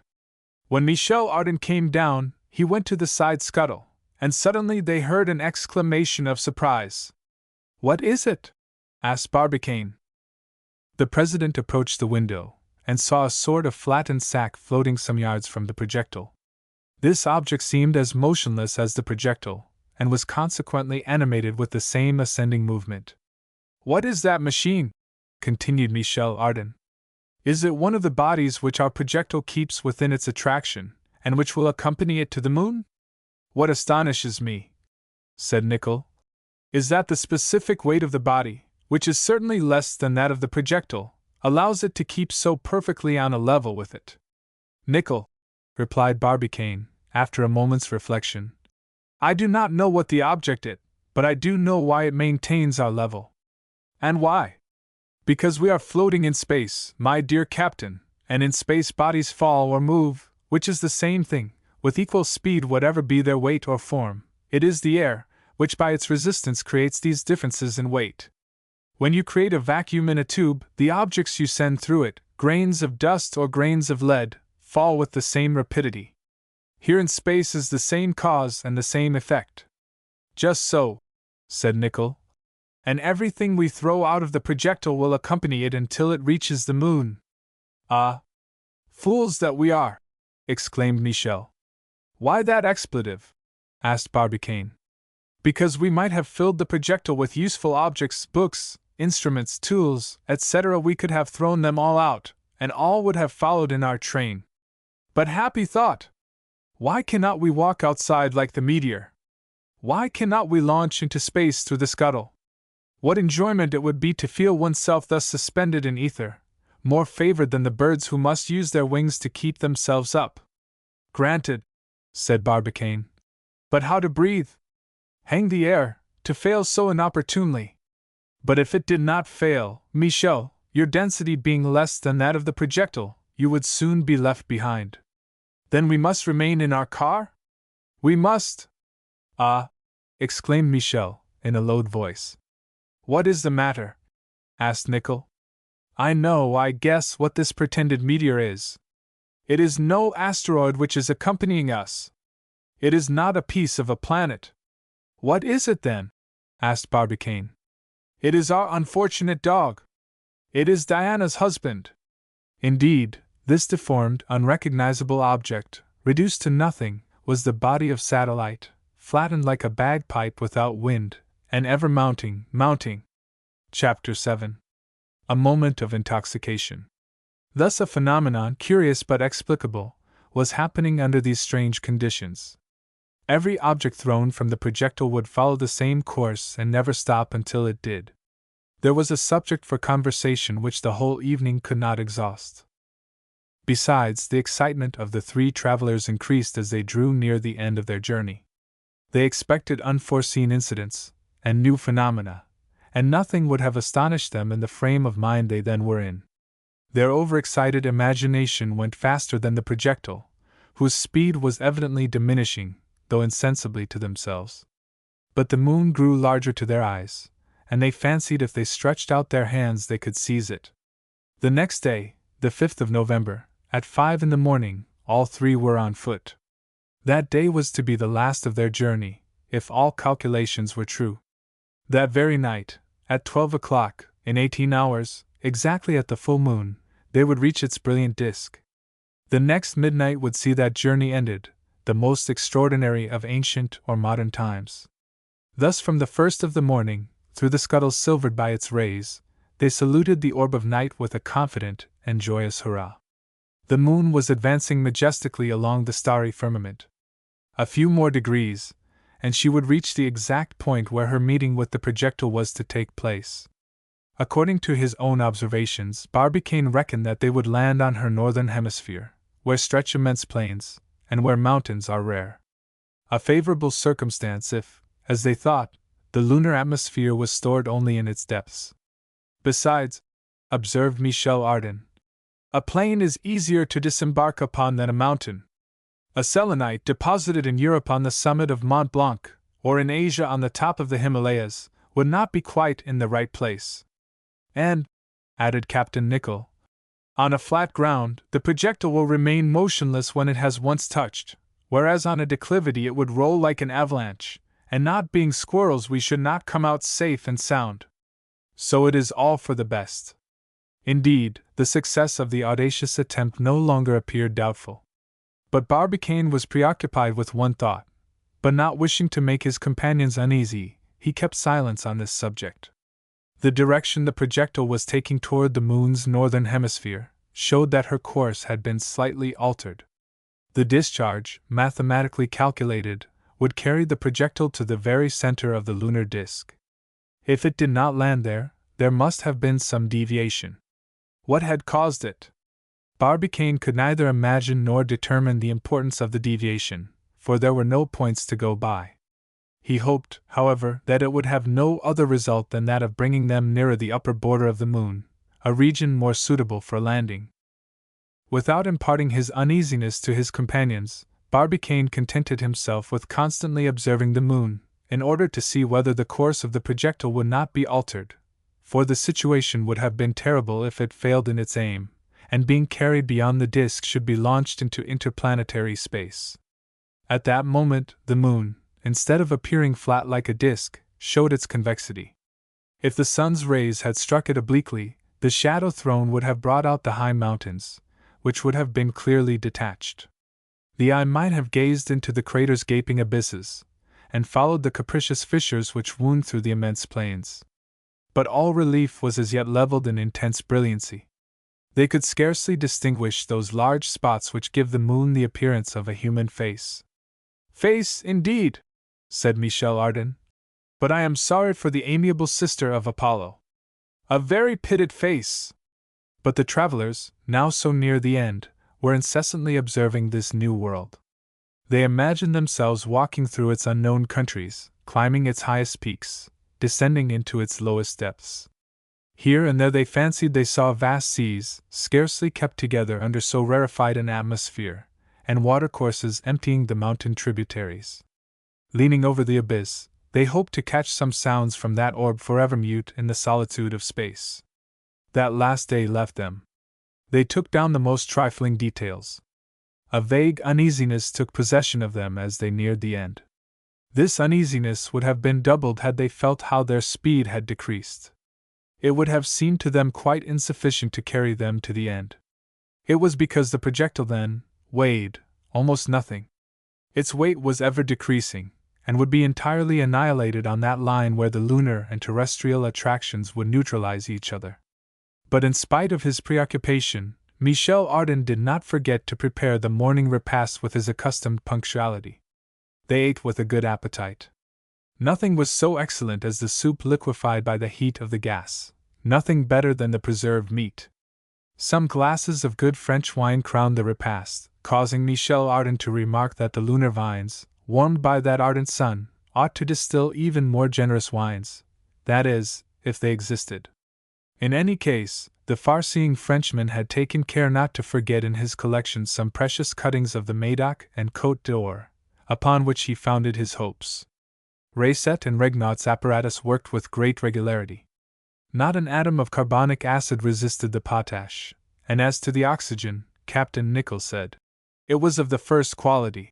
The little watery vapor enclosed in the projectile mixing with the air tempered the dryness, and many apartments in London, Paris, or New York, and many theaters, were certainly not in such a healthy condition. But that it might act with regularity, the apparatus must be kept in perfect order. So each morning Michel visited the escape regulators, tried the taps, and regulated the heat of the gas by the pyrometer.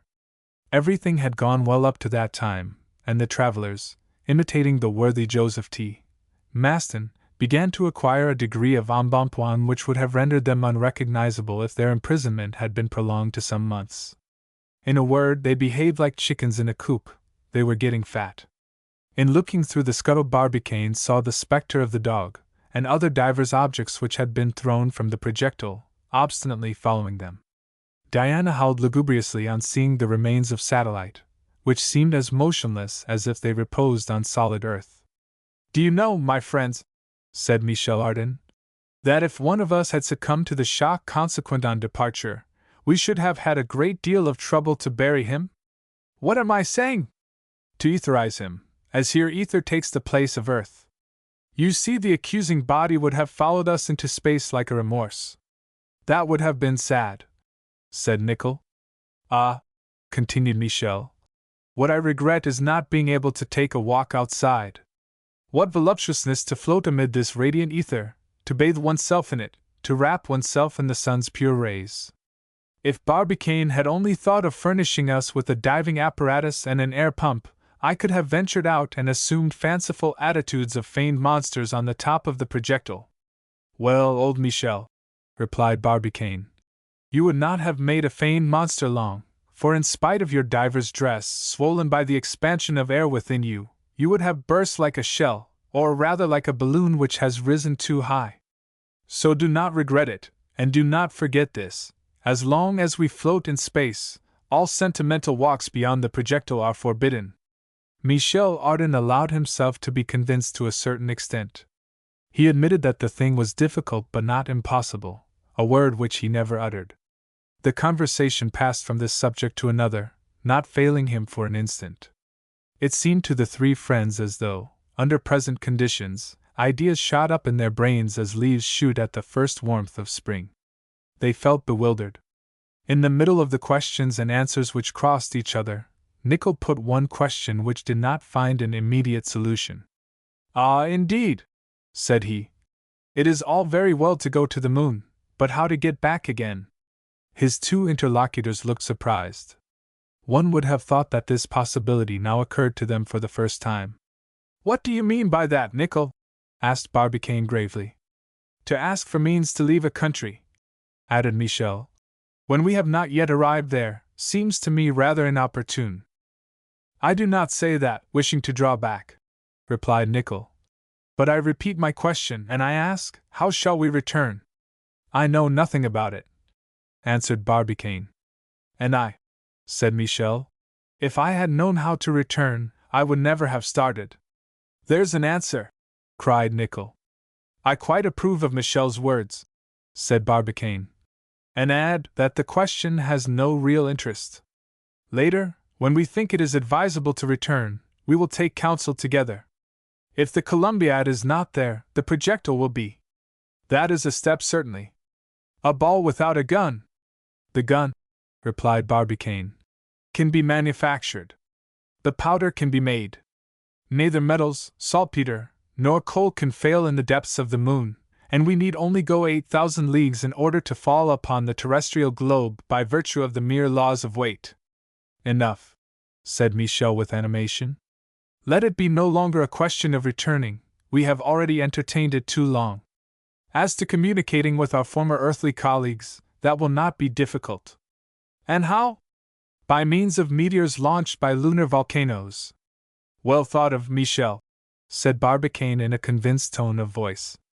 "Laplace has calculated that a force 5 times greater than that of our gun would suffice to send a meteor from the moon to the earth, and there is not one volcano which has not a greater power of propulsion than that." "Hurrah!" exclaimed Michel.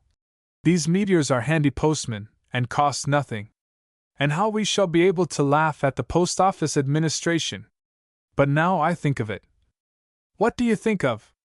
"A capital idea. Why did we not fasten a thread to our projectile, and we could have exchanged telegrams with the earth?" "The deuce!" answered Nicholl. "Do you consider the weight of a thread 250,000 miles long nothing?" "As nothing. They could have trebled the Columbiad's charge. They could have quadrupled or quintupled it," exclaimed Michel, with whom the verb took a higher intonation each time. "There is but one little objection to make to your proposition," replied Barbicane. Which is that, during the rotary motion of the globe, our thread would have wound itself round it like a chain on a capstan, and that it would inevitably have brought us to the ground. By the 39 stars of the Union, said Michel, I have nothing but impracticable ideas today, ideas worthy of J. T. Maston. But I have a notion that, if we do not return to Earth, J. T. Maston will be able to come to us. Yes, he'll come, replied Barbicane. He is a worthy and a courageous comrade. Besides, what is easier? Is not the Columbiad still buried in the soil of Florida? Is cotton and nitric acid wanted wherewith to manufacture the pyroxyle? Will not the moon pass the zenith of Florida? In 18 years' time will she not occupy exactly the same place as today? Yes, continued Michel. Yes, Maston will come, and with him our friends Elphinstone, Bloomsbury, all the members of the Gun Club, and they will be well received. And by they will run trains of projectiles between the earth and the moon. Hurrah for J. T. Maston! It is probable that, if the Hon. J. T. Maston did not hear the hurrahs uttered in his honor, his ears at least tingled. What was he doing then? Doubtless, posted in the Rocky Mountains, at the station of Long's Peak, he was trying to find the invisible projectile gravitating in space. If he was thinking of his dear companions, we must allow that they were not far behind him, and that, under the influence of a strange excitement, they were devoting to him their best thoughts. But once this excitement, which was evidently growing upon the tenants of the projectile, their sobriety could not be doubted. This strange irritation of the brain, must it be attributed to the peculiar circumstances under which they found themselves, to their proximity to the orb of night, from which only a few hours separated them, to some secret influence of the moon acting upon their nervous system? Their faces were as rosy as if they had been exposed to the roaring flames of an oven, their voices resounded in loud accents, their words escaped like a champagne cork driven out by carbonic acid, their gestures became annoying, they wanted so much room to perform them, and strange to say, they none of them noticed this great tension of the mind. Now, said Nicholl in a short tone, now that I do not know whether we shall ever return from the moon, I want to know what we are going to do there. What we are going to do there, replied Barbicane, stamping with his foot as if he was in a fencing saloon. I do not know. You do not know! Exclaimed Michel, with a bellow which provoked a sonorous echo in the projectile. No, I have not even thought about it, retorted Barbicane, in the same loud tone. Well, I know, replied Michel. Speak then, cried Nicholl, who could no longer contain the growling of his voice. I shall speak if it suits me, exclaimed Michel, seizing his companion's arms with violence. It must suit you, said Barbicane, with an eye on fire and a threatening hand. It was you who drew us into this frightful journey, and we want to know what for. Yes, said the captain. Now that I do not know where I am going, I want to know why I am going. Why? Exclaimed Michel, jumping a yard high. Why? To take possession of the moon in the name of the United States, to add a 40th state to the Union, to colonize the lunar regions, to cultivate them, to people them, to transport thither all the prodigies of art, of science, and industry, to civilize the Selenites, unless they are more civilized than we are, and to constitute them a republic, if they are not already one. And if there are no Selenites? Retorted Nicholl, who, under the influence of this unaccountable intoxication, was very contradictory. Who said that there were no Selenites? Exclaimed Michel in a threatening tone. I do, howled Nicholl. Captain, said Michel, do not repeat that insolence, or I will knock your teeth down your throat. The two adversaries were going to fall upon each other, and the incoherent discussion threatened to merge into a fight, when Barbicane intervened with one bound. Stop, miserable men, said he, separating his two companions. If there are no Selenites, we will do without them. Yes, exclaimed Michel, who was not particular. Yes, we will do without them. We have only to make Selenites. Down with the Selenites! The empire of the moon belongs to us, said Nicholl. Let us three constitute the republic. I will be the Congress, cried Michel. And I the Senate, retorted Nicholl. And Barbicane, the president, howled Michel. Not a president elected by the nation, replied Barbicane. Very well, a president elected by the Congress, cried Michel. And as I am the Congress, you are unanimously elected. Hurrah! Hurrah! Hurrah! For President Barbicane! Exclaimed Nicholl. Hip! Hip! Hip! Vociferated Michel Ardan. Then the President and the Senate struck up in a tremendous voice the popular song, Yankee Doodle, while from the Congress resounded the masculine tones of the Marseillaise. Then they struck up a frantic dance, with maniacal gestures, idiotic stampings, and somersaults like those of the boneless clowns in the circus. Diana, joining in the dance, and howling in her turn, jumped to the top of the projectile. An unaccountable flapping of wings was then heard amid most fantastic cock crows, while 5 or 6 hens fluttered like bats against the walls. Then the 3 traveling companions, acted upon by some unaccountable influence above that of intoxication, inflamed by the air which had set their respiratory apparatus on fire, fell motionless to the bottom of the projectile. Chapter 8. At 78,514 leagues. What had happened? Whence the cause of this singular intoxication, the consequences of which might have been very disastrous? A simple blunder of Michel's, which, fortunately, Nicholl was able to correct in time. After a perfect swoon, which lasted some minutes, the captain, recovering first, soon collected his scattered senses. Although he had breakfasted only 2 hours before, he felt a gnawing hunger, as if he had not eaten anything for several days. Everything about him, stomach and brain, were overexcited to the highest degree. He got up and demanded from Michel a supplementary repast. Michel, utterly done up, did not answer. Nicholl then tried to prepare some tea destined to help the absorption of a dozen sandwiches. He first tried to get some fire, and struck a match sharply. What was his surprise to see the sulphur shine with so extraordinary a brilliancy as to be almost unbearable to the eye. From the gas burner which he lit rose a flame equal to a jet of electric light. A revelation dawned on Nicholl's mind. That intensity of light, the physiological troubles which had arisen in him, the overexcitement of all his moral and quarrelsome faculties, he understood all. The oxygen! He exclaimed. And leaning over the air apparatus, he saw that the tap was allowing the colorless gas to escape freely, life-giving, but in its pure state producing the gravest disorders in the system. Michel had blunderingly opened the tap of the apparatus to the full. Nicholl hastened to stop the escape of oxygen with which the atmosphere was saturated, which would have been the death of the travelers, not by suffocation, but by combustion. An hour later, the air less charged with it restored the lungs to their normal condition. By degrees the 3 friends recovered from their intoxication, but they were obliged to sleep themselves sober over their oxygen as a drunkard does over his wine. When Michel learned his share of the responsibility of this incident, he was not much disconcerted. This unexpected drunkenness broke the monotony of the journey. Many foolish things had been said while under its influence, but also quickly forgotten. And then, added the merry Frenchman, I am not sorry to have tasted a little of this heady gas. Do you know, my friends, that a curious establishment might be founded with rooms of oxygen, where people whose system is weakened could for a few hours live a more active life? Fancy parties where the room was saturated with this heroic fluid, theaters where it should be kept at high pressure. What passion in the souls of the actors and spectators! What fire, what enthusiasm! And if, instead of an assembly, only a whole people could be saturated, what activity in its functions! What a supplement to life it would derive!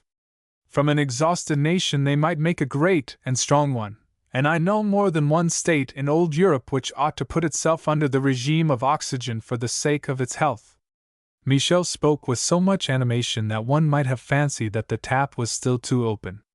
But a few words from Barbicane soon shattered his enthusiasm. That is all very well, friend Michel, said he. But will you inform us where these chickens came from which have mixed themselves up in our concert? Those chickens? Yes. Indeed, 6 chickens and a fine cock were walking about, flapping their wings and chattering. Ah, the awkward things! Exclaimed Michel. The oxygen has made them revolt. But what do you want to do with these chickens? Asked Barbicane. To acclimatize them in the moon, by Jove! Then why did you hide them? A joke, my worthy president, a simple joke, which has proved a miserable failure. I wanted to set them free on the lunar continent, without saying anything.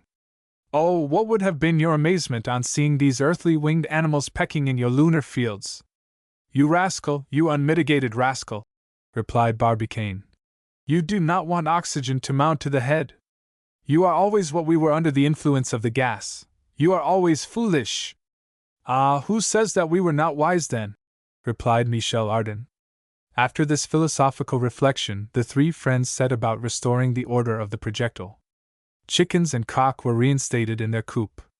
But while proceeding with this operation, Barbicane and his two companions had a most desired perception of a new phenomenon.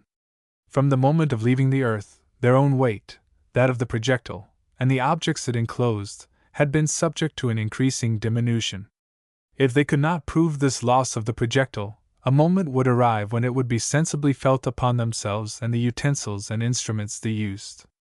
It is needless to say that a scale would not show this loss, for the weight destined to weight the object would have lost exactly as much as the object itself, but a spring steelyard, for example, the tension of which was independent of the attraction, would have given a just estimate of this loss.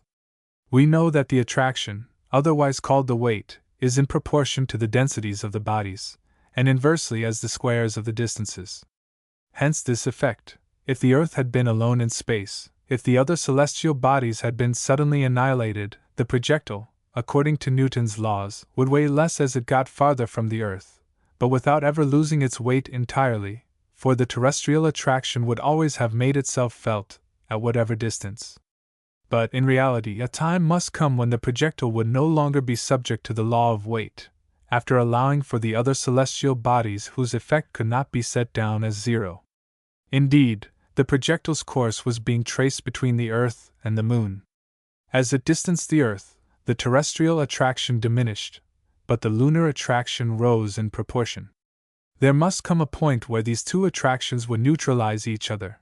The projectile would possess weight no longer.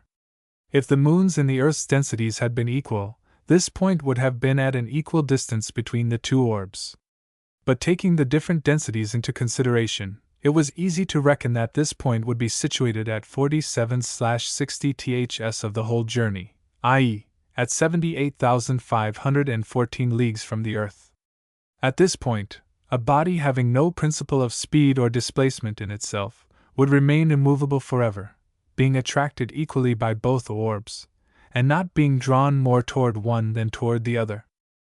Now, if the projectile's impulsive force had been correctly calculated, it would attain this point without speed, having lost all trace of weight, as well as all the objects within it. What would happen then? Three hypotheses presented themselves. 1. Either it would retain a certain amount of motion, and pass the point of equal attraction, and fall upon the moon by virtue of the excess of the lunar attraction over the terrestrial. 2. Or, its speed failing, and unable to reach the point of equal attraction, it would fall upon the moon by virtue of the excess of the lunar attraction over the terrestrial. 3. Or, lastly, animated with sufficient speed to enable it to reach the neutral point, but not sufficient to pass it, it would remain forever suspended in that spot like the pretended tomb of Mahomet, between the zenith and the nadir. Such was their situation, and Barbicane clearly explained the consequences to his traveling companions, which greatly interested them. But how should they know when the projectile had reached this neutral point situated at that distance, especially when neither themselves, nor the objects enclosed in the projectile, would be any longer subject to the laws of weight? Up to this time, the travelers, while admitting that this action was constantly decreasing, had not yet become sensible to its total absence. But that day, about 11 o'clock in the morning, Nicholl having accidentally let a glass slip from his hand, the glass, instead of falling, remained suspended in the air. "Ah!" exclaimed Michel Ardan. "That is rather an amusing piece of natural philosophy." And immediately divers other objects, firearms and bottles, abandoned to themselves, held themselves up as by enchantment. Diana, too, placed in space by Michel, reproduced, but without any trick, the wonderful suspension practiced by Caston and Robert Houdin. Indeed, the dog did not seem to know that she was floating in air. The three adventurous companions were surprised and stupefied, despite their scientific reasonings. They felt themselves being carried into the domain of wonders. They felt that weight was really wanting to their bodies. If they stretched out their arms, they did not attempt to fall. Their heads shook on their shoulders. Their feet no longer clung to the floor of the projectile. They were like drunken men having no stability in themselves. Fancy has depicted men without reflection, others without shadow. But here reality, by the neutralizations of attractive forces, produced men in whom nothing had any weight, and who weighed nothing themselves. Suddenly Michel, taking a spring, left the floor and remained suspended in the air, like Murillo's monk of the Cuisine d'Angers. The two friends joined him instantly, and all three formed a miraculous ascension in the center of the projectile. "Is it to be believed? Is it probable? Is it possible?" exclaimed Michel. "And yet it is so. Ah! If Raphael had seen us thus, what an assumption he would have thrown upon canvas!" "The assumption cannot last," replied Barbicane. "If the projectile passes the neutral point, the lunar attraction will draw us to the moon. Then our feet will be upon the roof," replied Michel. "No," said Barbicane. "Because the projectile's center of gravity is very low, it will only turn by degrees. Then all our portables will be upset from top to bottom, that is a fact." "Calm yourself, Michel," replied Nicholl. "No upset is to be feared, not a thing will move, for the projectile's evolution will be imperceptible." "Just so," continued Barbicane. "And when it has passed the point of equal attraction, its base, being the heavier, will draw it perpendicularly to the moon. But, in order that this phenomenon should take place, we must have passed the neutral line." "Passed the neutral line!" cried Michel. "Then let us do as the sailors do when they cross the equator." A slight side movement brought Michel back toward the padded side, thence he took a bottle and glasses, placed them, in space, before his companions, and drinking merrily, they saluted the line with a triple hurrah. The influence of these attractions scarcely lasted an hour. The travelers felt themselves insensibly drawn toward the floor, and Barbicane fancied that the conical end of the projectile was varying a little from its normal direction toward the moon. By an inverse motion the base was approaching first. The lunar attraction was prevailing over the terrestrial. The fall toward the moon was beginning, almost imperceptibly as yet, but by degrees the attractive force would become stronger, the fall would be more decided, the projectile, drawn by its base, would turn its cone to the earth, and fall with ever-increasing speed on to the surface of the Selenite continent. Their destination would then be attained. Now nothing could prevent the success of their enterprise, and Nicholl and Michel Ardan shared Barbicane's joy. Then they chatted of all the phenomena which had astonished them one after the other, particularly the neutralization of the laws of weight. Michel Ardan, always enthusiastic, drew conclusions which were purely fanciful. "Ah, my worthy friends," he exclaimed, "what progress we should make if on earth we could throw off some of that weight, some of that chain which binds us to her. It would be the prisoner set at liberty, no more fatigue of either arms or legs. Or if it is true that in order to fly on the earth's surface, to keep oneself suspended in the air merely by the play of the muscles, there requires a strength 150 times greater than that which we possess, a simple act of volition, a caprice, would bear us into space, if attraction did not exist." "Just so," said Nicholl, smiling. "If we could succeed in suppressing weight as they suppress pain by anesthesia, that would change the face of modern society." "Yes," cried Michel, full of his subject. "Destroy weight, and no more burdens." "Well said," replied Barbicane. "But if nothing had any weight, nothing would keep in its place, not even your hat on your head, worthy Michel, nor your house, whose stones only adhere by weight, nor a boat, whose stability on the waves is only caused by weight, not even the ocean, whose waves would no longer be equalized by terrestrial attraction, and lastly, not even the atmosphere, whose atoms, being no longer held in their places, would disperse in space." "That is tiresome," retorted Michel. "Nothing like these matter-of-fact people for bringing one back to the bare reality." But console yourself, Michel, continued Barbicane. For if no orb exists from whence all laws of weight are banished, you are at least going to visit one where it is much less than on the earth. The moon? Yes, the moon, on whose surface objects weigh 6 times less than on the earth, a phenomenon easy to prove. And we shall feel it? Asked Michel. Evidently, as 200 pounds will only weigh 30 pounds on the surface of the moon. And our muscular strength will not diminish? Not at all. Instead of jumping 1 yard high, you will rise 18 feet high. But we shall be regular Herculeses in the moon! Exclaimed Michel.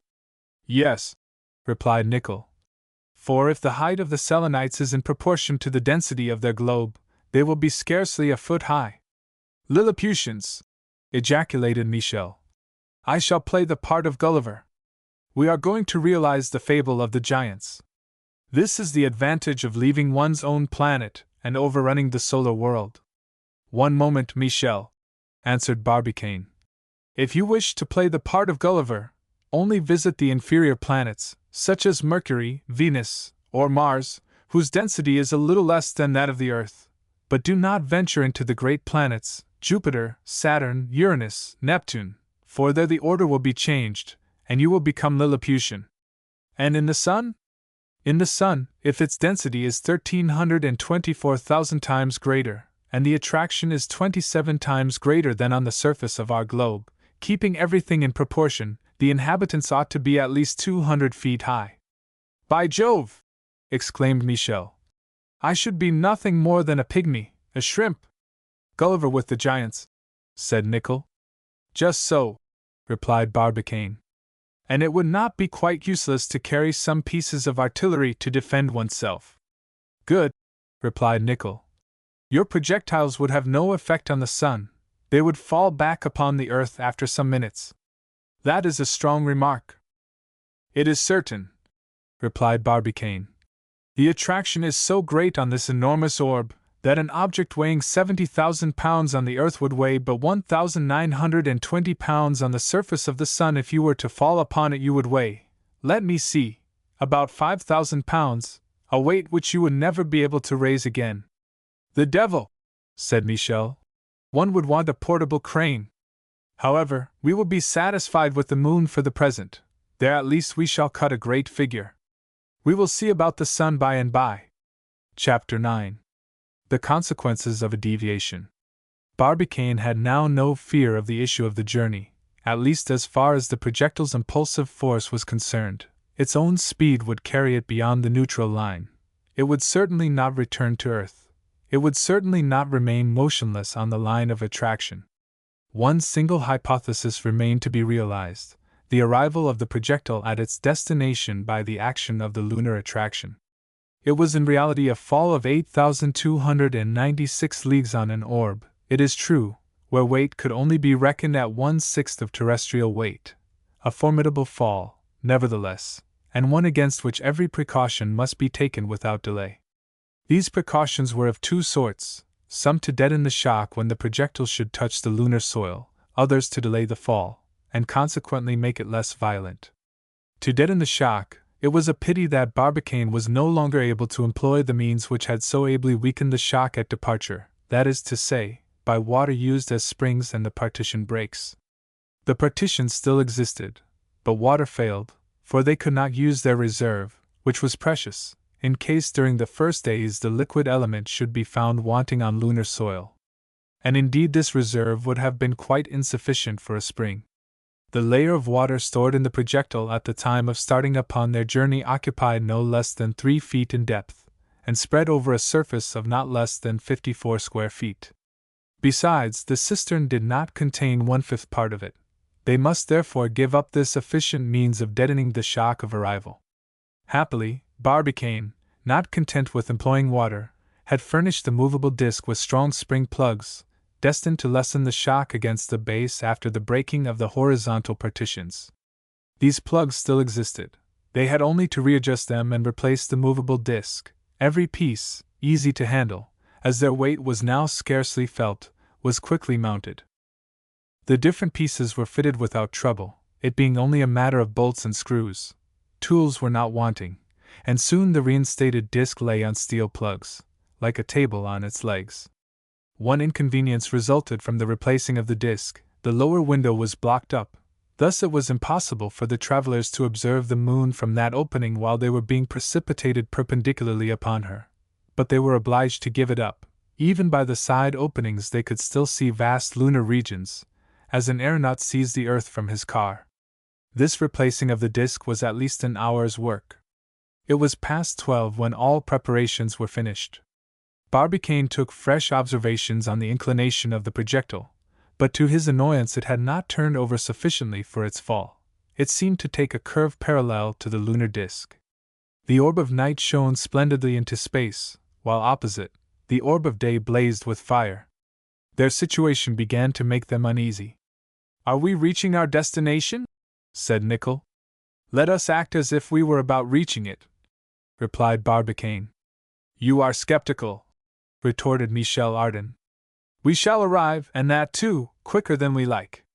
This answer brought Barbicane back to his preparations, and he occupied himself with placing the contrivances intended to break their descent.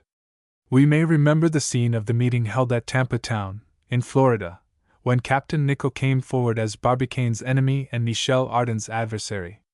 To Captain Nicholl's maintaining that the projectile would smash like glass, Michel replied that he would break their fall by means of rockets properly placed.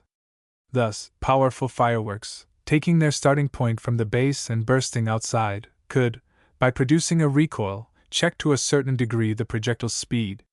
These rockets were to burn in space, it is true, but oxygen would not fail them, for they could supply themselves with it, like the lunar volcanoes, the burning of which has never yet been stopped by the want of atmosphere round the moon. Barbicane had accordingly supplied himself with these fireworks, enclosed in little steel guns, which could be screwed on to the base of the projectile. Inside, these guns were flush with the bottom; outside, they protruded about 18 inches. There were 20 of them. An opening left in the disc allowed them to light the match with which each was provided. All the effect was felt outside. The burning mixture had already been rammed into each gun. They had, then, nothing to do but raise the metallic buffers fixed in the base, and replace them by the guns, which fitted closely in their places.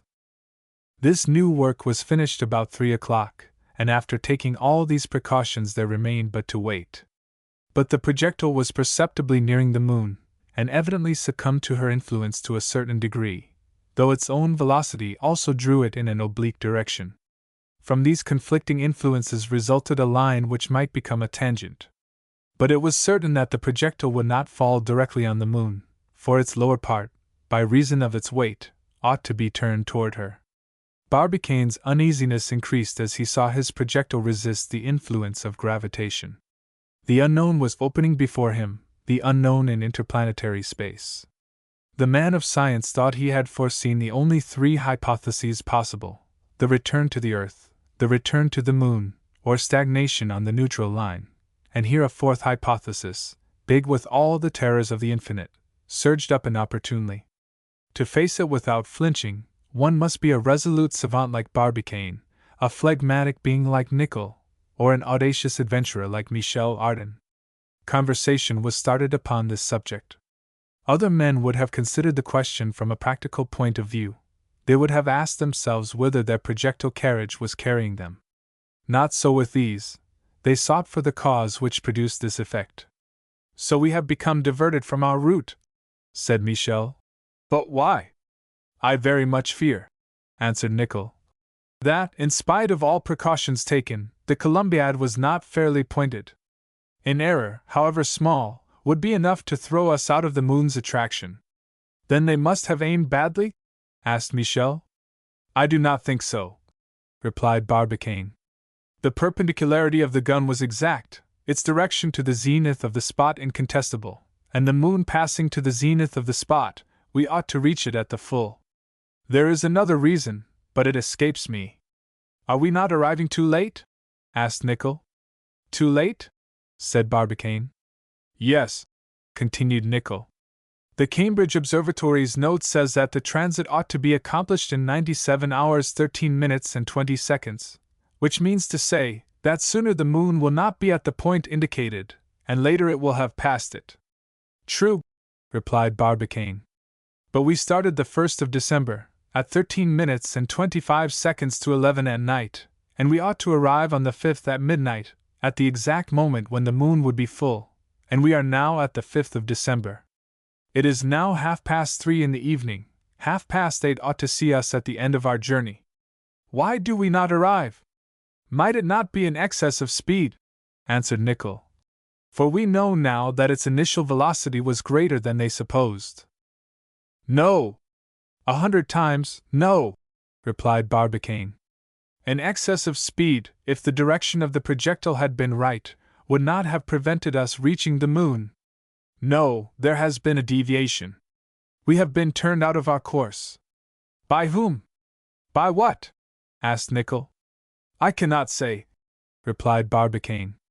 Very well, then, Barbicane, said Michel. Do you wish to know my opinion on the subject of finding out this deviation? Speak. I would not give $50 to know it. That we have deviated is a fact. Where we are going matters little, we shall soon see. Since we are being borne along in space, we shall end by falling into some center of attraction or other.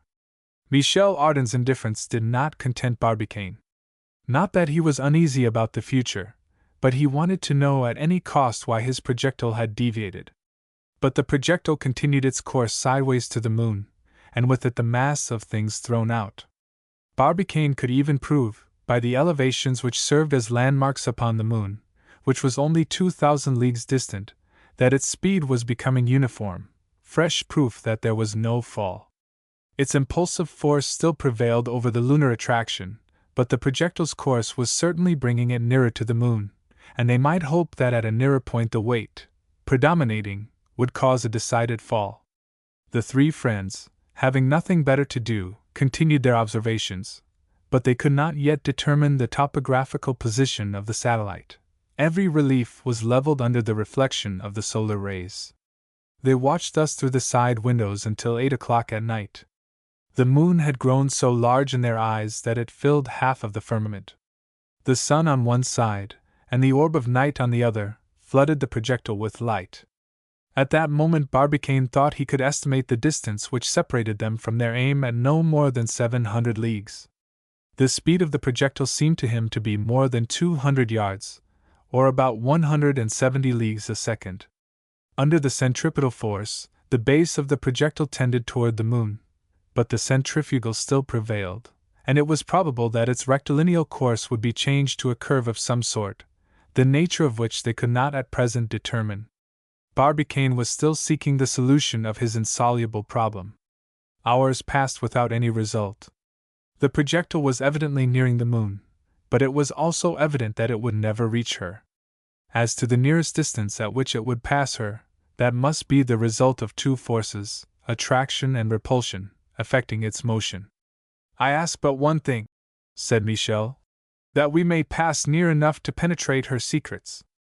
Cursed be the thing that has caused our projectile to deviate from its course, cried Nicholl.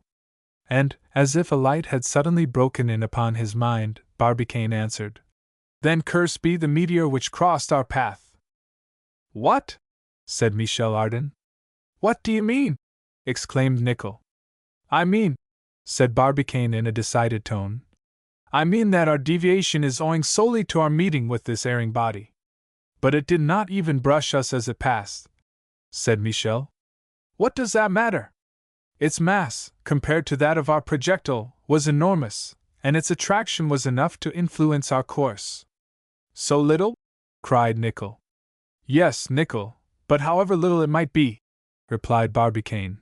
In a distance of 84,000 leagues, it wanted no more to make us miss the moon. Chapter 10. The Observers of the Moon. Barbicane had evidently hit upon the only plausible reason of this deviation. However slight it might have been, it had sufficed to modify the course of the projectile. It was a fatality. The bold attempt had miscarried by a fortuitous circumstance, and unless by some exceptional event, they could now never reach the moon's disk. Would they pass near enough to be able to solve certain physical and geological questions until then insoluble? This was the question, and the only one, which occupied the minds of these bold travelers. As to the fate in store for themselves, they did not even dream of it. But what would become of them amid these infinite solitudes, these who would soon want air? A few more days, and they would fall stifled in this wandering projectile. But some days to these intrepid fellows was a century, and they devoted all their time to observe that moon which they no longer hoped to reach. The distance which had then separated the projectile from the satellite was estimated at about 200 leagues. Under these conditions, as regards the visibility of the details of the disk, the travelers were farther from the moon than are the inhabitants of Earth with their powerful telescopes. Indeed, we know that the instrument mounted by Lord Rosse at Parsonstown, which magnifies 6,500 times, brings the moon to within an apparent distance of 16 leagues. And more than that, with the powerful one set up at Long's Peak, the orb of night, magnified 48,000 times, is brought to within less than 2 leagues, and objects having a diameter of 30 feet are seen very distinctly. So that, at this distance, the topographical details of the moon, observed without glasses, could not be determined with precision. The eye caught the vast outline of those immense depressions inappropriately called seas, but they could not recognize their nature. The prominence of the mountains disappeared under the splendid irradiation produced by the reflection of the solar rays. The eye, dazzled as if it was leaning over a bath of molten silver, turned from it involuntarily, but the oblong form of the orb was quite clear. It appeared like a gigantic egg, with the small end turned toward the earth. Indeed, the moon, liquid and pliable in the first days of its formation, was originally a perfect sphere, but being soon drawn within the attraction of the earth, it became elongated under the influence of gravitation. In becoming a satellite, she lost her native purity of form. Her center of gravity was in advance of the center of her figure, and from this fact some savants draw the conclusion that the air and water had taken refuge on the opposite surface of the moon, which is never seen from the earth. This alteration in the primitive form of the satellite was only perceptible for a few moments. The distance of the projectile from the moon diminished very rapidly under its speed, though that was much less than its initial velocity, but 8 or 9 times greater than that which propels our express trains. The oblique course of the projectile, from its very obliquity, gave Michel Ardan some hopes of striking the lunar disk at some point or other. He could not think that they would never reach it. No! He could not believe it, and this opinion he often repeated. But Barbicane, who was a better judge, always answered him with merciless logic. No, Michel, no! We can only reach the moon by a fall, and we are not falling. The centripetal force keeps us under the moon's influence, but the centrifugal force draws us irresistibly away from it. This was said in a tone which quenched Michel Ardan's last hope. The portion of the moon which the projectile was nearing was the northern hemisphere, that which the selenographic maps place below, for these maps are generally drawn after the outline given by the glasses, and we know that they reverse the objects. Such was the Mappa Selenographica of Boer and Moedler which Barbicane consulted. This northern hemisphere presented vast plains, dotted with isolated mountains. At midnight the moon was full. At that precise moment the travelers should have alighted upon it, if the mischievous meteor had not diverted their course. The orb was exactly in the condition determined by the Cambridge Observatory. It was mathematically at its perigee, and at the zenith of the 20th parallel. An observer placed at the bottom of the enormous Columbiad, pointed perpendicularly to the horizon, would have framed the moon in the mouth of the gun. A straight line drawn through the axis of the piece would have passed through the center of the orb of night. It is needless to say that during the night of the 5th to 6th of December, the travelers took not an instant's rest. Could they close their eyes when so near this new world? No! All their feelings were concentrated in one single thought: see! Representatives of the earth, of humanity, past and present, all centered in them. It is through their eyes that the human race look at these lunar regions, and penetrate the secrets of their satellite. A strange emotion filled their hearts as they went from one window to the other. Their observations, reproduced by Barbicane, were rigidly determined. To take them, they had glasses; to correct them, maps. As regards the optical instruments at their disposal, they had excellent marine glasses specially constructed for this journey. They possessed magnifying powers of 100. They would thus have brought the moon to within a distance, apparent, of less than 2,000 leagues from the earth.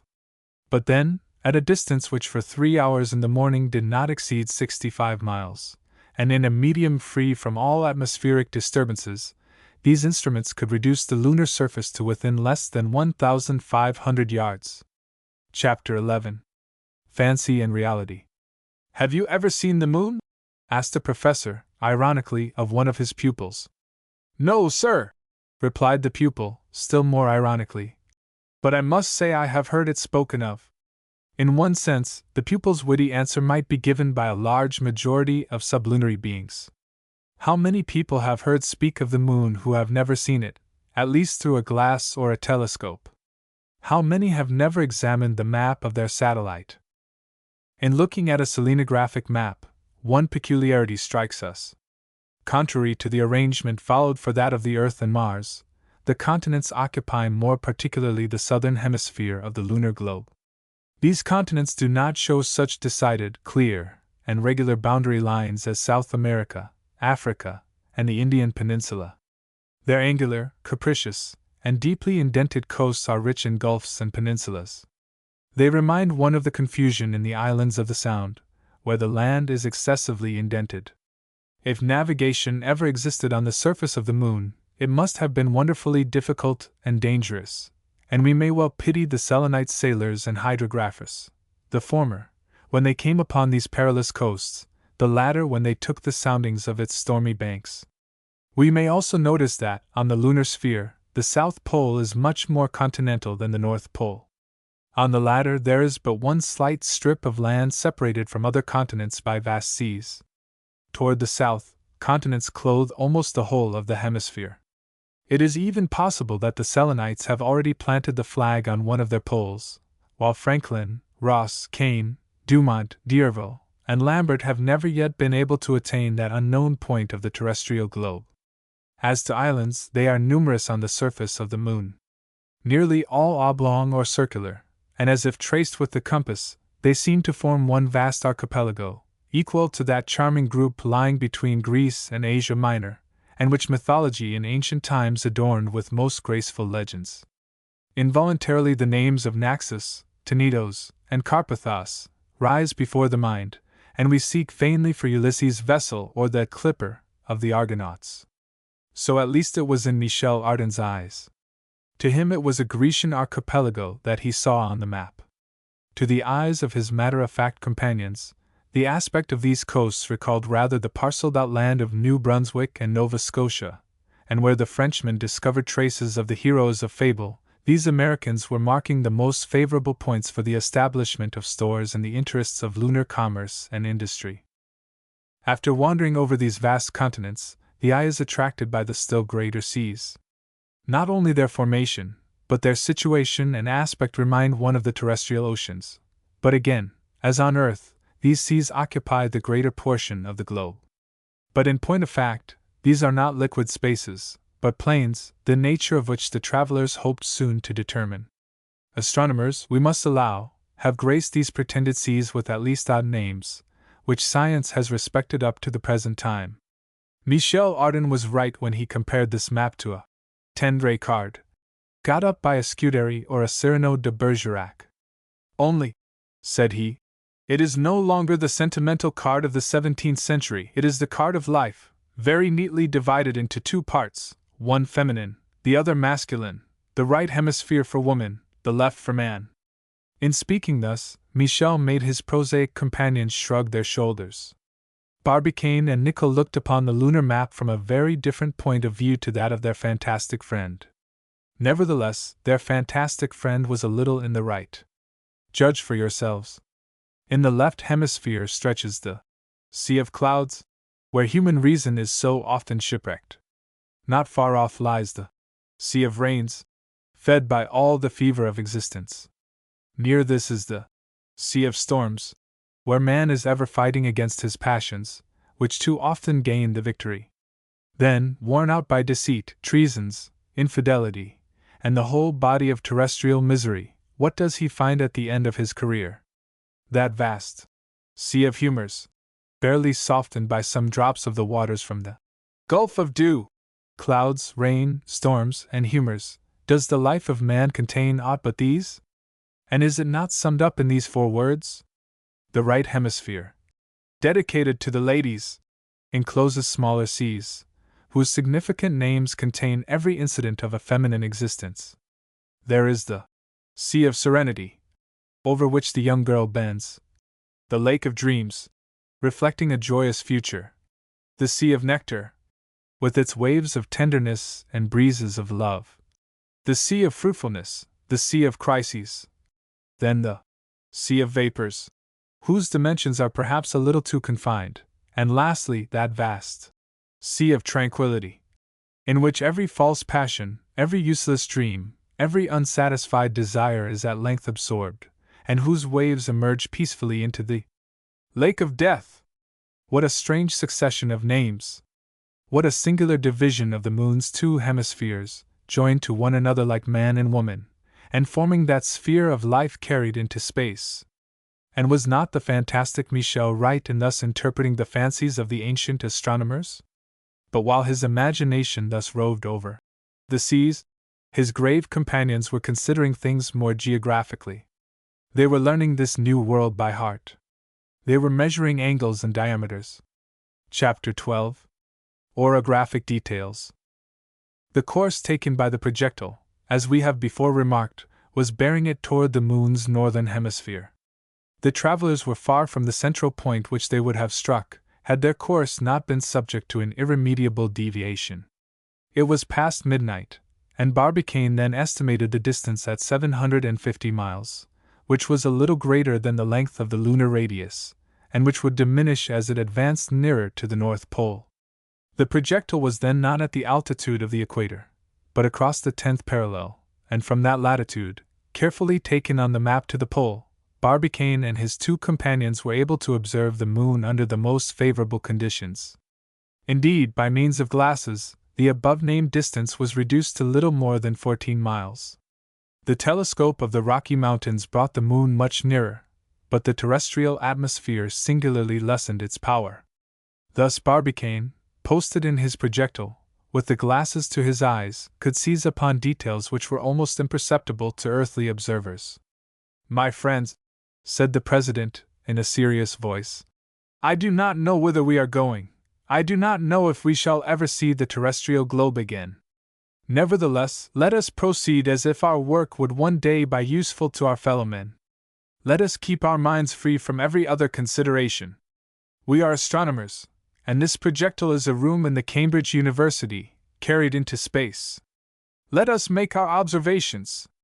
This said, work was begun with great exactness, and they faithfully reproduced the different aspects of the moon, at the different distances which the projectile reached. At the time that the projectile was as high as the 10th parallel, north latitude, it seemed rigidly to follow the 20th degree, east longitude. We must here make one important remark with regard to the map by which they were taking observations. In the selenographical maps where, on account of the reversing of the objects by the glasses, the south is above and the north below, it would seem natural that, on account of that inversion, the east should be to the left hand, and the west to the right. But it is not so. If the map were turned upside down, showing the moon as we see her, the east would be to the left, and the west to the right, contrary to that which exists on terrestrial maps. The following is the reason of this anomaly. Observers in the northern hemisphere, say in Europe, see the moon in the south, according to them. When they take observations, they turn their backs to the north, the reverse position to that which they occupy when they study a terrestrial map. As they turn their backs to the north, the east is on their left, and the west to their right. To observers in the southern hemisphere, Patagonia for example, the moon's west would be quite to their left, and the east to their right, as the south is behind them. Such is the reason of the apparent reversing of these 2 cardinal points, and we must bear it in mind in order to be able to follow President Barbicane's observations.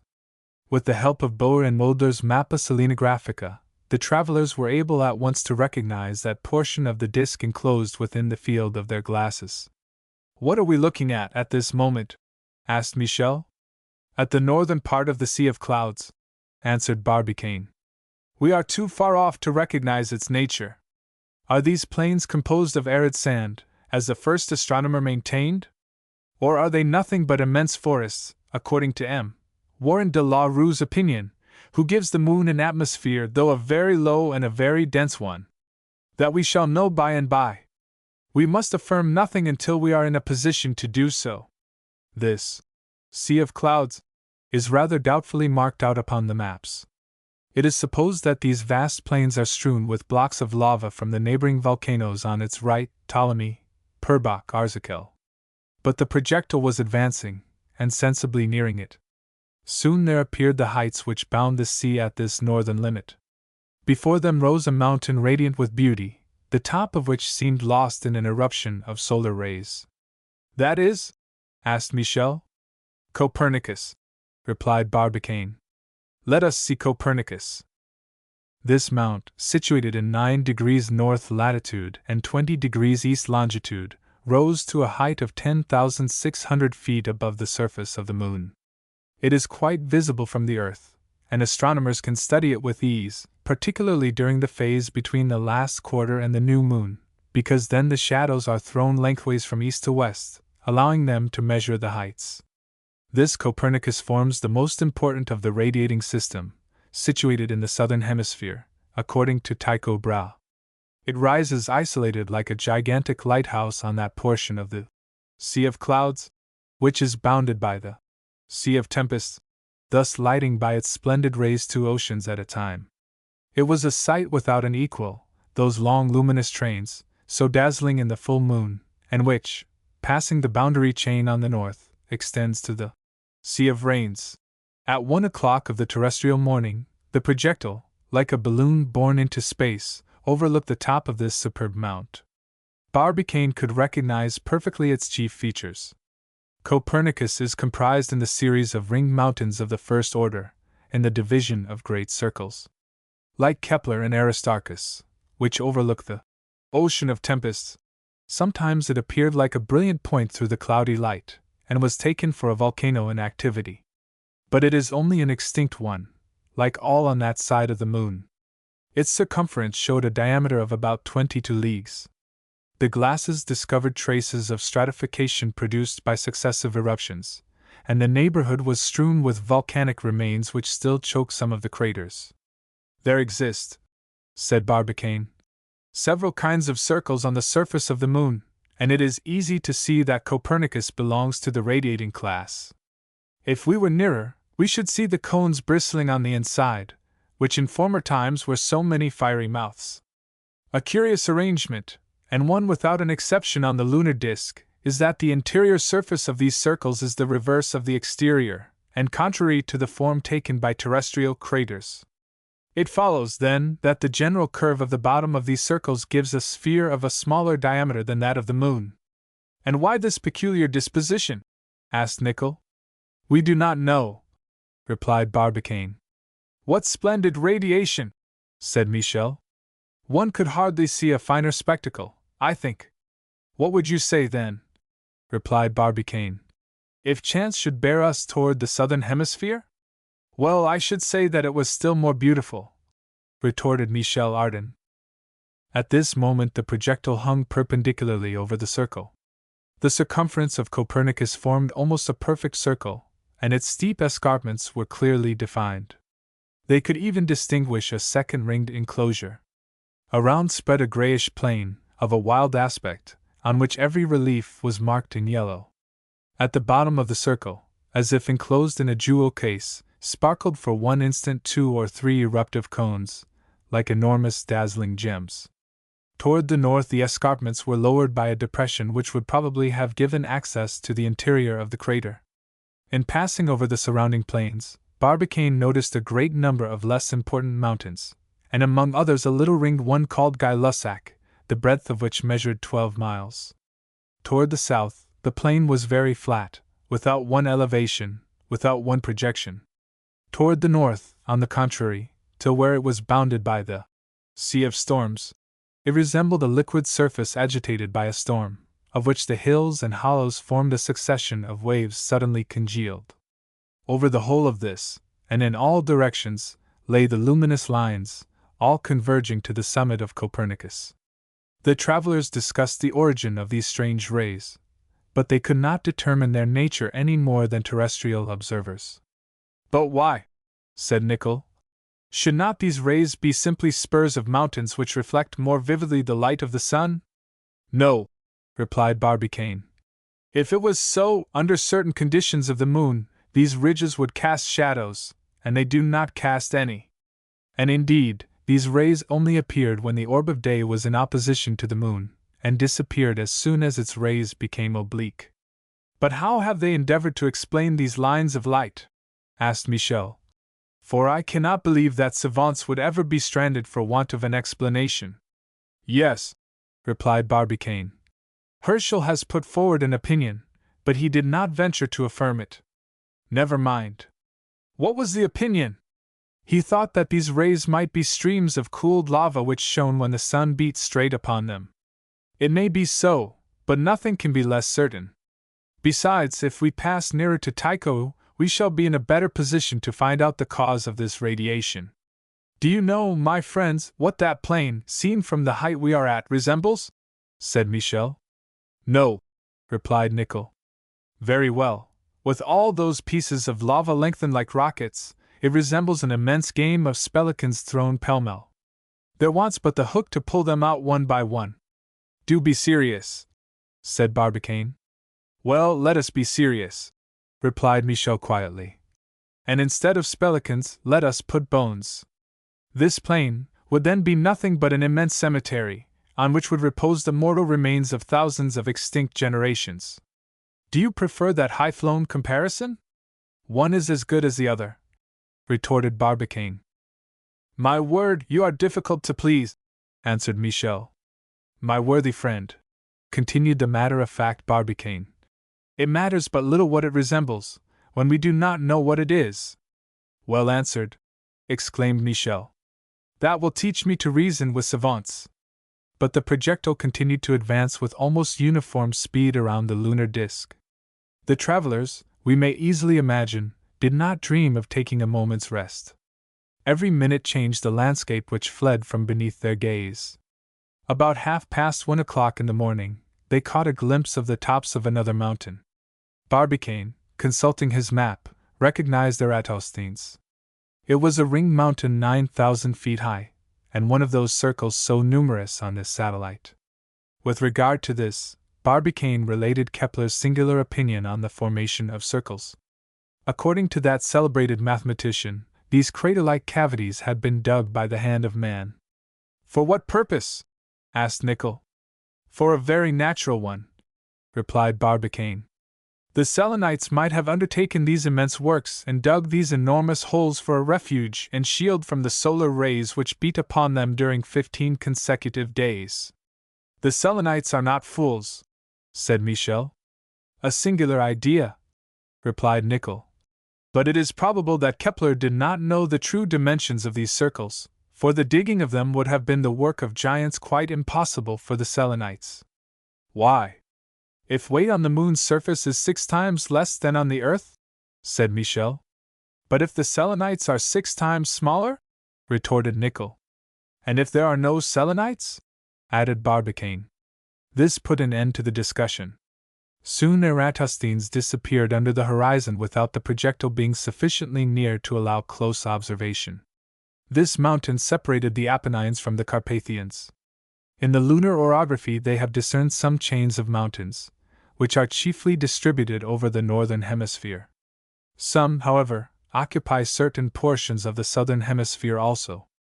About 2 o'clock in the morning Barbicane found that they were above the 20th lunar parallel. The distance of the projectile from the moon was not more than 600 miles. Barbicane, now perceiving that the projectile was steadily approaching the lunar disk, did not despair, if not of reaching her, at least of discovering the secrets of her configuration. Chapter 13. Lunar Landscapes. At 2:30 in the morning, the projectile was over the 13th lunar parallel, and at the effective distance of 500 miles, reduced by the glasses to 5.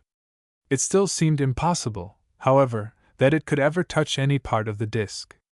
Its motive speed, comparatively so moderate, was inexplicable to President Barbicane. At that distance from the moon it must have been considerable, to enable it to bear up against her attraction. Here was a phenomenon the cause of which escaped them again. Besides, time failed them to investigate the cause. All lunar relief was defiling under the eyes of the travelers, and they would not lose a single detail. Under the glasses the disk appeared at the distance of 5 miles. What would an aeronaut, borne to this distance from the earth, distinguish on its surface? We cannot say, since the greatest ascension has not been more than 25,000 feet. This, however, is an exact description of what Barbicane and his companions saw at this height. Large patches of different colors appeared on the disk. Selenographers are not agreed upon the nature of these colors. There are several, and rather vividly marked. Julius Schmidt pretends that, if the terrestrial oceans were dried up, a selenite observer could not distinguish on the globe a greater diversity of shades between the oceans and the continental plains than those on the moon present to a terrestrial observer. According to him, the color common to the vast plains known by the name of seas is a dark gray mixed with green and brown. Some of the large craters present the same appearance. Barbicane knew this opinion of the German selenographer, an opinion shared by Boer and Modler. Observation has proved that right was on their side, and not on that of some astronomers who admit the existence of only gray on the moon's surface. In some parts green was very distinct, such as springs, according to Julius Schmidt, from the seas of Serenity and Humors. Barbicane also noticed large craters, without any interior cones, which shed a bluish tint similar to the reflection of a sheet of steel freshly polished. These colors belonged really to the lunar disk, and did not result, as some astronomers say, either from the imperfection in the objective of the glasses or from the interposition of the terrestrial atmosphere. Not a doubt existed in Barbicane's mind with regard to it, as he observed it through space, and so could not commit any optical error. He considered the establishment of this fact as an acquisition to science. Now, were these shades of green, belonging to tropical vegetation, kept up by a low dense atmosphere? He could not yet say. Farther on, he noticed a reddish tint, quite defined. The same shade had before been observed at the bottom of an isolated enclosure, known by the name of Lichtenberg Circle, which is situated near the Hercynian Mountains, on the borders of the moon, but they could not tell the nature of it. They were not more fortunate with regard to another peculiarity of the disk, for they could not decide upon the cause of it. Michel Ardan was watching near the President, when he noticed long white lines, vividly lighted up by the direct rays of the sun. It was a succession of luminous furrows, very different from the radiation of Copernicus not long before. They ran parallel with each other. Michel, with his usual readiness, hastened to exclaim, "Look there! Cultivated fields! Cultivated fields!" replied Nicholl, shrugging his shoulders. "Plowed, at all events," retorted Michel Ardan. "But what laborers those Selenites must be, and what giant oxen they must harness to their plow to cut such furrows!" "They are not furrows," said Barbicane. "They are rifts." "Rifts? Stuff!" replied Michel mildly. "But what do you mean by rifts in the scientific world?" Barbicane immediately enlightened his companion as to what he knew about lunar rifts. He knew that they were a kind of furrow found on every part of the disk which was not mountainous, that these furrows, generally isolated, measured from 400 to 500 leagues in length, that their breadth varied from 1,000 to 1,500 yards, and that their borders were strictly parallel, but he knew nothing more either of their formation or their nature. Barbicane, through his glasses, observed these rifts with great attention. He noticed that their borders were formed of steep declivities. They were long parallel ramparts, and with some small amount of imagination he might have admitted the existence of long lines of fortifications, raised by Selenite engineers. Of these different rifts some were perfectly straight, as if cut by a line. Others were slightly curved, though still keeping their borders parallel. Some crossed each other, some cut through craters. Here they wound through ordinary cavities, such as Posidonius or Patavius. There they wound through the seas, such as the Sea of Serenity. These natural accidents naturally excited the imaginations of these terrestrial astronomers. The first observations had not discovered these rifts. Neither Hevelius, Cassin, La Hire, nor Herschel seem to have known them. It was Schroeder who in 1789 first drew attention to them. Others followed who studied them, as Pastorff, Gruthuysen, Boer, and Modler. At this time their number amounts to 70, but if they have been counted, their nature has not yet been determined.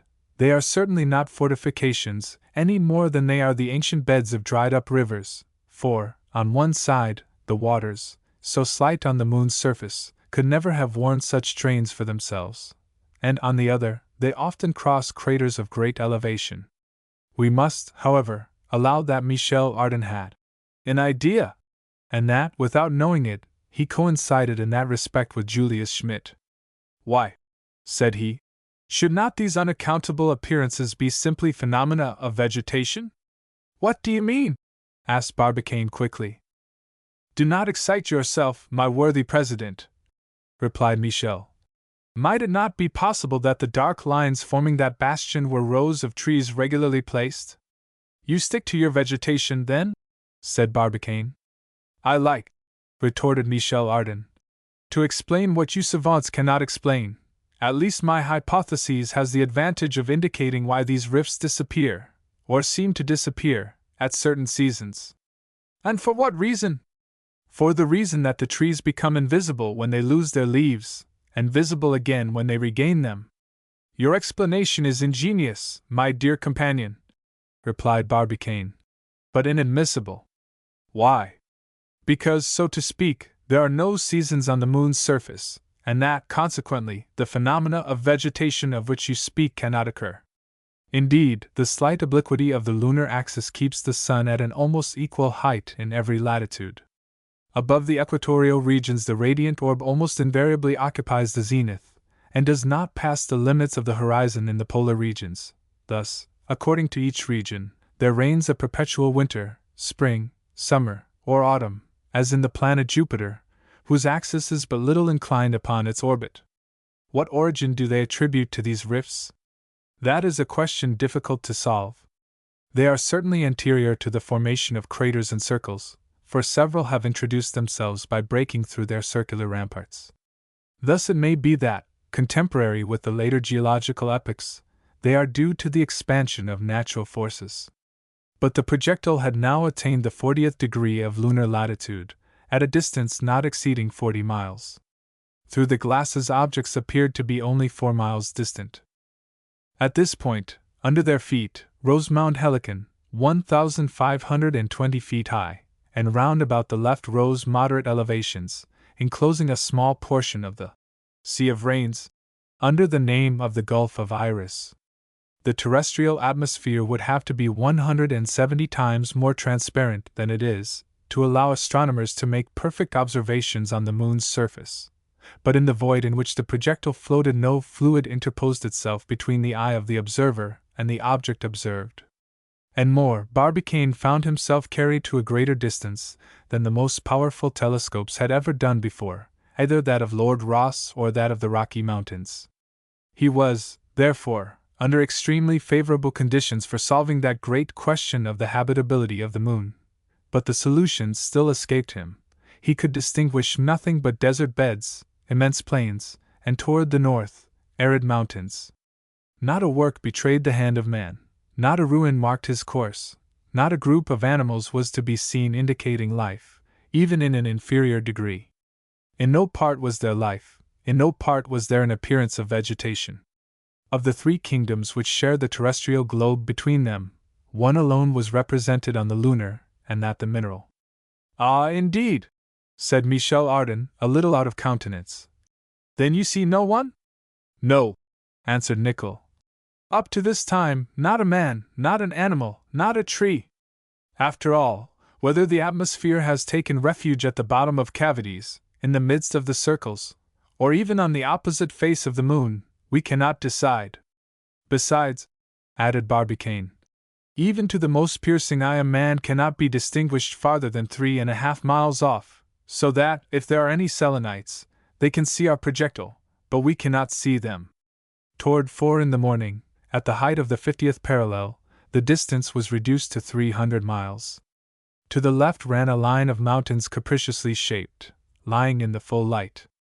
To the right, on the contrary, lay a black hollow resembling a vast well, unfathomable and gloomy, drilled into the lunar soil.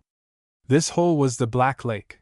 It was Pluto, a deep circle which can be conveniently studied from the Earth, between the last quarter and the new moon, when the shadows fall from west to east. This black color is rarely met with on the surface of the satellite. As yet it has only been recognized in the depths of the circle of Endymion, to the east of the Cold Sea, in the northern hemisphere, and at the bottom of Grimaldi's circle, on the equator, toward the eastern border of the orb. Pluto is an annular mountain, situated in 51 degrees north latitude, and 9 degrees east longitude. Its circuit is 47 miles long and 32 broad. Barbicane regretted that they were not passing directly above this vast opening. There was an abyss to fathom, perhaps some mysterious phenomenon to surprise, but the projectile's course could not be altered. They must rigidly submit. They could not guide a balloon, still less a projectile, when once enclosed within its walls. Toward 5 in the morning the northern limits of the Sea of Rains was at length passed. The mounts of Condamine and Fontenelle remained, one on the right, the other on the left. That part of the disk beginning with 60 degrees was becoming quite mountainous. The glasses brought them to within 2 miles, less than that separating the summit of Mont Blanc from the level of the sea. The whole region was bristling with spikes and circles. Toward the 60 degrees Philolaus stood predominant at a height of 5,550 feet with its elliptical crater, and seen from this distance, the disk showed a very fantastical appearance. Landscapes were presented to the eye under very different conditions from those on the earth, and also very inferior to them. The moon having no atmosphere, the consequences arising from the absence of this gaseous envelope have already been shown. No twilight on her surface, night following day and day following night with the suddenness of a lamp which is extinguished or lighted amid profound darkness, no transition from cold to heat, the temperature falling in an instant from boiling point to the cold of space. Another consequence of this want of air is that absolute darkness reigns where the sun's rays do not penetrate. That which on earth is called diffusion of light, that luminous matter which the air holds in suspension, which creates the twilight and the daybreak, which produces the umbri and penumbri, and all the magic of chiaroscuro, does not exist on the moon. Hence the harshness of contrasts, which only admit of 2 colors, black and white. If a Selenite were to shade his eyes from the sun's rays, the sky would seem absolutely black, and the stars would shine to him as on the darkest night. Judge of the impression produced on Barbicane and his 3 friends by this strange scene. Their eyes were confused. They could no longer grasp the respective distances of the different planes. A lunar landscape without the softening of the phenomena of chiaroscuro could not be rendered by an earthly landscape painter. It would be spots of ink on a white page, nothing more. This aspect was not altered even when the projectile, at the height of 80 degrees, was only separated from the moon by a distance of 50 miles, nor even when, at 5 in the morning, it passed at less than 25 miles from the mountain of Gioja, a distance reduced by the glasses to 1/4 of a mile. It seemed as if the moon might be touched by the hand. It seemed impossible that, before long, the projectile would not strike her, if only at the North Pole, the brilliant arch of which was so distinctly visible on the black sky. Michel Ardan wanted to open one of the scuttles and throw himself on to the moon's surface. A very useless attempt, for if the projectile could not attain any point whatever of the satellite, Michel, carried along by its motion, could not attain it either. At that moment, at 6 o'clock, the lunar pole appeared. The disk only presented to the traveler's gaze one half brilliantly lit up, while the other disappeared in the darkness. Suddenly the projectile passed the line of demarcation between intense light and absolute darkness, and was plunged in profound night. Chapter 14. The night of 354 hours and a half. At the moment when this phenomenon took place so rapidly, the projectile was skirting the moon's north pole at less than 25 miles distance. Some seconds had sufficed to plunge it into the absolute darkness of space. The transition was so sudden, without shade, without gradation of light, without attenuation of the luminous waves, that the orb seemed to have been extinguished by a powerful blow. melted, disappeared, Michel Ardan exclaimed, aghast. Indeed, there was neither reflection nor shadow. Nothing more was to be seen of that disk, formerly so dazzling. The darkness was complete, and rendered even more so by the rays from the stars. It was that blackness, in which the lunar nights are ensteeped, which lasts 354 hours and a half at each point of the disk, a long night resulting from the equality of the translatory and rotary movements of the moon. The projectile, immerged in the conical shadow of the satellite, experienced the action of the solar rays no more than any of its invisible points. In the interior, the obscurity was complete. They could not see each other. Hence the necessity of dispelling the darkness. However desirous Barbicane might be to husband the gas, the reserve of which was small, he was obliged to ask from it a fictitious light, an expensive brilliancy which the sun then refused. "Devil take the radiant orb!" exclaimed Michel Ardan, "which forces us to expend gas, instead of giving us his rays gratuitously." "Do not let us accuse the sun," said Nicholl. "It is not his fault, but that of the moon, which has come and placed herself like a screen between us and it." "It is the sun," continued Michel. "It is the moon," retorted Nicholl. An idle dispute, which Barbicane put an end to by saying, "My friends, it is neither the fault of the sun nor of the moon, it is the fault of the projectile, which, instead of rigidly following its course, has awkwardly missed it. To be more just, it is the fault of that unfortunate meteor which has so deplorably altered our first direction." "Well," replied Michel Ardan, "as the matter is settled, let us have breakfast. After a whole night of watching it is fair to build ourselves up a little." This proposal meeting with no contradiction, Michel prepared the repast in a few minutes. But they ate for eating's sake, they drank without toasts, without hurrahs. The bold travelers being borne away into gloomy space, without their accustomed cortege of rays, felt a vague uneasiness in their hearts. The strange shadows so dear to Victor Hugo's pen bound them on all sides. But they talked over the interminable night of 354 hours and a half, nearly 15 days, which the law of physics has imposed on the inhabitants of the moon. Barbicane gave his friends some explanation of the causes and the consequences of this curious phenomenon. "Curious indeed," said they, "for if each hemisphere of the moon is deprived of solar light for 15 days, that above which we now float does not even enjoy during its long night any view of the earth so beautifully lit up. In a word, she has no moon, applying this designation to our globe, but on one side of her disk. Now if this were the case with the earth, if, for example, Europe never saw the moon, and she was only visible at the antipodes, imagine to yourself the astonishment of a European on arriving in Australia." "They would make the voyage for nothing but to see the moon," replied Michel. "Very well," continued Barbicane.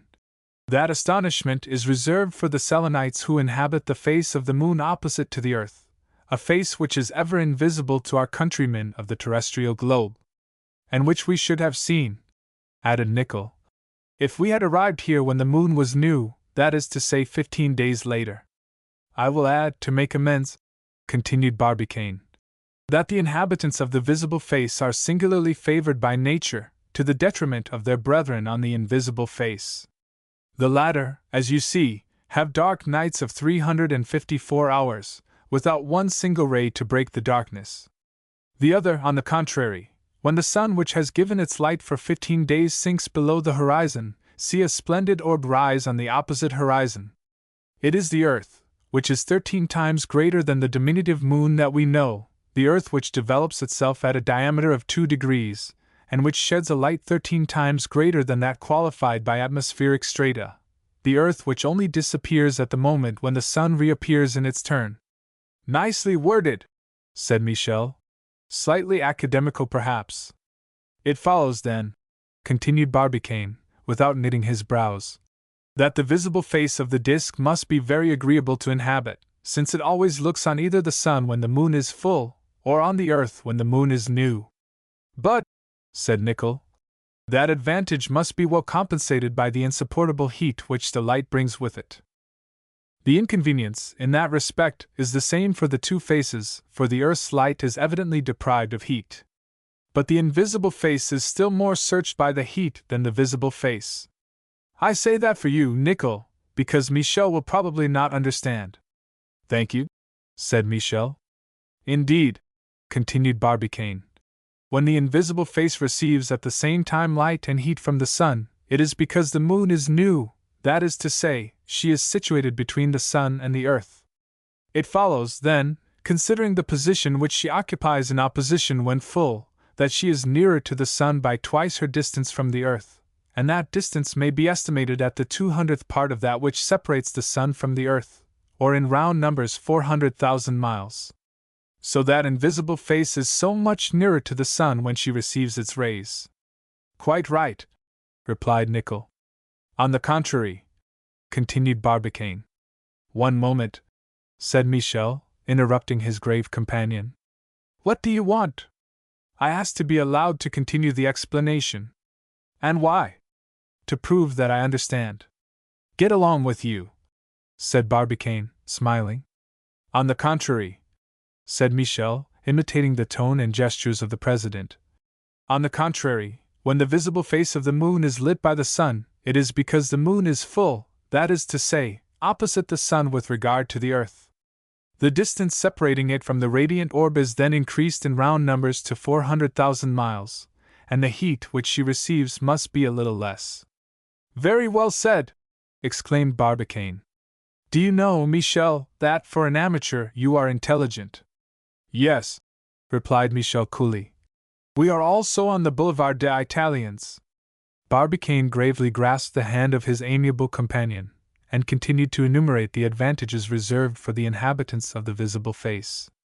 Among others, he mentioned eclipses of the sun, which only take place on this side of the lunar disk, since, in order that they may take place, it is necessary for the moon to be in opposition. These eclipses, caused by the interposition of the earth between the moon and the sun, can last 2 hours, during which time, by reason of the rays refracted by its atmosphere, the terrestrial globe can appear as nothing but a black point upon the sun. So, said Nickel, there is a hemisphere, that invisible hemisphere which is very ill supplied, very ill treated by nature. Never mind, replied Michel. If we ever become Selenites, we will inhabit the visible face. I like the light. Unless, by any chance, answered Nickel, the atmosphere should be condensed on the other side, as certain astronomers pretend. That would be a consideration, said Michel. Breakfast over, the observers returned to their posts. They tried to see through the darkened scuttles by extinguishing all light in the projectile, but not a luminous spark made its way through the darkness. One inexplicable fact preoccupied Barbicane. Why, having passed within such a short distance of the moon, about 25 miles only, why the projectile had not fallen. If its speed had been enormous, he could have understood that the fall would not have taken place. But, with a relatively moderate speed, that resistance to the moon's attraction could not be explained. Was the projectile under some foreign influence? Did some kind of body retain it in the ether? It was quite evident that it could never reach any point of the moon. Whither was it going? Was it going farther from, or nearing, the disk? Was it being borne in that profound darkness through the infinity of space? How could they learn, how calculate, in the midst of this night? All these questions made Barbicane uneasy, but he could not solve them. Certainly, the invisible orb was there, perhaps only some few miles off, but neither he nor his companions could see it. If there was any noise on its surface, they could not hear it. Air, that medium of sound, was wanting to transmit the groanings of that moon which the Arabic legends call a man already half granite, and still breathing. One must allow that that was enough to aggravate the most patient observers. It was just that unknown hemisphere which was stealing from their sight. That face which 15 days sooner, or 15 days later, had been, or would be, splendidly illuminated by the solar rays, was then being lost in utter darkness. In 15 days where would the projectile be? Who could say? Where would the chances of conflicting attractions have drawn it to? The disappointment of the travelers in the midst of this utter darkness may be imagined. All observation of the lunar disk was impossible. The constellations alone claimed all their attention, and we must allow that the astronomers Faye, Sharkanak, and Secchi never found themselves in circumstances so favorable for their observation. Indeed, nothing could equal the splendor of this starry world, bathed in limpid ether.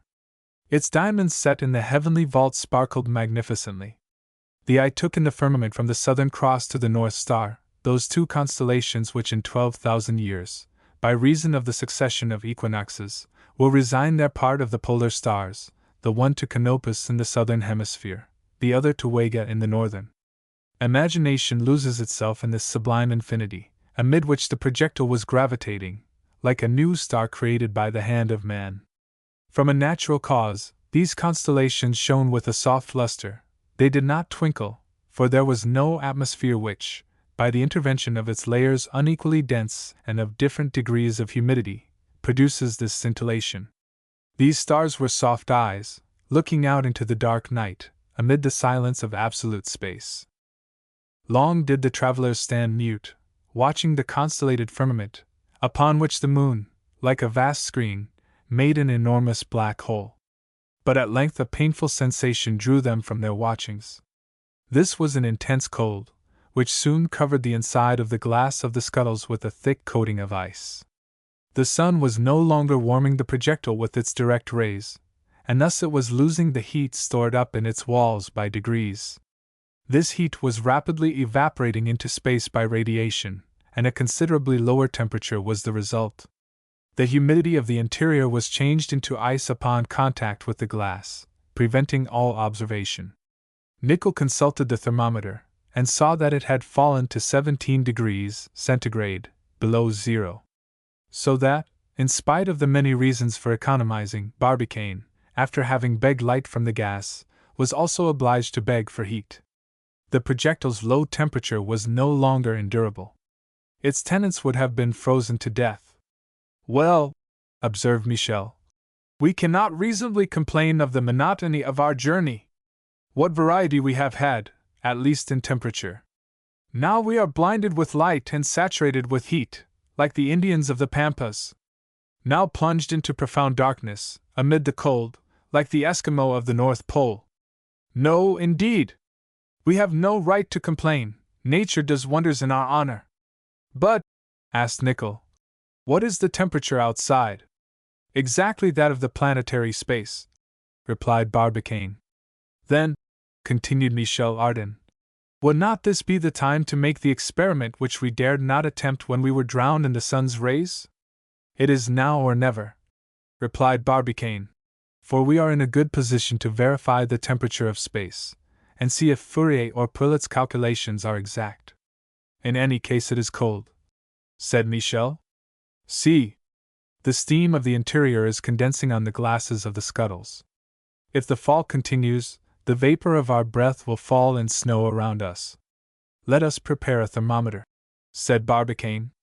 We may imagine that an ordinary thermometer would afford no result under the circumstances in which this instrument was to be exposed.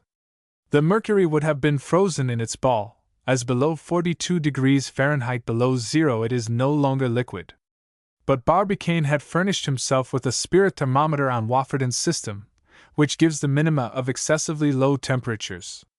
Before beginning the experiment, this instrument was compared with an ordinary one, and then Barbicane prepared to use it. How shall we set about it? Asked Nickel. Nothing is easier, replied Michel Ardan, who was never at a loss. We open the scuttle rapidly, throw out the instrument, it follows the projectile with exemplary docility, and a quarter of an hour after, draw it in. With the hand? Asked Barbicane. With the hand, replied Michel. Well then, my friend, do not expose yourself, answered Barbicane. For the hand that you draw in again will be nothing but a stump frozen and deformed by the frightful cold.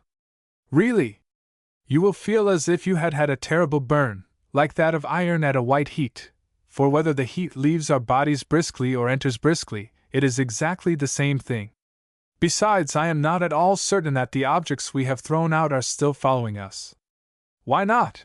Asked Nickel. Because if we are passing through an atmosphere of the slightest density, these objects will be retarded. Again, the darkness prevents our seeing if they still float around us. But in order not to expose ourselves to the loss of our thermometer, we will fasten it, and we can then more easily pull it back again. Barbicane's advice was followed. Through the scuttle rapidly opened, Nicholl threw out the instrument, which was held by a short cord, so that it might be more easily drawn up. The scuttle had not been opened more than a second, but that second had sufficed to let in a most intense cold.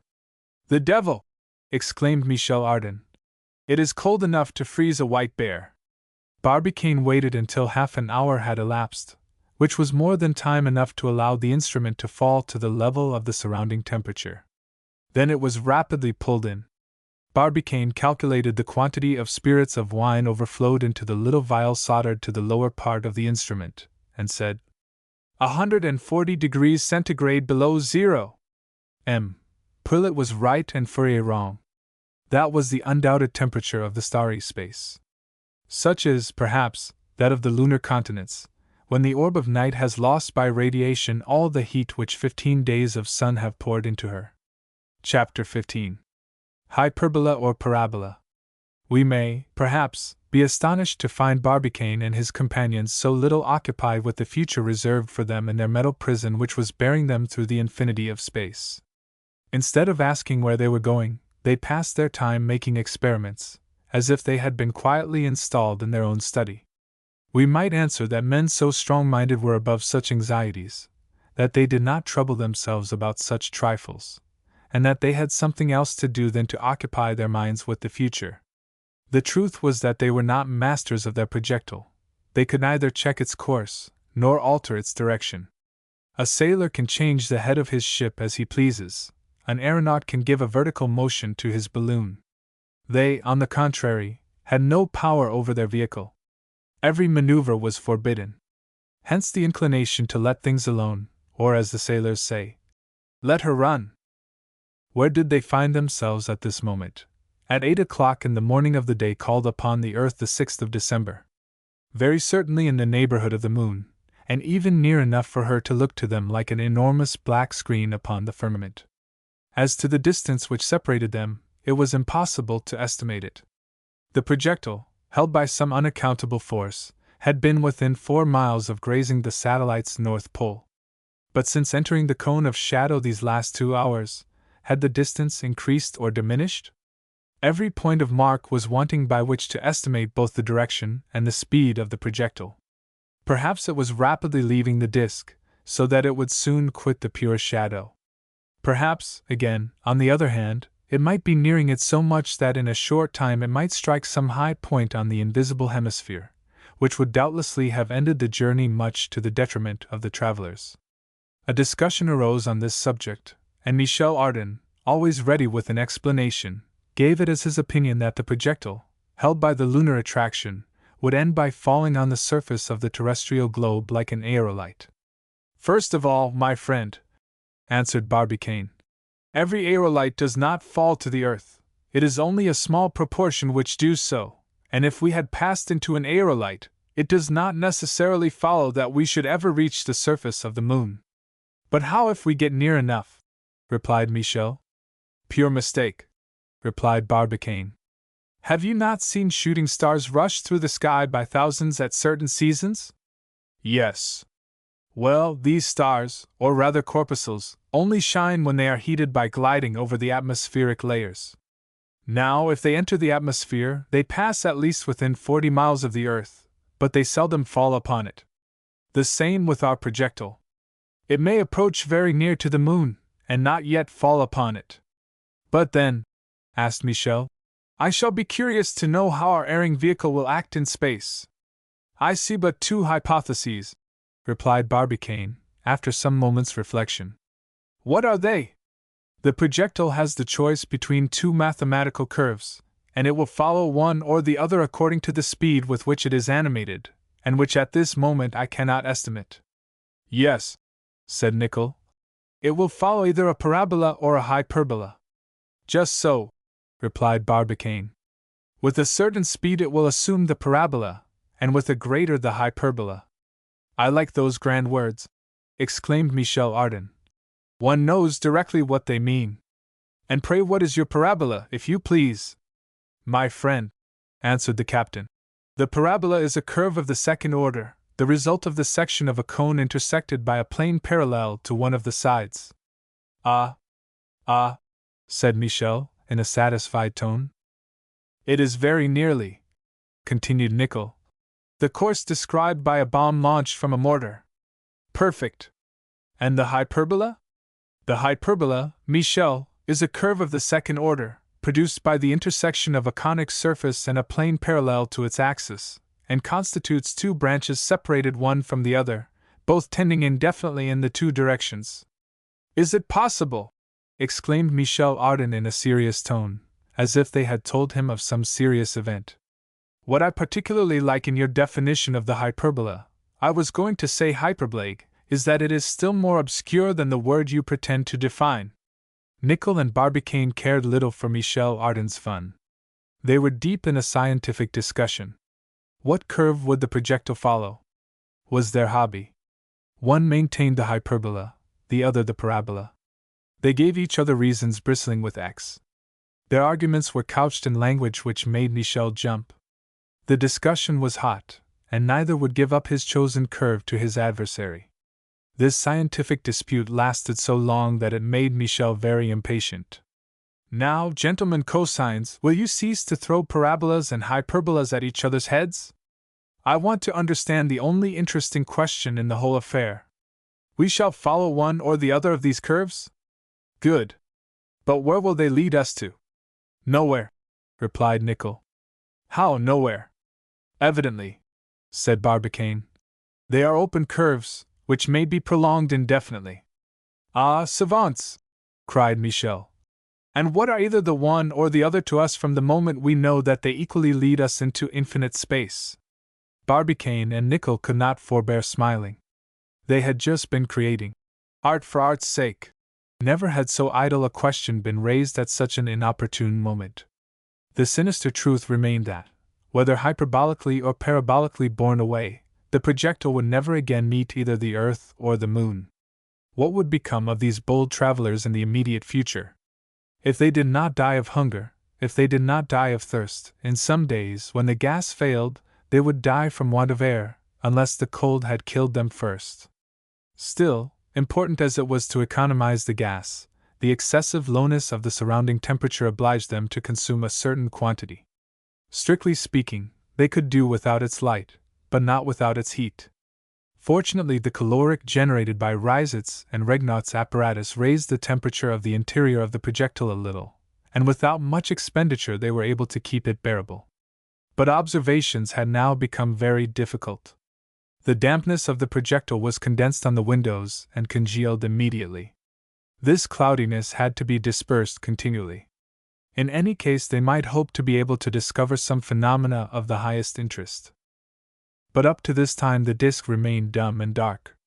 It did not answer the multiplicity of questions put by these ardent minds, a matter which drew this reflection from Michel, apparently a just one. If ever we begin this journey over again, we shall do well to choose the time when the moon is at the full. Certainly, said Nickel.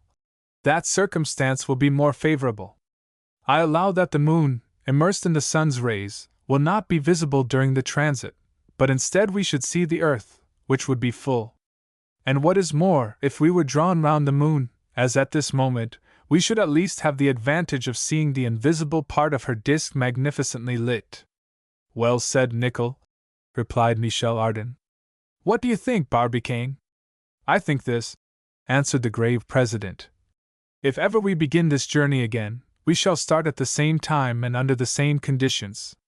Suppose we had attained our end, would it not have been better to have found continents in broad daylight than a country plunged in utter darkness?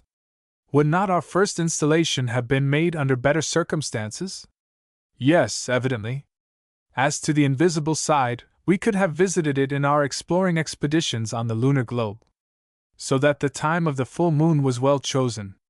But we ought to have arrived at the end, and in order to have so arrived, we ought to have suffered no deviation on the road. I have nothing to say to that, answered Michel Ardan. Here is, however, a good opportunity lost of observing the other side of the moon.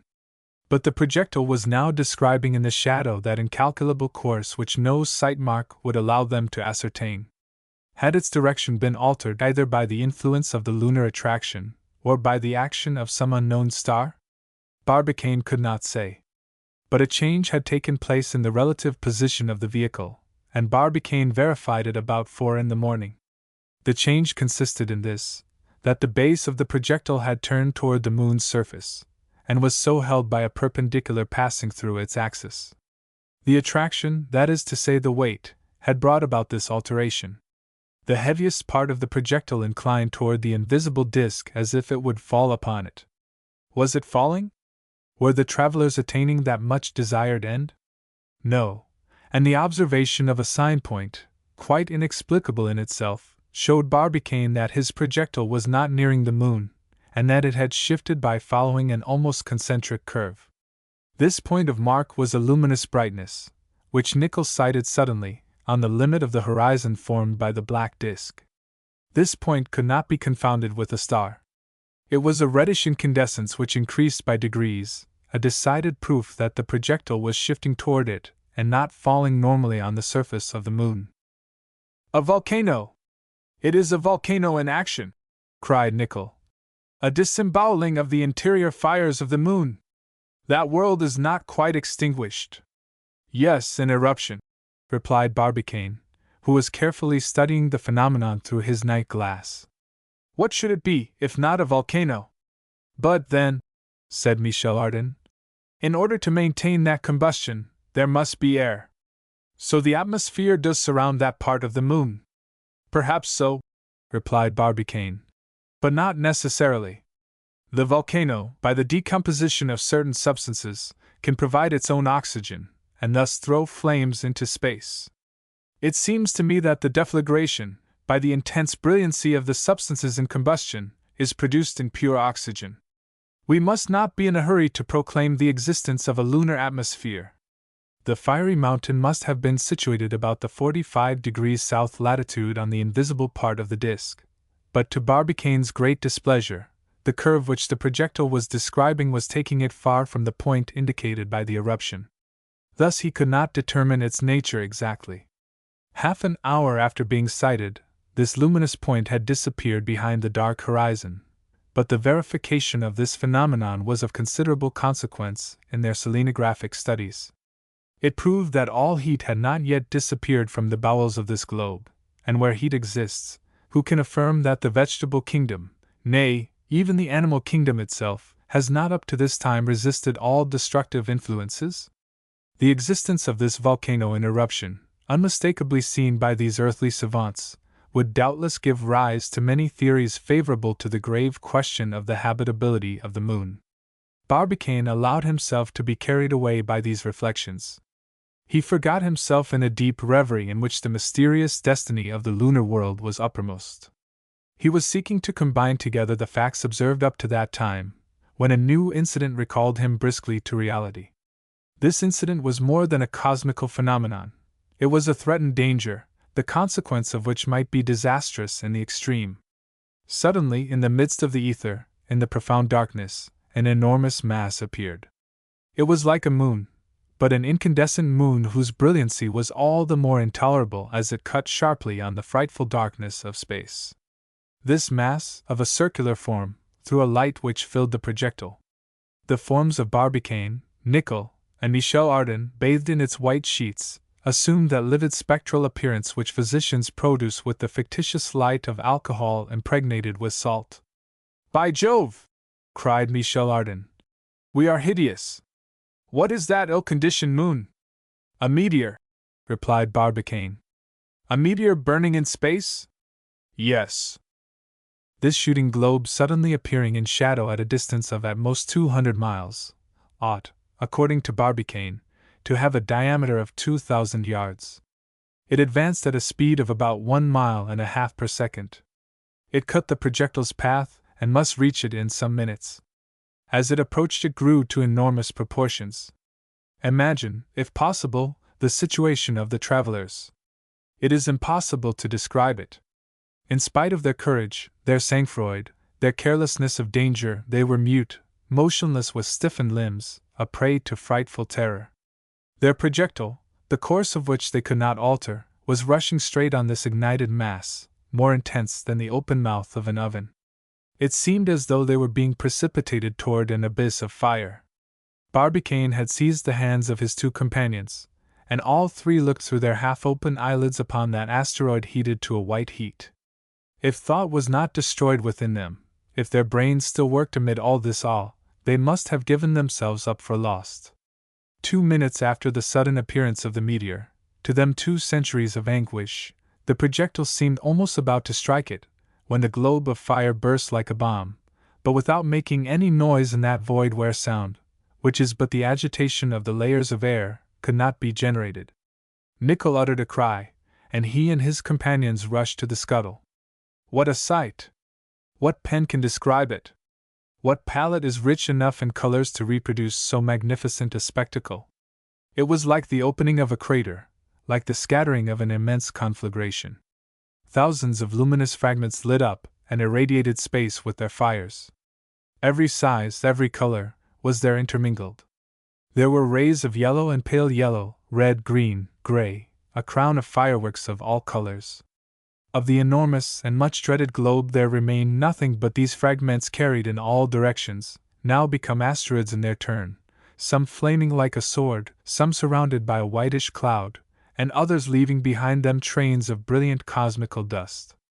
These incandescent blocks crossed and struck each other, scattering still smaller fragments, some of which struck the projectile. Its left scuttle was even cracked by a violent shock. It seemed to be floating amid a hail of howitzer shells, the smallest of which might destroy it instantly. The light which saturated the ether was so wonderfully intense that Michel, drawing Barbicane and Nicholl to his window, exclaimed, "The invisible moon, visible at last!" And through a luminous emanation, which lasted some seconds, the whole three caught a glimpse of that mysterious disk which the eye of man now saw for the first time. What could they distinguish at a distance which they could not estimate? Some lengthened bands along the disk, real clouds formed in the midst of a very confined atmosphere, from which emerged not only all the mountains, but also projections of less importance, its circles, its yawning craters, as capriciously placed as on the visible surface. Then immense spaces, no longer arid plains, but real seas, oceans, widely distributed, reflecting on their liquid surface all the dazzling magic of the fires of space, and lastly, on the surface of the continents, large dark masses, looking like immense forests under the rapid illumination of a brilliance. Was it an illusion, a mistake, an optical illusion? Could they give a scientific assent to an observation so superficially obtained? Dared they pronounce upon the question of its habitability after so slight a glimpse of the invisible disk? But the lightnings in space subsided by degrees, its accidental brilliancy died away, the asteroids dispersed in different directions and were extinguished in the distance. The ether returned to its accustomed darkness, the stars, eclipsed for a moment, again twinkled in the firmament, and the disk, so hastily discerned, was again buried in impenetrable night. Chapter 16. The Southern Hemisphere. The projectile had just escaped a terrible danger, and a very unforeseen one. Who would have thought of such an encounter with meteors? These erring bodies might create serious perils for the travelers. There were to them so many sandbanks upon that sea of aether which, less fortunate than sailors, they could not escape. But did these adventurers complain of space? No, not since nature had given them the splendid sight of a cosmical meteor bursting from expansion, since this inimitable firework, which no Ruggieri could imitate, had lit up for some seconds the invisible glory of the moon. In that flash, continents, seas, and forests had become visible to them. Did an atmosphere, then, bring to this unknown face its life-giving atoms? Questions still insoluble, and forever closed against human curiosity. It was then 3:30 in the afternoon. The projectile was following its curvilinear direction round the moon. Had its course again been altered by the meteor? It was to be feared so. But the projectile must describe a curve unalterably determined by the laws of mechanical reasoning. Barbicane was inclined to believe that this curve would be rather a parabola than a hyperbola. But admitting the parabola, The projectile must quickly have passed through the cone of shadow projected into space opposite the sun. This cone, indeed, is very narrow, the angular diameter of the moon being so little when compared with the diameter of the orb of day, and up to this time the projectile had been floating in this deep shadow. Whatever had been its speed, and it could not have been insignificant, its period of occultation continued. That was evident, but perhaps that would not have been the case in a supposedly rigidly parabolical trajectory, a new problem which tormented Barbicane's brain, imprisoned as he was in a circle of unknowns which he could not unravel. Neither of the travelers thought of taking an instant's repose. Each one watched for an unexpected fact, which might throw some new light on their uranographic studies. About 5 o'clock, Michel Ardan distributed, under the name of dinner, some pieces of bread and cold meat, which were quickly swallowed without either of them abandoning their scuttle, the glass of which was incessantly encrusted by the condensation of vapor. About 45 minutes past 5 in the evening, Nicholl, armed with his glass, sighted toward the southern border of the moon, and in the direction followed by the projectile, some bright points cut upon the dark shield of the sky. They looked like a succession of sharp points lengthened into a tremulous line. They were very bright. Such appeared the terminal line of the moon when in one of her octants. They could not be mistaken. It was no longer a simple meteor.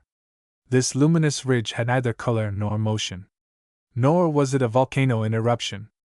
And Barbicane did not hesitate to pronounce upon it. "The sun!" he exclaimed. "What? The sun?" answered Nicholl and Michel Ardan. "Yes, my friends, it is the radiant orb itself lighting up the summit of the mountains situated on the southern borders of the moon. We are evidently nearing the South Pole." "After having passed the North Pole," replied Michel. "We have made the circuit of our satellite, then?" "Yes, my good Michel." "Then, no more hyperbolas, no more parabolas, no more open curves to fear?" "No, but a closed curve." "Which is called?" "An ellipse." "Instead of losing itself in interplanetary space, it is probable that the projectile will describe an elliptical orbit around the moon." "Indeed!" "And that it will become her satellite." "Moon of the moon!" cried Michel Ardan. "Only I would have you observe, my worthy friend," replied Barbicane, "that we are none the less lost for that." "Yes, in another manner, and much more pleasantly," answered the careless Frenchman with his most amiable smile. Chapter 17. Tycho. At 6 in the evening the projectile passed the South Pole at less than 40 miles off, a distance equal to that already reached at the North Pole. The elliptical curve was being rigidly carried out. At this moment the travelers once more entered the blessed rays of the sun. They saw once more those stars which moved slowly from east to west. The radiant orb was saluted by a triple hurrah. With its light it also sent heat, which soon pierced the metal walls. The glass resumed its accustomed appearance. The layers of ice melted as if by enchantment, and immediately, for economy's sake, the gas was put out, the air apparatus alone consuming its usual quantity. "Ah," said Nicholl, "these rays of heat are good. With what impatience must the Selenites wait the reappearance of the orb of day!" "Yes," replied Michel Ardan. "Imbibing as it were the brilliant ether, light and heat, all life is contained in them." At this moment the bottom of the projectile deviated somewhat from the lunar surface, in order to follow the slightly lengthened elliptical orbit. From this point, had the Earth been at the full, Barbicane and his companions could have seen it, but immersed in the sun's irradiation she was quite invisible. Another spectacle attracted their attention, that of the southern part of the moon, brought by the glasses to within 450 yards. They did not again leave the scuttles, and noted every detail of this fantastical continent. Mounts Duerful and Leibniz formed two separate groups very near the South Pole. The first group extended from the pole to the 84th parallel, on the eastern part of the orb. The second occupied the eastern border, extending from the 65 degrees of latitude to the pole. On their capriciously formed ridge appeared dazzling sheets, as mentioned by Pere Secchi. With more certainty than the illustrious Roman astronomer, Barbicane was enabled to recognize their nature. "They are snow!" he exclaimed. "Snow?" repeated Nicholl. "Yes, Nicholl, snow, the surface of which is deeply frozen." See how they reflect the luminous rays. Cooled lava would never give out such intense reflection. There must then be water, there must be air on the moon. As little as you please, but the fact can no longer be contested. No, it could not be. And if ever Barbicane should see the Earth again, his notes will bear witness to this great fact in his selenographic observations. These mountains of Dürfel and Leibniz rose in the midst of plains of a medium extent, which were bounded by an indefinite succession of circles and annular ramparts. These two chains are the only ones met with in this region of circles. Comparatively but slightly marked, they throw up here and there some sharp points, the highest summit of which attains an altitude of 24,600 feet. But the projectile was high above all this landscape, and the projections disappeared in the intense brilliancy of the disk. And to the eyes of the travelers there reappeared that original aspect of the lunar landscapes, raw in tone, without gradation of colors, and without degrees of shadow, roughly black and white, from the want of diffusion of light. But the sight of this desolate world did not fail to captivate them by its very strangeness. They were moving over this region as if they had been borne on the breath of some storm, watching heights defile under their feet, piercing the cavities with their eyes, going down into the rifts, climbing the ramparts, sounding these mysterious holes, and leveling all cracks. But no trace of vegetation, no appearance of cities, nothing but stratification, beds of lava, overflowings polished like immense mirrors, reflecting the sun's rays with overpowering brilliancy. Nothing belonging to a living world, everything to a dead world, where avalanches, rolling from the summits of the mountains, would disperse noiselessly at the bottom of the abyss, retaining the motion, but wanting the sound. In any case, it was the image of death, without its being possible even to say that life had ever existed there. Michel Ardan, however, thought he recognized a heap of ruins, to which he drew Barbicane's attention. It was about the 80th parallel, in 30 degrees longitude. This heap of stones, rather regularly placed, represented a vast fortress, overlooking a long rift, which in former days had served as a bed to the rivers of prehistorical times. Not far from that rose to a height of 17,400 feet the annular mountain of Short, equal to the Asiatic Caucasus. Michel Ardan, with his accustomed ardor, maintained the evidences of his fortress. Beneath it he discerned the dismantled ramparts of a town, here the still intact arch of a portico, there 2 or 3 columns lying under their base, farther on, a succession of arches which must have supported the conduit of an aqueduct, in another part the sunken pillars of a gigantic bridge, run into the thickest parts of the rift. He distinguished all this, but with so much imagination in his glance, and through glasses so fantastical, that we must mistrust his observation. But who could affirm, who would dare to say, that the amiable fellow did not really see that which his 2 companions would not see? Moments were too precious to be sacrificed in idle discussion. The Selenite city, whether imaginary or not, had already disappeared afar off. The distance of the projectile from the lunar disk was on the increase, and the details of the soil were being lost in a confused jumble. The reliefs, the circles, the craters, and the plains alone remained, and still showed their boundary lines distinctly. At this moment, to the left, lay extended one of the finest circles of lunar orography, one of the curiosities of this continent. It was Newton, which Barbicane recognized without trouble, by referring to the Mappa Selenographica. Newton is situated in exactly 77 degrees south latitude, and 16 degrees east longitude. It forms an annular crater, the ramparts of which, rising to a height of 21,300 feet, seemed to be impassable.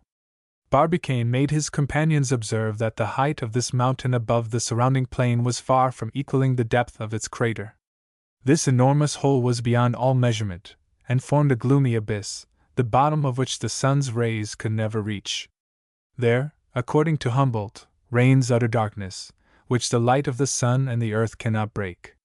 Mythologists could well have made it the mouth of hell. Newton, said Barbicane, is the most perfect type of these annular mountains, of which the earth possesses no sample. They prove that the moon's formation, by means of cooling, is due to violent causes, For while, under the pressure of internal fires, the reliefs rise to considerable height, the depths withdraw far below the lunar level. I do not dispute the fact, replied Michel Ardan. Some minutes after passing Newton, the projectile directly overlooked the annular mountains of Moret. It skirted at some distance the summits of Blancanus, and at about 7:30 in the evening reached the circle of Clavius. This circle, one of the most remarkable of the disk, is situated in 58 degrees south latitude and 15 degrees east longitude. Its height is estimated at 22,950 feet.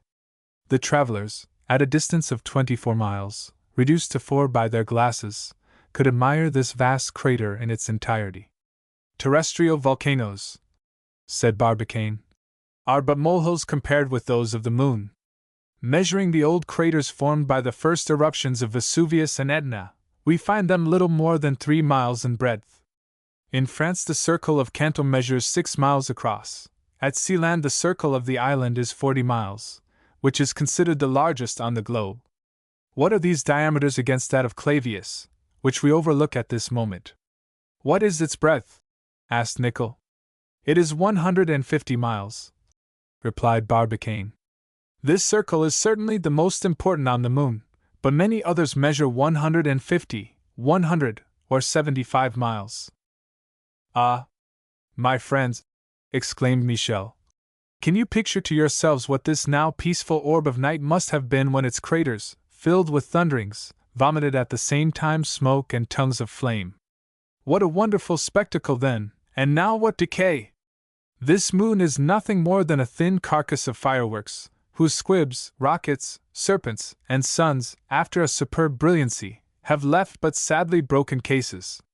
Who can say the cause, the reason, the motive force of these cataclysms? Barbicane was not listening to Michel Ardan. He was contemplating these ramparts of Clavius, formed by large mountains spread over several miles. At the bottom of the immense cavity burrowed hundreds of small extinguished craters, riddling the soil like a colander, and overlooked by a peak 15,000 feet high. Around the plain appeared desolate. Nothing so arid as these reliefs, nothing so sad as these ruins of mountains, and if we may so express ourselves, these fragments of peaks and mountains which strewed the soil. The satellite seemed to have burst at this spot. The projectile was still advancing, and this movement did not subside. Circles, craters, and uprooted mountains succeeded each other incessantly. No more plains, no more seas. A never-ending Switzerland and Norway. And lastly, in the canter of this region of crevasses, the most splendid mountain on the lunar disk, the dazzling Tycho, in which posterity will ever preserve the name of the illustrious Danish astronomer. In observing the full moon in a cloudless sky, no one has failed to remark this brilliant point of the southern hemisphere. Michel Ardan used every metaphor that his imagination could supply to designate it by. To him this Tycho was a focus of light, a center of irradiation, a crater vomiting rays. It was the tire of a brilliant wheel, an asteria enclosing the disk with its silver tentacles, an enormous eye filled with flames, a glory carved for Pluto's head, a star launched by the Creator's hand, and crushed against the face of the moon.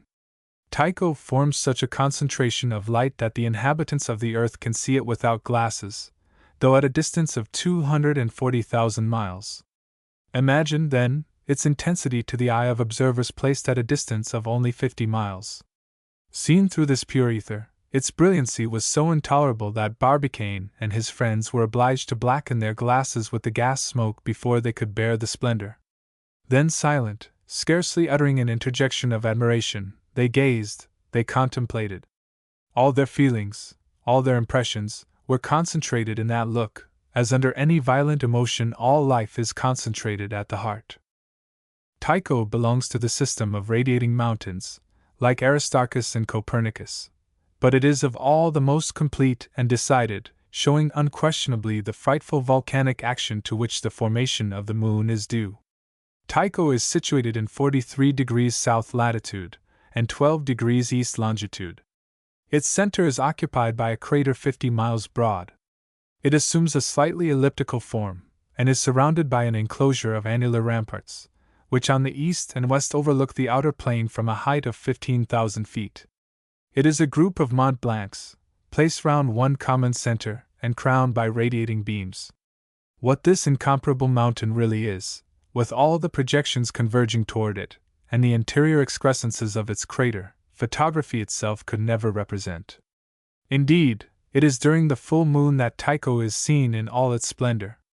Then all shadows disappear, the foreshortening of perspective disappears, and all proofs become white, a disagreeable fact, for this strange region would have been marvelous if reproduced with photographic exactness.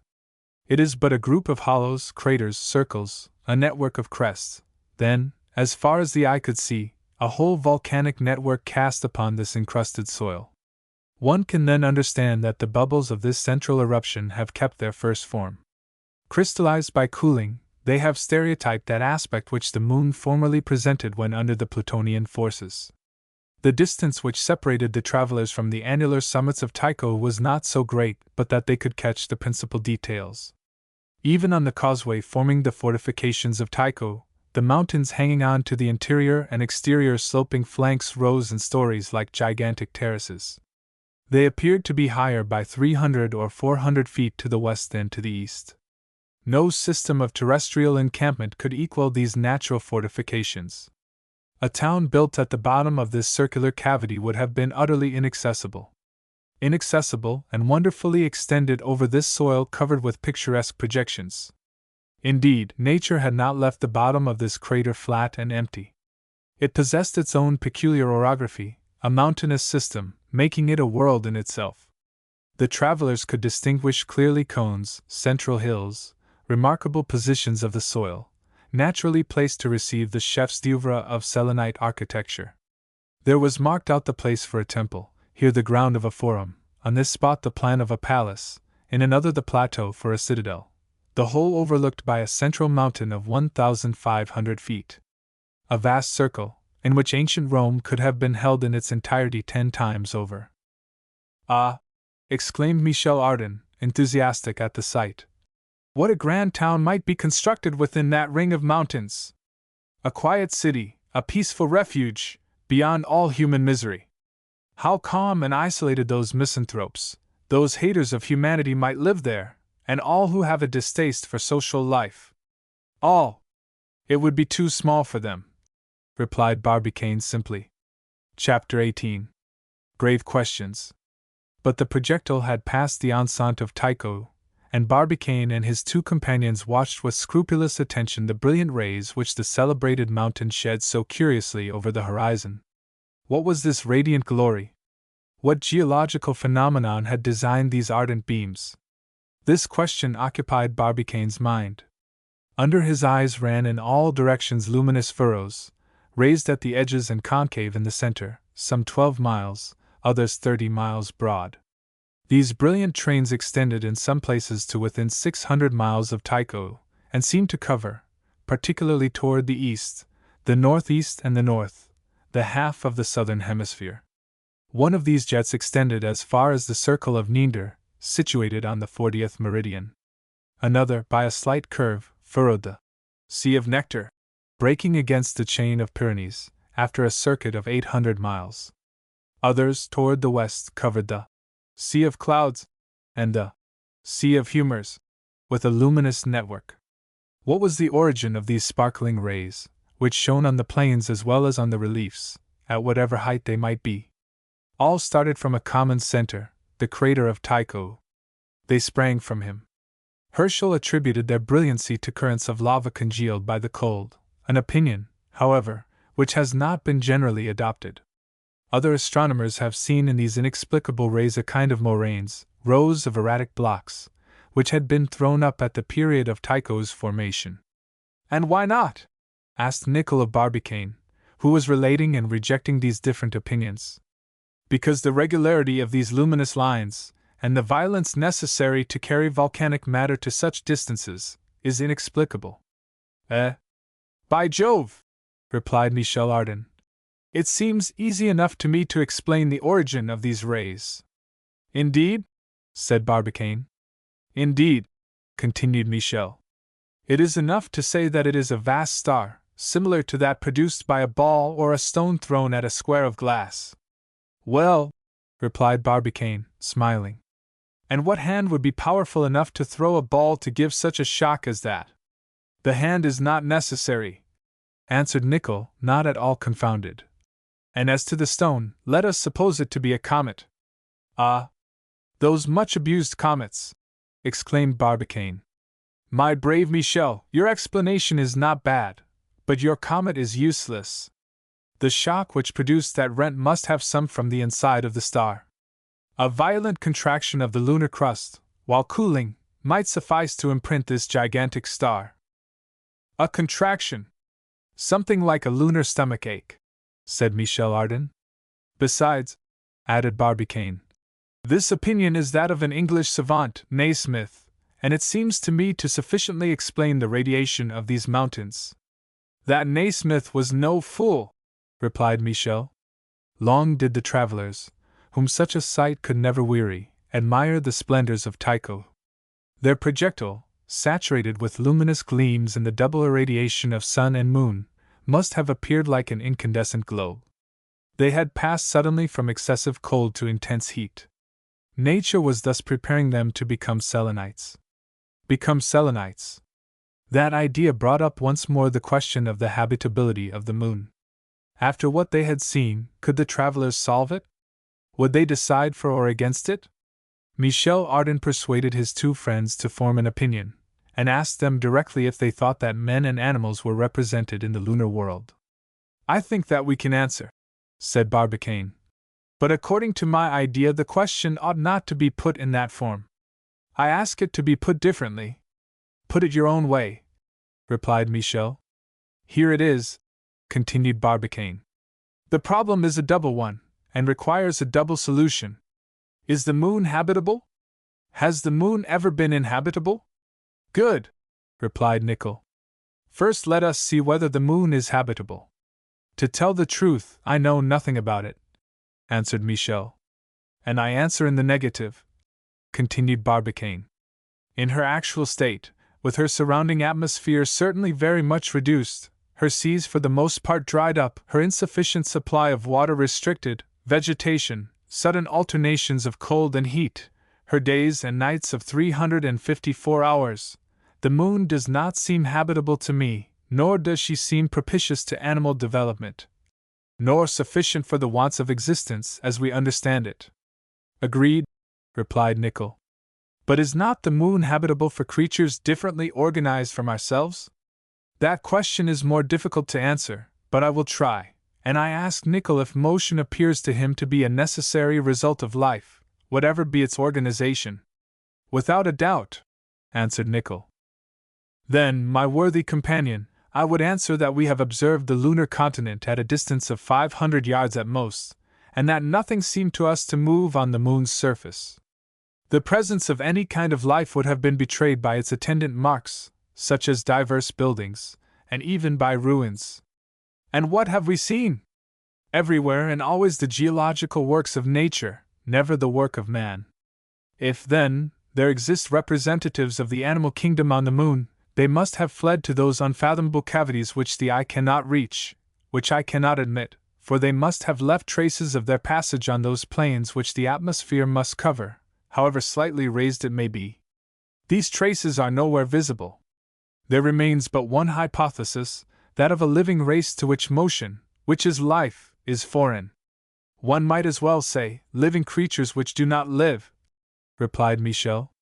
Just so, said Barbicane. Which for us has no meaning. Then we may form our opinion? Said Michel. Yes, replied Nicholl. Very well, continued Michel Ardan. The scientific commission assembled in the projectile of the Gun Club, after having founded their argument on facts recently observed, decide unanimously upon the question of the habitability of the moon. No! The moon is not habitable. This decision was consigned by President Barbicane to his notebook, where the process of the sitting of the 6th of December may be seen. Now, said Nicholl, let us attack the second question, an indispensable complement of the first. I ask the Honorable Commission, if the moon is not habitable, has she ever been inhabited, Citizen Barbicane? My friends, replied Barbicane, I did not undertake this journey in order to form an opinion on the past habitability of our satellite. but I will add that our personal observations only confirm me in this opinion. I believe, indeed I affirm, that the moon has been inhabited by a human race organized like our own, that she has produced animals anatomically formed like the terrestrial animals. But I add that these races, human and animal, have had their day, and are now forever extinct. Then, asked Michel, the moon must be older than the earth? No, said Barbicane decidedly, but a world which has grown old quicker, and whose formation and deformation have been more rapid. Relatively, the organizing force of matter has been much more violent in the interior of the moon than in the interior of the terrestrial globe. The actual state of this cracked, twisted, and burst disk abundantly proves this. The moon and the earth were nothing but gaseous masses originally. These gases have passed into a liquid state under different influences, and the solid masses have been formed later. But most certainly our sphere was still gaseous or liquid when the moon was solidified by cooling and had become habitable. I believe it, said Nicholl. Then, continued Barbicane, an atmosphere surrounded it. The waters contained within this gaseous envelope could not evaporate. Under the influence of air, water, light, solar heat, and central heat, vegetation took possession of the continents prepared to receive it, and certainly life showed itself about this period, for nature does not expend herself in vain, and a world so wonderfully formed for habitation must necessarily be inhabited. But, said Nicholl, many phenomena inherent in our satellite might cramp the expansion of the animal and vegetable kingdom. For example, its days and nights of 354 hours? At the terrestrial poles they last 6 months, said Michel. An argument of little value, since the poles are not inhabited. Let us observe, my friends, continued Barbicane, that if in the actual state of the moon its long nights and long days created differences of temperature insupportable to organization, it was not so at the historical period of time. The atmosphere enveloped the disk with a fluid mantle, vapor deposited itself in the shape of clouds. This natural screen tempered the ardor of the solar rays, and retained the nocturnal radiation. Light, like heat, can diffuse itself in the air, hence an equality between the influences which no longer exists. Now that atmosphere has almost entirely disappeared. And now I am going to astonish you. Astonish us? Said Michel Ardan. I firmly believe that at the period when the moon was inhabited, the nights and days did not last 354 hours. And why? Asked Nicholl quickly. Because most probably then the rotary motion of the moon upon her axis was not equal to her revolution, an equality which presents each part of her disk during 15 days to the action of the solar rays. Granted, replied Nicholl. But why should not these two motions have been equal, as they are really so? Because that equality has only been determined by terrestrial attraction. And who can say that this attraction was powerful enough to alter the motion of the moon at that period when the earth was still fluid? Just so, replied Nicholl. And who can say that the moon has always been a satellite of the earth? And who can say, exclaimed Michel Ardan, that the moon did not exist before the earth? Their imaginations carried them away into an indefinite field of hypothesis. Barbicane sought to restrain them. Those speculations are too high, said he. Problems utterly insoluble. Do not let us enter upon them. Let us only admit the insufficiency of the primordial attraction, and then by the inequality of the two motions of rotation and revolution, the days and nights could have succeeded each other on the moon as they succeed each other on the earth. Besides, even without these conditions, life was possible. And so, asked Michel Ardan, humanity has disappeared from the moon? Yes, replied Barbicane. After having doubtless remained persistently for millions of centuries, by degrees the atmosphere becoming rarefied, the disk became uninhabitable, as the terrestrial globe will one day become by cooling. By cooling? Certainly, replied Barbicane. As the internal fires became extinguished, and the incandescent matter concentrated itself, the lunar crust cooled. By degrees the consequences of these phenomena showed themselves in the disappearance of organized beings, and by the disappearance of vegetation. Soon the atmosphere was rarefied, probably withdrawn by terrestrial attraction. then aerial departure of respirable air, and disappearance of water by means of evaporation. At this period the moon, becoming uninhabitable, was no longer inhabited. It was a dead world, such as we see it today. And you say that the same fate is in store for the Earth? Most probably. But when? When the cooling of its crust shall have made it uninhabitable. And have they calculated the time which our unfortunate sphere will take to cool? Certainly. And you know these calculations? Perfectly. But speak, then, my clumsy savant, exclaimed Michel Ardan, for you make me boil with impatience. Very well, my good Michel, replied Barbicane quietly. We know what diminution of temperature the Earth undergoes in the lapse of a century. And according to certain calculations, this mean temperature will, after a period of 400,000 years, be brought down to zero. 400,000 years! Exclaimed Michel. Ah! I breathe again. Really, I was frightened to hear you. I imagined that we had not more than 50,000 years to live. Barbicane and Nicholl could not help laughing at their companion's uneasiness. Then Nicholl, who wished to end the discussion, put the second question, which had just been considered again. Has the moon been inhabited? He asked. The answer was unanimously in the affirmative. But during this discussion, fruitful in somewhat hazardous theories, the projectile was rapidly leaving the moon, the lineaments faded away from the traveler's eyes, mountains were confused in the distance, and of all the wonderful, strange, and fantastical form of the Earth's satellite, there soon remained nothing but the imperishable remembrance. Chapter 19. A Struggle Against the Impossible. For a long time Barbicane and his companions looked silently and sadly upon that world which they had only seen from a distance, as Moses saw the land of Canaan, and which they were leaving without a possibility of ever returning to it.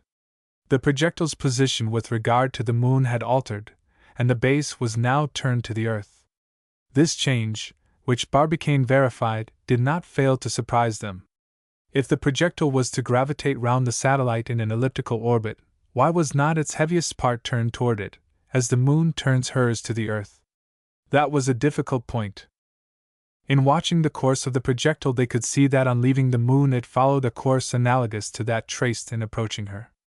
It was describing a very long ellipse, which would most likely extend to the point of equal attraction, where the influences of the Earth and its satellite are neutralized. Such was the conclusion which Barbicane very justly drew from facts already observed, a conviction which his two friends shared with him. And when arrived at this dead point, what will become of us? Asked Michel Ardan. We don't know, replied Barbicane. But one can draw some hypotheses, I suppose? Two, answered Barbicane. Either the projectile's speed will be insufficient, and it will remain forever immovable on this line of double attraction. I prefer the other hypothesis, whatever it may be, interrupted Michel.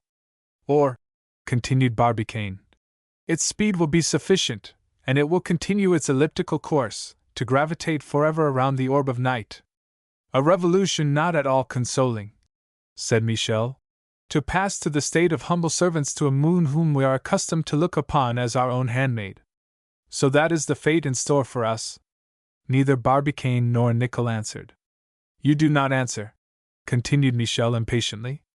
There is nothing to answer, said Nicholl. Is there nothing to try? No, answered Barbicane. Do you pretend to fight against the impossible? Why not? Do one Frenchman and two Americans shrink from such a word? But what would you do? Subdue this motion which is bearing us away. Subdue it? Yes, continued Michel, getting animated. Or else alter it, and employ it to the accomplishment of our own ends. And how? That is your affair. If artillerymen are not masters of their projectile, they are not artillerymen. If the projectile is to command the gunner, we had better ram the gunner into the gun. My faith! Fine savants! Who do not know what is to become of us after inducing me. Inducing you! Cried Barbicane and Nicholl. Inducing you! What do you mean by that? No recrimination, said Michel. I do not complain, the trip has pleased me, and the projectile agrees with me. But let us do all that is humanly possible to do the fall somewhere, even if only on the moon. We ask no better, my worthy Michel, replied Barbicane. But means fail us. We cannot alter the motion of the projectile? No. Nor diminish its speed? No. Not even by lightening it, as they lighten an overloaded vessel? What would you throw out? Said Nicholl. We have no ballast on board, and indeed it seems to me that if lightened it would go much quicker. Slower. Quicker. Neither slower nor quicker, said Barbicane, wishing to make his two friends agree. For we float as space, and must no longer consider specific weight. Very well, cried Michel Ardan in a decided voice. Then there remains but one thing to do. What is it? Asked Nicholl. Breakfast, answered the cool, audacious Frenchman, who always brought up this solution at the most difficult juncture. In any case, if this operation had no influence on the projectile's course, it could at least be tried without inconvenience, and even with success from a stomachic point of view. Certainly Michel had none but good ideas. They breakfasted then at 2 in the morning. The hour mattered little. Michel served his usual repast, crowned by a glorious bottle drawn from his private cellar. If ideas did not crowd on their brains, we must despair of the Chambertin of 1853. The repast finished, observation began again. Around the projectile, at an invariable distance, were the objects which had been thrown out. Evidently, in its translatory motion round the moon, it had not passed through any atmosphere, for the specific weight of these different objects would have checked their relative speed. On the side of the terrestrial sphere nothing was to be seen. The earth was but a day old, having been new the night before at 12, and 2 days must elapse before its crescent, freed from the solar rays, would serve as a clock to the Selenites, as in its rotary movement each of its points after 24 hours repasses the same lunar meridian. On the moon's side the sight was different. The orb shone in all her splendor amid innumerable constellations, whose purity could not be troubled by her rays. On the disk, the planes were already returning to the dark tint which is seen from the earth. The other part of the nimbus remained brilliant, and in the midst of this general brilliancy Tycho shone prominently like a sun. Barbicane had no means of estimating the projectile's speed, but reasoning showed that it must uniformly decrease, according to the laws of mechanical reasoning. Having admitted that the projectile was describing an orbit around the moon, this orbit must necessarily be elliptical. Science proves that it must be so. No motive body circulating round an attracting body fails in this law. Every orbit described in space is elliptical. And why should the projectile of the Gun Club escape this natural arrangement? In elliptical orbits, the attracting body always occupies one of the foci, so that at one moment the satellite is nearer, and at another farther from the orb around which it gravitates. When the Earth is nearest the Sun, she is in her perihelion, and in her aphelion at the farthest point. Speaking of the Moon, she is nearest to the Earth in her perigee, and farthest from it in her apogee. To use analogous expressions, with which the astronomer's language is enriched, if the projectile remains as a satellite of the Moon, we must say that it is in its aposelene, at its farthest point, and in its periselene, at its nearest. In the latter case, the projectile would attain its maximum of speed, and in the former its minimum. It was evidently moving toward its aposelenitical point, and Barbicane had reason to think that its speed would decrease up to this point, and then increase by degrees as it neared the Moon. This speed would even become nil, if this point joined that of equal attraction.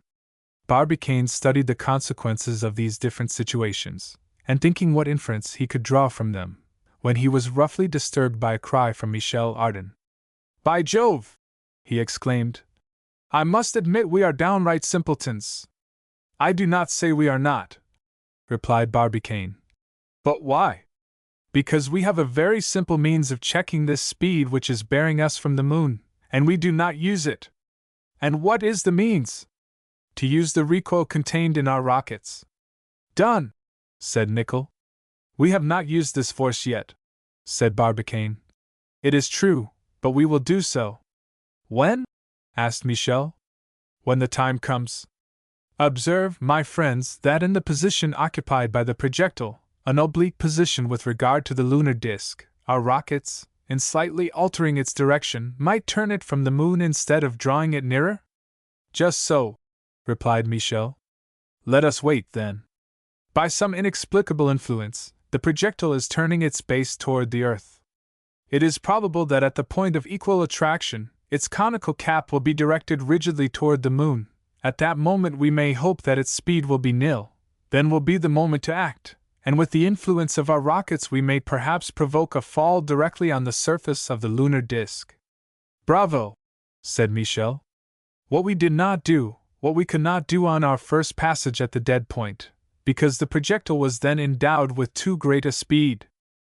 Very well reasoned, said Nicholl. Let us wait patiently, continued Barbicane.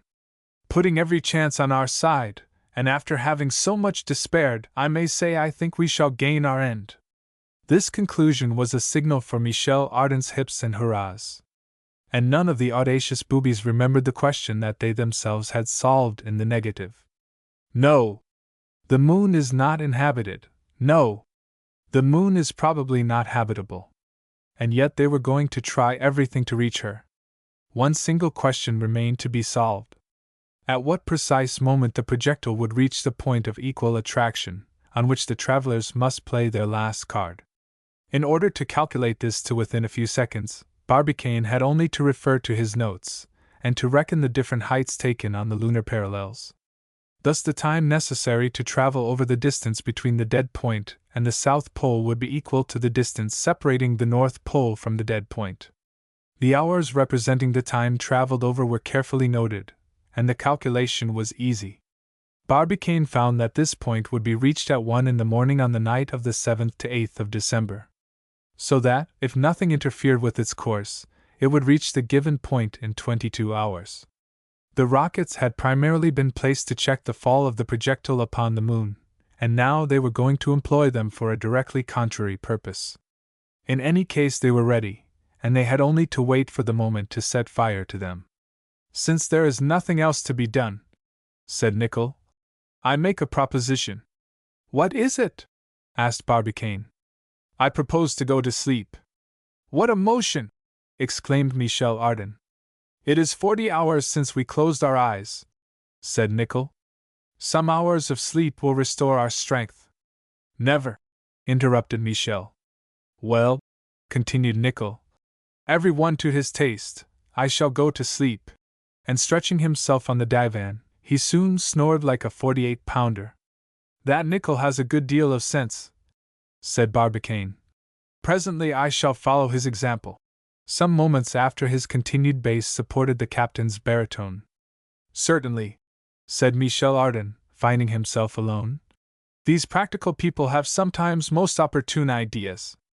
And with his long legs stretched out, and his great arms folded under his head, Michel slept in his turn. But this sleep could be neither peaceful nor lasting. The minds of these three men were too much occupied, and some hours after, about 7 in the morning, all three were on foot at the same instant. The projectile was still leaving the moon, and turning its conical part more and more toward her. An explicable phenomenon, but one which happily served Barbicane's ends. 17 hours more, and the moment for action would have arrived. The days seemed long. However bold the travelers might be, they were greatly impressed by the approach of that moment which would decide all, either precipitate their fall on to the moon, or forever chain them in an immutable orbit. They counted the hours as they passed too slow for their wish. Barbicane and Nicholl were obstinately plunged in their calculations, Michel going and coming between the narrow walls, and watching that impassive moon with a longing eye. At times recollections of the earth crossed their minds. They saw once more their friends of the Gun Club, and the dearest of all, J.T. Maston. At that moment, the Honorable Secretary must be filling his post on the Rocky Mountains. If he could see the projectile through the glass of his gigantic telescope, what would he think?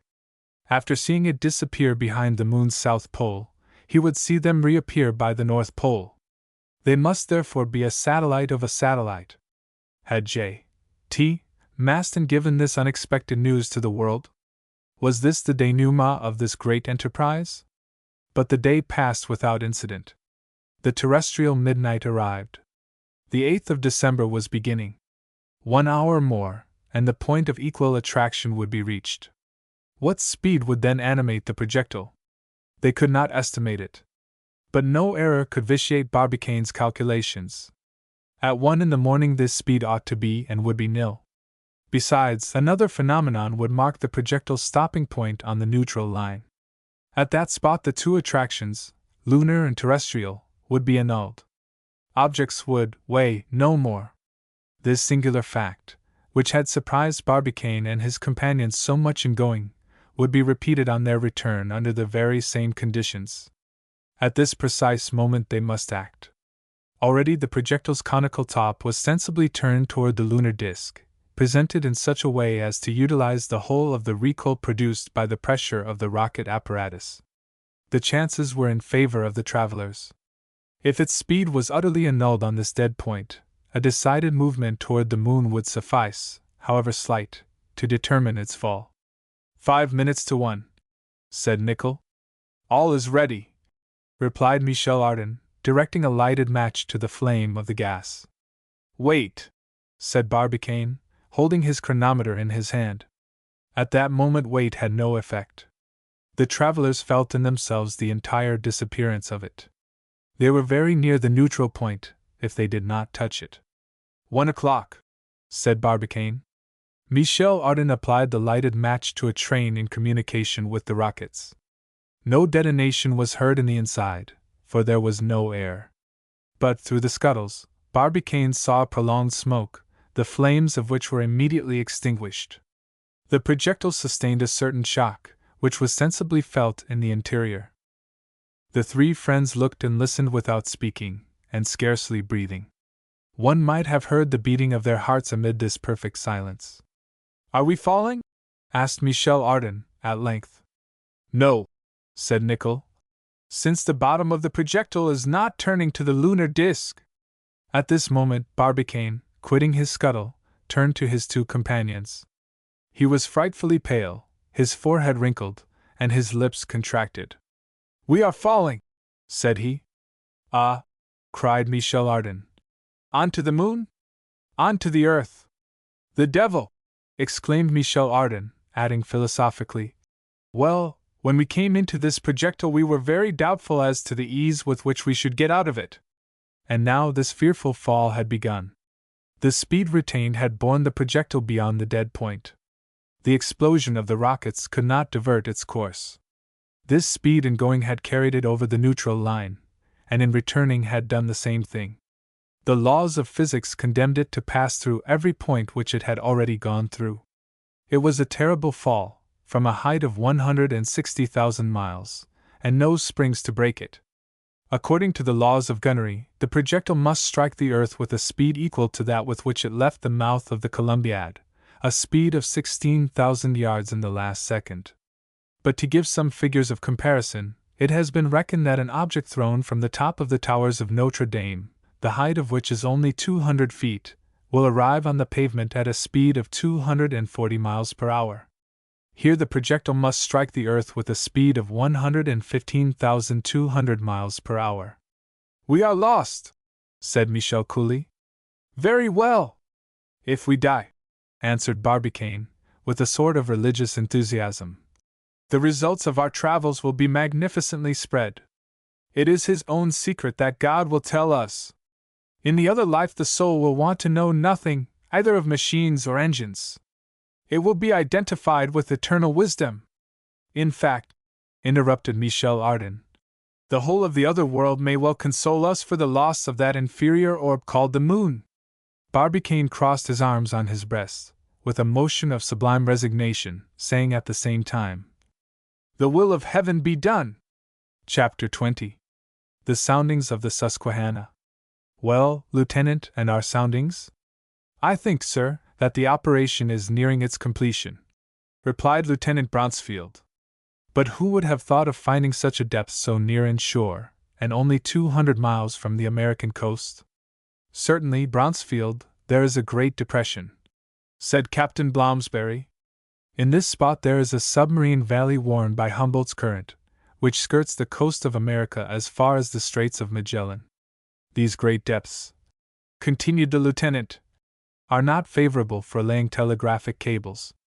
A level bottom, like that supporting the American cable between Valentia and Newfoundland, is much better. I agree with you, Bronsfield. With your permission, Lieutenant, where are we now? Sir, at this moment we have 3,508 fathoms of line out, and the ball which draws the sounding lead has not yet touched the bottom, for if so, it would have come up of itself. Brooke's apparatus is very ingenious, said Captain Blomsberry. It gives us very exact soundings. Touch! Cried at this moment one of the men at the forewheel, who was superintending the operation.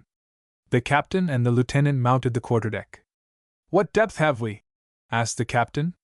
3,627 fathoms, replied the lieutenant, entering it in his notebook. Well, Bronsfield, said the captain, I will take down the result. Now haul in the sounding line. It will be the work of some hours. In that time the engineer can light the furnaces, and we shall be ready to start as soon as you have finished. It is 10 o'clock, and with your permission, Lieutenant, I will turn in. Do so, sir, do so, replied the lieutenant obligingly.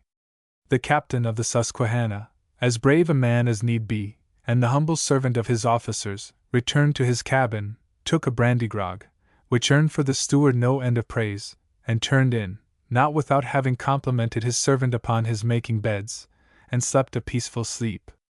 It was then 10 at night. The 11th day of the month of December was drawing to a close in a magnificent night. The Susquehanna, a corvette of 500 horsepower, of the United States Navy, was occupied in taking soundings in the Pacific Ocean about 200 miles off the American coast, following that long peninsula which stretches down the coast of Mexico. The wind had dropped by degrees. There was no disturbance in the air. The pennant hung motionless from the maintop-gallant mast truck. Captain Jonathan Blomsberry, cousin german of Colonel Blomsberry, one of the most ardent supporters of the Gun Club, who had married an aunt of the captain and daughter of an honorable Kentucky merchant, Captain Blomsberry could not have wished for finer weather in which to bring to a close his delicate operations of sounding. His corvette had not even felt the great tempest, which by sweeping away the groups of clouds on the Rocky Mountains, had allowed them to observe the course of the famous projectile. Everything went well, and with all the fervor of a Presbyterian, he did not forget to thank heaven for it. The series of soundings taken by the Susquehanna had for its aim the finding of a favorable spot for the laying of a submarine cable to connect the Hawaiian Islands with the coast of America. It was a great undertaking, due to the instigation of a powerful company. Its managing director, the intelligent Cyrus Field, purposed even covering all the islands of Oceanica with a vast electrical network, an immense enterprise, and one worthy of American genius. To the corvette Susquehanna had been confided the first operations of sounding. It was on the night of the 11th to 12th of December. She was in exactly 27 degrees 7 minutes north latitude, and 41 degrees 37 minutes west longitude, on the meridian of Washington. The moon, then in her last quarter, was beginning to rise above the horizon. After the departure of Captain Blomsberry, the lieutenant and some officers were standing together on the poop. On the appearance of the moon, their thoughts turned to that orb which the eyes of a whole hemisphere were contemplating. The best naval glasses could not have discovered the projectile wandering around its hemisphere, and yet all were pointed toward that brilliant disk which millions of eyes were looking at the same moment. "They have been gone 10 days," said Lieutenant Bronsfield at last. "What has become of them?" "They have arrived, Lieutenant," exclaimed a young midshipman. "And they are doing what all travelers do when they arrive in a new country, taking a walk." "Oh, I am sure of that, if you tell me so, my young friend," said Lieutenant Bronsfield, smiling. "But," continued another officer, "their arrival cannot be doubted. The projectile was to reach the moon when full on the 5th at midnight. We are now at the 11th of December, which makes 6 days. And in 6 times 24 hours, without darkness, one would have time to settle comfortably.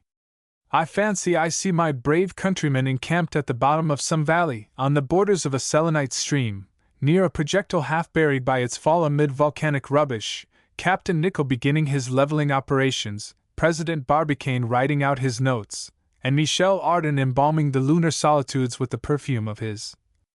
Yes. It must be so, it is so, exclaimed the young midshipman, worked up to a pitch of enthusiasm by this ideal description of his superior officer. I should like to believe it, replied the lieutenant, who was quite unmoved. Unfortunately, direct news from the lunar world is still wanting. Beg pardon, Lieutenant, said the midshipman, but cannot President Barbicane write? A burst of laughter greeted this answer. No letters, continued the young man quickly. The postal administration has something to see to there. Might it not be the telegraphic service that is at fault? Asked one of the officers ironically. Not necessarily, replied the midshipman, not at all confused. But it is very easy to set up a graphic communication with the Earth. And how?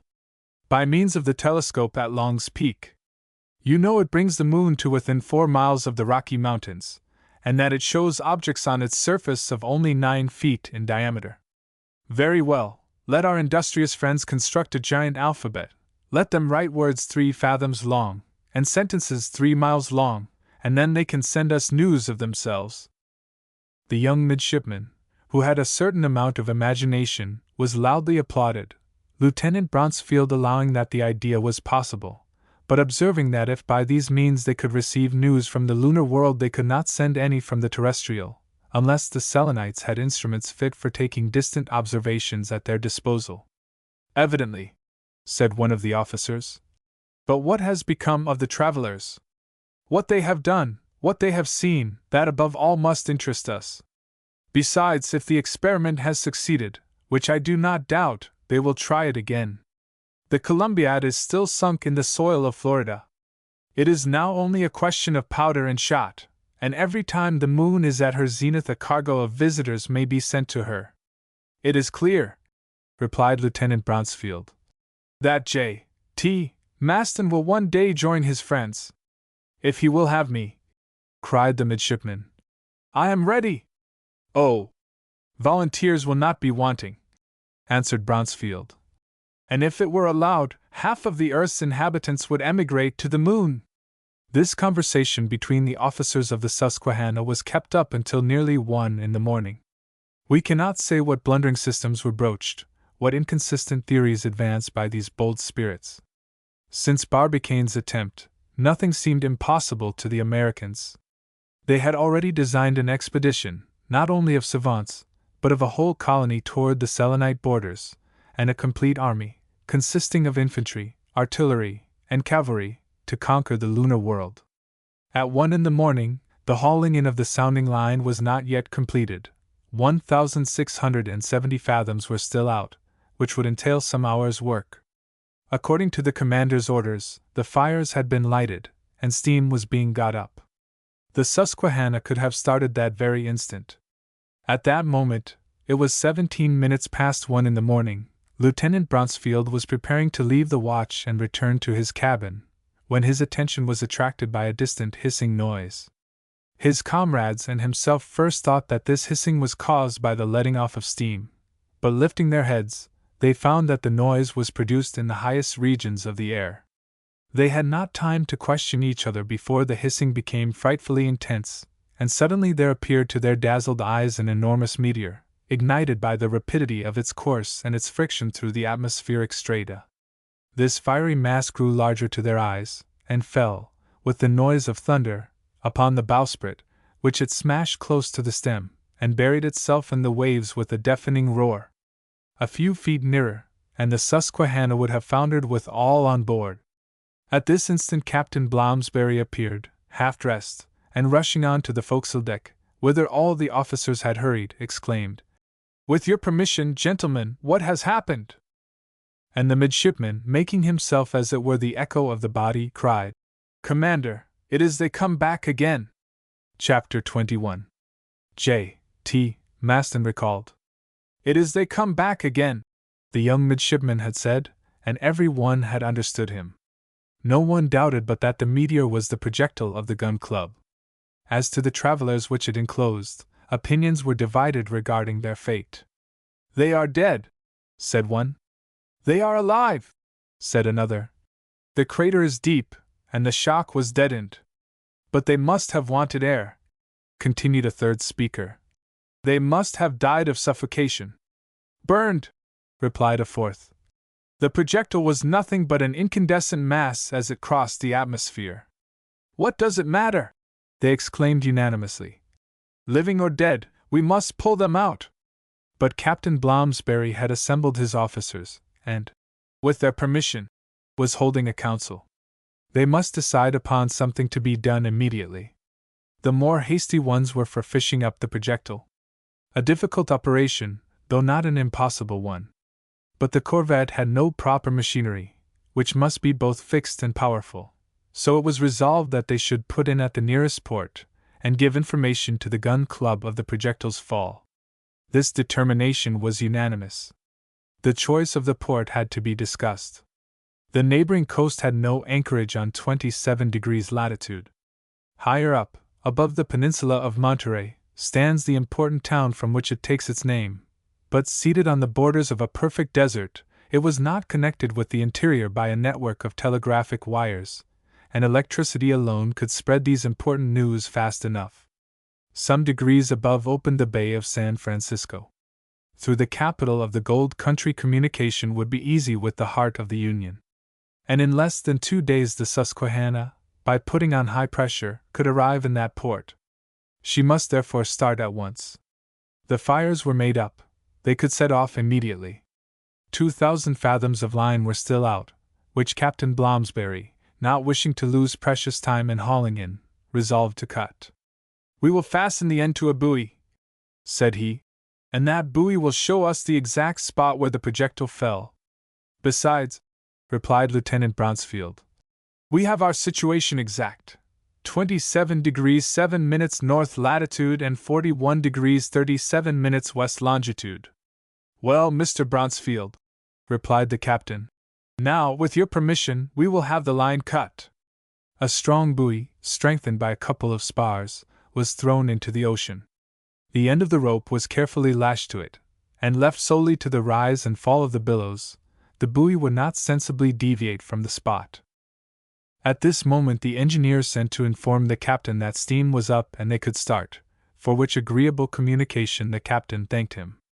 The course was then given north-northeast, and the corvette, Waring, steered at full steam direct for San Francisco.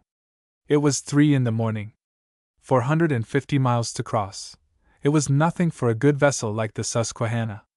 In 36 hours she had covered that distance, and on the 14th of December, at 27 minutes past 1 at night, she entered the Bay of San Francisco. At the sight of a ship of the National Navy arriving at full speed, with her bowsprit broken, public curiosity was greatly roused. A dense crowd soon assembled on the quay, waiting for them to disembark.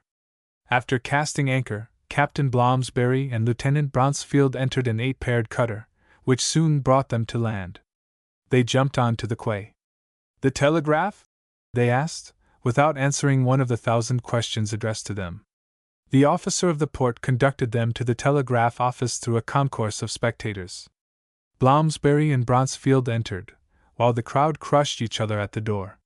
Some minutes later a 4-fold telegram was sent out, the first to the Naval Secretary at Washington, the second to the Vice President of the Gun Club, Baltimore, the third to the Hon. J.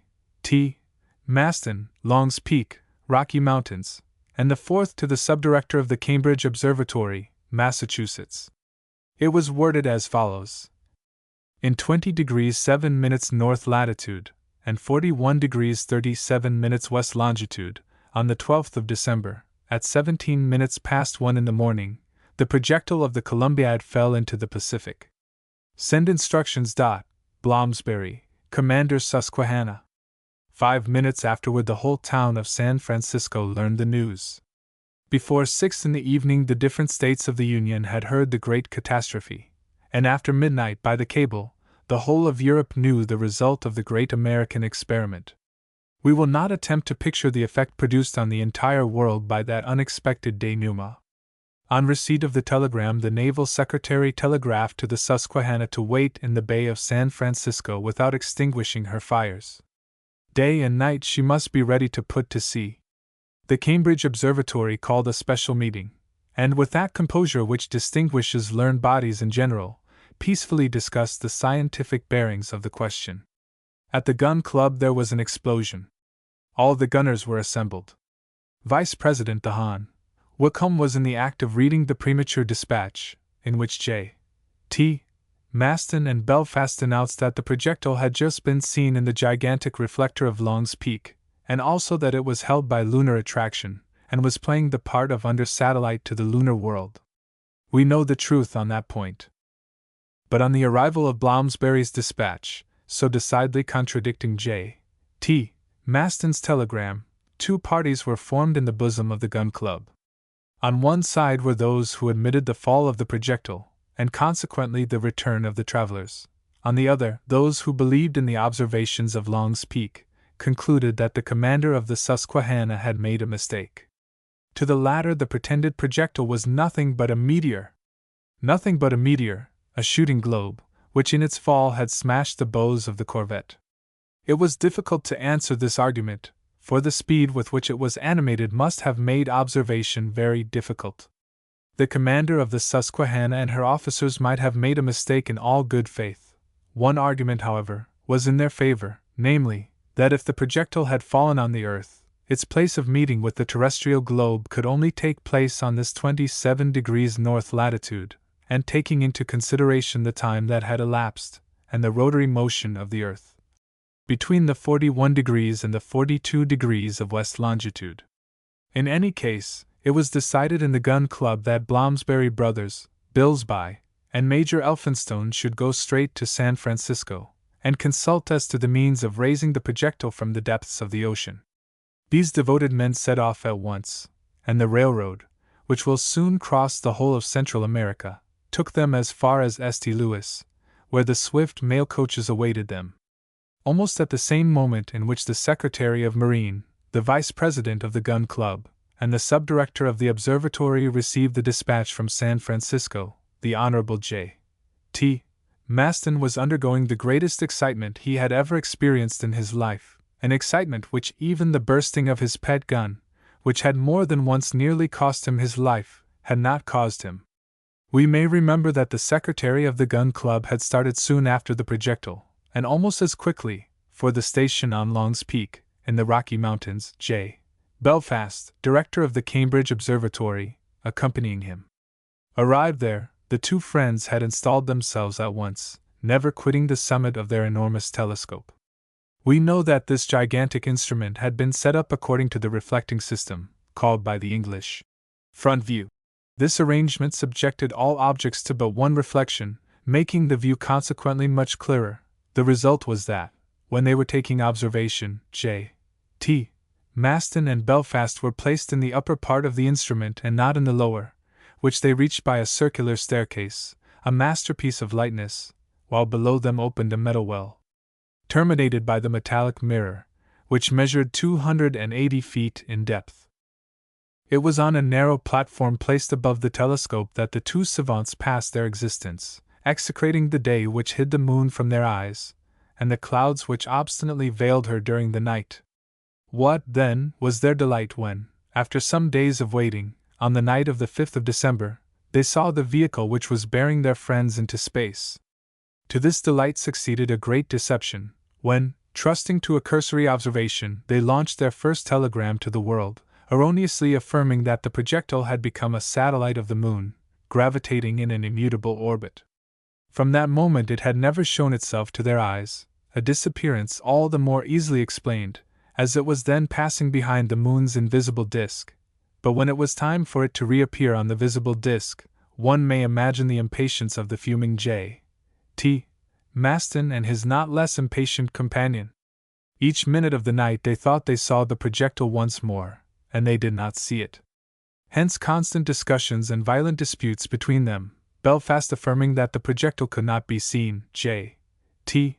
Maston maintaining that it had put his eyes out. "It is the projectile," repeated J.T. Maston. "No," answered Belfast. "It is an avalanche detached from a lunar mountain." "Well, we shall see it tomorrow." "No, we shall not see it any more. It is carried into space." "Yes." "No." And at these moments, when contradictions rained like hail, the well-known irritability of the secretary of the Gun Club constituted a permanent danger for the Honorable Belfast. The existence of these two together would soon have become impossible, but an unforeseen event cut short their everlasting discussions. During the night, from the 14th to the 15th of December, the two irreconcilable friends were busy observing the lunar disk, J.T. Maston abusing the learned Belfast as usual, who was by his side, the secretary of the Gun Club maintaining for the 1000th time that he had just seen the projectile, and adding that he could see Michel Ardan's face looking through one of the scuttles, at the same time enforcing his argument by a series of gestures which his formidable hook rendered very unpleasant. At this moment Belfast's servant appeared on the platform. It was 10 at night, and gave him a dispatch. It was the commander of the Susquehanna's telegram. Belfast tore the envelope and read, and uttered a cry. "What?" said J.T. Maston. "The projectile, well, has fallen to the earth." Another cry, this time a perfect howl, answered him. He turned toward J.T. Maston. The unfortunate man, imprudently leaning over the metal tube, had disappeared in the immense telescope. A fall of 280 feet. Belfast, dismayed, rushed to the orifice of the reflector. He breathed.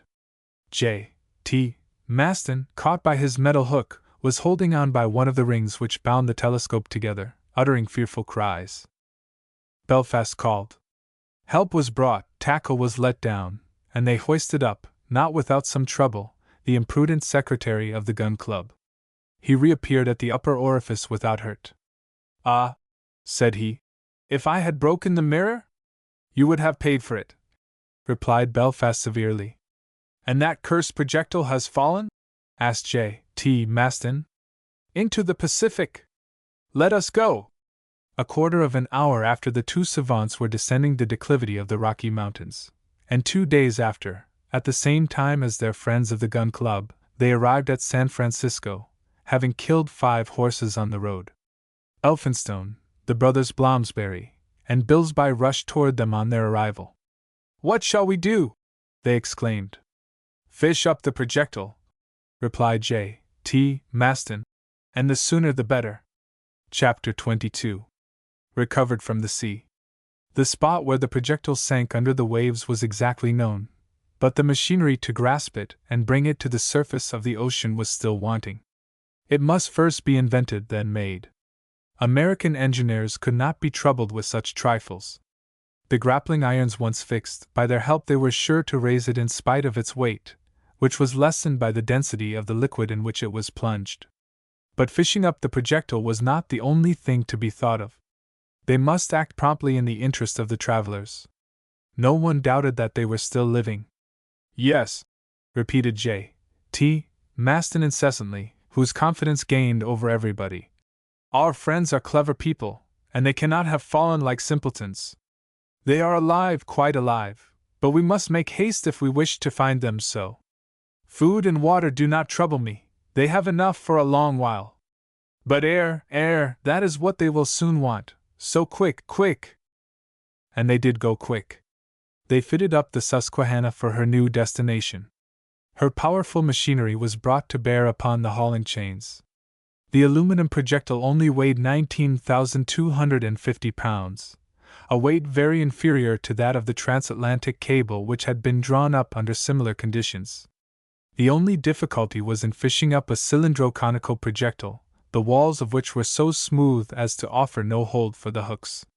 On that account Engineer Murchison hastened to San Francisco, and had some enormous grappling irons fixed on an automatic system, which would never let the projectile go if it once succeeded in seizing it in its powerful claws. Diving dresses were also prepared, which through this impervious covering allowed the divers to observe the bottom of the sea. He also had put on board an apparatus of compressed air very cleverly designed. There were perfect chambers pierced with scuttles, which, with water let into certain compartments, could draw it down into great depths. These apparatuses were at San Francisco, where they had been used in the construction of a submarine breakwater, and very fortunately it was so, for there was no time to construct any. But in spite of the perfection of the machinery, in spite of the ingenuity of the savants entrusted with the use of them, the success of the operation was far from being certain. How great were the chances against them, the projectile being 20,000 feet under the water! And if even it was brought to the surface, how would the travelers have borne the terrible shock which 20,000 feet of water had perhaps not sufficiently broken? At any rate, they must act quickly. J.T. Maston hurried the workmen day and night. He was ready to don the diving dress himself, or try the air apparatus, in order to reconnoiter the situation of his courageous friends. But in spite of all the diligence displayed in preparing the different engines, in spite of the considerable sum placed at the disposal of the Gun Club by the government of the Union, 5 long days, 5 centuries, elapsed before the preparations were complete. During this time public opinion was excited to the highest pitch. Telegrams were exchanged incessantly throughout the entire world by means of wires and electric cables. The saving of Barbicane, Nicholl, and Michel Ardan was an international affair. Every one who had subscribed to the Gun Club was directly interested in the welfare of the travelers. At length the hauling chains, the air chambers, and the automatic grappling irons were put on board. J.T. Maston, Engineer Murchison, and the delegates of the Gun Club were already in their cabins. They had but to start, which they did on the 21st of December, at 8 o'clock at night, the corvette meeting with a beautiful sea, a northeasterly wind, and rather sharp cold. The whole population of San Francisco was gathered on the quay, greatly excited but silent, reserving their hurrahs for the return. Steam was fully up, and the screw of the Susquehanna carried them briskly out of the bay. It is needless to relate the conversations on board between the officers, sailors, and passengers. All these men had but one thought. All these hearts beat under the same emotion. While they were hastening to help them, what were Barbicane and his companions doing? What had become of them? Were they able to attempt any bold maneuver to regain their liberty? None could say. The truth is that every attempt must have failed. Immersed nearly 4 miles under the ocean, this metal prison defied every effort of its prisoners. On the 23rd INST, at 8 in the morning, after a rapid passage, the Susquehanna was due at the fatal spot. They must wait till 12 to take the reckoning exactly. The buoy to which the sounding line had been lashed had not yet been recognized. At 12, Captain Blomsberry, assisted by his officers who superintended the observations, took the reckoning in the presence of the delegates of the Gun Club.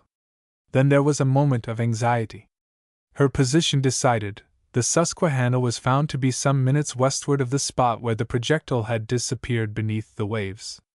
The ship's course was then changed so as to reach this exact point. At 47 minutes past 12 they reached the buoy. It was in perfect condition, and must have shifted but little. "At last!" exclaimed J.T. Maston. "Shall we begin?" asked Captain Blomsberry. Without losing a second. Every precaution was taken to keep the corvette almost completely motionless. Before trying to seize the projectile, Engineer Murchison wanted to find its exact position at the bottom of the ocean. The submarine apparatus destined for this expedition was supplied with air.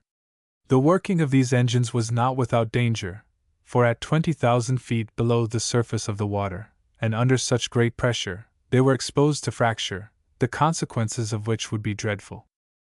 J.T. Maston, the brothers Blomsberry, and Engineer Murchison, without heeding these dangers, took their places in the air chamber. The commander, posted on his bridge, superintended the operation, ready to stop or haul in the chains on the slightest signal.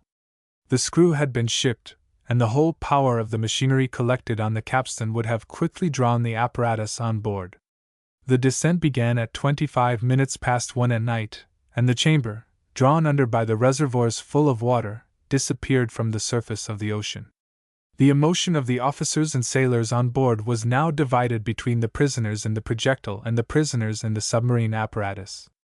As to the latter, they forgot themselves, and, glued to the windows of the scuttles, attentively watched the liquid mass through which they were passing. The descent was rapid. At 17 minutes past 2, J.T. Maston and his companions had reached the bottom of the Pacific, but they saw nothing but an arid desert, no longer animated by either fauna or flora. By the light of their lamps, furnished with powerful reflectors, they could see the dark beds of the ocean for a considerable extent of view, but the projectile was nowhere to be seen. The impatience of these bold divers cannot be described, and having an electrical communication with the corvette, they made a signal already agreed upon, and for the space of a mile the Susquehanna moved their chamber along some yards above the bottom. Thus they explored the whole submarine plain, deceived at every turn by optical illusions which almost broke their hearts. Here a rock, there a projection from the ground, seemed to be the much sought for projectile, but their mistake was soon discovered, and then they were in despair. "But where are they? Where are they?" cried J. T. Maston. And the poor man called loudly upon Nicol, Barbicane, and Michel Ardan, as if his unfortunate friends could either hear or answer him through such an impenetrable medium. The search continued under these conditions until the vitiated air compelled the divers to ascend. The hauling in began about 6 in the evening, and was not ended before midnight. "Tomorrow," said J. T. Maston, as he set foot on the bridge of the corvette. "Yes," answered Captain Bloomsbury. "And on another spot?" "Yes." J. T. Maston did not doubt of their final success, but his companions, no longer upheld by the excitement of the first hours, understood all the difficulty of the enterprise. What seemed easy at San Francisco seemed here in the wide ocean almost impossible. The chances of success diminished in rapid proportion, and it was from chance alone that the meeting with the projectile might be expected. The next day, the 24th, in spite of the fatigue of the previous day, the operation was renewed. The corvette advanced some minutes to westward, and the apparatus, provided with air, bore the same explorers to the depths of the ocean. The whole day passed in fruitless research. The bed of the sea was a desert. The 25th brought no other result, nor the 26th. It was disheartening. They thought of those unfortunates shut up in the projectile for 26 days. Perhaps at that moment they were experiencing the first approach of suffocation, that is, if they had escaped the dangers of their fall. The air was spent, and doubtless with the air all their morale. "The air, possibly," answered J. T. Maston resolutely. "But their morale never." On the 28th, after 2 more days of search, all hope was gone. This projectile was but an atom in the immensity of the ocean. They must give up all idea of finding it. But J. T. Maston would not hear of going away. He would not abandon the place without at least discovering the tomb of his friends. But Commander Bloomsbury could no longer persist, and in spite of the exclamations of the worthy secretary, was obliged to give the order to sail. On the 29th of December, at 9 a.m., the Susquehanna, heading northeast, resumed her course to the Bay of San Francisco. It was 10 in the morning. The corvette was under half steam, as it was regretting to leave the spot where the catastrophe had taken place, when a sailor, perched on the main-top-gallant crosstrees, watching the sea, cried suddenly, "A buoy on the lee bow!" The officers looked in the direction indicated, and by the help of their glasses saw that the object signaled had the appearance of one of those buoys which are used to mark the passages of bays or rivers. But, singularly to say, a flag floating on the wind surmounted its cone, which emerged 5 or 6 feet out of water. This buoy shone under the rays of the sun as if it had been made of plates of silver. Commander Bloomsbury, J. T. Maston, and the delegates of the gun club were mounted on the bridge, examining this object straying at random on the waves. All looked with feverish anxiety, but in silence. None dared give expression to the thoughts which came to the minds of all. The corvette approached to within 2 cables' lengths of the object. A shudder ran through the whole crew. That flag was the American flag. At this moment a perfect howling was heard. It was the brave J. T. Maston who had just fallen all in a heap. Forgetting on the one hand that his right arm had been replaced by an iron hook, and on the other that a simple gutta percha cap covered his brain box, he had given himself a formidable blow. They hurried toward him, picked him up, restored him to life. And what were his first words? "Ah! Trebly brutes! Quadruply idiots! Quintuply boobies that we are!" "What is it?" exclaimed everyone around him. "What is it? Come, speak!" "It is, simpletons. howled the terrible secretary. "It is that the projectile only weighs 19,250 pounds. Well? And that it displaces 28 tons, or in other words 56,000 pounds, and that consequently it floats." Ah!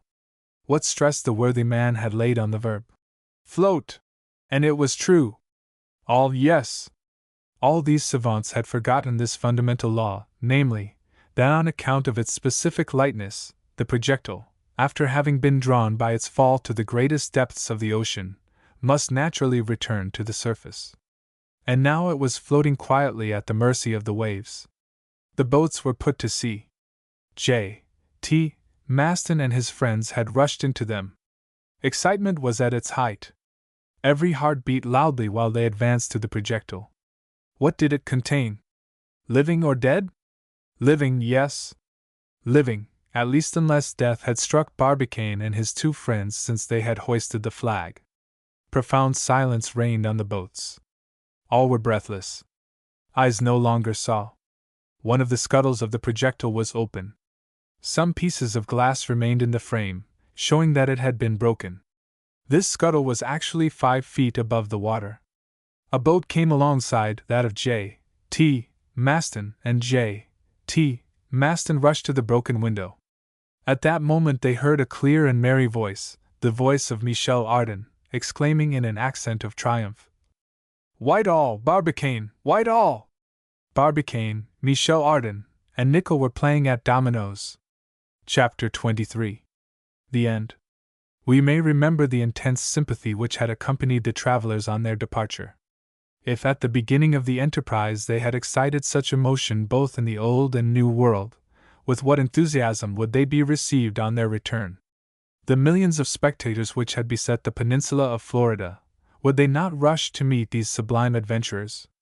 Those legions of strangers, hurrying from all parts of the globe toward the American shores, would they leave the Union without having seen Barbicane, Nicholl, and Michel Ardan? No! And the ardent passion of the public was bound to respond worthily to the greatness of the enterprise. Human creatures who had left the terrestrial sphere, and returned after this strange voyage into celestial space, could not fail to be received as the prophet Elias would be if he came back to earth. To see them first, and then to hear them, such was the universal longing. Barbicane, Michel Ardan, Nicholl, and the delegates of the Gun Club, returning without delay to Baltimore, were received with indescribable enthusiasm. The notes of President Barbicane's voyage were ready to be given to the public. The New York Herald bought the manuscript at a price not yet known, but which must have been very high. Indeed, during the publication of A Journey to the Moon, the sale of this paper amounted to 5 millions of copies. 3 days after the return of the travelers to the earth, the slightest detail of their expedition was known. There remained nothing more but to see the heroes of this superhuman enterprise. The expedition of Barbicane and his friends round the moon had enabled them to correct the many admitted theories regarding the terrestrial satellite. These savants had observed Devisu, and under particular circumstances. They knew what systems should be rejected, what retained with regard to the formation of that orb, its origin, its habitability. Its past, present, and future had even given up their last secrets. Who could advance objections against conscientious observers, who at less than 24 miles distance had marked that curious mountain of Tycho, the strangest system of lunar orography? How answer those savants whose sight had penetrated the abyss of Pluto's circle? How contradict those bold ones whom the chances of their enterprise had borne over that invisible face of the disk, which no human eye until then had ever seen? It was now their turn to impose some limit on that selenographic science, which had reconstructed the lunar world as Cuvier did the skeleton of a fossil, and say, "The moon was this, a habitable world, inhabited before the earth. The moon is that, a world uninhabitable, and now uninhabited." To celebrate the return of its most illustrious member and his 2 companions, the Gun Club decided upon giving a banquet, but a banquet worthy of the conquerors, worthy of the American people, and under such conditions that all the inhabitants of the Union could directly take part in it. All the headlines of railroads in the States were joined by flying rails, and on all the platforms, lined with the same flags, and decorated with the same ornaments, where tables laid and all served alike. At certain hours, successively calculated, marked by electric clocks which beat the seconds at the same time, the population were invited to take their places at the banquet tables. For 4 days, from the 5th to the 9th of January, the trains were stopped as they are on Sundays on the railways of the United States, and every road was open. One engine only at full speed, drawing a triumphal carriage, had the right of traveling for those 4 days on the railroads of the United States. The engine was manned by a driver and a stoker, and bore, by special favor, the Hon. J. T. Maston, secretary of the Gun Club.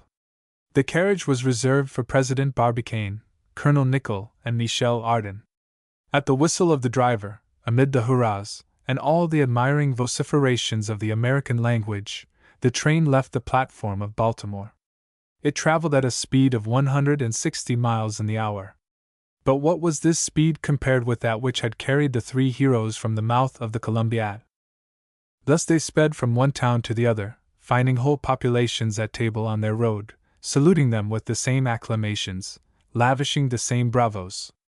They traveled in this way through the east of the Union, Pennsylvania, Connecticut, Massachusetts, Vermont, Maine, and New Hampshire, the north and west by New York, Ohio, Michigan, and Wisconsin, returning to the south by Illinois, Missouri, Arkansas, Texas, and Louisiana. They went to the southeast by Alabama and Florida, going up by Georgia and the Carolinas, visiting the center by Tennessee, Kentucky, Virginia, and Indiana, and after quitting the Washington station, re-entered Baltimore, where for 4 days one would have thought that the United States of America were seated at one immense banquet, saluting them simultaneously with the same hurrahs. The apotheosis was worthy of these 3 heroes whom fable would have placed in the rank of demigods. And now will this attempt, unprecedented in the annals of travels, lead to any practical result? Will direct communication with the moon ever be established? Will they ever lay the foundation of a traveling service through the solar world? Will they go from one planet to another, from Jupiter to Mercury, and after a while from one star to another, from the polar to Sirius? Will this means of locomotion allow us to visit those suns which swarm in the firmament? To such questions no answer can be given. But knowing the bold ingenuity of the Anglo-Saxon race, no one would be astonished if the Americans seek to make some use of President Barbicane's attempt. Thus, some time after the return of the travelers, the public received with marked favor the announcement of a company, limited, with a capital of $100 million, divided into 100,000 shares of $1,000 each, under the name of the National Company of Interstellary Communication. President Barbicane, Vice President Captain Nicholl, Secretary J. T. Maston, Director of Movements Michel Ardan. And as it is part of the American temperament to foresee everything in business, even failure, the Honorable Harry Trollope, Judge Commissioner, and Francis Drayton, Magistrate, were nominated beforehand. The End. Notes, Jules Verne's From the Earth to the Moon, and A Trip Around It. I originally intended to correct some of the numbers in the book. For example, page 207 has 13th, where 30th would be more appropriate. Some of the densities and volumes and masses don't match up. The business with the wrong exhaust velocity of the gun is also a bit confusing. The dates and times aren't quite consistent throughout, although they are close enough that Verne must have been working from a timeline.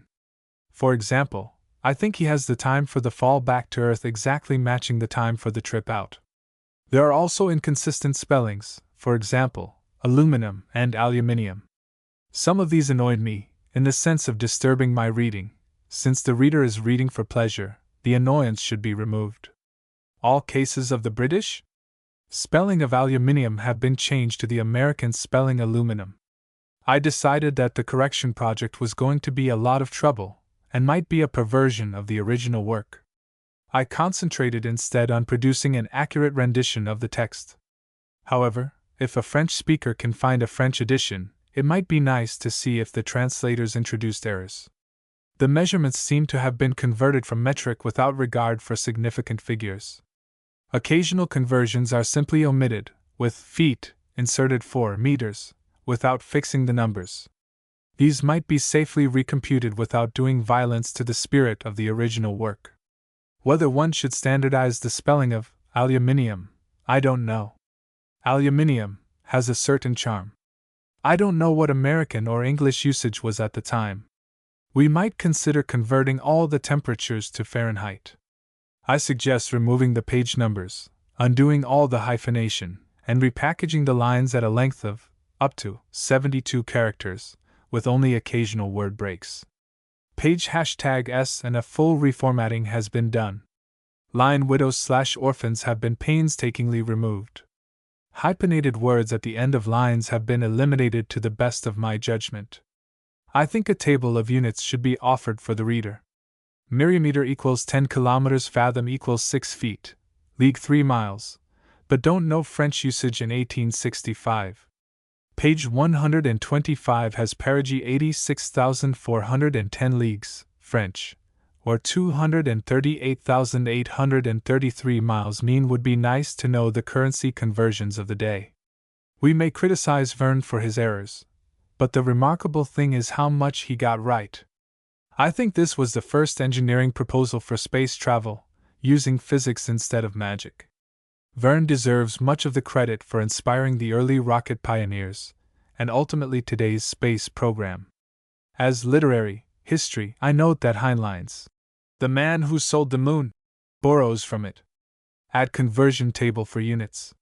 Fathom, league, meter, mile, foot, C/F. Contact publisher for translator information. Is perihelion, a real word?